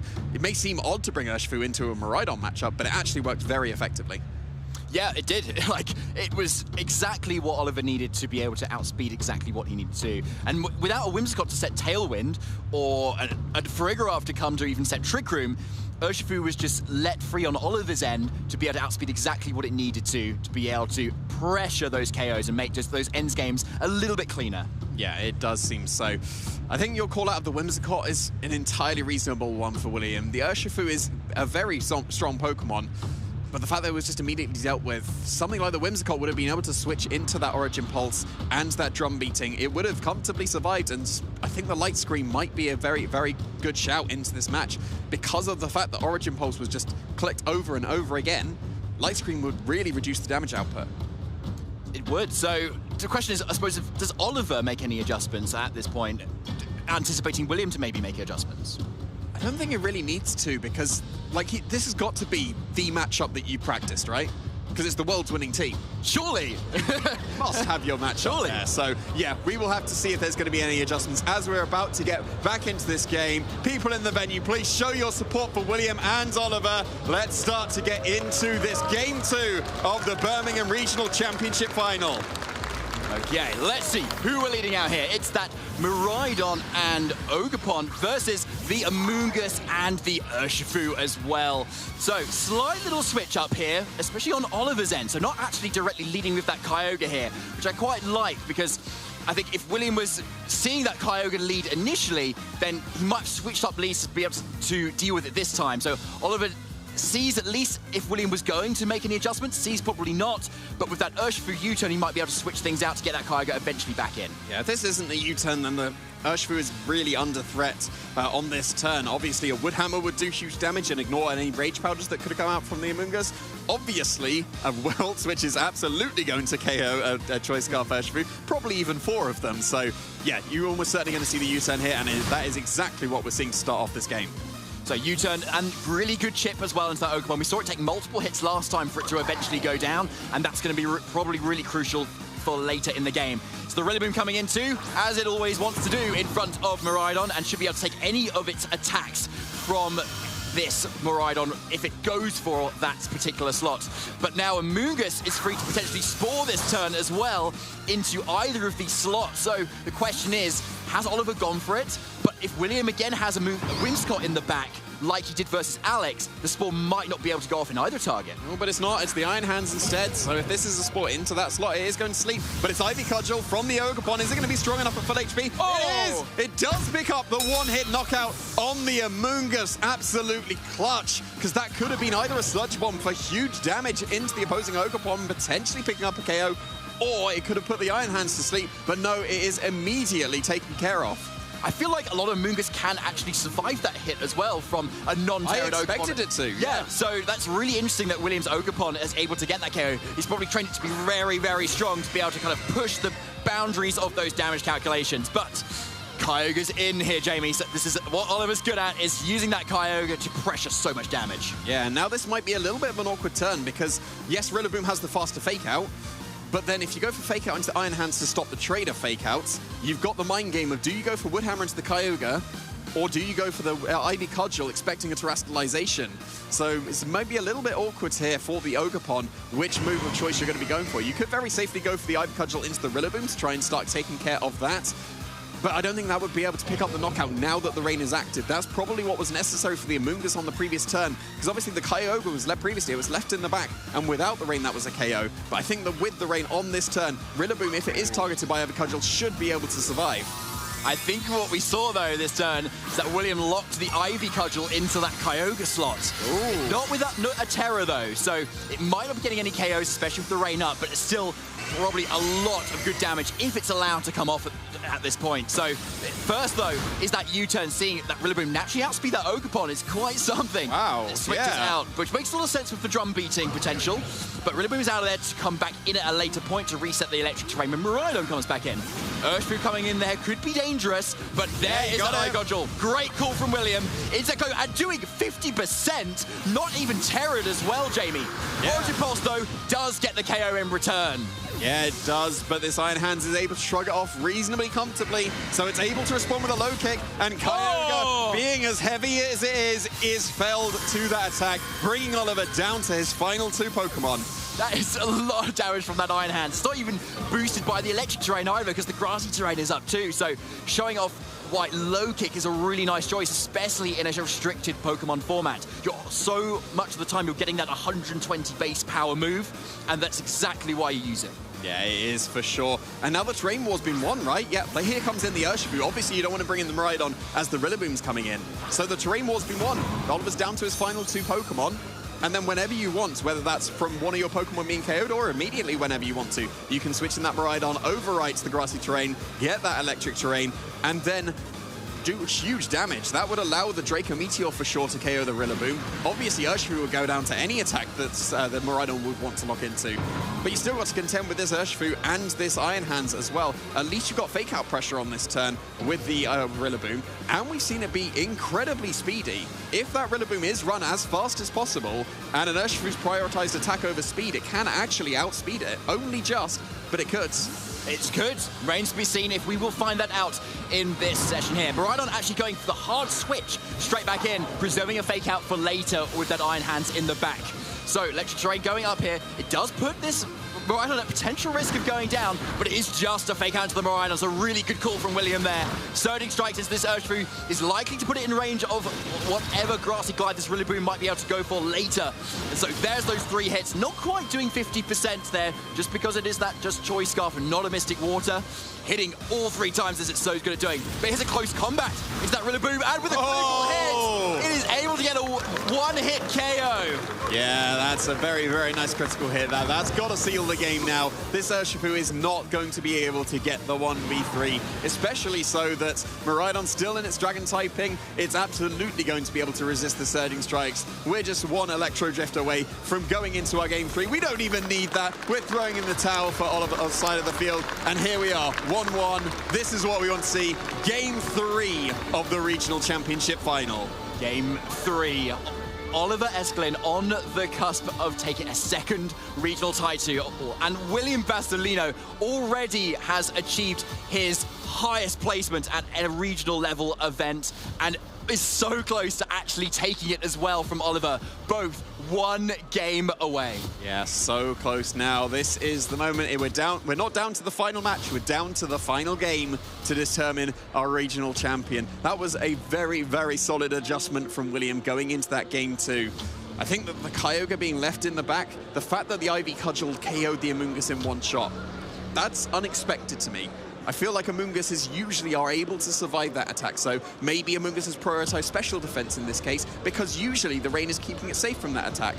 But because Kyogre wasn't led and it was Urshifu instead, then that means that there was no rain. Maybe you could have U-turned into the Kyogre, and then you'd have been able to allow that to survive. But then there could have been the Volt Switch, and I think there was the Volt Switch into that Urshifu slot. That would have done huge damage to the Kyogre. So we'll have to see if there's any kind of adjustments into this game-deciding Game 3. Here we go. We're going back with Miraidon and Ogerpon, and we're back to what worked in Game 1 for Oliver. It is the Rillaboom and the Kyogre.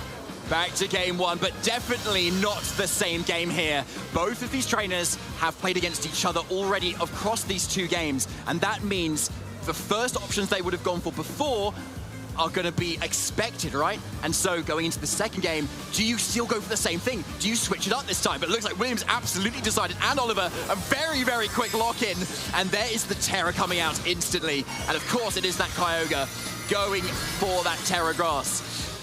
Now, Jamie, what I'm not sure of, though, is this Ogerpon, facing the Ivy Cudgel damage last time, does a Terra Fire Ivy Cudgel enable a KO? We're not going to find that out just yet, though. Fake out into the Ogerpon and Draco Meteor into the Rillaboom. Not quite a KO. Yeah, we saw that in Game 1. It does huge damage because this is a much speedier Rillaboom, but it's still not a KO. This time we do get the double connect of the Origin Pulse, doing absolutely massive damage to that Ogerpon and doing very, very respectable chip damage to that Miraidon.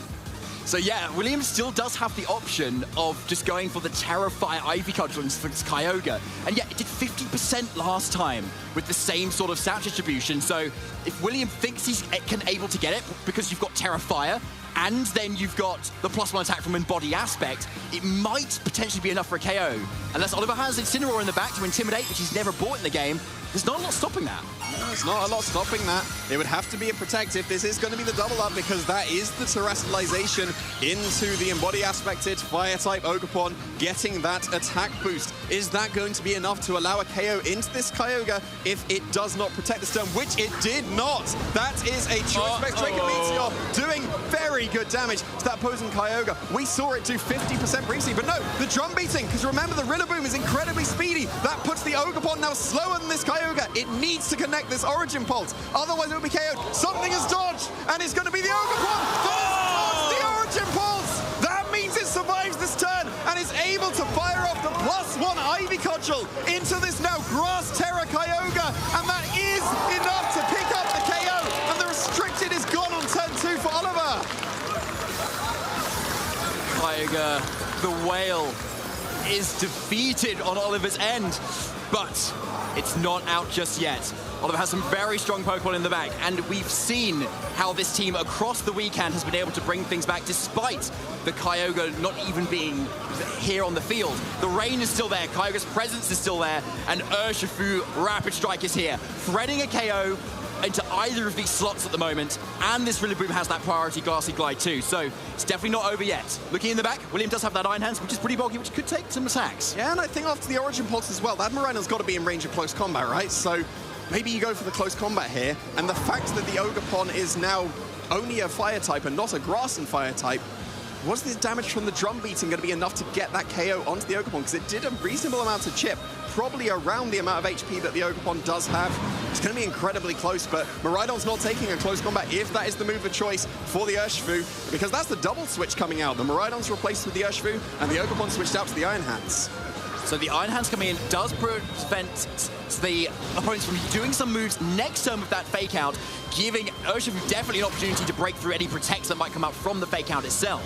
So there's the Zoning Strike doing a really big amount of damage this time in this game because the rain is up this time. So doing over 50%, which is going to be really crucial for the next turn too. Drum beating into the switching Iron Hands is going to lower some speed. Not going to matter too much in this game, but with a critical hit, that might put it in range of a rain-boosted Surging Strikes, Jamie. That might be crucial there, yeah, for sure. It would almost certainly be able to survive without the critical hit, but you get a little bit of grassy terrain healing as well. So that's going to be very close if that's in range, but of course you still have fake out pressure active. I don't think we actually properly found out the speed order between the Rillaboom and the Urshifu.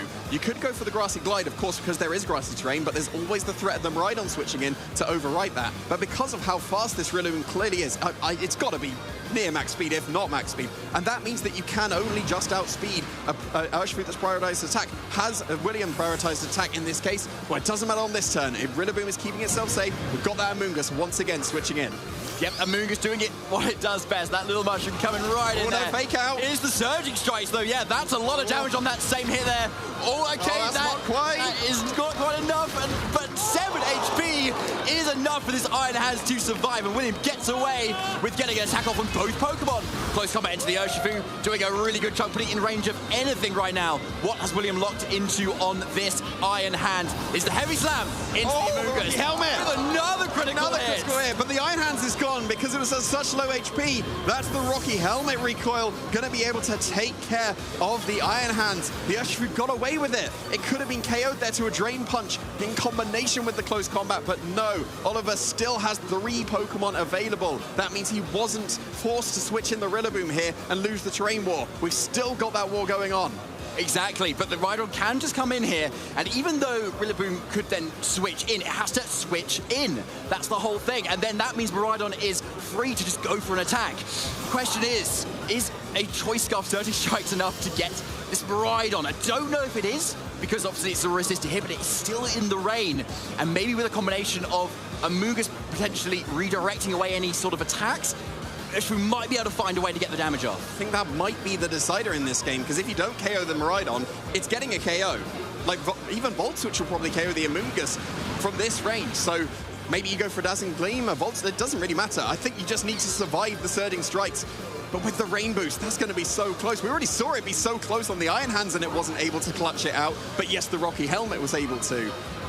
So, but the Rhydon's still got his Dragon typing. It's going to be redirected. I know. But is the Surging Strikes going to be strong enough? Here we go. Surging Strikes from Oliver's Escalade. That Choice Scarf into Rhydon. Oh, I don't know. It's that's not going to be enough. Number 2, I don't think so, but let's see. It could be a high roll on the 3rd hit. No, 8 HP. But Rhydon survives on William's end.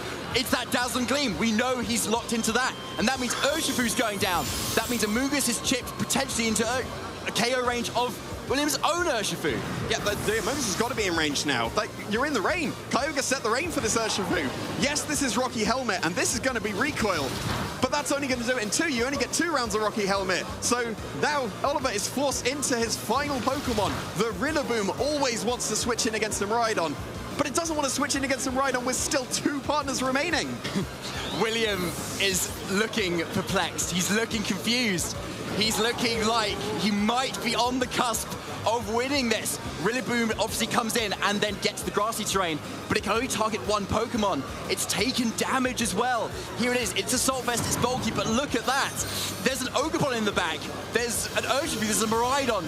There's not enough in the tank, Jamie. No, you can just go for, well, maybe even a Dazzling Gleam is enough at this point. It doesn't really matter if it is. You've got close combat. You've got Ivy Cudgel available. You can just switch out your Miraidon and switch it back in to overwrite the terrain. There's nothing that can be done here. Even if the Rillaboom is able to get a KO this turn into the Urshifu, that doesn't matter. The terrain will be overwritten. Grassy Glide potential with priority is gone. And then that's a KO Rillaboom. So there's the Detect as well to preserve 2 Pokemon at least for the remainder of the next turn. Grassy Glide actually does go into that slot, so William also gets away with this turn. And Ogerpon and Urshifu can both attack into the Rillaboom at the same time. Yeah, this is just a close combat. This is an Ivy Cudgel, and this is a regional championship title for William Basilino. After so many years of competing, he's going to be able to take this title. We confirmed the Rillaboom was actually faster, but wasn't even able to pick up the KO on the Ogerpon. This is a close combat from Urshifu. And finally, after so many years of competing, William Basilino is your Birmingham regional champion.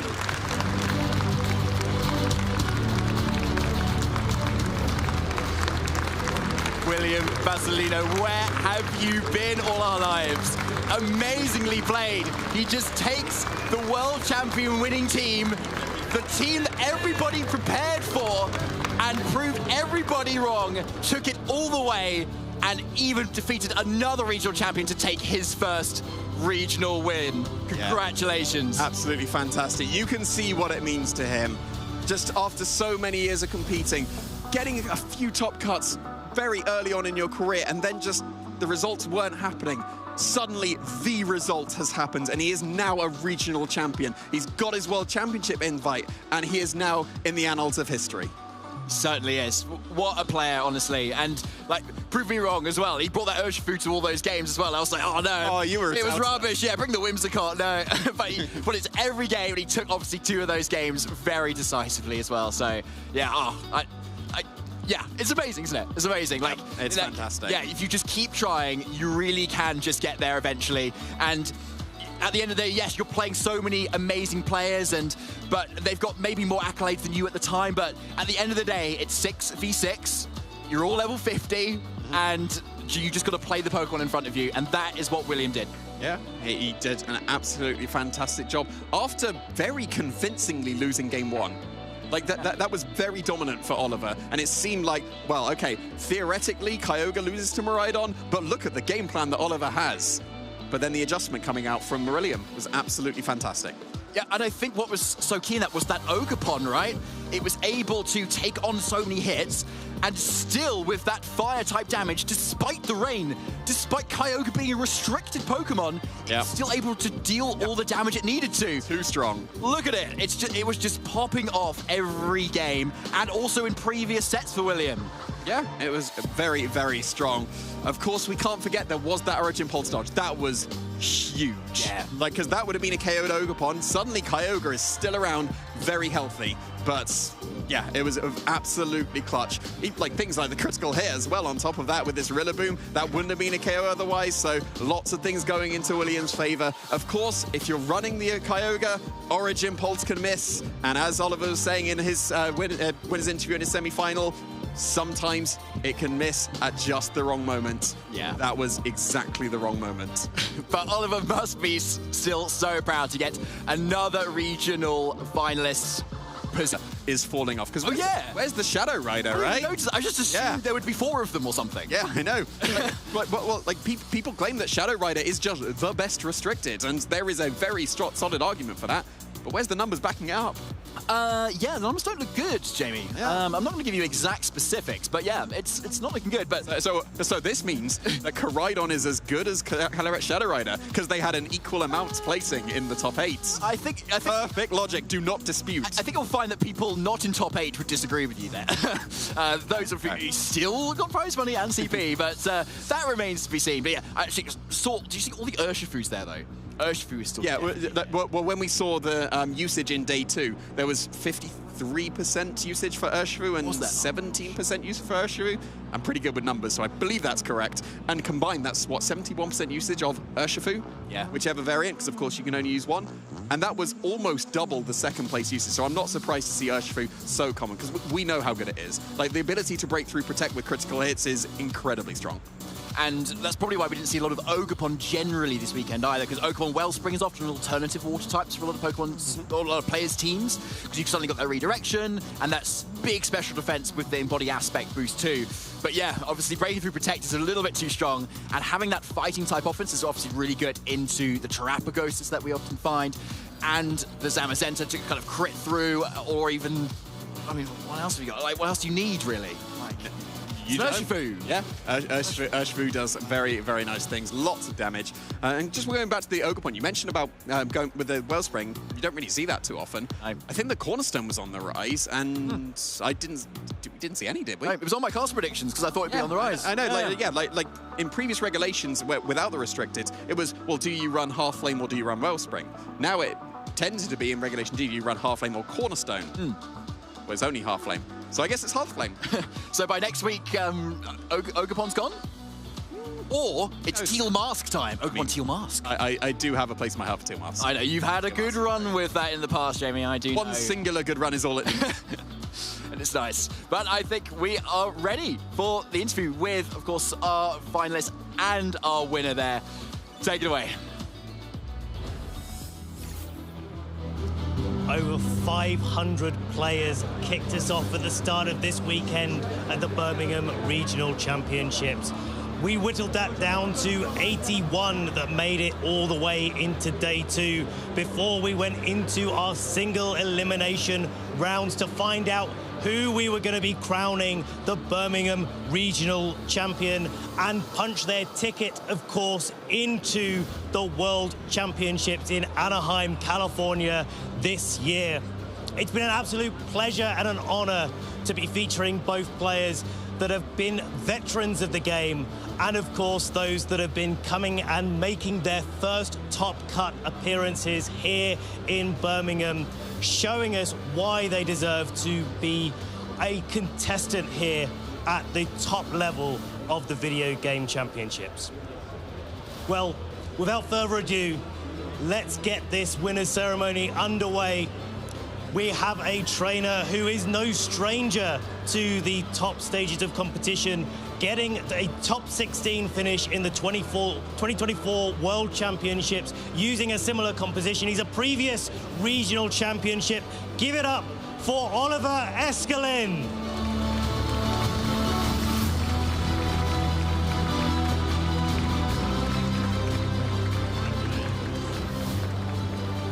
Oliver, you've had such a good run this weekend. You've proved why Kyogre is one of the Pokemon, one of the restricted Pokemon that we should be looking out for. I know things didn't go your way in the finals, but are you still believing in Kyogre after this finish? Yeah, I still believe in Kyogre. I mean, if you give me the odds to win any single given game 85% of the time, it would be kind of stupid to not take it, I suppose. 85% of the time, every single time. Well, you've showed us why that is the case. Oliver, there's people that you've been working with in preparation for both the World Championships and, of course, coming into Birmingham. Have you got any shout-outs for people that have helped you along the way? Yeah, just quickly want to shout out the same people as after top 4. So it's going to be Gaetano, we have James Katsaros, Calvin Foster, all the rest of the boys, my family, and everybody tuning on the stream back home in Finland. Thank you so much. I appreciate it. Thank you so much, Oliver. You're a real inspiration to all of us at home. Thank you so much. I'm going to let you get back to your friends, and yeah, we're going to get ready to introduce our winner into this Birmingham Regional Championships. Well, the first time that this player has made it to a finals. He's been trying for years and years and years, been playing since 2015. This time, one final, one regional win. Give it up for William Basolino!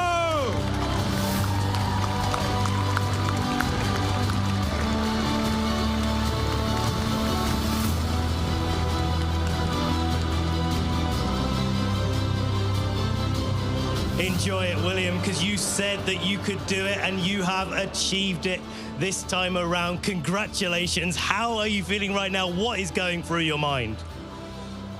It's been 10 years. For 10 years, I saw the other get to this level, and I always asked myself, how can I do it? How can I do it?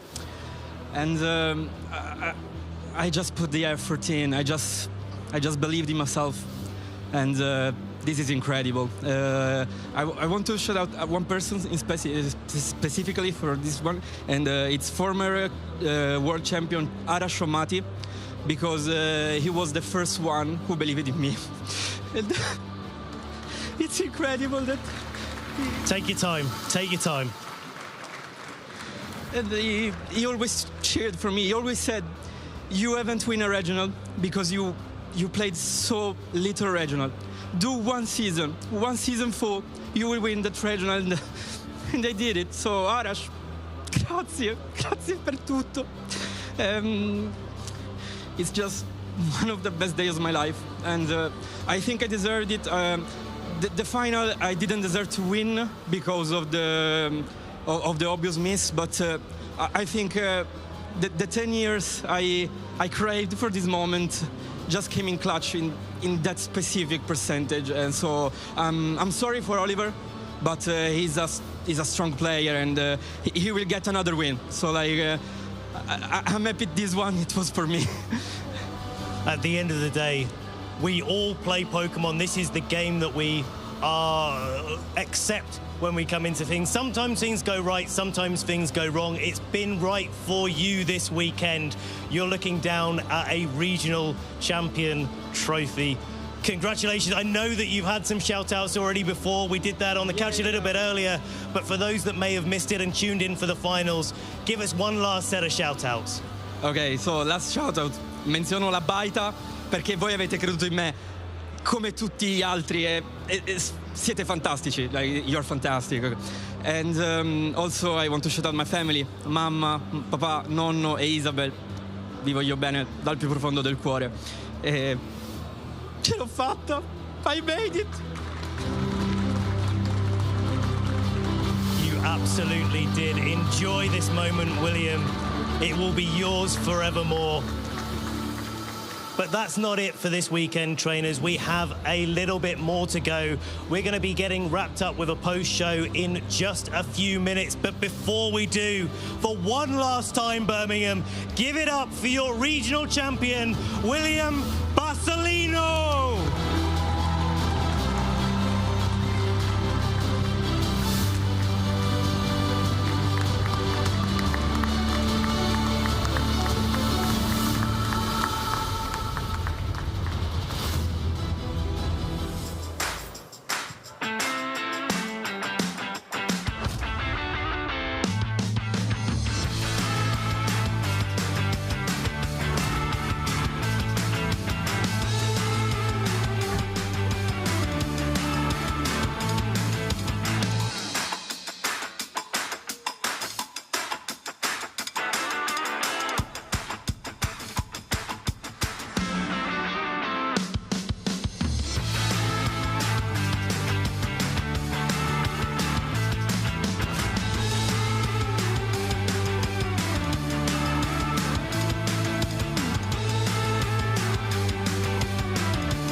Wow. Absolutely wow. I've been all about Birmingham being, you know, the city of industry and creativity and invention, right? Yep. And then William takes it with the most tried and tested team that's definitively won Worlds all the way through, proving that consistency and hard work and determination is enough to become regional champion. I mean, what a finals. Yeah. Such a finals. Yeah. That was an honor to be able to cast it with you. That was incredible. So many close calls. Just the max speed Rillaboom, that was clutch. Like, the fact that the drum beating opened up the possibility of the Origin Pulse. Origin Pulse was not possible, I'm afraid. It did connect at the wrong moment, but so incredibly done from Oliver. And just, again, congratulations to William. But I managed to speak to Oliver just before that winner's ceremony. And yeah, you make that decision as you go in, and Oliver wasn't fazed by that whatsoever. It's one of the reasons that he's such a great competitor, because he doesn't let those things actually get him down. In fact, he said it before, it was one of the things that stopped his tracks in the World Championships in 2024 was an Origin Pulse miss, and he said it on stage.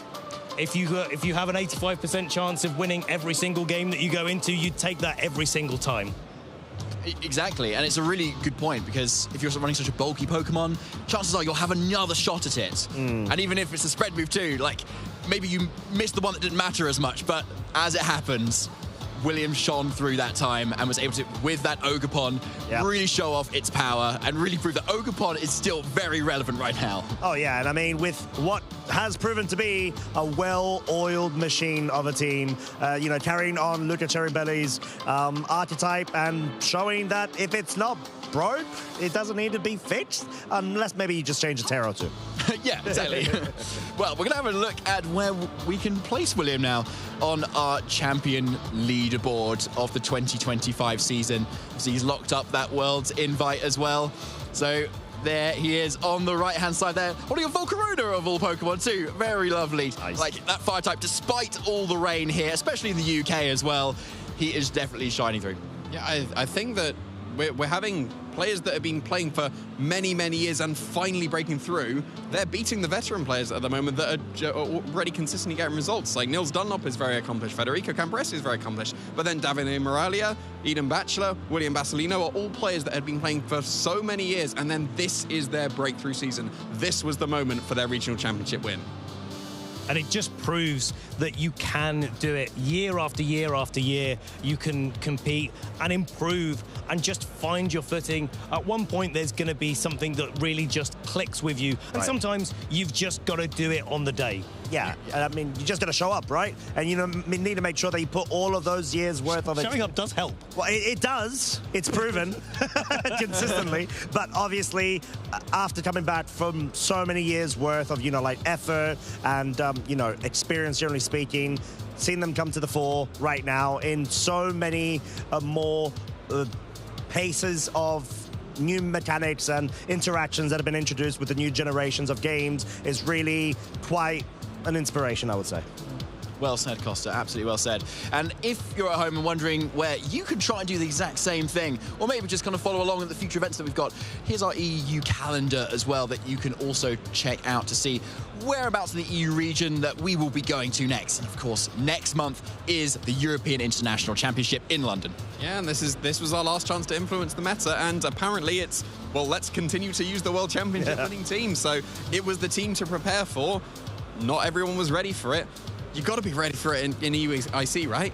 It really does solidify that statement that you've been making all weekend. You need to have prepared for that. You must have a game plan into that team if you're going to compete in the regulation set G. And I think that's going to be a big influence for both the North American regionals that we have coming up, but of course that EUIC in London in just about a month's time.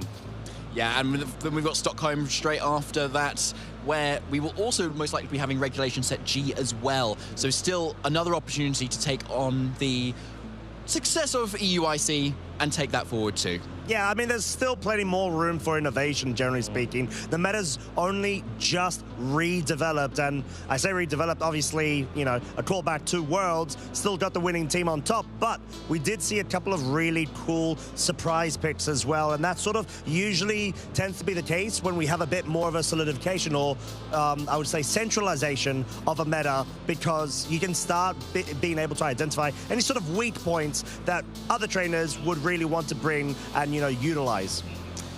And if you're wondering if there is anything to do across the next week before our San Antonio event next week, then have a look at our Twitch schedule if you're wanting more Pokemon action, which I'm sure you will.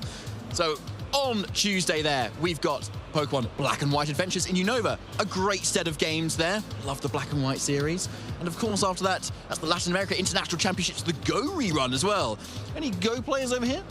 A little bit of dabbling, Not too much dabbling, but a little bit. I know you dabble there, David. Oh, I do, yeah. I do love a bit of Pokemon Go as well. Clodsire very good at the moment, and who doesn't love Clodsire? Oh, and also Superior's top 3. Did I mention that? I'm going to mention that. Superior's the top 3 Pokemon. Any excuse, Jamie. Superior. Any excuse. Hey, stop imitating me. That's a perfect impression. Stop it. I'm going to lose my job. I'm Jamie Boy.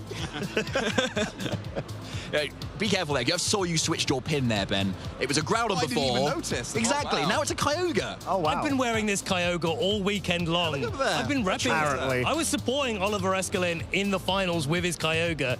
I've been wearing it since the start of this tournament. Don't fact check me. Unbelievable. Actually unbelievable. Right, well, hopefully a lot of players across the pond in the North American region will be able to take some sort of inspiration and some learning points here in Birmingham for San Antonio next week as well, which will, of course, we will be broadcasting as well. So do you think there'll be any sort of adaptations across the next week, Costa?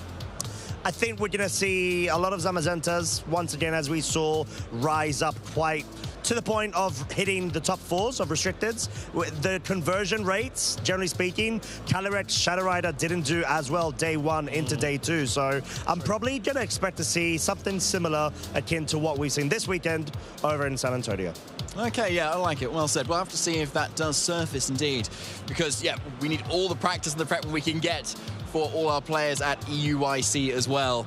And Regulation Set G has still so much to offer, it seems, as well, because the restricted Pokemon and all the supporters as well in this format, everything seems to have changed in that usage. As you were saying earlier, Jamie, Urshifu usage has skyrocketed too.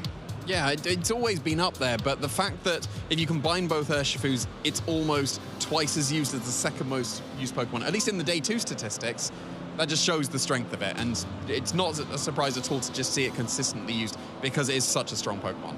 It really is. And if you want any consistency, you want it at an international level event. And that's what EUIC will bring us in London next month as well. So coming back to the UK as well.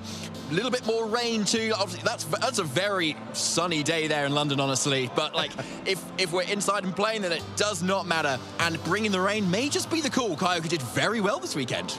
It very much did, and nearly was able to just come out on top. So close to finally able to get its first major title in the Scarlet and Violet era. But yeah, we're going to have to see next month, aren't we?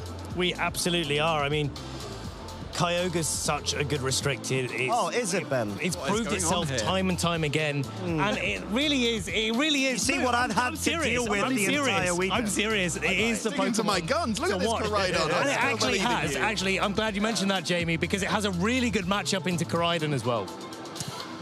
We will have to see. As I said before, just before we saw the final, Koraidon had exactly the same usage as Shadow Rider in the top 8. That just shows how good it is, right? Right. I think you'll find that if we go to the cast predictions, that actually I put Kyogre right at the top there. So I don't think anyone put Koraidon. Oh, do we need to fact check that? Yes, we can fact check that. Okay, yeah, we can. Yeah. At some point, yeah. Those were put up at some point. So yeah, Kyogre did very well. I was rooting for the underdogs. Right, okay. You know, I really believed in Kyogre all along. Really, did you? Yeah. Okay, yeah. Tell that to poor Costa here. You had to convince to even throw that Kyogre pin down as well and join Team Magma. Hey, to be fair, it was not a throw. The pin coincidentally just fell. Yeah, you just save the throws for when you're competing. Oh! Okay, I got burnt more than... Will-O-Wisp. Yes. Okay, no, that was too much sun for me. But yes, EUIC will be great. David. Bring us back in. And you can certainly follow along to make sure that you are not missing these broadcasts as well on the Pokemon website, which will be pokemon.com/broadcast, where you'll be able to see who is casting the events as well and when they will be for when they are announced as well. So you'll be able to see the dates for this and for EUIC and for the North American broadcast too. Follow us along on the channels too, on YouTube, on Twitch, where we do broadcast as well. And on Twitch, where we do our polls as well, too. And for the course, you can always follow us along there to get all the updates and your constant Pokemon knowledge as well. Using the hashtag PlayPokemon on X and on Instagram, or /Pokemon on YouTube, Facebook, and on Instagram, too. So, let us know how you're feeling, because we are, like, honestly so emotional and overwhelmed here. Regulation Set G has been an absolute firestorm here. But, of course, William winning it all was just really topped it off. Thank you so much for joining us, everybody. This has been the Birmingham Regional Championships. And it's good night from us. Farewell.